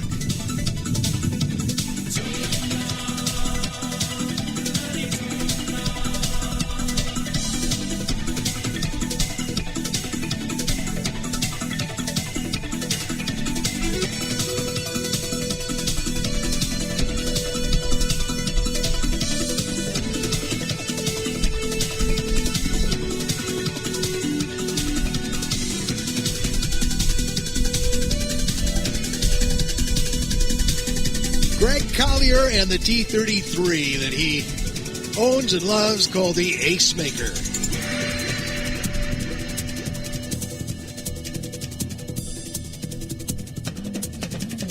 Both engines are going now on the Aftershock. Way down to the left. Shortly, you'll see the stacks light up. The tower of fire. And then the huge fireballs behind from the afterburners of the 2 jet engines that develop, put it in truck terms, 24,000 horsepower.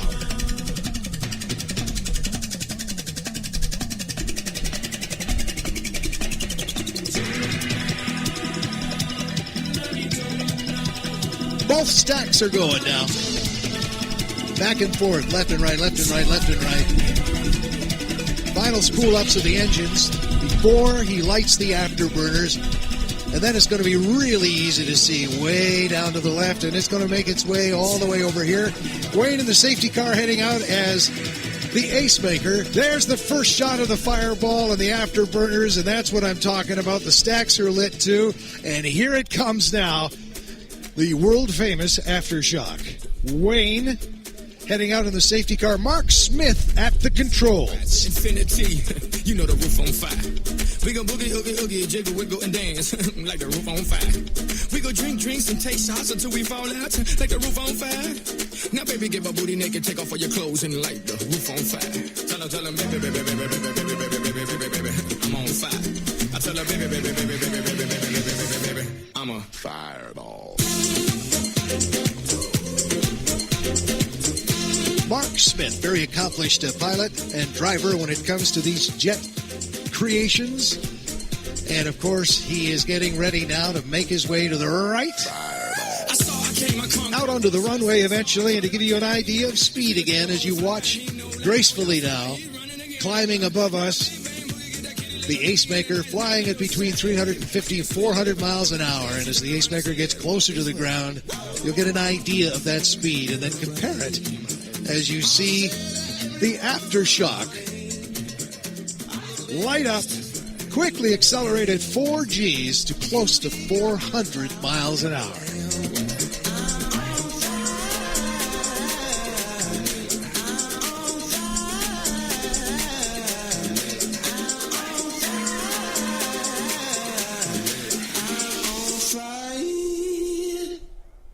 Fireball.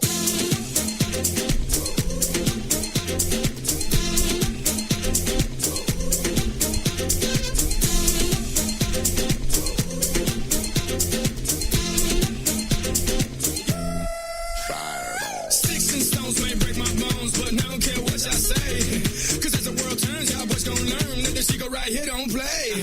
That boy's from the bottom of the map. MIA USA. I gave Susie a little pat up on the booty and she turned around and said, walk this way. I was born in a frame.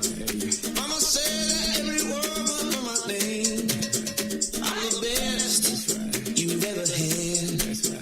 If you think I'm running out, I never am.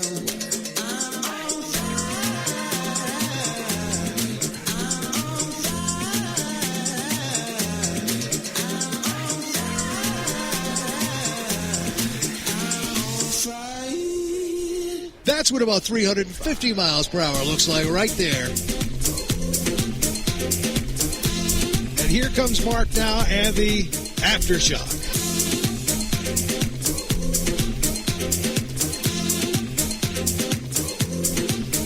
Listen for the sirens, too. It's got the sirens and all the flashing lights, everything a fire truck needs except rear view mirrors, because he don't need them.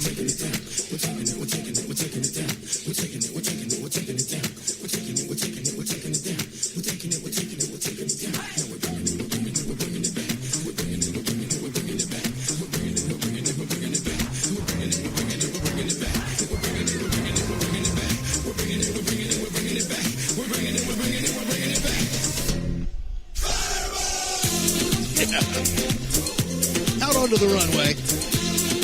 Give you to the right here a chance to see it before he turns it around and gets it down to the other end of the runway to let it rip.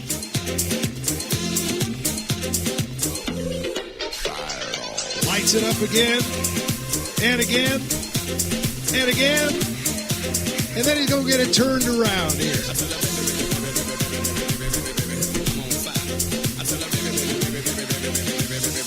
I'm a fireball. And again, the idea of the speed for comparisons as he gets turned around now, making his way down to the end. Mark and the rest of the team are going to get it launched safely.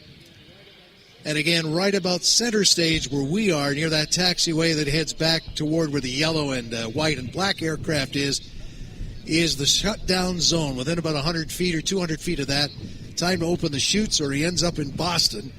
And we'll get it stopped. He's going to get turned around and get ready to go as Greg Collier continues to fly high above us in that beautifully restored T-33 and its single-jet engine. So Mark, of course, getting turned around now. Getting ready to light it up. You're going to see an awful lot of smoke here as the stacks go from fire to smoke. Lights the burners and accelerates at 4G to just under 400 miles an hour with these two jet engines, 24,000 horsepower, the aftershock.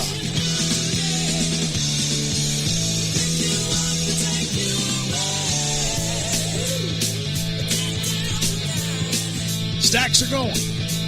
Siren's going too. Now he's going to light it up.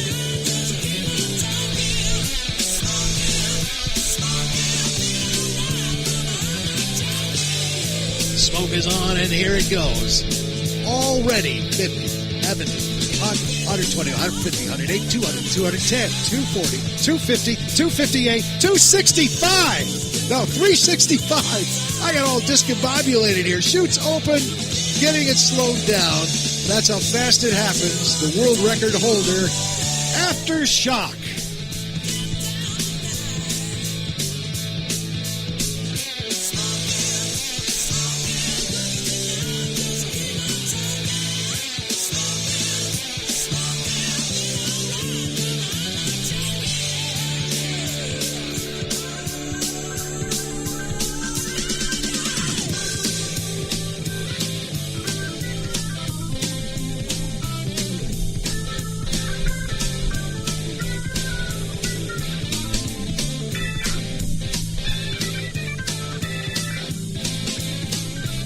Fast. And of course, the team heading down to hook up and tow it back because it's used every drop of fuel. And Wayne is getting ready to do that with Mark as above. Greg Collier now gives you the slow pass of this T-33 he calls Ace Maker. The nice slow pass, and you'll get a great shot of it this time. He's got the gear out. He's got it slowed down. Greg Collier is going to give a low, slow pass now of the T-33. Just a beautiful photo opportunity or video opportunity for you. Coming from the right now, Greg Collier.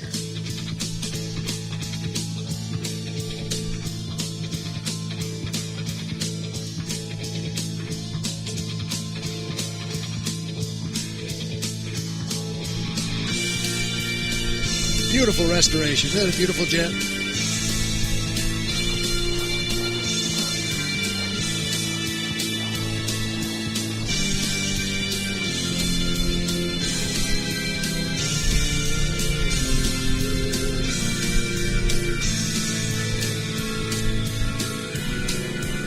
We'll get the Aftershock back. We'll get the T-33 on the ground, and then we move ahead to the C-17. Rob Holland, the F-35 in the Heritage Flight.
I got it hooked up, and in just a few moments, we'll give Mark a nice show of appreciation as he taxis by. He's hard of hearing these days, and I understand that completely. If you're sitting right in front of those two jet engines all the time, no matter what kind of helmet and ear protection you have over time, that's going to wear you down. Same as the punch of that 4G takeoff and acceleration of the Aftershock, and then hang on.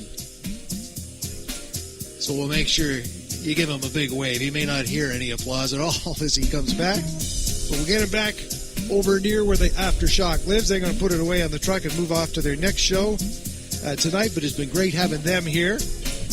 And he often comes to the fence afterwards, too, along the line there to have a talk with you.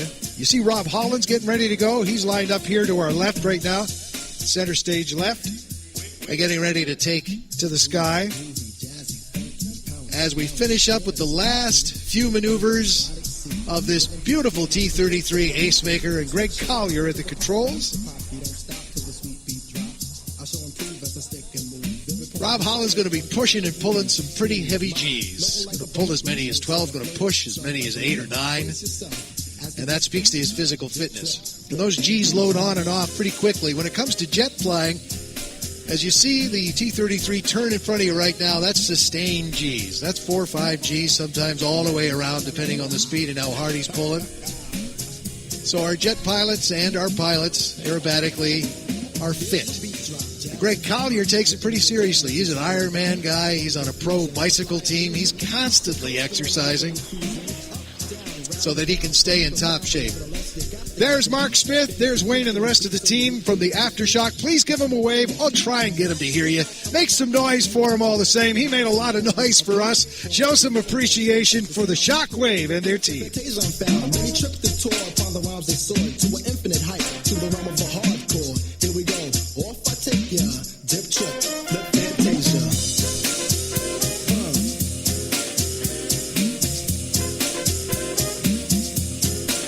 What's that?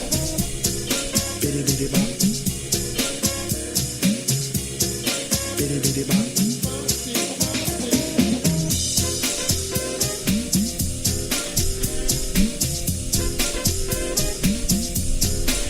What's that? Bitty bitty bop. Bitty bitty bop. Jump to the jam, boogie woogie jam slam, bust the dialect. I'll tell you who deserves some recognition and a big round of applause is the organizers here, the folks from the base, the people who put in so much work. This all started almost a couple of years ago. Mad Dog, the rest of the team here, they came up with an idea to get it going again after COVID, to be able to give the community a chance to come out and celebrate together, be together, enjoy some great weather, and that all cooperated. But they don't know that when they start the planning. It's a roll of the dice. It takes thousands of people in the end to get it all together. It takes a lot of paperwork, a lot of safety things. Things have to be applied for. All that gets done. And then as we get closer to the Airshow weekend, there's all sorts of things. Hotels, rental cars, water, this, that, the other thing. And the team here have pulled it off, and they've executed it. And ladies and gentlemen, if you've enjoyed your day at all, please let the organizers here, the folks at the base, and the volunteers know how much you've enjoyed your day. Please give it up for them.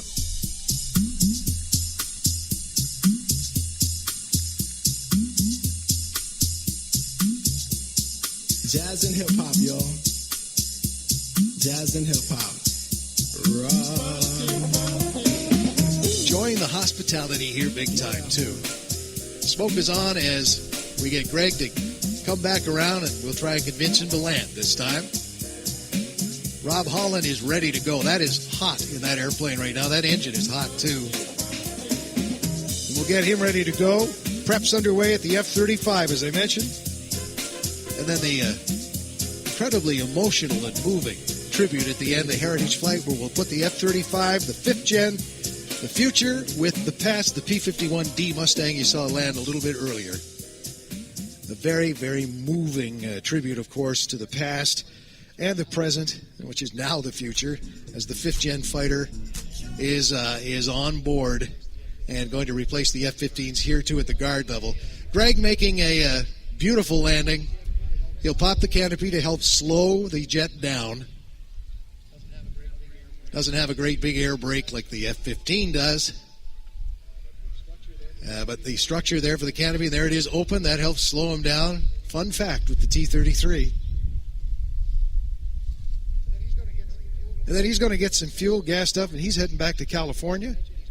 And as I mentioned, he's got 3 of these. They're positioned around North America so he can perform at shows. He and Tim that we saw fly it earlier. Just enough of the canopy open there again to help slow it down. And we've also got the C-17. And it's around. I saw it a couple of times looking off into the distance. It's a huge airplane. But before we get to the C-17, we're going to get positioned, get Rob Holland way down to the other end so that he can cool the engine down just a little bit right now, maybe pop the canopy himself, cool down just a bit before we get him airborne with an incredibly aggressive, is the best way to describe it, and very precise aerobatic routine. Nobody flies like Rob. You're going to see very shortly, if you missed it this morning, his tease, wait till you see the full-up performance, and you'll understand why we say nobody flies like Rob Holland. It is incredibly precise, and the roll rate of that airplane and the speed at which he flies, you can see by the design of the airplane, it's purpose-built for aerobatics, but it's also built for him. It is the RH model of the MX, and it is just superb. I'm really looking forward to watching Rob fly. Always do. Whatever shows he's performing at, and we are so lucky to have him here, the 11-time U.S. national champion.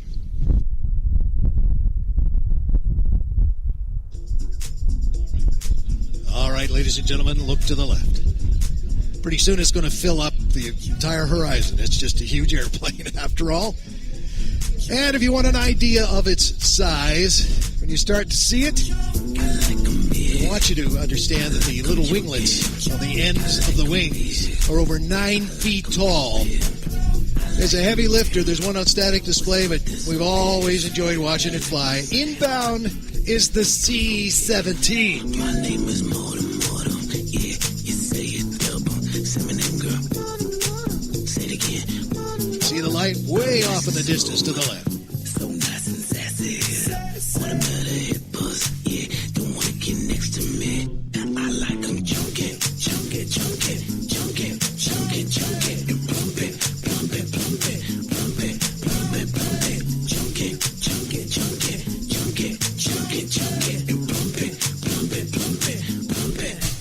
I like them hair pussy. That's in the wild. I like their attitude. I like their style. The way they walk. It's still making its way here. It's just huge. The Globemaster 3. And it's the middle of the transport family. The Super Galaxy, it's huge. C-17, well, it's big and it's modern and a little more efficient, to say the least. And we saw the C-130, too, transport airplane demonstrated from Rhode Island. But here comes the mighty C-17. With love and junkie. I like them funny. I like them spunky. I like them witty. I like them smart. Girl, I like your big. What you say? Your big old heart. What? Girl, you crazy. She drive me crazy. I love my lady. She nice and shapely. She nice and spacey. Takes so much space up.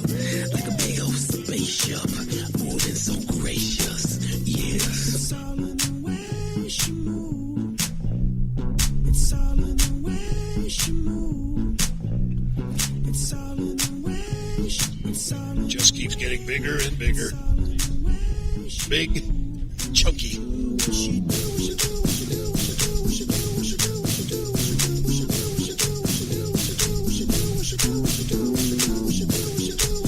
It doesn't just look heavy, it sounds heavy.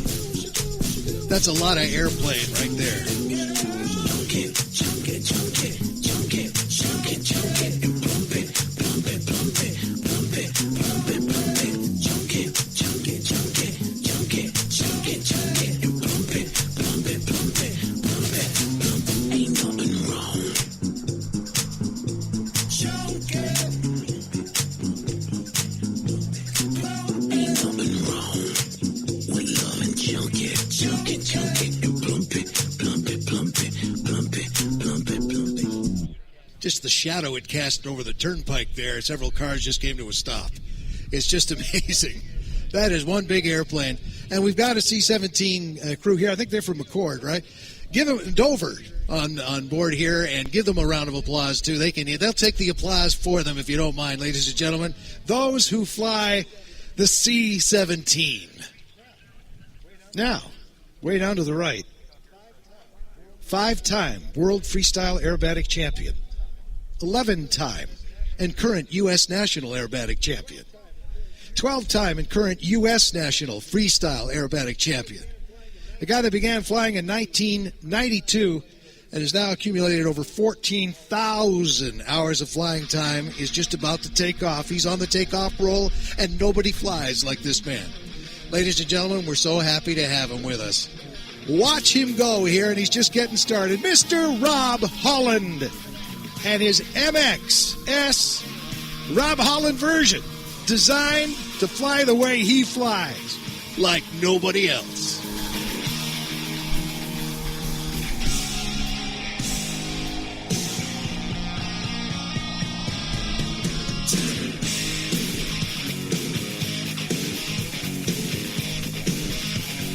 Not once, but twice around in the Hammerhead.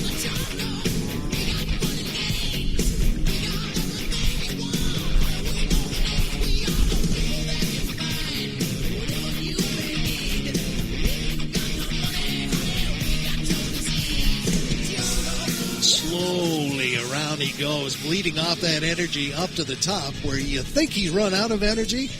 No, he's got it right down to the numbers here. So as he curves across the top, and you think, well, he's all puttered out right now, he pushes negative G's up into the vertical, and then watch what he does with the airplane forward, tosses the airplane through the sky. Now watch, he's going to come out of this inverted and fly out of it, not stalled and heading back to the ground. That's incredible flying.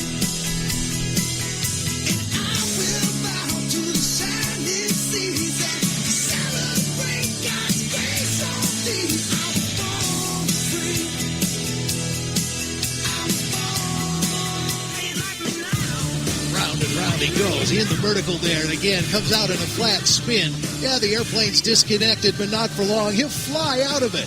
Just powers out of that and stays connected on the 45-degree line down. He never stops the aerobatics. That's how Rob Holland flies.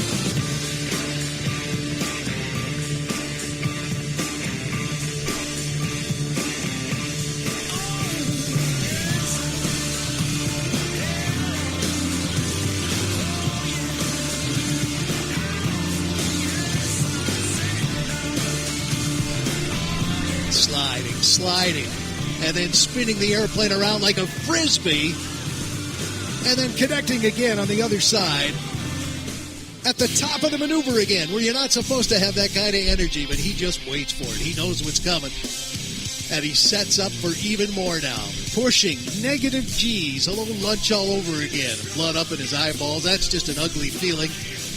And then he gets to the top, and as he turns around, he comes around the wing for a second and comes back on a 45-degree angle knife edge. Another thing you're not supposed to be able to do, but he's figured it out.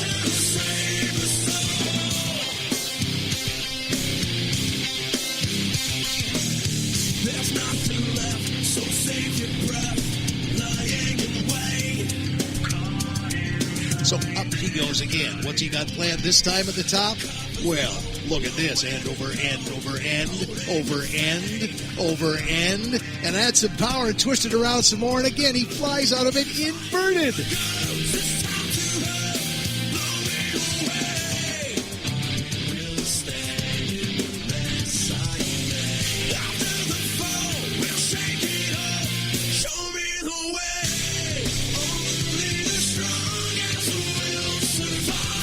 Rolling and rolling and rolling and never stopping that rolling. The airplane is an incredibly fast roll rate.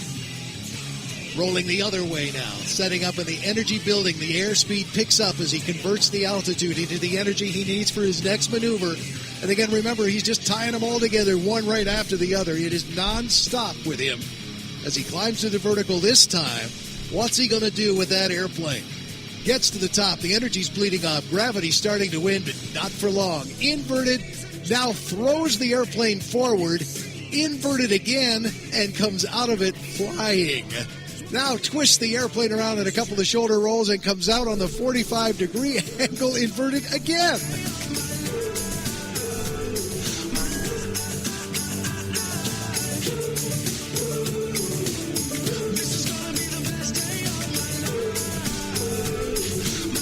again around the wing, spinning and corkscrewing at the very top. Now defies gravity. Let it settle. No, he's got to fight it as long as he can before that airplane has to change direction. But it doesn't have to come straight down. Not without adding a little finesse to it, too. Fremont Watches, ADAX Aviation, Champion Aerospace, Afterglow Aircraft Solutions, MGL Avionics, some of the people that keep him flying, along with Sling Pilot Academy, Full Stop Aviation, Accelevate, and Two Brew Aviation. At the top now, he slides to the stop, pitches forward again, and does a forward somersault and out on the 45-degree angle down, still flying.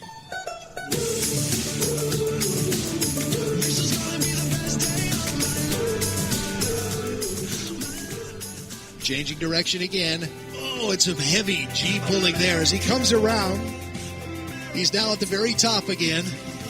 Pulls back the stick, and now the Frisbee, but this time inverted. He found a way to do it not only once, but twice around while inverted. The inverted Frisbee.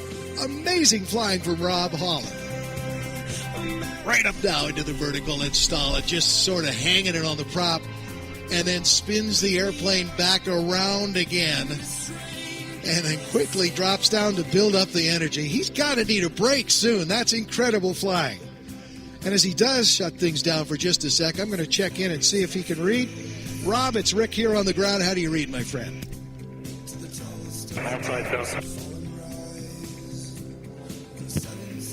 Outstanding flying, sir.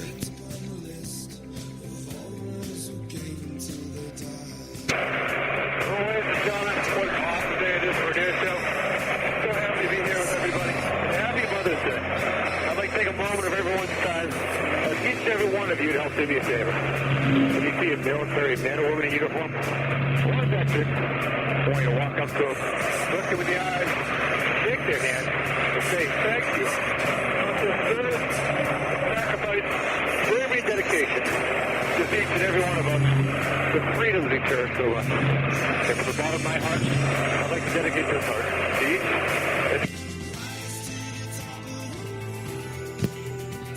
Beautiful, Rob. Lots of applause down here. Well done, sir.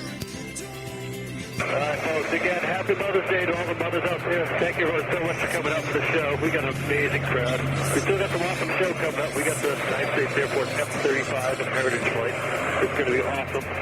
Looking for a lot of energy when I dive back in. I'll be doing about 300 miles an hour. And I'll be back in down about 20 seconds. Back to you, Rick. Thank you, Rob Holland from the cockpit. And again, the second half, as he reaches higher into the sky, it means he wants more energy, more altitude to convert up to 300 miles an hour on this re-entry now. He's getting ready to come, ladies and gentlemen. Here he goes. He's actually turning it up right now. Let's watch as he enters the aerobatic box again. Spinning, rolling even faster, building up to 300 miles an hour. And now he's really going to fly for us. Rob Holland!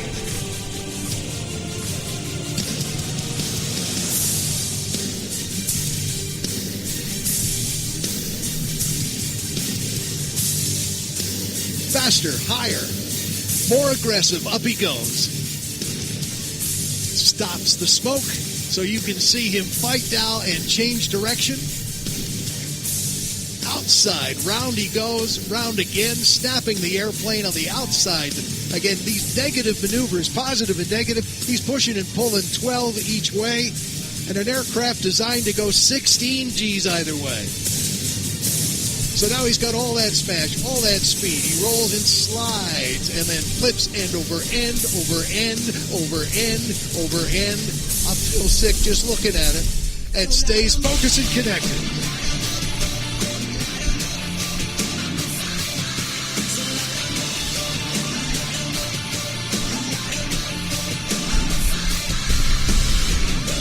The incredible roll rate of the MX aircraft. Now that negative push. Oh, that is ugly. All the fluids in his body heading up toward the head. It's just sometimes your eyeballs, you actually see the clouds become pink. Again, a testament to his physical fitness, staying fit, staying on top of building up his G tolerances. Look at the roll rate of this airplane. An incredible flying machine. The MX, built in Australia.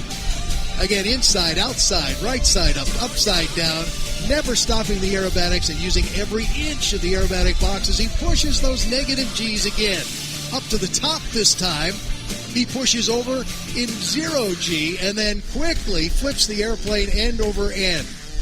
And then you hear the power as he powers out of that and stays flying, and down he comes again for more.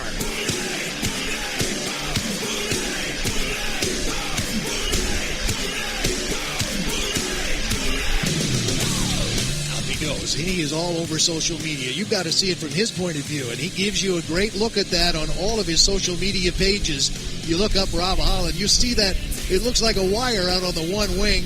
Well, that's the invisible, what's he doing now? That's slowing that airplane down in a big time. His 360 camera is out on the wing, and he's running cameras all over the airplane right now, so you'll get a chance to see what this looks like from his point of view.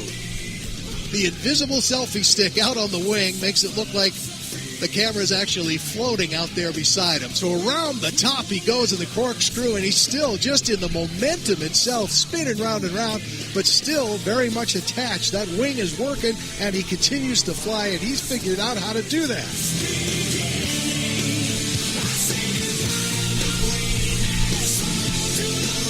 Sliding. That bleeds off the energy and the airspeed quickly. Slides again just to look at all of the extra energy this airplane gets.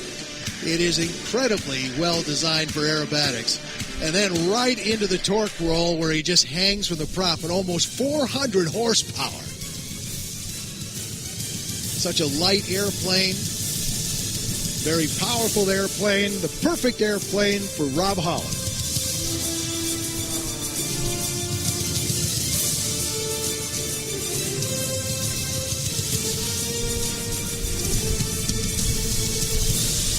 And so now you get it. 5 times the world champion when it comes to freestyling. And he comes up with all of these maneuvers so creatively. Look at that. Around he goes. 11 times he's won the national championship. 12 times the freestyle national championship. He's won every award there is to win in the airshow business. From ICAS. From the folks at EAA, honorary member of the not the Thunderbirds yet, but I'm sure that's coming. As he settles down now and just makes it hover, he's a Blue Angel honorary member of the Canadian Snowbirds jet team too. Why? Because they're just so impressed with the way he flies. And right now, with all that speed and motion, look, he's just sitting there, hovering right out in front of us, hanging from that big triple prop and that big, almost 400 horsepower engine. Until he gets bored with it, punches forward, and he's got a little bit more for us just before he wraps things up and gets hydrated after this grueling routine.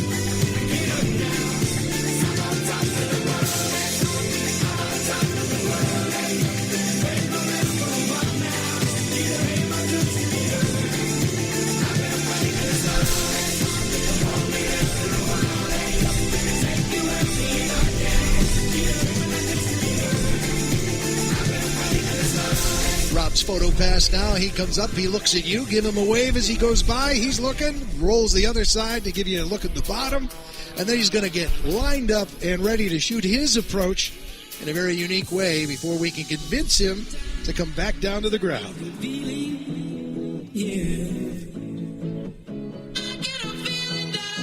So he doesn't fly about 5 miles out and line things up. Rob goes to the top of the aerobatic box, comes back around again, and settles down into a flat spin. So there's the runway, there's the other end of it, there's the other end of the runway, there you are, there's the other side of the field, and there's the runway again, so I think I got this. So why don't I just, push the nose down now, and there's my approach. I'm going to slide and bleed off just a little bit of energy, and then I'm going to get the wheels lined up, and I get ready for my landing. But you know what? Landing's boring. Why don't I bounce the wheels and do a roll on landing? Why not?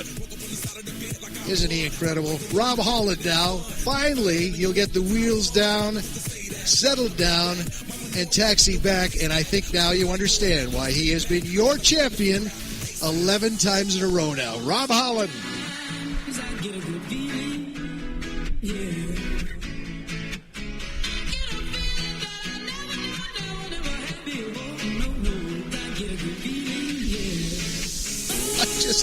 I just heard Rob talk to the air boss. Dave White and Todd Cameron are taking care of the Air Boss and all the safety here at the air show. And Rob is just so calm, cool, and collected. He's just, okay, guy, I'm just going to taxi back over the... He is just so good and confident at what he does. The mountain top, walk on water. I got power, feel so royal.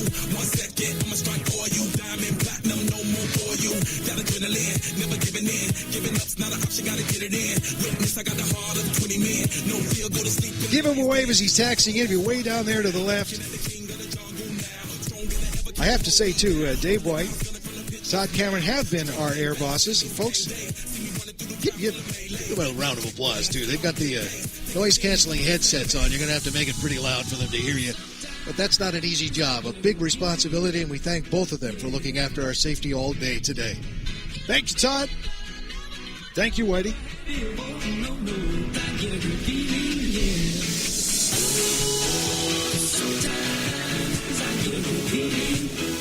First to take off will be the P-51 coming up in the Heritage Flight. Shortly, we'll be handing things over to the Air Force and the F-35 demonstration team. As you see, Bayo is taxiing out now in the 5th Gen fighter that you will soon see right here at Barnes operationally.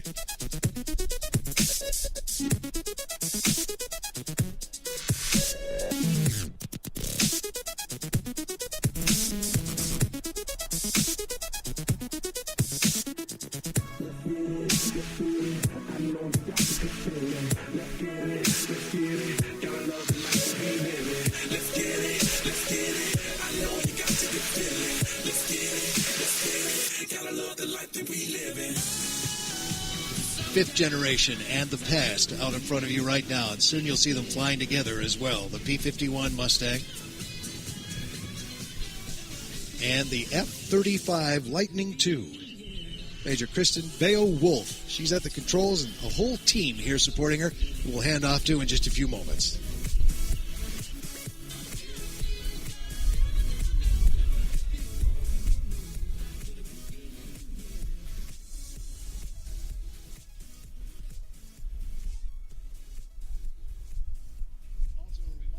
Also a reminder again, before we hand off to them, about the lost and found area getting near the end of the day. If you've lost something or someone, again, just flag down someone in uniform and we'll get you connected with the lost and found area and reunited with whatever it is or whoever it is. Perhaps it's your ride home.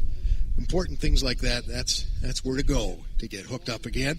We'll also remind you before you depart today, too, and throughout the event, keep a hand on that garbage if you can. There's an awful lot of it out on the runway, which is not a good thing, and that could become a big problem for the jets. We've got an eye on it, but you're really going to help by making sure it stays in the receptacles or maybe in a pocket or something until you get to one of them, because it attracts the wildlife too, and it's FOD. Foreign object debris is a nasty thing.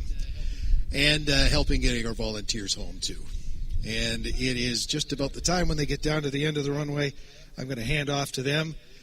And we've got just a couple of important announcements afterwards, and then we will remind you, of course, the static display is open until 5 o'clock this afternoon, so you can get your visits in and wait some of the traffic out, too. But I will tell you that there is a plan to get you out of here quickly as possible. Follow the directions of the marshalling later this afternoon when you're on your way home. They know the quickest way. Believe me, they've got it all figured out. And then the police outside the base, too, have got it all strategized out on the turnpike and everything else to get you home as quickly as possible. So they're getting turned around now. I'm going to hand things over. Are you ready, first of all, folks? Are you ready for the F-35? Well, it's time to hand things over to the Air Force. I'm going to hydrate, sit back, and enjoy it with you. Ladies and gentlemen, let's turn it over to the team for the F-35A Lightning II.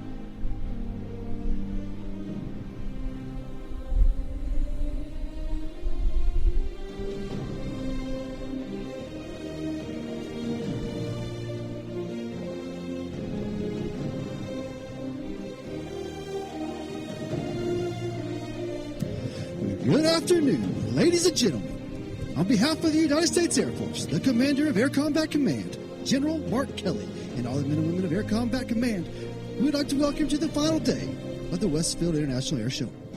I'm the F-35 Demonstration Team Superintendent, Master Sergeant Jonathan Whalen from North Myrtle Beach, South Carolina. I am joined today by our Team Safety Observer and Combat Ready F-35 pilot, Lieutenant Spencer Motor Thompson. Motor is a combat fighter pilot with more than 300 hours in fighter aircraft and hails from Mims, Florida. As a member of the 388th Fighter Group, commanded by Colonel Craig Anderson, located at Hill Air Force Base in scenic northern Utah, it is my distinct pleasure to describe for you today's capability demonstration by the world's most technologically advanced fifth-generation fighter, the F-35A Lightning II. The team commander and pilot for today's flight is Major Kristen Bale Wolf. Growing up in a military family, Major Wolf hails from all across America. She is a veteran combat fighter pilot with more than 1,300 hours in fighter jet aircraft. The F-35 you're about to see is a supersonic, 9G capable, multi-role aircraft, combining cutting-edge stealth with the most advanced avionics systems of any fighter aircraft in history. The F-35 gives the United States Air Force the power to dominate the skies, anytime, anywhere.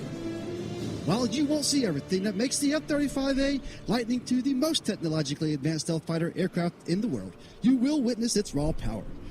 As today's flights begin from your right, Major Wolf will execute a max power takeoff using all 43,000 pounds of thrust being produced by the Pratt & Whitney F-135 engine, lifting the Lightning II off the runway in an amazing 1,500 feet. And then watch as the F-35 performs a half Cuban 8 at a stunning 50 degrees angle of attack, a first-of-its-kind maneuver unique to the F-35 demo team. One copy is clear for takeoff runway 2. It's showtime. Now, ladies and gentlemen, it's time to stand up and get your cameras ready. I present to you the newest fifth-generation fighter aircraft in the world, your United States Air Force F-35A Lightning II.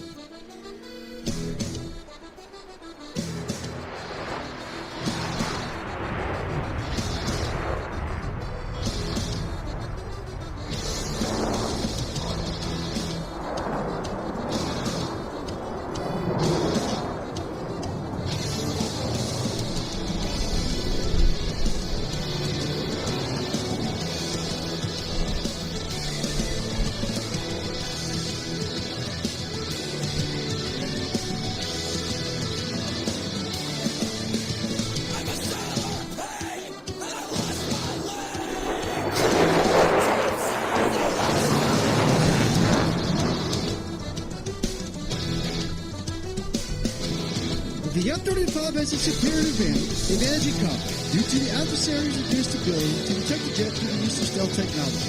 In order to remain covert, you must maintain a clean profile by carrying your bombs and missiles internally. With an internal payload capacity of over 6,000 pounds, the F-35A is the most lethal multi-role fighter jet in the world. If you've ever wondered where those bombs and missiles hide, well, here is your answer.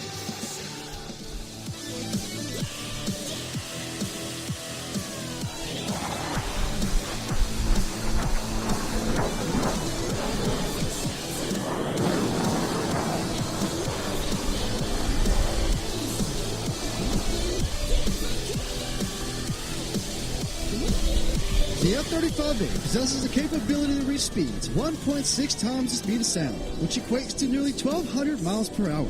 Today we will showcase just a fraction of the engine's capability. Watch now as Major Wolf accelerates to just below the speed of sound, covering an incredible 3 football fields per second. If that wasn't impressive enough, she would then pull back on the stick and catapult the Lightning II from 300 feet to over 3 miles. Ladies and gentlemen, prepare for Freedom Stunner on the High Speed Pass.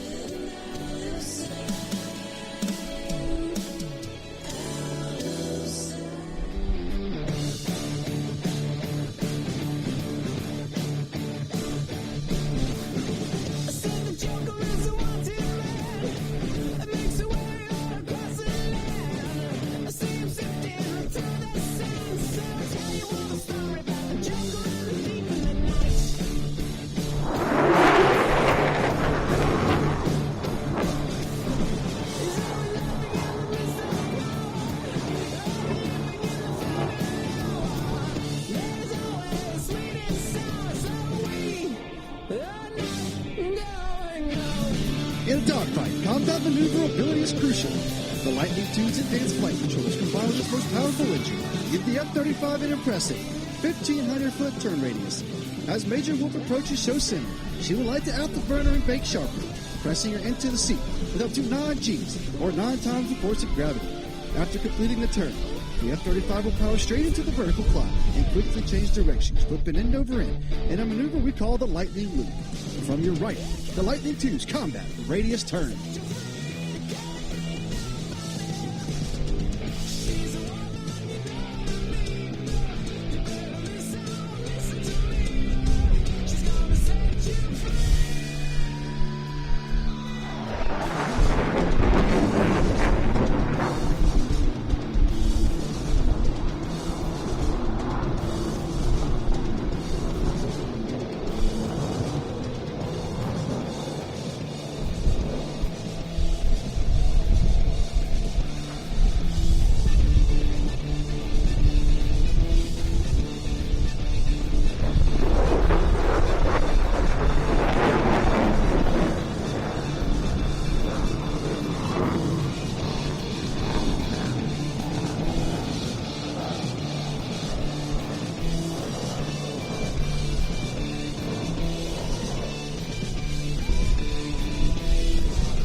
Ladies and gentlemen, Major Wolf has begun to reposition in preparation for the dedication pass.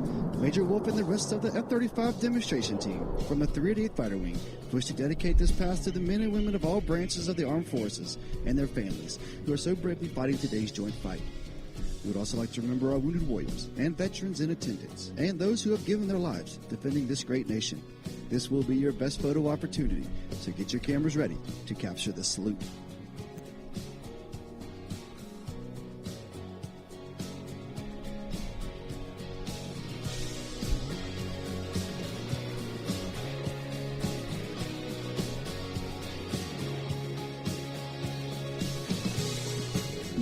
From over your right shoulder, the F-35 demonstration team proudly presents the dedication pass.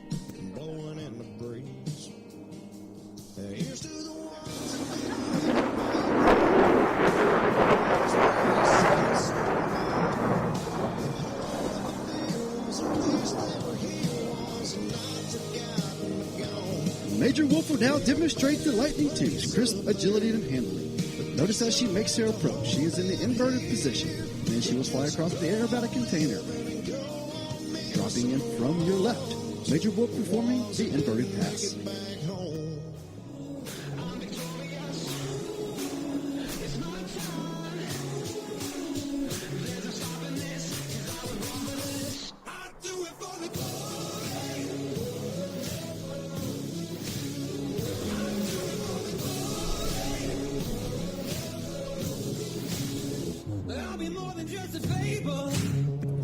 The F-35 possesses the incredible ability to point the nose at will in a dogfight.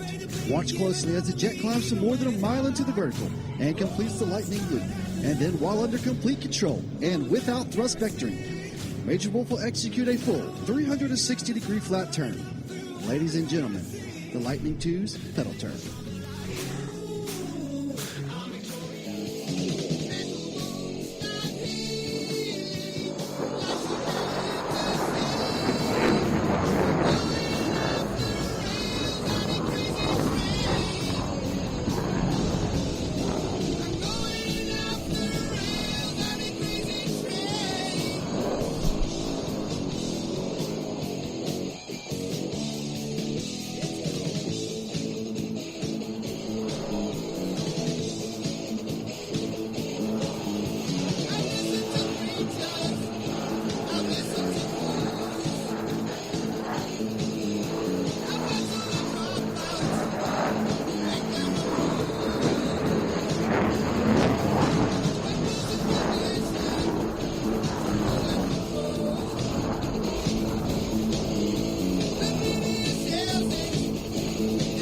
Watch now, as Major Wolf flies across the aerobatic container and traces a square in the sky, coming in from your left. the F-35 performing the unique square loop.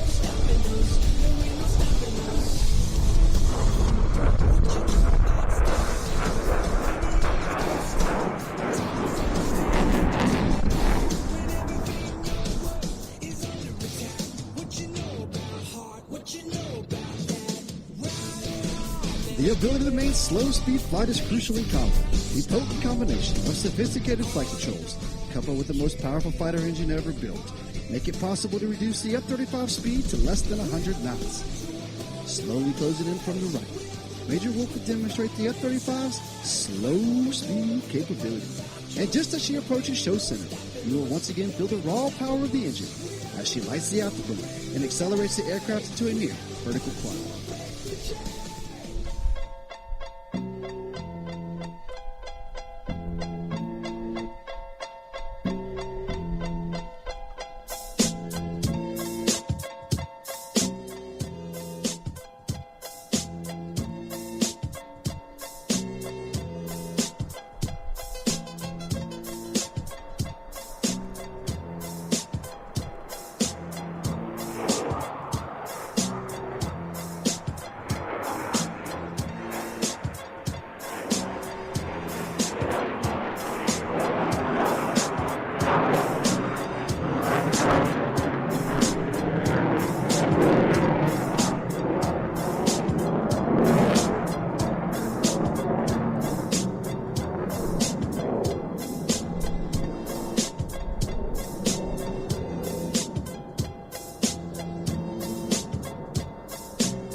Don't look away yet. As Major Wolf reaches the peak of her climb, she will go inverted and reposition the aircraft by performing a split S.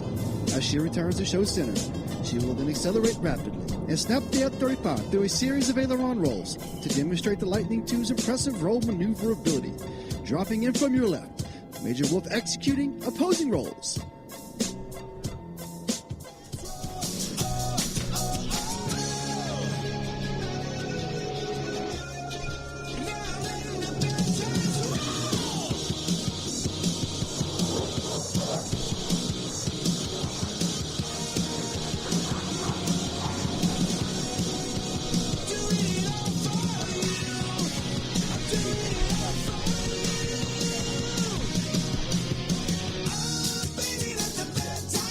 As the most advanced fighter aircraft in the world, the F-35's flight controls give our pilot a distinct advantage to outmaneuver their opponents.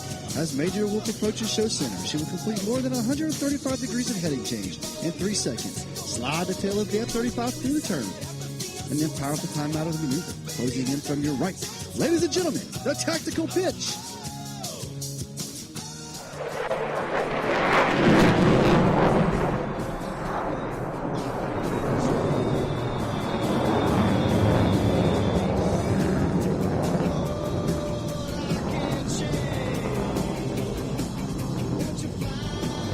We hope you enjoyed this brief display of the F-35's full combat capability. As Major Wolf repositions the F-35 in preparation for the Heritage Flight, I'd like to give a shout out to our expert maintenance team who made today's demonstration possible. Our F-35 dedicated crew chiefs, Staff Sergeant Thomas Bristol from Marietta, Idaho, Senior Airman Jessica Pieper from Owatonna, Minnesota, our avionics specialist, Senior Airman Aaron Welch from St. Ignace, Michigan, Senior Airman Frankel Zaragoza from Yuma, Arizona, our Aircrew Flight Equipment Specialist, Senior Airman Jonathan Lebowski from Cleveland, Ohio, and our Team Public Affairs Advisors, Staff Sergeant Thomas Barley from Menifee, California. If you enjoyed today's performance, please sure to make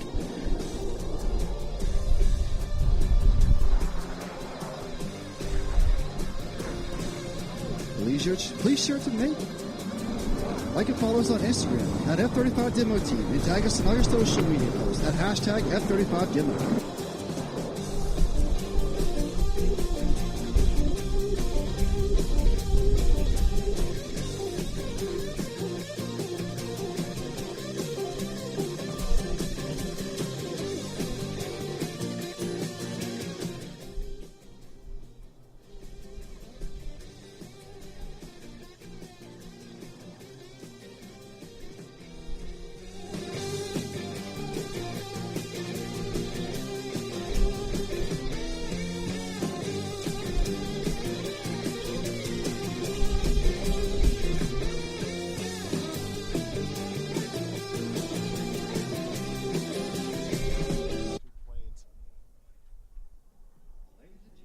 Ladies and gentlemen, I would like to take a moment and describe the unique history of what you're about to watch. In 1997, the leaders of Air Combat Command assembled a select group of retired military and civilian performers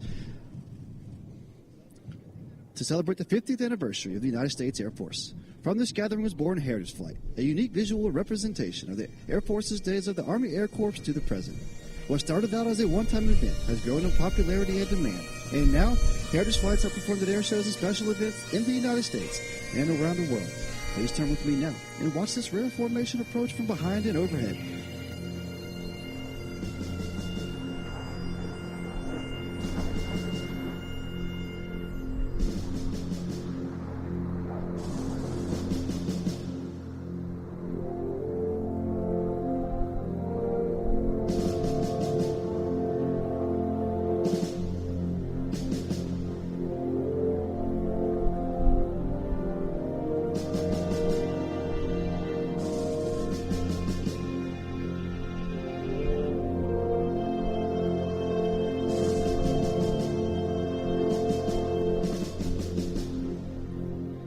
To those who've had to fly and fight, who have served their country in the sky, with a grateful heart and watchful eye, we remember,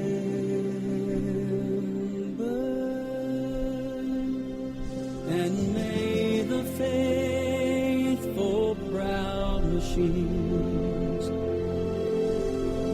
who bore the sword of freedom on their wings be given the honor such a burden brings when we remember.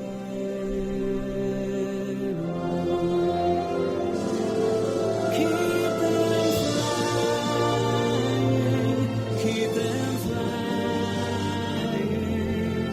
so that all who see them will know that their freedom was won by the blood that flowed, and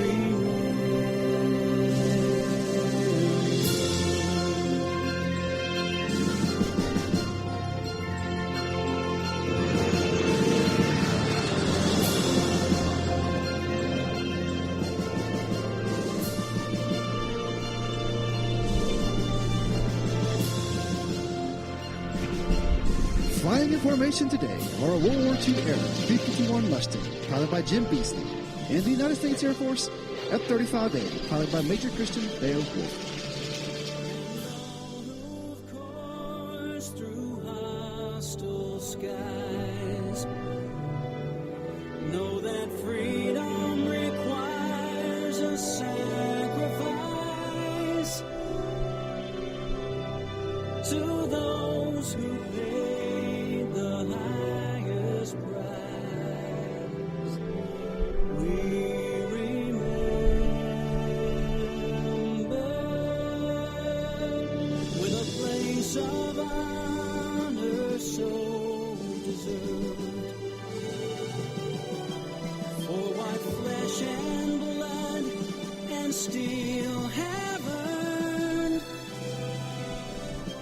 may the greatest glory be reserved for the colors they so bravely serve.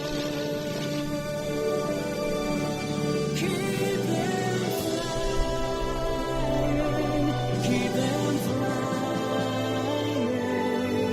so that all who see them will know that our freedom was won by the blood that flowed, and we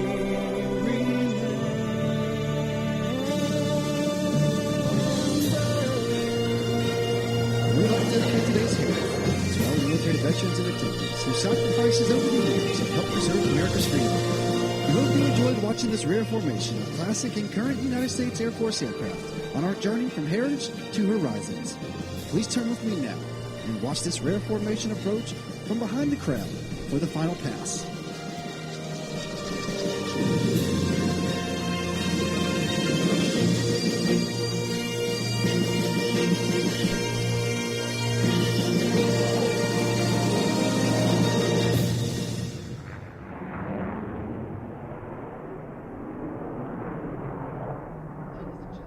Ladies and gentlemen, the United States Air Force Heritage Flight.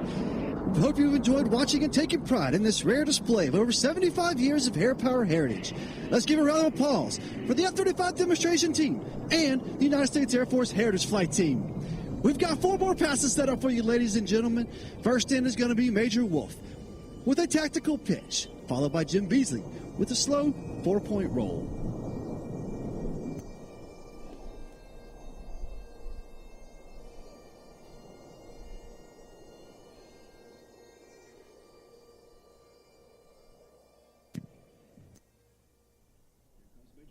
Here comes Major Wolf from the right with the inverted pass.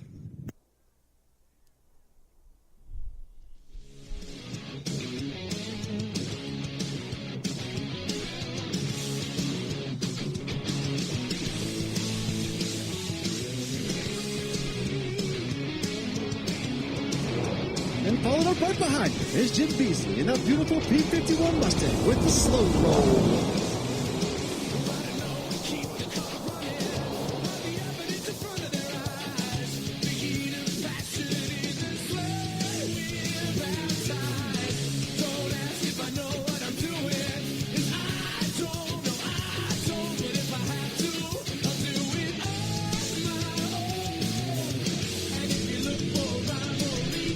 Dropping back in for her final pass from the right. Major Wolf executing a team favorite in their tactical pitch.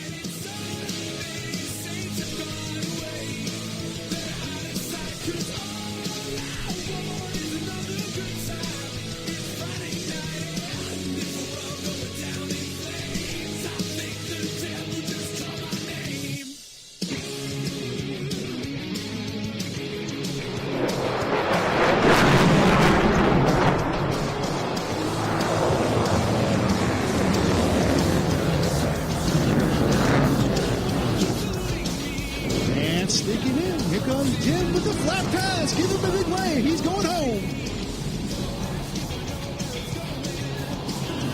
Ladies and gentlemen, thank you for having us. It's been a blast. We hope you guys enjoyed the show. We're going to check in with Major Wolf in just a second from the cockpit. I think she's got some kind of announcement she wants to make.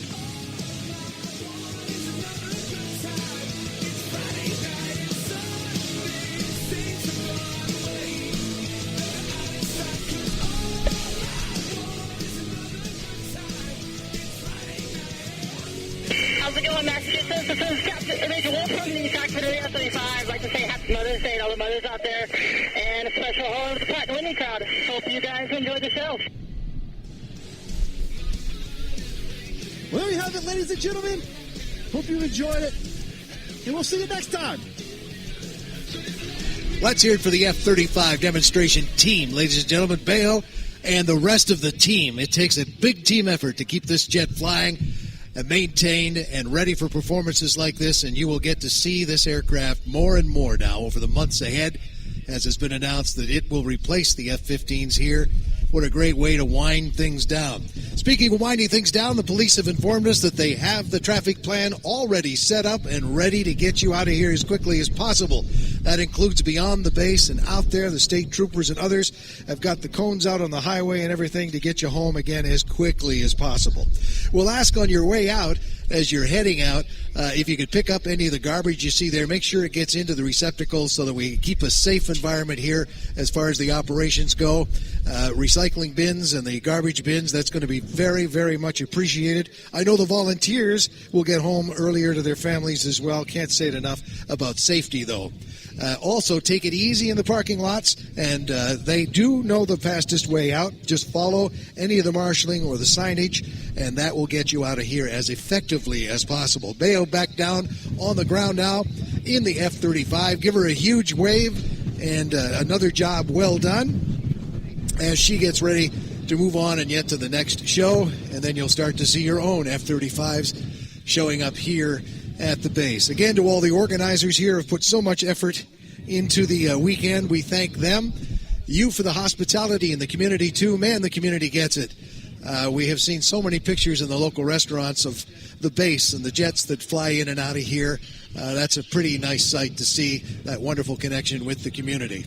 Let's see, what else? Oh, yes, the static display aircraft are shutting down now, and they're going to be doing that. And then we're going to start getting things ready to open the base back up to normal operations. So, again, if you want to make your way to your cars now and exit the grounds, don't run, just take it easy. Rob Holland now taking off, and he's heading on to his next show. And we thank him for being here. As you get ready to head home, have a safe journey. Foremost, of course, take it easy, have a safe journey home. I think one last important announcement that I have to make. Would an ice cold beer please report to the announcer's stand immediately? An ice cold beer, please report to the announcer's stand immediately. Ladies and gentlemen, it's been a pleasure to be here with you this weekend. Thank you very much for coming out and enjoying the Westfield Air Show. Until the next time. Take it away, Bill, and I want to thank the sound crew here, Quality Air Show Sound. That's Bill, that's Tim, that's Craig, and Pat, who's been helping out as well. Dan McLaren for overseeing the operation. Thank you all.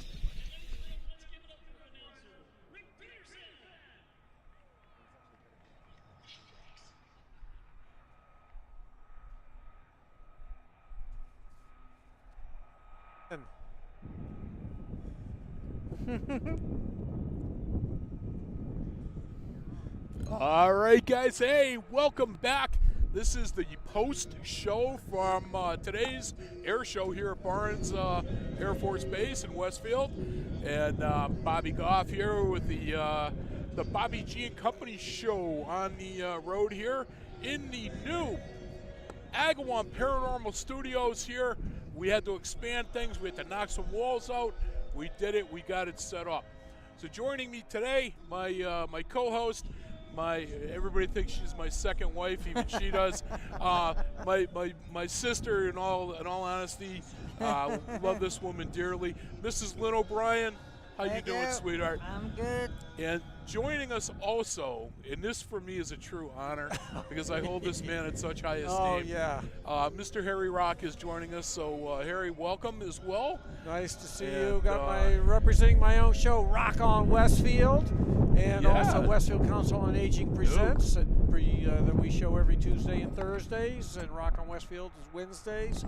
But thrilled to be here with Bobby G and show. Yeah, with we Lynn. got the company going. We got all kinds of company today. And what a show we have had today. All I can tell you is that I'm glad these guys are on our side. Oh, amen to that. This has been really impressive, and to watch, quite frankly, what these vintage aircraft can do, and then looking at the newest F-35, the stealth fighter that we have, the newest generation that's coming here to Barnes to replace the F-15s in the next couple of years is just so impressive. And to watch those two flying together, what was the Mustang? that? The Mustang that along was with the the Mustang, F-35. right. Yep. I mean, it was yesterday and today.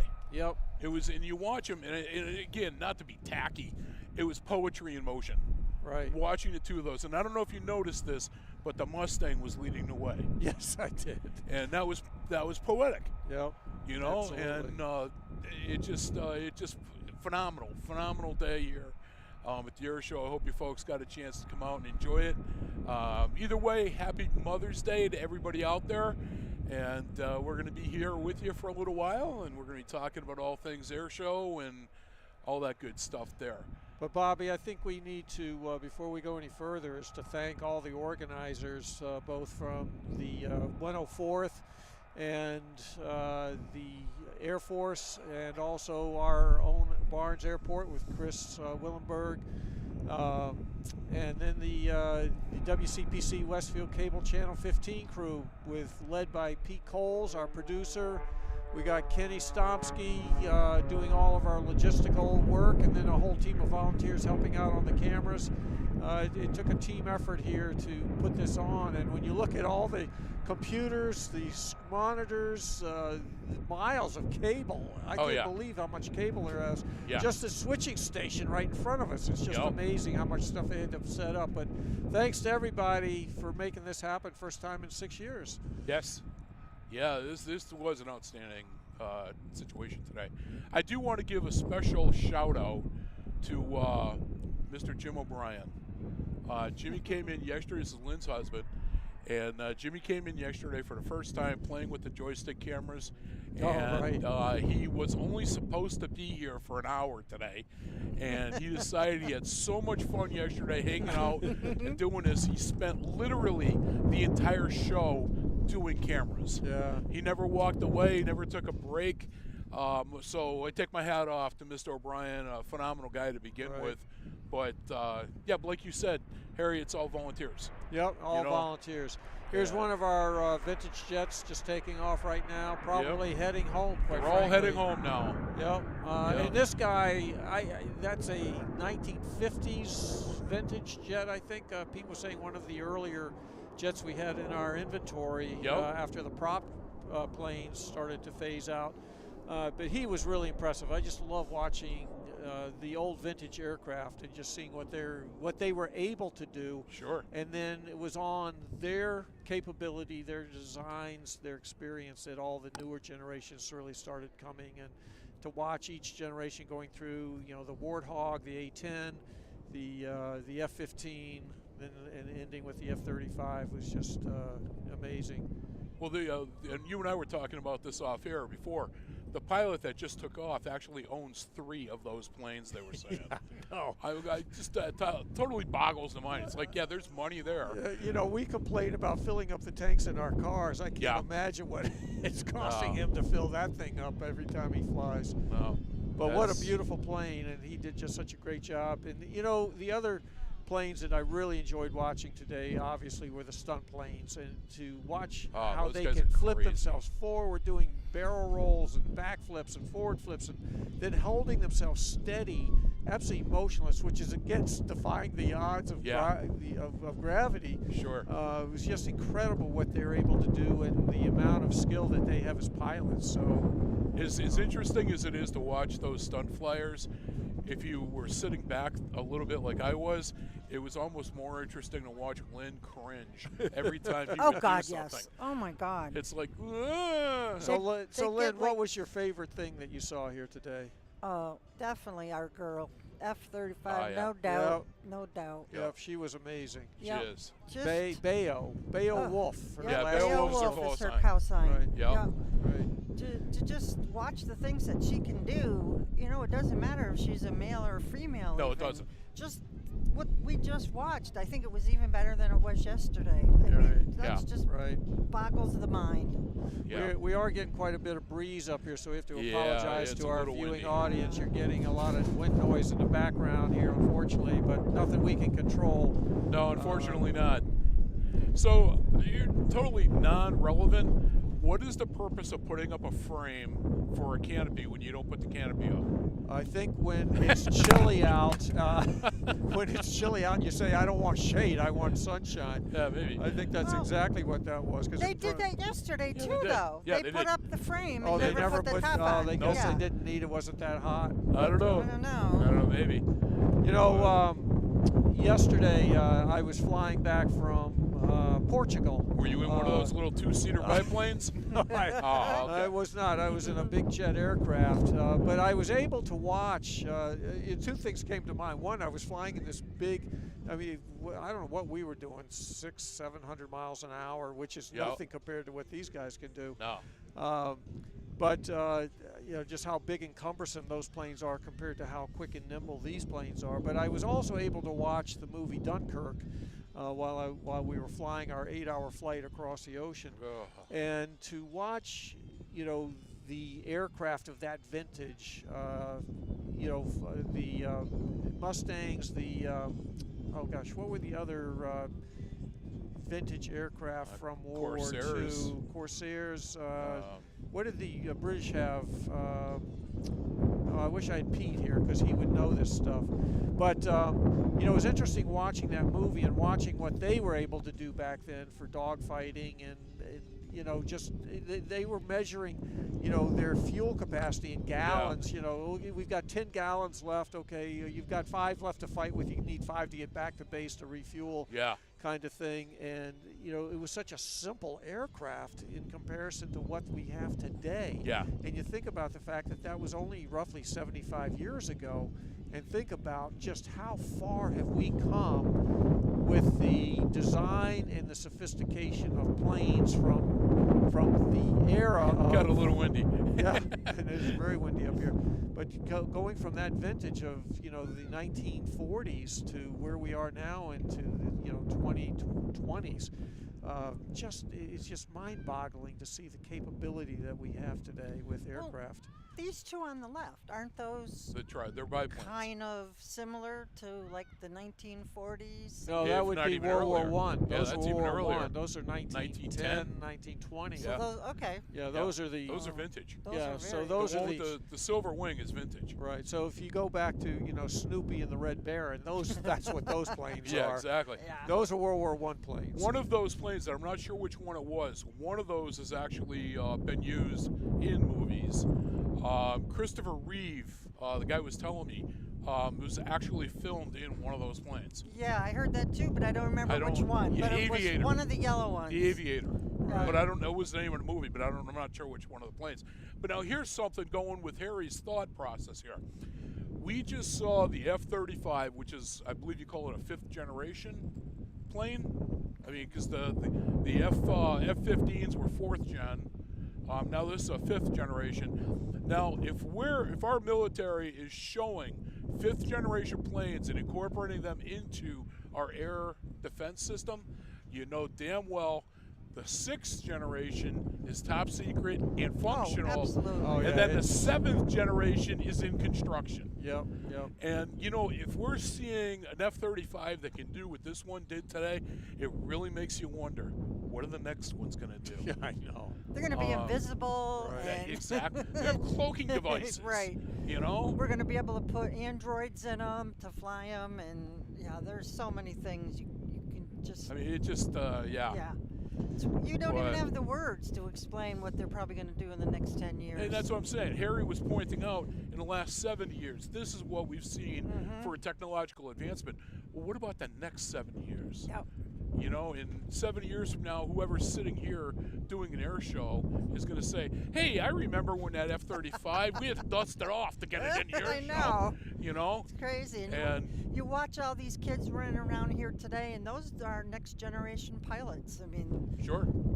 This is probably where some of them got started, was just coming to things like this and getting excited. No question. And right. Well, this is definitely a huge thing for an attempt at recruitment. That's one of the primary purposes of an air show. To romanticize it. I mean, this is, hey, look, this is where you can be with hard work and diligence, which is an awesome thing. Yeah. And, you can serve your country and you can do it here. And that's just, again, it's just an awesome thing. You look at even Pete, his son is in the military, he's in the reserves. And, you got to think that it's all in due, at least part, to what you see here. What's going on and everything. Yeah, there's no question that that's a huge reason for this. Number one, it's to show the importance of the military to the Barnes and to the greater Westfield economy, and the importance of what they do for this airport. Because this airport, while it has a very important function, not have the amount of relevance that it has today, both with the fighter wing that we have with the 104th, but also with the helicopter, the Army helicopter wing that we have, which, did they show any of those today? No, they're not even. The only one that they flew was the one that was over there to the right. right. And I don't, and I think that they are out somewhere. I think Pete was telling me that they're not even on base right now. I think most of them are out on deployment somewhere else. I believe that Apache belongs to them. Right. That one in the corner. Right. Yeah. Well, but I didn't see too many of them around. Right. But I think they're out on deployment. But just the importance of what those two wings mean to this economy and to this base. And you look at the infrastructure improvements, both in runways and tarmac and facilities and hangars. You know, so much of that would not happen if it wasn't for the military helping to pay for all of that and to really support that constant need for improvement. And so that's what keeps this airport becoming more and more relevant and more important to the economy of the greater Westfield area, and how fortunate we are to have this, quite frankly. Yeah. No question about it. But, you know, you know, there's 1,000 personnel on this base that supports the pilots, the planes, the administration, all of that, 1,000 of them. Yep. They live here. They're spending their money here. They're raising their families. They're going to our schools. They're going to our stores, our grocery stores, to our churches. They are such an important part of who our community is, and it's hard not to go anywhere and not see them. And I think that, you know, with the fact that we've got Memorial Day coming up in 2 weekends from now, I think it is, I think you're right. on the Monday, 2 weeks from Monday, I think it's really important for people to take a moment, not just to think of it as a time for families to get together for barbecues, but think about the ultimate sacrifice that our military veterans have made in giving their lives to allow this country to be what it is. And, you know, when I come to something like this, you know, I was quite emotionally moved as I was watching the capability of them and thinking about just how important they are to the lifestyle and the livelihoods that we all enjoy today. But I hope that people on Memorial Day, if you have an opportunity to get out and support one of the parades, that you do so. Go to one of the veteran cemeteries, pay your respects. But I think we need to do everything we can to show our support for how much we appreciate the military, how much they do, how important they are to us, and really make them feel like they're doing something significant. They have stepped up by volunteering and enlisting and doing everything that they do to keep this country what it is today. It's easy to forget that we have what we have today because of the sacrifices of the people that were in the military. Absolutely. And that's what it boils down to, bottom line. You know, my wife and I were in France. We went to Normandy for a week, and we rented a villa right on oh gosh, what was the main beach where the invasion, there were 5 beaches, but the main beach where they all came in, all of a sudden I'm drawing a blank on it.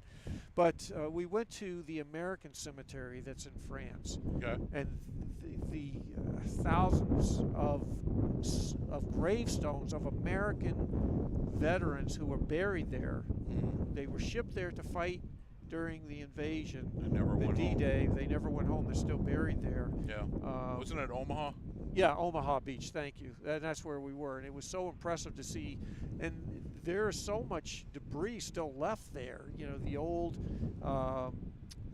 you know, they had to create a fake lagoon to create calm water in order to land all the materials that were coming off the ships because there was no harbor. So they created a fake harbor, essentially. So they were called mulberries, I think, but they created these. They built these cement ships, and then they sank them in a big semicircle. Yeah. Semicircle that created a harbor. Yeah. And so the ships could come in, and then they had their portable bridge work that went across. Oh, okay. And that's how they got the troops across. They got all the supplies across and stuff. All that stuff is still there. Yeah. Those ships are still. They didn't go in. You know, they're made out of cement. They're there. Yeah. When you walk along the edges, you look down and you see debris from old tanks and personnel carriers and stuff that washed ashore when things got blown up or got dropped off early. There's so much American military material there. But again, it just goes to show how the United States has always stepped up, even as it's doing today for Ukraine, in supporting them. But, you know, we're fortunate to have the military that we have, and this is a good example of that, to support our country, to preserve our freedoms, and to have made sure that our freedoms remain intact to where we are today. Yeah, I agree completely. I agree. But this has been, you know, it's amazing to me.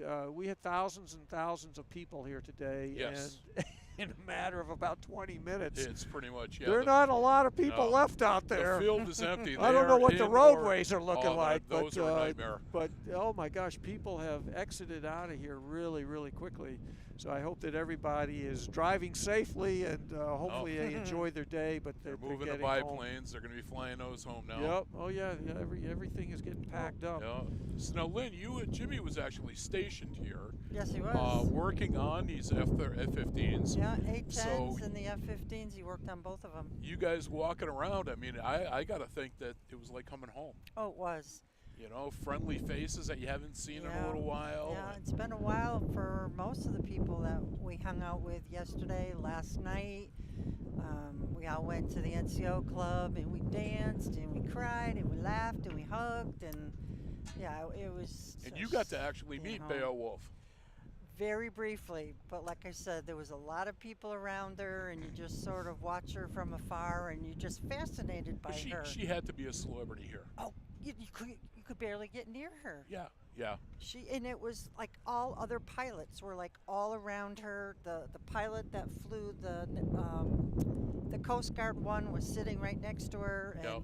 You know, I couldn't help it. I mean, I'm such a people watcher, but I'm sitting on my stool and I'm watching her and I'm watching her and I'm watching her, and she's just very laid back, just you know, like just the rest of us. You would never know that she's probably the celebrity that we all think she is. You know. But you really, if you think about it, that's the personality that she has to have to fly that plane. Oh, she has to be laid back. Nothing can faze this woman, and boom, this is my mission. This is what I'm doing. And I know what this plane can do. And I got the feeling watching her, and again, not to be tacky or cliche, that plane was an extension of her. Oh, I can believe that. You like know? just watching her last night, just the way that she held herself. She owned that plane. Oh, yeah. She's got all the confidence in the world. You can see it in her face. Yep. Yeah, and she's not that old either. I mean, if she's 30, maybe, give or take a year. Well, somebody was saying she's a major. She's a major. Yeah, very pretty, very intelligent. I watched her from afar. Yeah. But yeah, she was very interesting. How long was your husband stationed here? 20 years. Oh, really? Yeah. Wow. And then he's been here for a long time. Before that, he did 4 years in the Marines. Oh, wow. Yep. So we were out here a very long time. This is always going to be our family out here. So. Yeah. Where was home for you originally? Agawam. Oh, you grew up in Agawam? Yep. Oh, well, wow. we started out in Springfield, and then we moved to Agawam when I was in the 3rd grade. And I got married and moved to Feeding Hills, and then moved back to Agawam, and never went far. Oh, that's great. Okay. Yeah, I'm so used to the military; they move people around so much. Some of them, yeah. Right. It depends on your job. Right. And in his case, he was a guardsman. Full-timers tend to move around a little bit more than the guardsmen do. That's true. That's true. Right. But well, thank him for us for his service and his. Well, I can't right now because he's busy in there running his camera. He's hearing Hopefully us. I don't think he can hear us or not, but great job. I'm sure he can hear us. But thank you. We're giving you accolades. Oh, yeah, I'm very proud of him. Yeah, no, you absolutely should, and we all do. It's been quite a, I will also say that we've had quite a police presence here. You can see a whole brigade of bike police over there. I've seen state police on bikes. I've seen military on bikes. Everybody's on bikes. Yeah, it's the easy way to get around. And the other thing I was noticing, a lot of them are using electric bikes now. They're much faster and quicker. But you know, what a beautiful day we had today. Almost not a cloud in the sky, quite frankly. Beautiful view. We're looking out at Mount Tom way over there, and I remember in 2016, I think it was Sunday, we had a very low ceiling, so they couldn't do some of the high stuff, Yeah. but they still did a lot of the low stuff. Yeah, I remember that. Yeah, I think the day before had been really hot. You know, the weather Yesterday today was warm. Yeah, Yeah. but today was perfect. You know, I'm wearing a light jacket all day, and it's just been low humidity and sun, and you know, it's just been glorious, quite frankly. But what a day to view everything in perfect conditions for all of the people that came, and we're so glad that we had the turnout that we did. You know, when you're an organizer, you know, I was the organizer of the Westfield 350, as you well remember. I you do know, remember that. You know, when you're doing those kinds of events, you want to make sure that you're either doing it for 100 or you're doing it for 100,000, and you want the 100,000. You know, the same amount of effort goes into it, and you're just happy that everybody showed up and really took advantage of it. And I think that, you know, the signage all up and down the Mass Pike.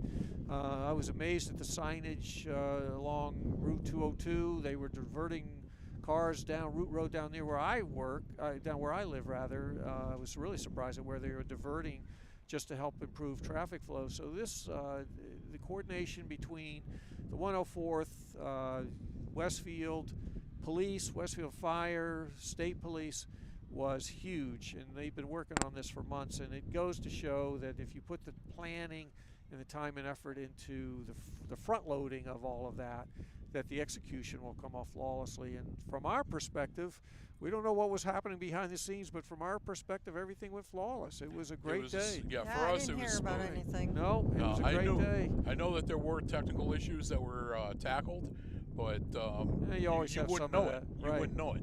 But everybody did it. I mean, you're looking out here, they've already pulled up all the fencing, they're pulling up all the cones, they're pulling up the barrels.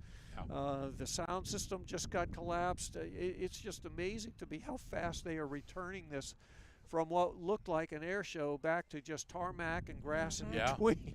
And you know what I just noticed too, which is so cool for the What's amount that? of people that have been here. If you look, It's like clean. anywhere you can Right. look, there's no litter. There's No, nothing it's left. relatively to clean. Yeah, it really is. And I know they were making continual announcements for asking people to use all the barrels and stuff. It looks like that they did because I think that's more of a general Right. statement as opposed to, Right. hey, we're having a real problem here. Right, but it was nice that people would do that because obviously litter is not a good thing for jet engines and No, definitely not. air intakes and manifolds and that type of thing. So, but no, it's you know, we're up here on the patio.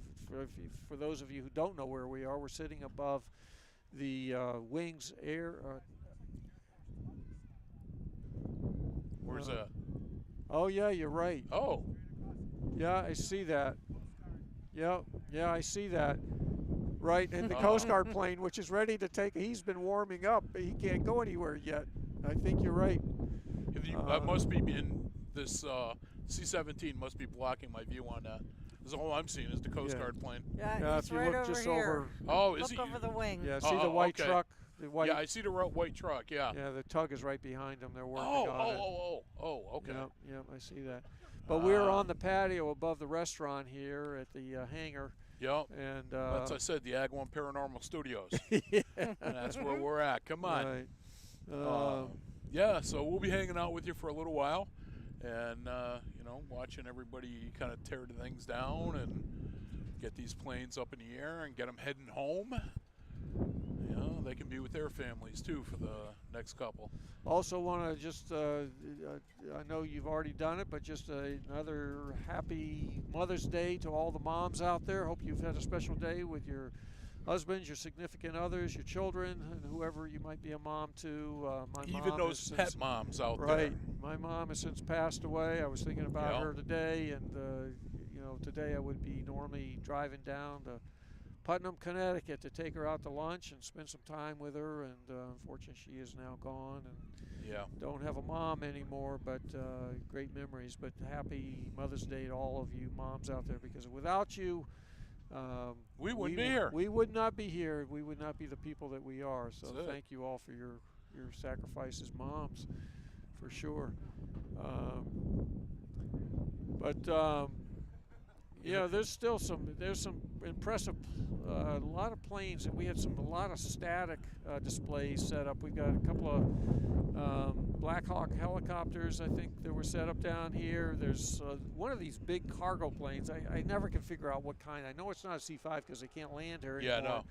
And then there's a F-15 on the tarmac down there that people were looking over at. The side, Always great to look at. Looks like they're getting this Apache ready to start going wherever it's going to go. Yep, yeah, definitely. There's no question that once this is over, okay, guys, let's pack it up and head on home. Yeah, no joke. Here, we're not spending the night in Westfield. No. Matter of fact, they are clearing that runway over there. They're taking the barrels down and all the roping so they can get this big guy out of here. Yep. And that'll be interesting when that kicks in. Yeah, and I don't know what this is, a cargo transport. This is C-17. Oh, C-17. Yeah, this one's this is a big boy. I never know how to read these things or how to know what they are. The only reason I know that is the repetition of the last 2 days. Because she's been sitting there for Bobby, the whole time. I thought it was because you were so intuitive and you knew all these planes. No, I just pay attention. Right. But you know, we were talking before about the F-35s being the new jets coming over here to Barnes. Now they are, if what I was told is true. None of them are actually going to be maintained here per se. Really? As in, like rebuilding the parts or something like that. Well, what do you call that? I got the skinny on that last night. All right, what's the skinny? It's amazing what you can find out when you're drinking. So. Okay. There you go. All right. So what I was told last night by quite a few people in the engine shop is. Initially, they're going to be out here 2026. Yeah. And we're getting 18 of them, I heard. Yeah, to start with, but they're supposed to be, I think, like 20-something by the time they're done, like 27. Yep. But they're going to start off with, if an engine goes down, it's going to be removed and shipped down to Pratt & Whitney. Which is in Connecticut. Right. So it's a local, relatively speaking, a local. Well, it is. I mean, it's a day to tear it down and take it off. Then you got to ship it down to Pratt. That's another day they've killed. Then, depending on how many days it's going to take to fix it, then send it back up here. It can literally ground a plane for a week. Now, wouldn't it make sense, since we're so close to Pratt & Whitney, wouldn't it make sense to have extra engine or two on hand here? So, okay, we pull this one out of fighter number 4, and we know it's got to go to Pratt & Whitney. But look, let's take replacement engine 1, plug it in, and now when they get engine 4 back, it goes back into the bank, so to speak. Yeah. Yeah, why not? Write them a check. What I was told was that's why they're going to have so many of them here, so that if one loses an engine, then they go and they use another plane until that one's up to speed again. Yeah. But that's not written in stone either. If they realize at some point that breaking them down, sending them to Pratt, then sending them back up here, and that's not cost effective and it's not time effective, then what they may do is train the personnel in our engine shop that we have now to repair them right here.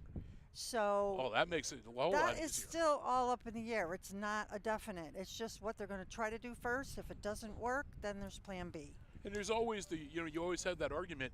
If it's something, let's just say 90% of the problems can be solved in-house by the staff here. You have, for that extra 10%, you're still only in Connecticut. Right. I mean, if you do need... it's not, you're not talking a Californian trip. No. You're talking Connecticut.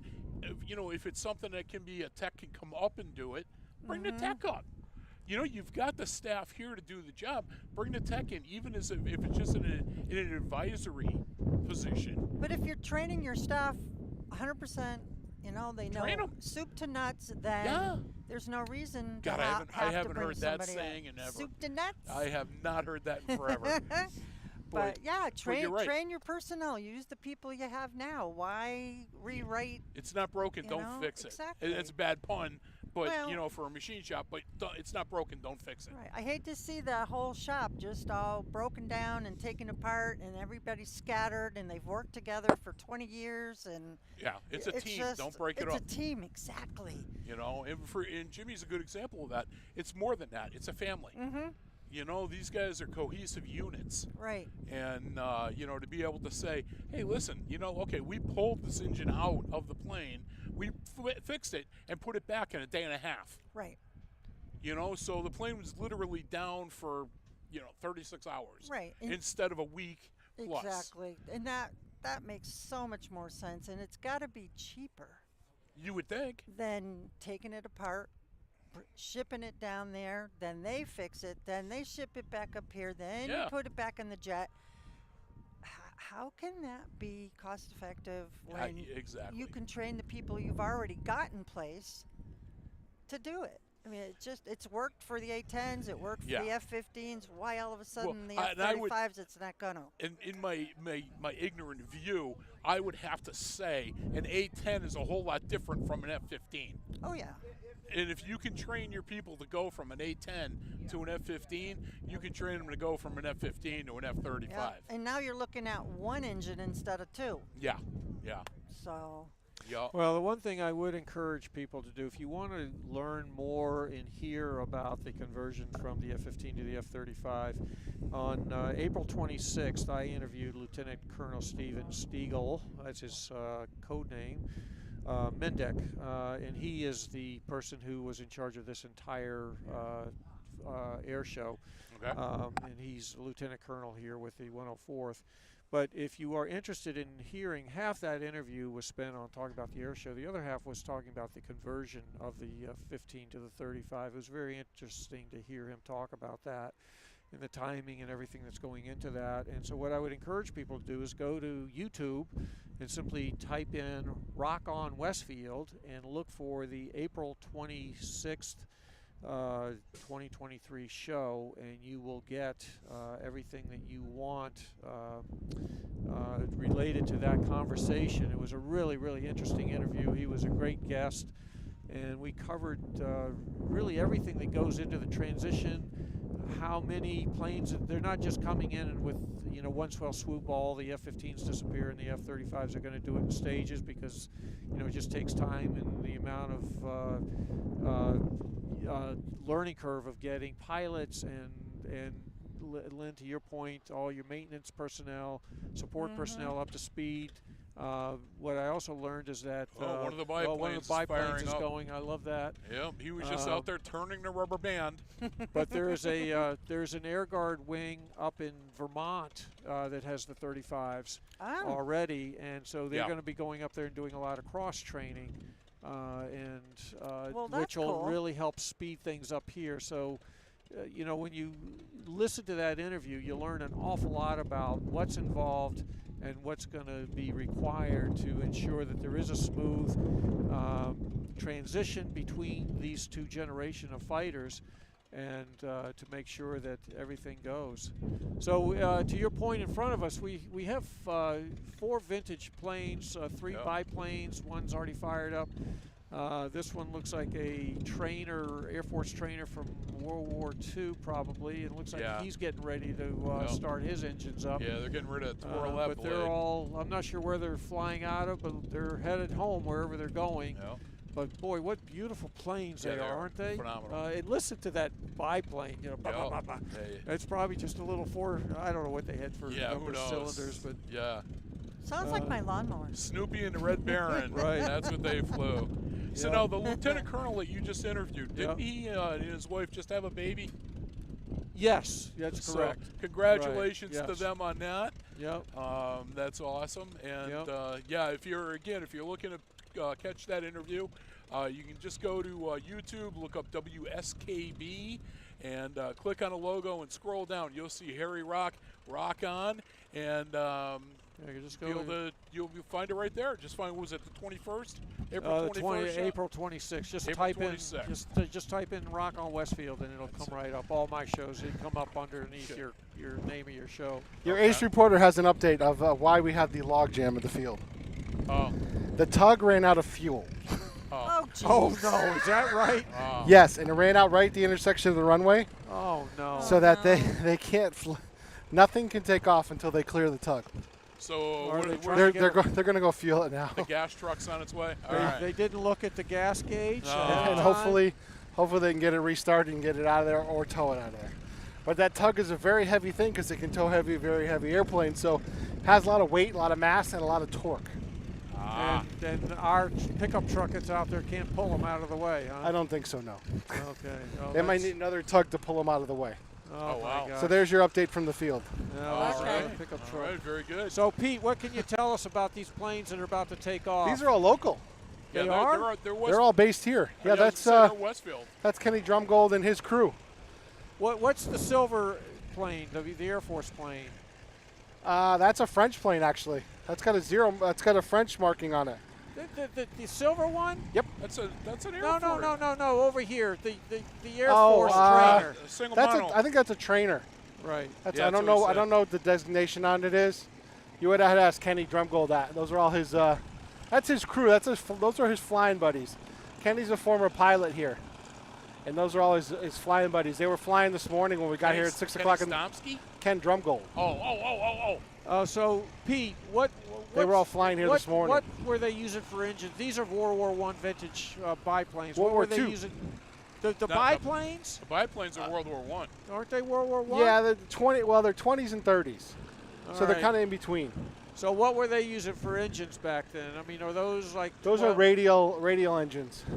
So piston-driven radial engines. How many cylinders would they be? 16 or? I think it's 16 if you count the number. You could see the pistons on the outside right behind the propeller. Right. Those are all pistons on the outside. They're called radial engines because the pistons are in a radial. In your car, it's either in a straight line or V formation. Right. Those are radial. They'll go around the horn. The pistons go all the way around the horn. Look at these guys, 3 of them, 2 biplanes and a trainer, pulling out, getting ready to. I don't think they're going to take off. I think they're taxiing back to their hangar on the south end of the field. They're over there by they're on the south end of the field. They're going to get them out of the way. So we do see these guys flying around? Oh God, yeah. I did not know that. The Superintendent Zaporowski has come in the all-yellow plane to come into Superintendent Spotlight up at the hangar. Yeah, you should have seen it. It was really cool. They came in, then he went inverted, and Stefan just parachuted out. It was incredible. Yeah. That was before your time. No, it wasn't. I was here. I was there when he did it. Was that the one that you were there? Yeah. Because I know there was one Patrick was there too. No, he did that. Yeah, I was there. Lynn and I did that show. Okay, yeah, we did it from the hangar. Yeah. Which was kind of cool. So. It wasn't me. It was Hope. No, it was you. No, I was not here for an air show with you. No, not an air show. What are you talking about? We taped the show at the students' over hangar. at the student academy. hangar. Yeah. Okay. Stefan had come in on one of the planes. I thought you were talking about one hangar over here. No. That he came in on that biplane. Yeah. That was the plane that he came in on. Yeah. So you guys got to chat for another half an hour while we continue to break down around you. Yeah, no problem. Well, I do see a second tug out there with the first one, so it looks like they're going to They're going to tow him out. Oh, my God. The other caveat was apparently that's a diesel, and when you run out of fuel in the diesel, it's hard to kind of reprime that system and start it on the fly. So they ordered the second tug to get it out there no matter what. So, again, look at your gas gauge. Yeah, hey, exactly. You know what? Those guys had a long weekend. I don't fault them for anything at this point. They had a very long weekend, and the fact that we can get it out of there and get everybody home in a relatively so Pete, while we've got you as the kingpin here, oh boy, the grand poobah, the man often imitated but never duplicated. Harry wants something. No, I don't want anything. I'm here to actually say, great job. You were. Without Pete Coles, this would not have happened. It's your vision, it's your drive, it was your desire to be up here to support this, to be able to share this with the Westfield community. I know this morning for the first couple hours I couldn't get up here, and I watched the whole thing from 7:30 on until probably about 10 or 10:30. And then I had to run around and do some other stuff before I got over here. So it was great. I hope a lot of people were able to tune in. But Pete, I look at how much work you put into this. There's miles of cabling everywhere. Well, there's switching stations. There's computers. There's monitors. I'll give we a lot had of 5 cameras going. Let me give a lot of that credit to Kenny. Kenny was really instrumental in getting this done. While I was getting the tech side working and the IT part of it working, and working with the Air Boss, Kenny really cabled this whole patio out here. And it wasn't an easy feat on Thursday and Friday because this patio was loaded with photographers because this was open to the public on Thursday and Friday. So Kenny worked around them, snaked his way around. We got our spots together for the weekend, and he just did yeoman's work. And now he and Rick Berry are doing yeoman's work tearing down. So is Jimmy out there, and I've got most of the computers packed up. Oh, you do? But the computers are packed up. We tore down most of the cameras. We're only leaving the 550 up so we can get this shot. I think he even tore down the ubiquities. Yeah, so this is it's the all only shot left is this one. So they're continuing to work here. And just like you see all the guys out there on the field working to get this place back into an airport. Yeah, it's amazing how fast it looks like an airport again. In quick fashion. It's going to take some time to load all the porta potties and get all the static. They're already doing it. now. They're already doing it. See, I'm paying attention out there. That's a crappy job. So a lot of the vendor tents are down and things like. You got to get these stupid one-liners. I couldn't help it. I don't have the dad joke, to hit the button and go. Hey, Lynn laughed. That's all Pete, I care about. But I'll go whatever. I know. Yeah, right. So Pete, what was your favorite thing here watching this whole thing for 2 days? What you are the coolest thing you're an airplane geek essentially. You're an airplane aficionado. You that is love correct. this as well as trains, but rockets, anything that flies. Well, what was your favorite thing this weekend? My coolest moment is Friday when the air show was going on. We were trying to add cameras and a new switch to the Airboss location, and I was out there when the when the Major was doing her F-35 demonstration. Oh, nice! And it is a lot different at ground level to hear that thing come by at a full speed pass because you're at a side angle, so it's a little bit of a different sound. Mm-hmm. There, you see her coming. You saw her coming clear all the way down the runway. And as she pulled by, it felt like the air was sucked out of the room. Is that right? That's what it felt and sounded like. Wow. And I was like, okay, that's a cool sound. That's a nice experience. For the next air show, I'd love to be down there back with the Air Boss or really close to the Air Boss. Okay. Because it is honestly the best place to shoot an air show.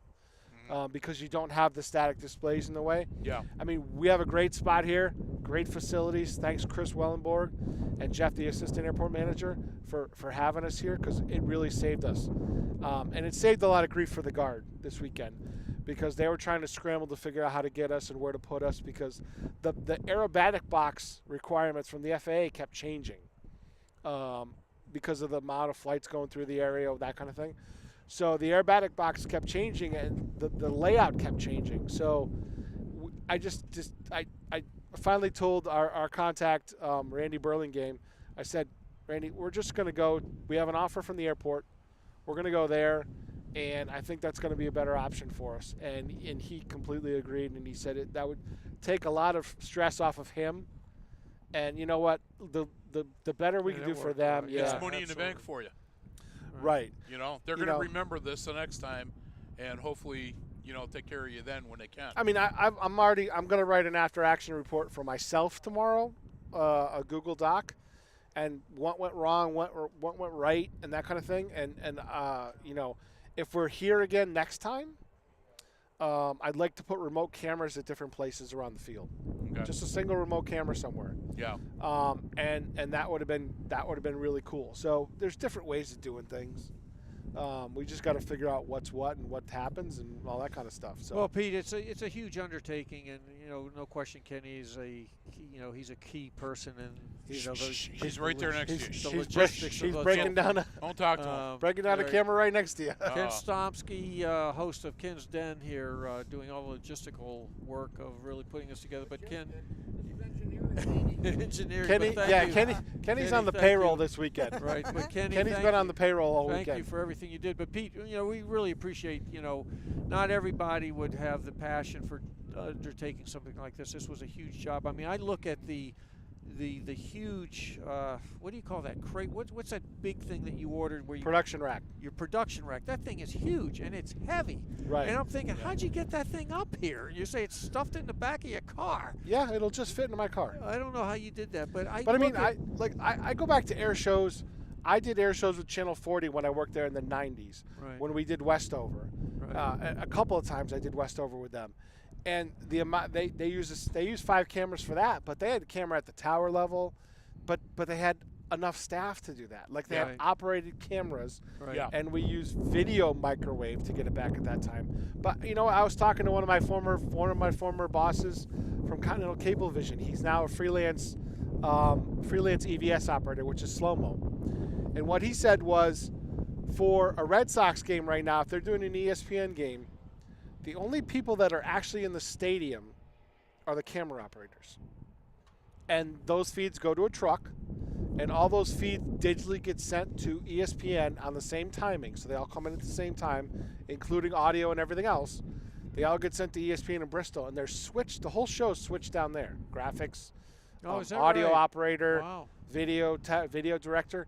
There's so jobs in this industry are becoming more IT, but there's not as many of them. So we're trying to do. It's tough. I mean, we had a couple of students show up yesterday, which was awesome. Yeah, they did a great job. Curtis and Sophia did an awesome job.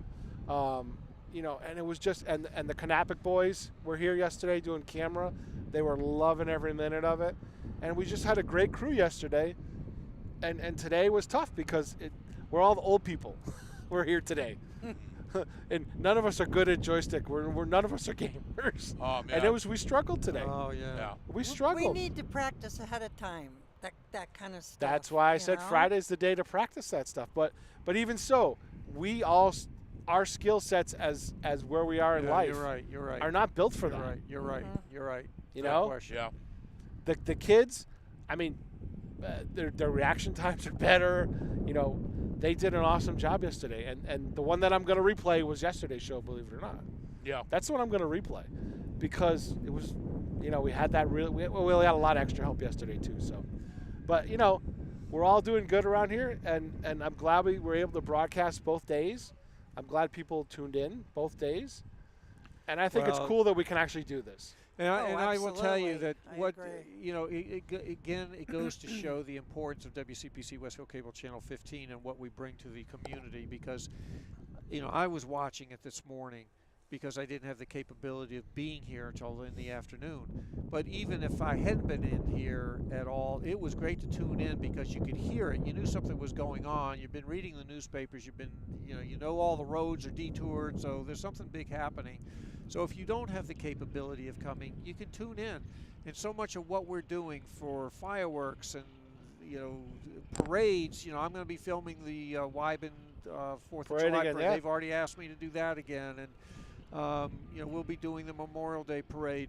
But so many of these things that people want to be at where they can't, it gives them the capability of being a part of it. And so that's the whole point. The value of what WCPC Westfield Cable Channel 15 brings to this community is huge and continues to build a stronger and stronger payback on investment from the standpoint of the city to keep this station going and this studio going and to keep your position in place. And I'm glad to see where it's come. And Pete, you've done a phenomenal job.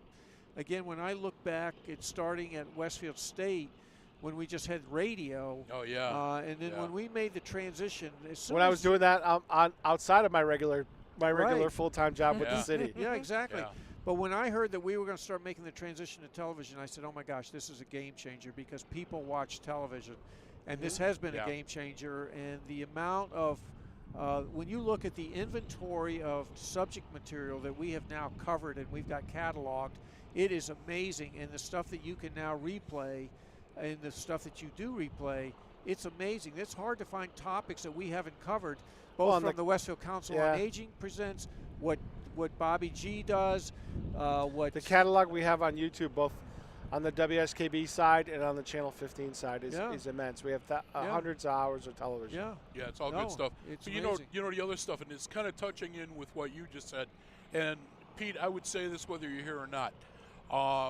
The thing that I find amazing is that you have a very large volunteer staff, but somehow, and I don't know how you do this, you keep us all motivated to keep doing this.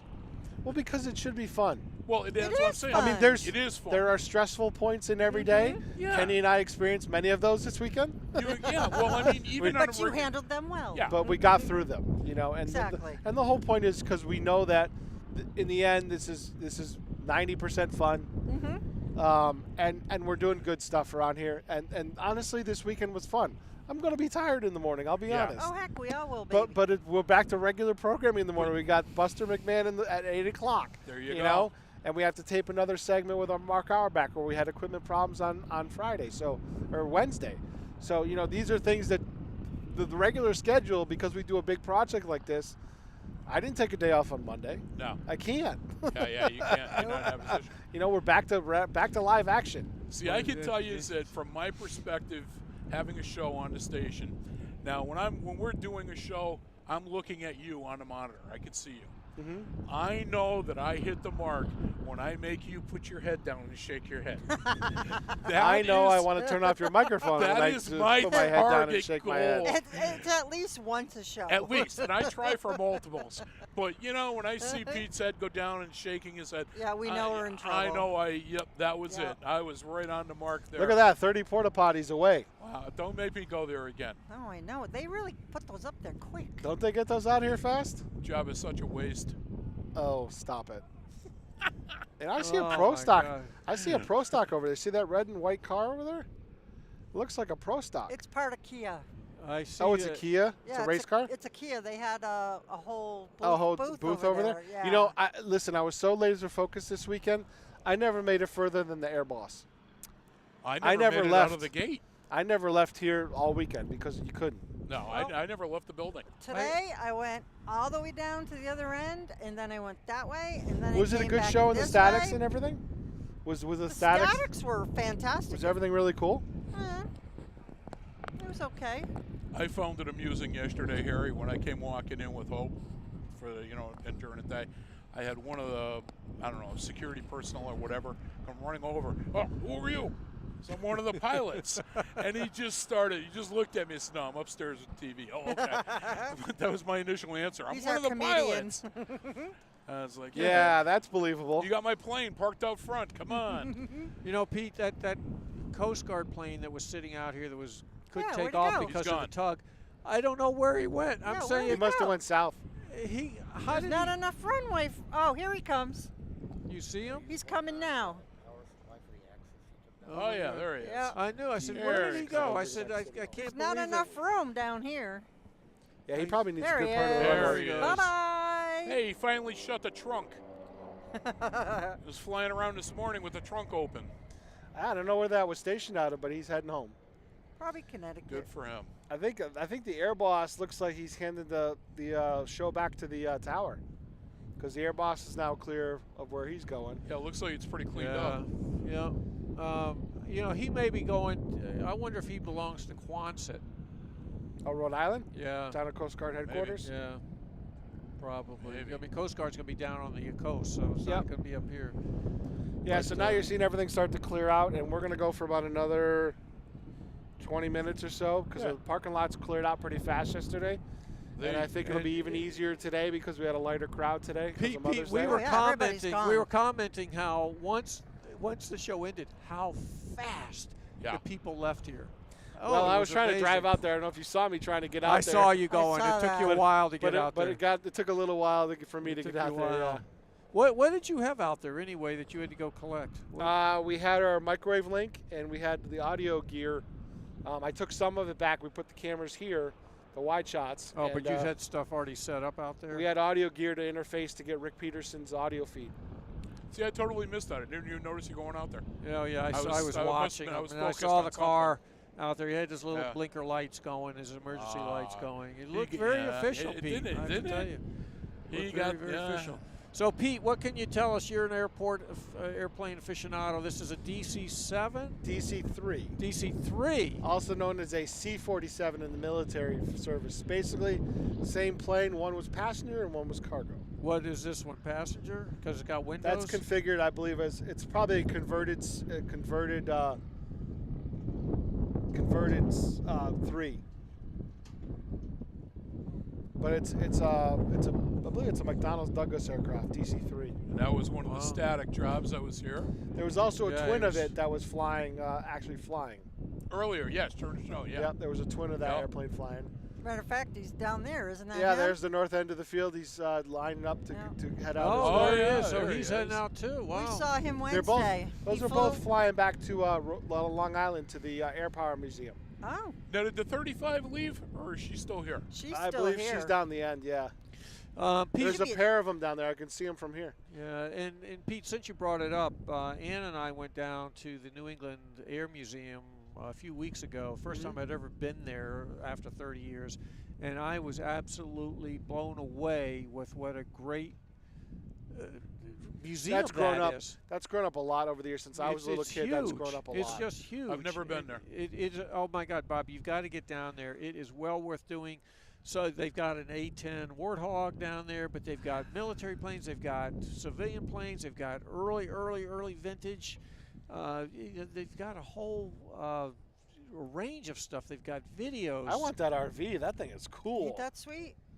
I want one of those to tool around the country in. What is that? What was that? Or what That's is it? Right in front of us, this RV. Yeah. Yeah, but what is it for? I have no idea. Oh, He was on the field all weekend. Yeah. Oh, so it could have been a performer. That is the Agawam Paranormal Mobile Command Center. You wish. He's Could bringing be it to mine. my place right now. And You That is nice. wish. yeah.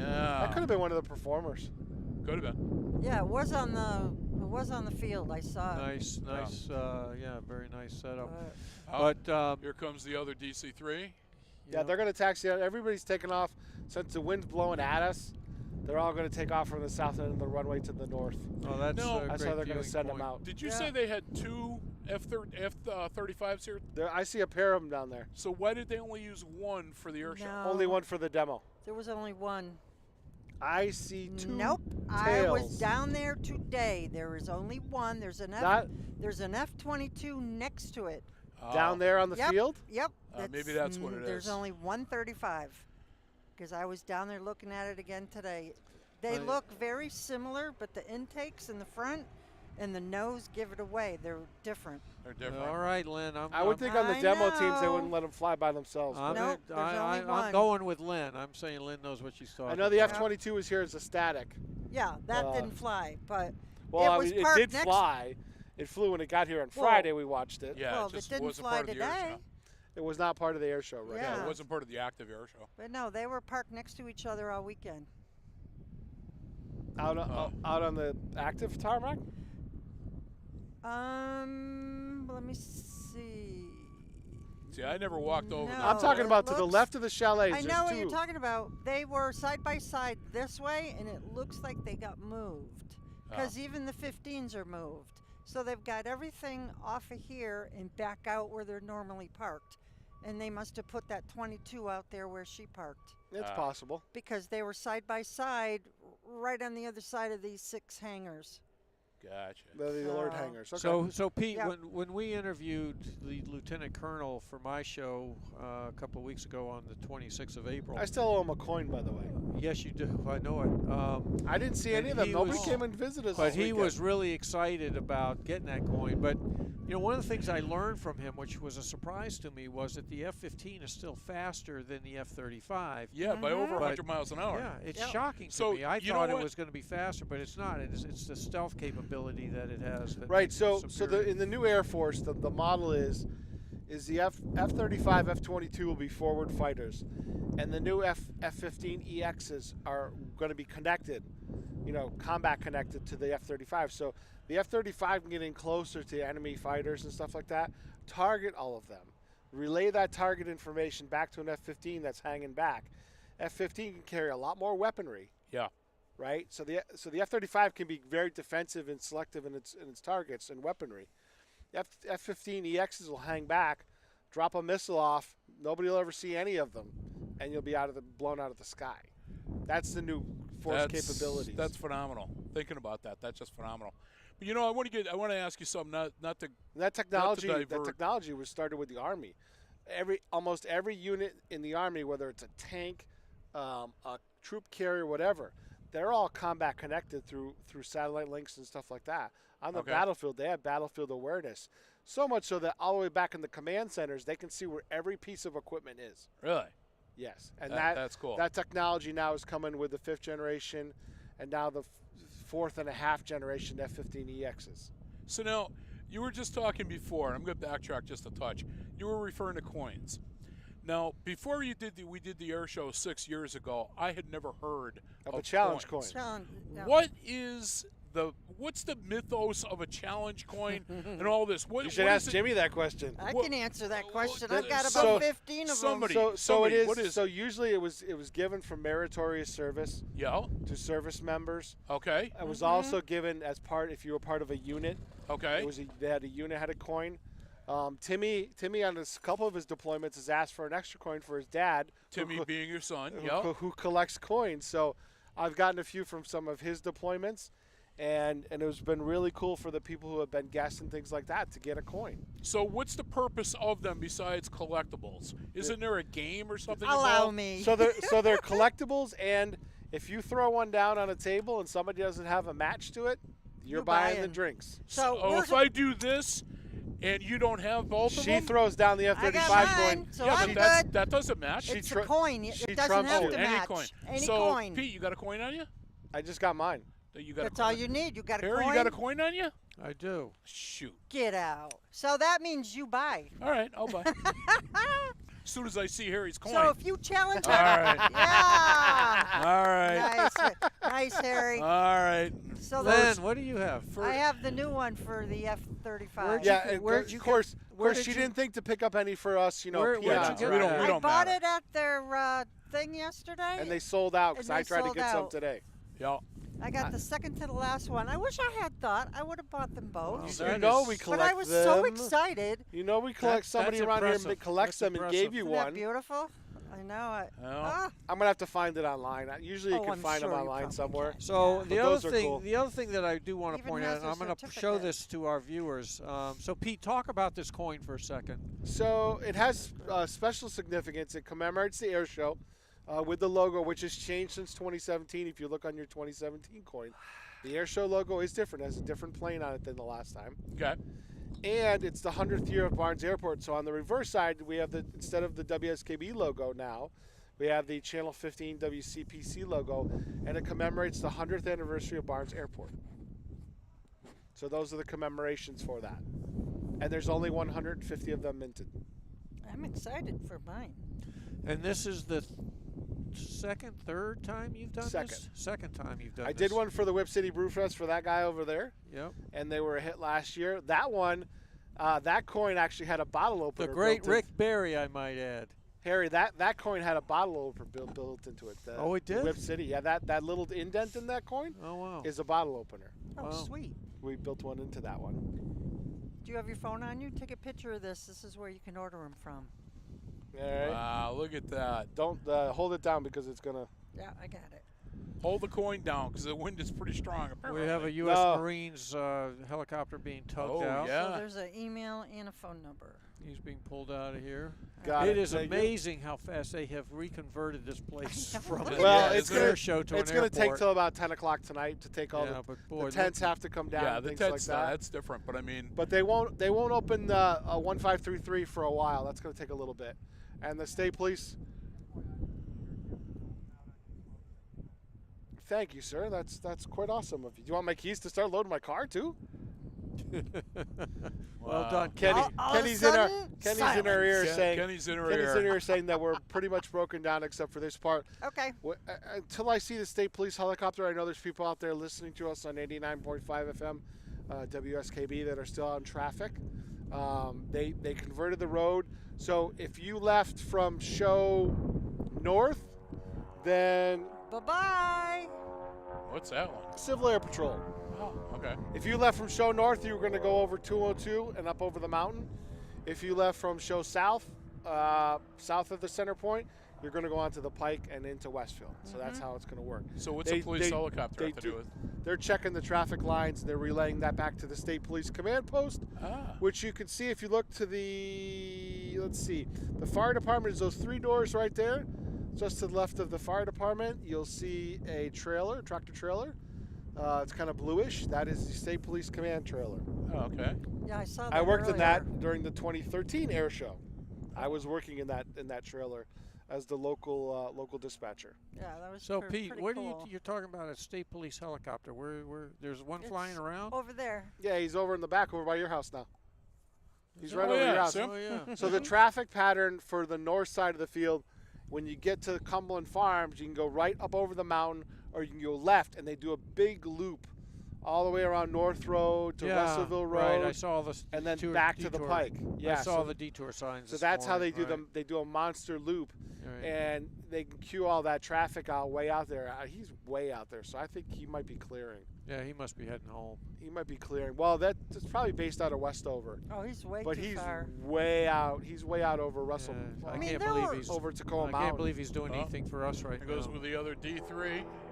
DC3 heading up. Yeah. Although he's squaring off, I don't know. He's pretty way out in the range right now. Yeah, he's quite a bit out. But I think there What was a beautiful plane that is. probably half They the had such amount a of distinctive people. sound, didn't they, Pete? Yeah, those radial engines when they're at full power is just a cool sound. He's squaring off, so he's out there, but he's probably on the backside of the loop right now, checking the traffic coming by. I wouldn't go to your house right now, Harry. You're not going to get there. You can go do your grocery shopping. Yeah, you're not going to get there right now. You're better off hanging out talking to us right now than trying to get to your house right now. Let me just tell you that. It's gonna be a little crazy with a lot of cars going by your house, and they probably have the road going one way right now. Yeah. Right. Boy, you know, it's funny. You're watching that. What, DC3 you said? DC3, yeah. It's so slow compared to everything we've been watching. That was one of the planes that was the Berlin airdrop. That was one of the major planes for the Berlin airdrop. Is that right? Yep. The C-47 version. Was that a bomber? It was a cargo. a bomber? Cargo. So troop transport. So and everything. the Berlin airdrop after Russia took over Berlin, and basically the city was cut in half. They were dropping food and supplies out of C-47s, doing low passes to keep the people from falling to the communists. Yeah. That was a big thing back then, the Berlin airdrop. You know, the world was a different place back World War II. Today we saw as part of the air show, they did parachuting, and they were using the old mushroom-style parachutes. And right, which they were not able to do yesterday because of the wind. Yeah, the wind. But you know, you're watching these guys and you're thinking, geez, if this is a war situation, they're just hanging targets. Yep. You know, that was a whole separate set of bravery. State police is now cruising Southampton Road. So if you hear that helicopter overhead, that's state police, making sure you're getting to where you got to go. That's it. It's an Apache-style helicopter, so if you're... Thank Kenny for emptying my cooler. Here's the second one. Here's the second one coming through. The other DC-3 coming through on its way back And that's home. painted in this. cool. That's painted in the C-47 military livery. Very cool. Oh, he's waving. Look at that. I think that's the wind. No, it's waving. Go with waving. it. He's waving. We're going to call that a wave. Bye-bye. Well, the air boss is already gone, so he ain't waving at him. He could be waving No, at the he was tower. waving at us. Waving at everybody still here. That's my story, and I'm sticking to it. Hey, so Pete, this is this a Black Hawk helicopter that's sitting in front of us? No, that's an Apache. Oh, an Apache. That's an attack helicopter. So it is an attack. There's that a part pair of, of them. Is that part of the helicopter wing that's here, or is that No. somewhere else? That is not based out of here. The only thing that are based out of here are the Black Hawks, those are military ambulances. The Black Hawks that are here. Oh, really? AH-64 Black Hawks. They're military ambulances. Also based out of this unit are the Kiowas, and I don't know what their designation is.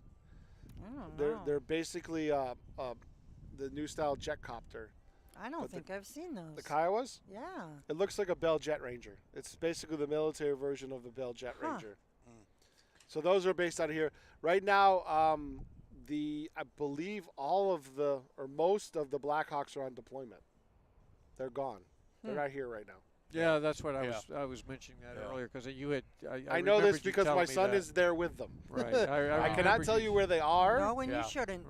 But they are deployed right now. Yeah, they're not here. But the Kiowas, I still hear flying. And then on the south end of the field, we also have, I think it's a Eurocopter, which is an air ambulance, based on the south end of the field down by the wood chipper guys. There's an air ambulance, a Lifestar air ambulance based out of this field now. Oh, there is? Yeah, and so because they're operating in Massachusetts, Air Medical has to flag them under both Bay State and Hartford Hospital. Wow. So it's flagged under both hospitals. But this was a good strategic spot. They bought a house that was down there that had a hangar attached to it, and they're basically like a fire department. The pilots and the EMTs are on call. Paramedics are on call 24/7. They sleep there like a firehouse, and if they get the call, doesn't matter day or night. I hear them flying. I can hear that thing spool up out there, and I know by the noise whether it's coming from the south end of the field or the north end of the field, because I can hear the guys here at my house clear as a bell. I mean, I can hear the F-15 spooling up on my house if there's an alert. When they do an alert drill, I know about it, whether my windows are closed or not. And I'm like, oh, well, we may want to turn on CNN if it's in the middle of the night and they go screaming out of here. I might want to flip on the news because something's up. But yeah, so I find it really cool living across the street from an airport, honestly. Yeah, not everybody would. Because you get a lot of people complaining about the noise I know. and stuff. I took those calls back at the police department days. You know, I would think that after a while you don't even hear it anymore. No, I didn't. You know, I used to live on the turnout point for Westover. I had an apartment in Chicopee, and the build up to one of the second Gulf War, you don't notice. We bought a house many years ago. We still live there. We're right near the train tracks, and you know, when we first moved in, it was like, oh my God, you hear the train, the horn, the whistle, all that crap. And it's like, I think it took literally like 2 months, and then you don't hear it anymore. Yep. You know, we all have company coming over, and it's like, oh my God, how can you tolerate that? Well, honestly, I don't even hear it. Yeah, no, you get used to the sound. Yeah. I love it when I hear the planes heading up from here. Yeah. It's just a great sound, and I mean, when they use the PA system over here, they call it the big voice. In the summertime, when my windows are open, I can hear the big voice in my house. I can't always make out what they're saying, but I hear it key up over there, and I can hear it clear as a bell. So yeah, it's pretty cool. You can hear that throughout the field without a problem. Have you heard any talk about the next potential air show? Are they looking that far ahead yet? God, no.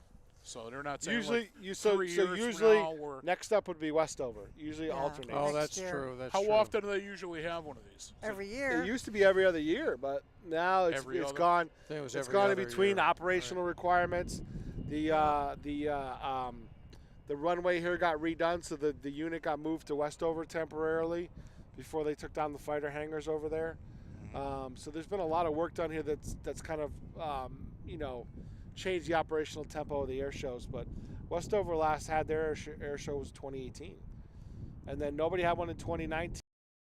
We're off in 2020. There we go. Now we're back. They're going to do one in 2020, and then nothing. Nope.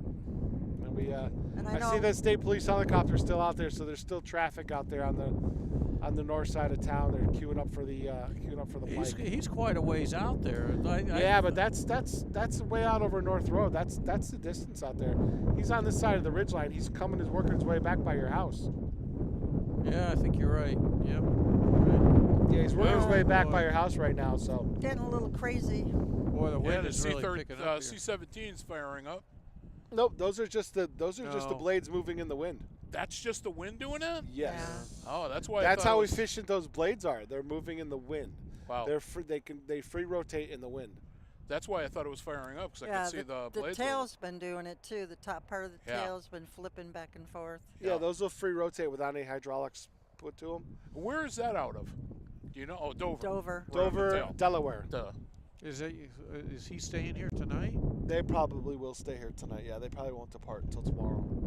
Because the other one that did fly through, that one I don't think landed. No, it didn't. It was still airborne. He was out of Dover as well. Yep. Because we noticed the same configuration on the tail. Yep. He was just here. Jimmy had him along the ridgeline, loitering out by Westover. He was loitering out there for most of the afternoon. So maybe they don't. Yeah, maybe they didn't have the capability of going home, or I don't know. They could just less than an hour. That could be fly there, right? It's a couple hours to fly to Dover. But I saw the crew packing up for the night, so they're just gonna stay over. They were here for the weekend. They'll depart tomorrow. And you never know. They could have a mission tasked out to bring something back from here. Yeah. You know, they could be tasked with bringing something back from the air show that can't be flown and needs to be transported, and they don't want to truck it. That's a great point, Pete. You're always thinking. Well, you got a cargo transport here, and it's staying here overnight. Advantage. You know, it could just be the air crew staying here overnight, and it could just be, it could just be everything. Something needs to go. Yeah. But I think those tents don't come down until tomorrow. I don't see those coming down until tomorrow. Yeah, I agree. They'll probably take that. They have a lot of the chairs. Looks like they're collapsed. What were those tents for? And what were all those chairs for? Those were all VIP chalets. Oh, okay. They were also so you could pay for VIP. Some of them were corporations. Probably like United Technologies probably bought one of those tents. Yeah, right. Collins had one over there. Right, Collins Aerospace. So all the UT companies probably had under one umbrella. They bought one big tent for all their employees to come to the air show.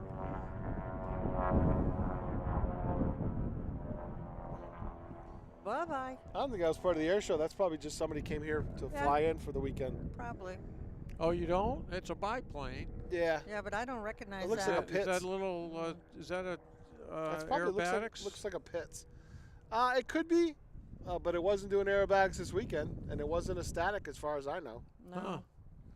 But a lot of people came in for the weekend and really got rental cars and hotels and everything, and just did their thing. Yep. They flew in? Yeah. Really? Absolutely. So it created an industry in its own right as far as helping restaurants and hotels. Definitely contributed. Yeah. Wow. Yeah, a lot of money comes in. A lot of money comes into town from the air show. I never would have thought that people would fly their own planes in here and then. Yep. A lot of them. There's a fixed base operator that deals with a lot of that stuff on the field, so they probably ran a special to their customers, and said, you can park down in our area and just rent a car. And a lot of fixed base operators have deals with rental car companies, where they have cars that are stationed at their FBO. So if you look to rent a car at most major airports, it'll say passenger terminal and private aviation, general aviation. So there's different rental desks for if you're coming in on a commercial jetliner, or you're coming in your own plane or a private corporate jet. Oh, wow. Well, that little plane must have been flying pretty fast, because that state police copter is chasing them with the blue lights on. Yeah, right. No, I don't think so. Where is he, by the way? I don't see either one of them now. He's probably south of us, down towards the Pike. Yeah.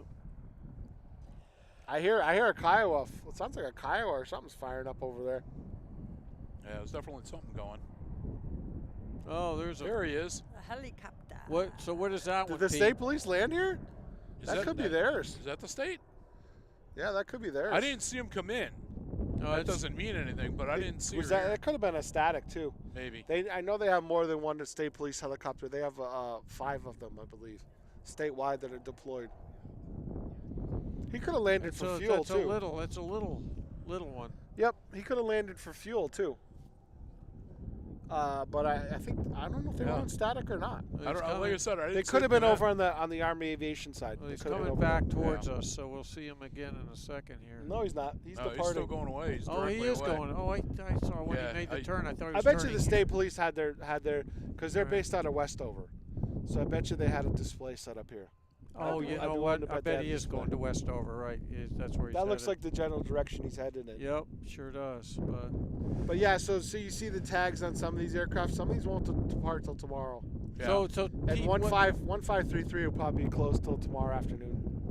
So can you talk about runways? It always confuses me, these numberings that they use. I believe north-south is even, and east-west is, even if it's partially east-west, and is odd. that the compass reading that it's on? Our runway here is almost due north-south. It's 0220 is due north-south, I believe. Goes another plane. 0220, so that would make sense. So, yeah, that's almost due north. That's got Civil Air Patrol markings, too. So basically, and I'd never thought of this. And 1533 is a short runway, too. It's usually just smaller aircraft that land on that. So you got an odd-numbered runway. It's running north and south. I don't know if you realize that every route, every highway in the country, if it's an odd number, runs north and south. Well, so even they took on the an same airport, thing. even runs north-south, and odd runs east-west. Yeah, I knew about the highway designation. They changed it. Right, but that is there comes the state police helicopter doing the traffic. Yeah. He's coming back down. Yeah. Coming back down Southampton Road again. That little plane got away from him. And he's doing a closer pass too, so I think it's probably starting to clear out a little bit. Yeah, I would say so. Well, at this I'm point, sure yeah. it's clearing out. Because that higher up, he can see the whole traffic pattern. Yeah. He's pretty low right now, so I think it's probably starting to clear out a little bit. Oh, I would think so. I can tell you when I was coming. And they're still, the state police trailer is still active, controlling all of the police force around here. Everybody in traffic details, all their comms are going through that trailer now. I drove by the VIP on the way back in, bringing back lunch, and that VIP lot was massive. And it was packed. Yep, it was, I don't think they sold out parking today, though. I'm pretty sure they did. there was definitely room in there. Yeah, there was room. There was a lot of room on the south parking lot, too. Right. You think they sold out yesterday? Yes, they did. Oh, they did. Did they Yeah, really? we saw it on the website. Oh. Yeah, they sold out yesterday. We knew today wasn't going to be a sellout because of the Mother's Day. It was half the amount of people, I thought. Yeah, and it surged for a while after, like, brunch. Yeah. Did you notice it surged after brunch time? Yeah, it did. Yeah, it did. I saw that. Surge after brunch time. I noticed the lines pick up a little bit. Well, we got here at 12:30, and the cars were still coming in. Yeah. Yep. Yeah. Well, I mean, the big draw was the F-35. Honestly. Oh, most certainly. Drew me. No doubt. Sorry, Rob Holland is an awesome flyer. Yeah. I mean, Rob Holland, that stunt plane is just awesome. Oh my God! What he could do, those barrel rolls and backflips, forward flip. I don't even know what you call them, but stalls and what they call it, just the aerobatics that he was doing with that frisbee. And did you guys enjoy the flood zone with Jason? I missed it. You guys sent me to get lunch. Oh, that's when Jason flew? Yeah. Yeah, all right, he was I'll excellent. replay his on your show. We'll replay his routine we'll from play yesterday. That. He was excellent. Yeah, he was very good. He's a great story, He too. was cool to talk to. Yeah, I was Great just story. I really because I had interviewed him 6 years ago. I would love to have talked to him again this time. Yeah, Jason came over this morning, and I told Rick we'd offer him a beer, but his wife is here on this trip with him, so I think he headed back to the hotel. Yeah, no, he didn't know she was coming. She actually showed up and called him and said, Rick's "Hey, honey," wife? Not Rick, Jason. Jason, yesterday. Yeah. Hey, by the way, I'm here, and she drove 5 hours up here to surprise him. Oh, is that that's right? great. And yeah, they've only been married about a year and a half. I talk to Jason every once in a while on Facebook. No, it wasn't even that long. It's been about a year and a half, I think. I thought it was less than that. But anyway, he was saying how when he was flying out, he wasn't even staying until the end of the show because she was driving back to Jersey, and she had a 5-hour ride, and he wanted to get there about the same time as she did. Oh, my God. And so well, that's a good test of a marriage to base your reaction of she's here or oh wow she's here. Oh wow she's here, right? Yeah. And he's also since the last time he's been here, he's graduated into the Gulfstream style jets, and he's flying corporate jets now. Yeah, he's a corporate pilot. Corporate pilot. Oh, he is? Yeah, one of 3 pilots for the corporation he works for. And Girls F-15.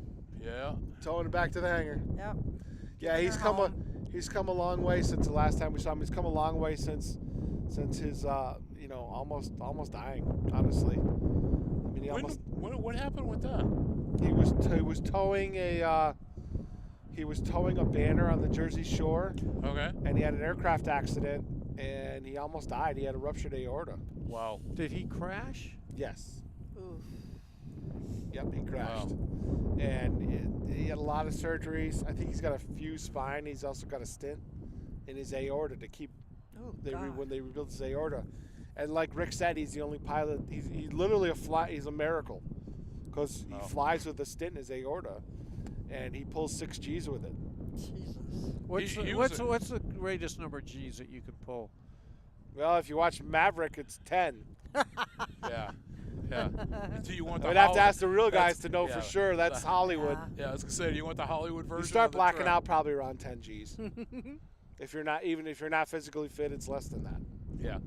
Hell, I know people that graduate that black out at 1 G when they're at the NCO club, but I'm not looking at Lynn. I did not black out. I'm not looking at Lynn. I'm just saying, hey, we got this awesome blue bus. That's all we got out there keeps now. going back and forth. He's come back. Making sure they're picking up people. What time you wanna? Give it a couple more minutes and we'll knock it off because we got to break down and get stuff back and everything else. All right, so you've been tuned in to the weekend air show edition. I'm going to take off my headset and go wrap things up. Why don't you go wrap things up? All right, Pete, thank you again for this. And like I said, you've been tuned into the weekend air show edition of the Bobby G and Wait a minute, I need to pull. I need to pull my Rick Peterson. Can somebody bring a beer to the control room? Beer to the control room. All right. Yeah, I heard that. That was funny. But you have been listening and watching WCPC Westfield Cable Channel 15 and listening to WSKB 89.5 FM. But we thank everybody for tuning in today, and certainly Bobby G and Lynn, you guys have done yeoman duty here 2 days in a row, covering this entire show. And you both are phenomenal volunteers to our on the air efforts here, because I look at what you do with your show, 4 hours, sometimes always 2 at least, and whenever there's a need, you guys jump in, and you don't even think about it. You're happy to put the time and effort into supporting it. But on behalf of Pete, and not that I have any say, but thanks for everything you've done. You jumped in here 6 years ago, and boy, talk about gusto. You've really filled a void for Pete, and you bring a lot to the airwaves, and we thank you as far as being a part of the WCPC Westfield Channel 15 host family here. Thank you very much. We appreciate what both of you do. So we're trying to get Pete to cancel Tiger Talk, but that's another story for another day. I don't think that's happening. Those kids are going to jump you in the parking lot. Don't even bring that up. No, we need Tiger Talk. That's an important show. We need that. We need that. We need the superintendent. Yeah. I didn't say nothing about Steph. I actually grew up with Stefan's family. Oh, really? Yeah, and I knew two of his cousins. And so first time I actually met him, we were talking. I'm like, hey, you know so-and-so? And he's like, oh, my God, that's my first cousin. I was like, oh, jeez, what a small world. Is that right? Yeah. Oh, that's funny. What a small world. That was from Chicopee? Yeah, from Chicopee. I grew up in Chicopee. And all right. His cousins lived literally behind my parents' house. And so we grew up, all together. And, it's a nice community back then, That was when you didn't have to be told to be home at a certain time. It's when the street lights came on. That's when you went home. That's when we went by. And, that's funny, when the street lights come on. When the street lights came on, you better be in that house. Yeah, you didn't have to worry about nothing. It was a different world back then. Yeah, that's true. That's true. It was a different world. Yeah, I like to give Tiger Talk a little bit of rashing, because they always say that they're the most listened to and watched TV show or program on WSKB. And I always bust his chops on that, because I always tell him, and I tell him this to his face in the thing. I say, yeah, you guys advertise this, but what you don't tell anybody is you're giving extra credit to 10 students to just put it on repeat. And, so we laugh at that. And but it's all tongue in cheek. Like you said, it's a family that we have here, and we all do this because we want to do it. We all love it. And, what better reason? Yep. Right. Oh, absolutely. And I dare say if we were getting paid for it, we wouldn't enjoy it as much. Oh, I don't know about that. I do. For me, it would flip a switch. It flips that switch. You don't. Personally, years and years ago, I used to be an assistant instructor for scuba. Okay, and if you could picture me in a wetsuit, okay, that'd be cool.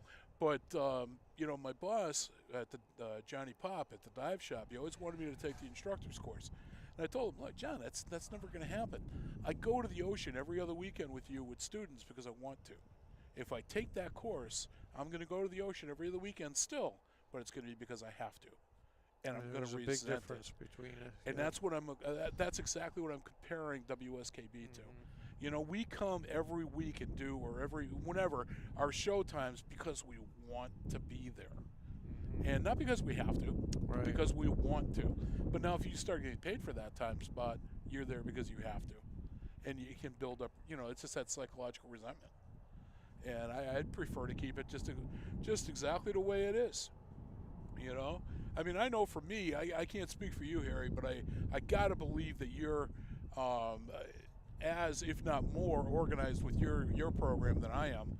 And I know I put in for a 4-hour show, I have a minimum of 8 hours of prep. Oh, it's a lot of prep time. Yeah. I always tell people, I said, the show is the easy part. It is. And my wife will attest to the fact that I put in a lot of prep time, research time, because mine is an interview. I'm all interview, and so I need to know the subject. I basically need to know the answers to a certain degree to every question I'm going to ask, and I work out all the questions ahead of time. Yeah. But I need to educate myself on the topics, because most of the topics I don't have a clue what they are when I line up the guests. But I need to really have a good understanding of that by the time I go into the interview. And in order to run a good interview, I may know the answers, but I'm not giving the answer. They're giving the answer. Exactly. But I know enough that I can keep digging and create a much more interesting interview. But you really do need to put a lot of research into it, research the person themselves, and of course I do Facebook intros and Facebook outros, for each of my shows as well. But it's a lot of work. It is. If you're doing a good job, it's a lot of work. Basically, what people need to understand is you don't just go in there and just fly by the seat of your pants and just make up questions as you're going. A good show you've already thought about. You know how long it's taking. You know what you've got for songs, how long the songs are. I have to listen to all the songs to make sure that they're appropriate to. We have no improper lyrics. I try to get songs that are in line with whatever the topic is. So I've got to research, what songs are talking about this, and but it is a lot of work. And I know you put a lot of time and effort, because I listen to your show. You're always doing the birthdays and the happenings of the day, and you've got a lot of information that you're parting. That's a lot of research work that you put into it each week. Very much so. You're right. So you know what you're doing, and you've got it all mapped out. And by segment, by time, what you have to do. So I've seen your program notes. So you put a lot of effort into it. So, and that's what it takes. That's why you run a good show. So it is a lot of work. But it's still, like you do yours, you're by yourself, right? Yeah. See, with me having Lynn as a co-host on this, we have that. No, you're staying here. I don't want to hear it. We have that chemistry between us. Right. And, that plays big into the program. Right. Because, people always assume, and I've had many people ask me, is Lynn your wife? And I'm like, no. She's my sister, but my wife has given her permission to physically hurt me. That's true. And, because we never, the banter between us is legit. Right. We don't plan out, I'm going to say this and you're going to retort with that. No, we have a conversation, and we're both quick enough on our feet where we could throw a jab at the other, good-natured, and always tongue-in-cheek, never serious. Right. And to me, that's what makes the show, give it a personality. Yep. No question. No question. So we have fun, but it's a team thing. We do it together. Right. We have a good time with it. She does abuse me considerably. I know. I'm just waiting. What? What's he crying about now? He has jury duty in the morning, and so who's that? All right, let's wrap this. Let's wrap this show up. Right. So Harry Rock from Rock on Westfield and Westfield Council on Aging presents. Thank you so much, Kenny. Now, Rock on Westfield is when? It's on Wednesdays, 8 o'clock, and the Westfield Council on Aging is Tuesdays and Thursdays at 2:45. All right, and Lynn and I are from the Bobby G and Company show. You can catch us Thursday mornings from 6 until at least 8 o'clock, sometimes until 10. And, it all depends. And if we can get rid of Tiger Talk, it'll be, But, hey, what can I do there? So, listen, you've been tuned into the Airshow edition of the Bobby G and Company show, right here from the Agawam Paranormal Studios. I'm telling you, it was great. I think I got to give it back, though. I don't think they're going to let me keep it. We're done. Did he shut us off? I'm saying my goodbyes. All right, we're done.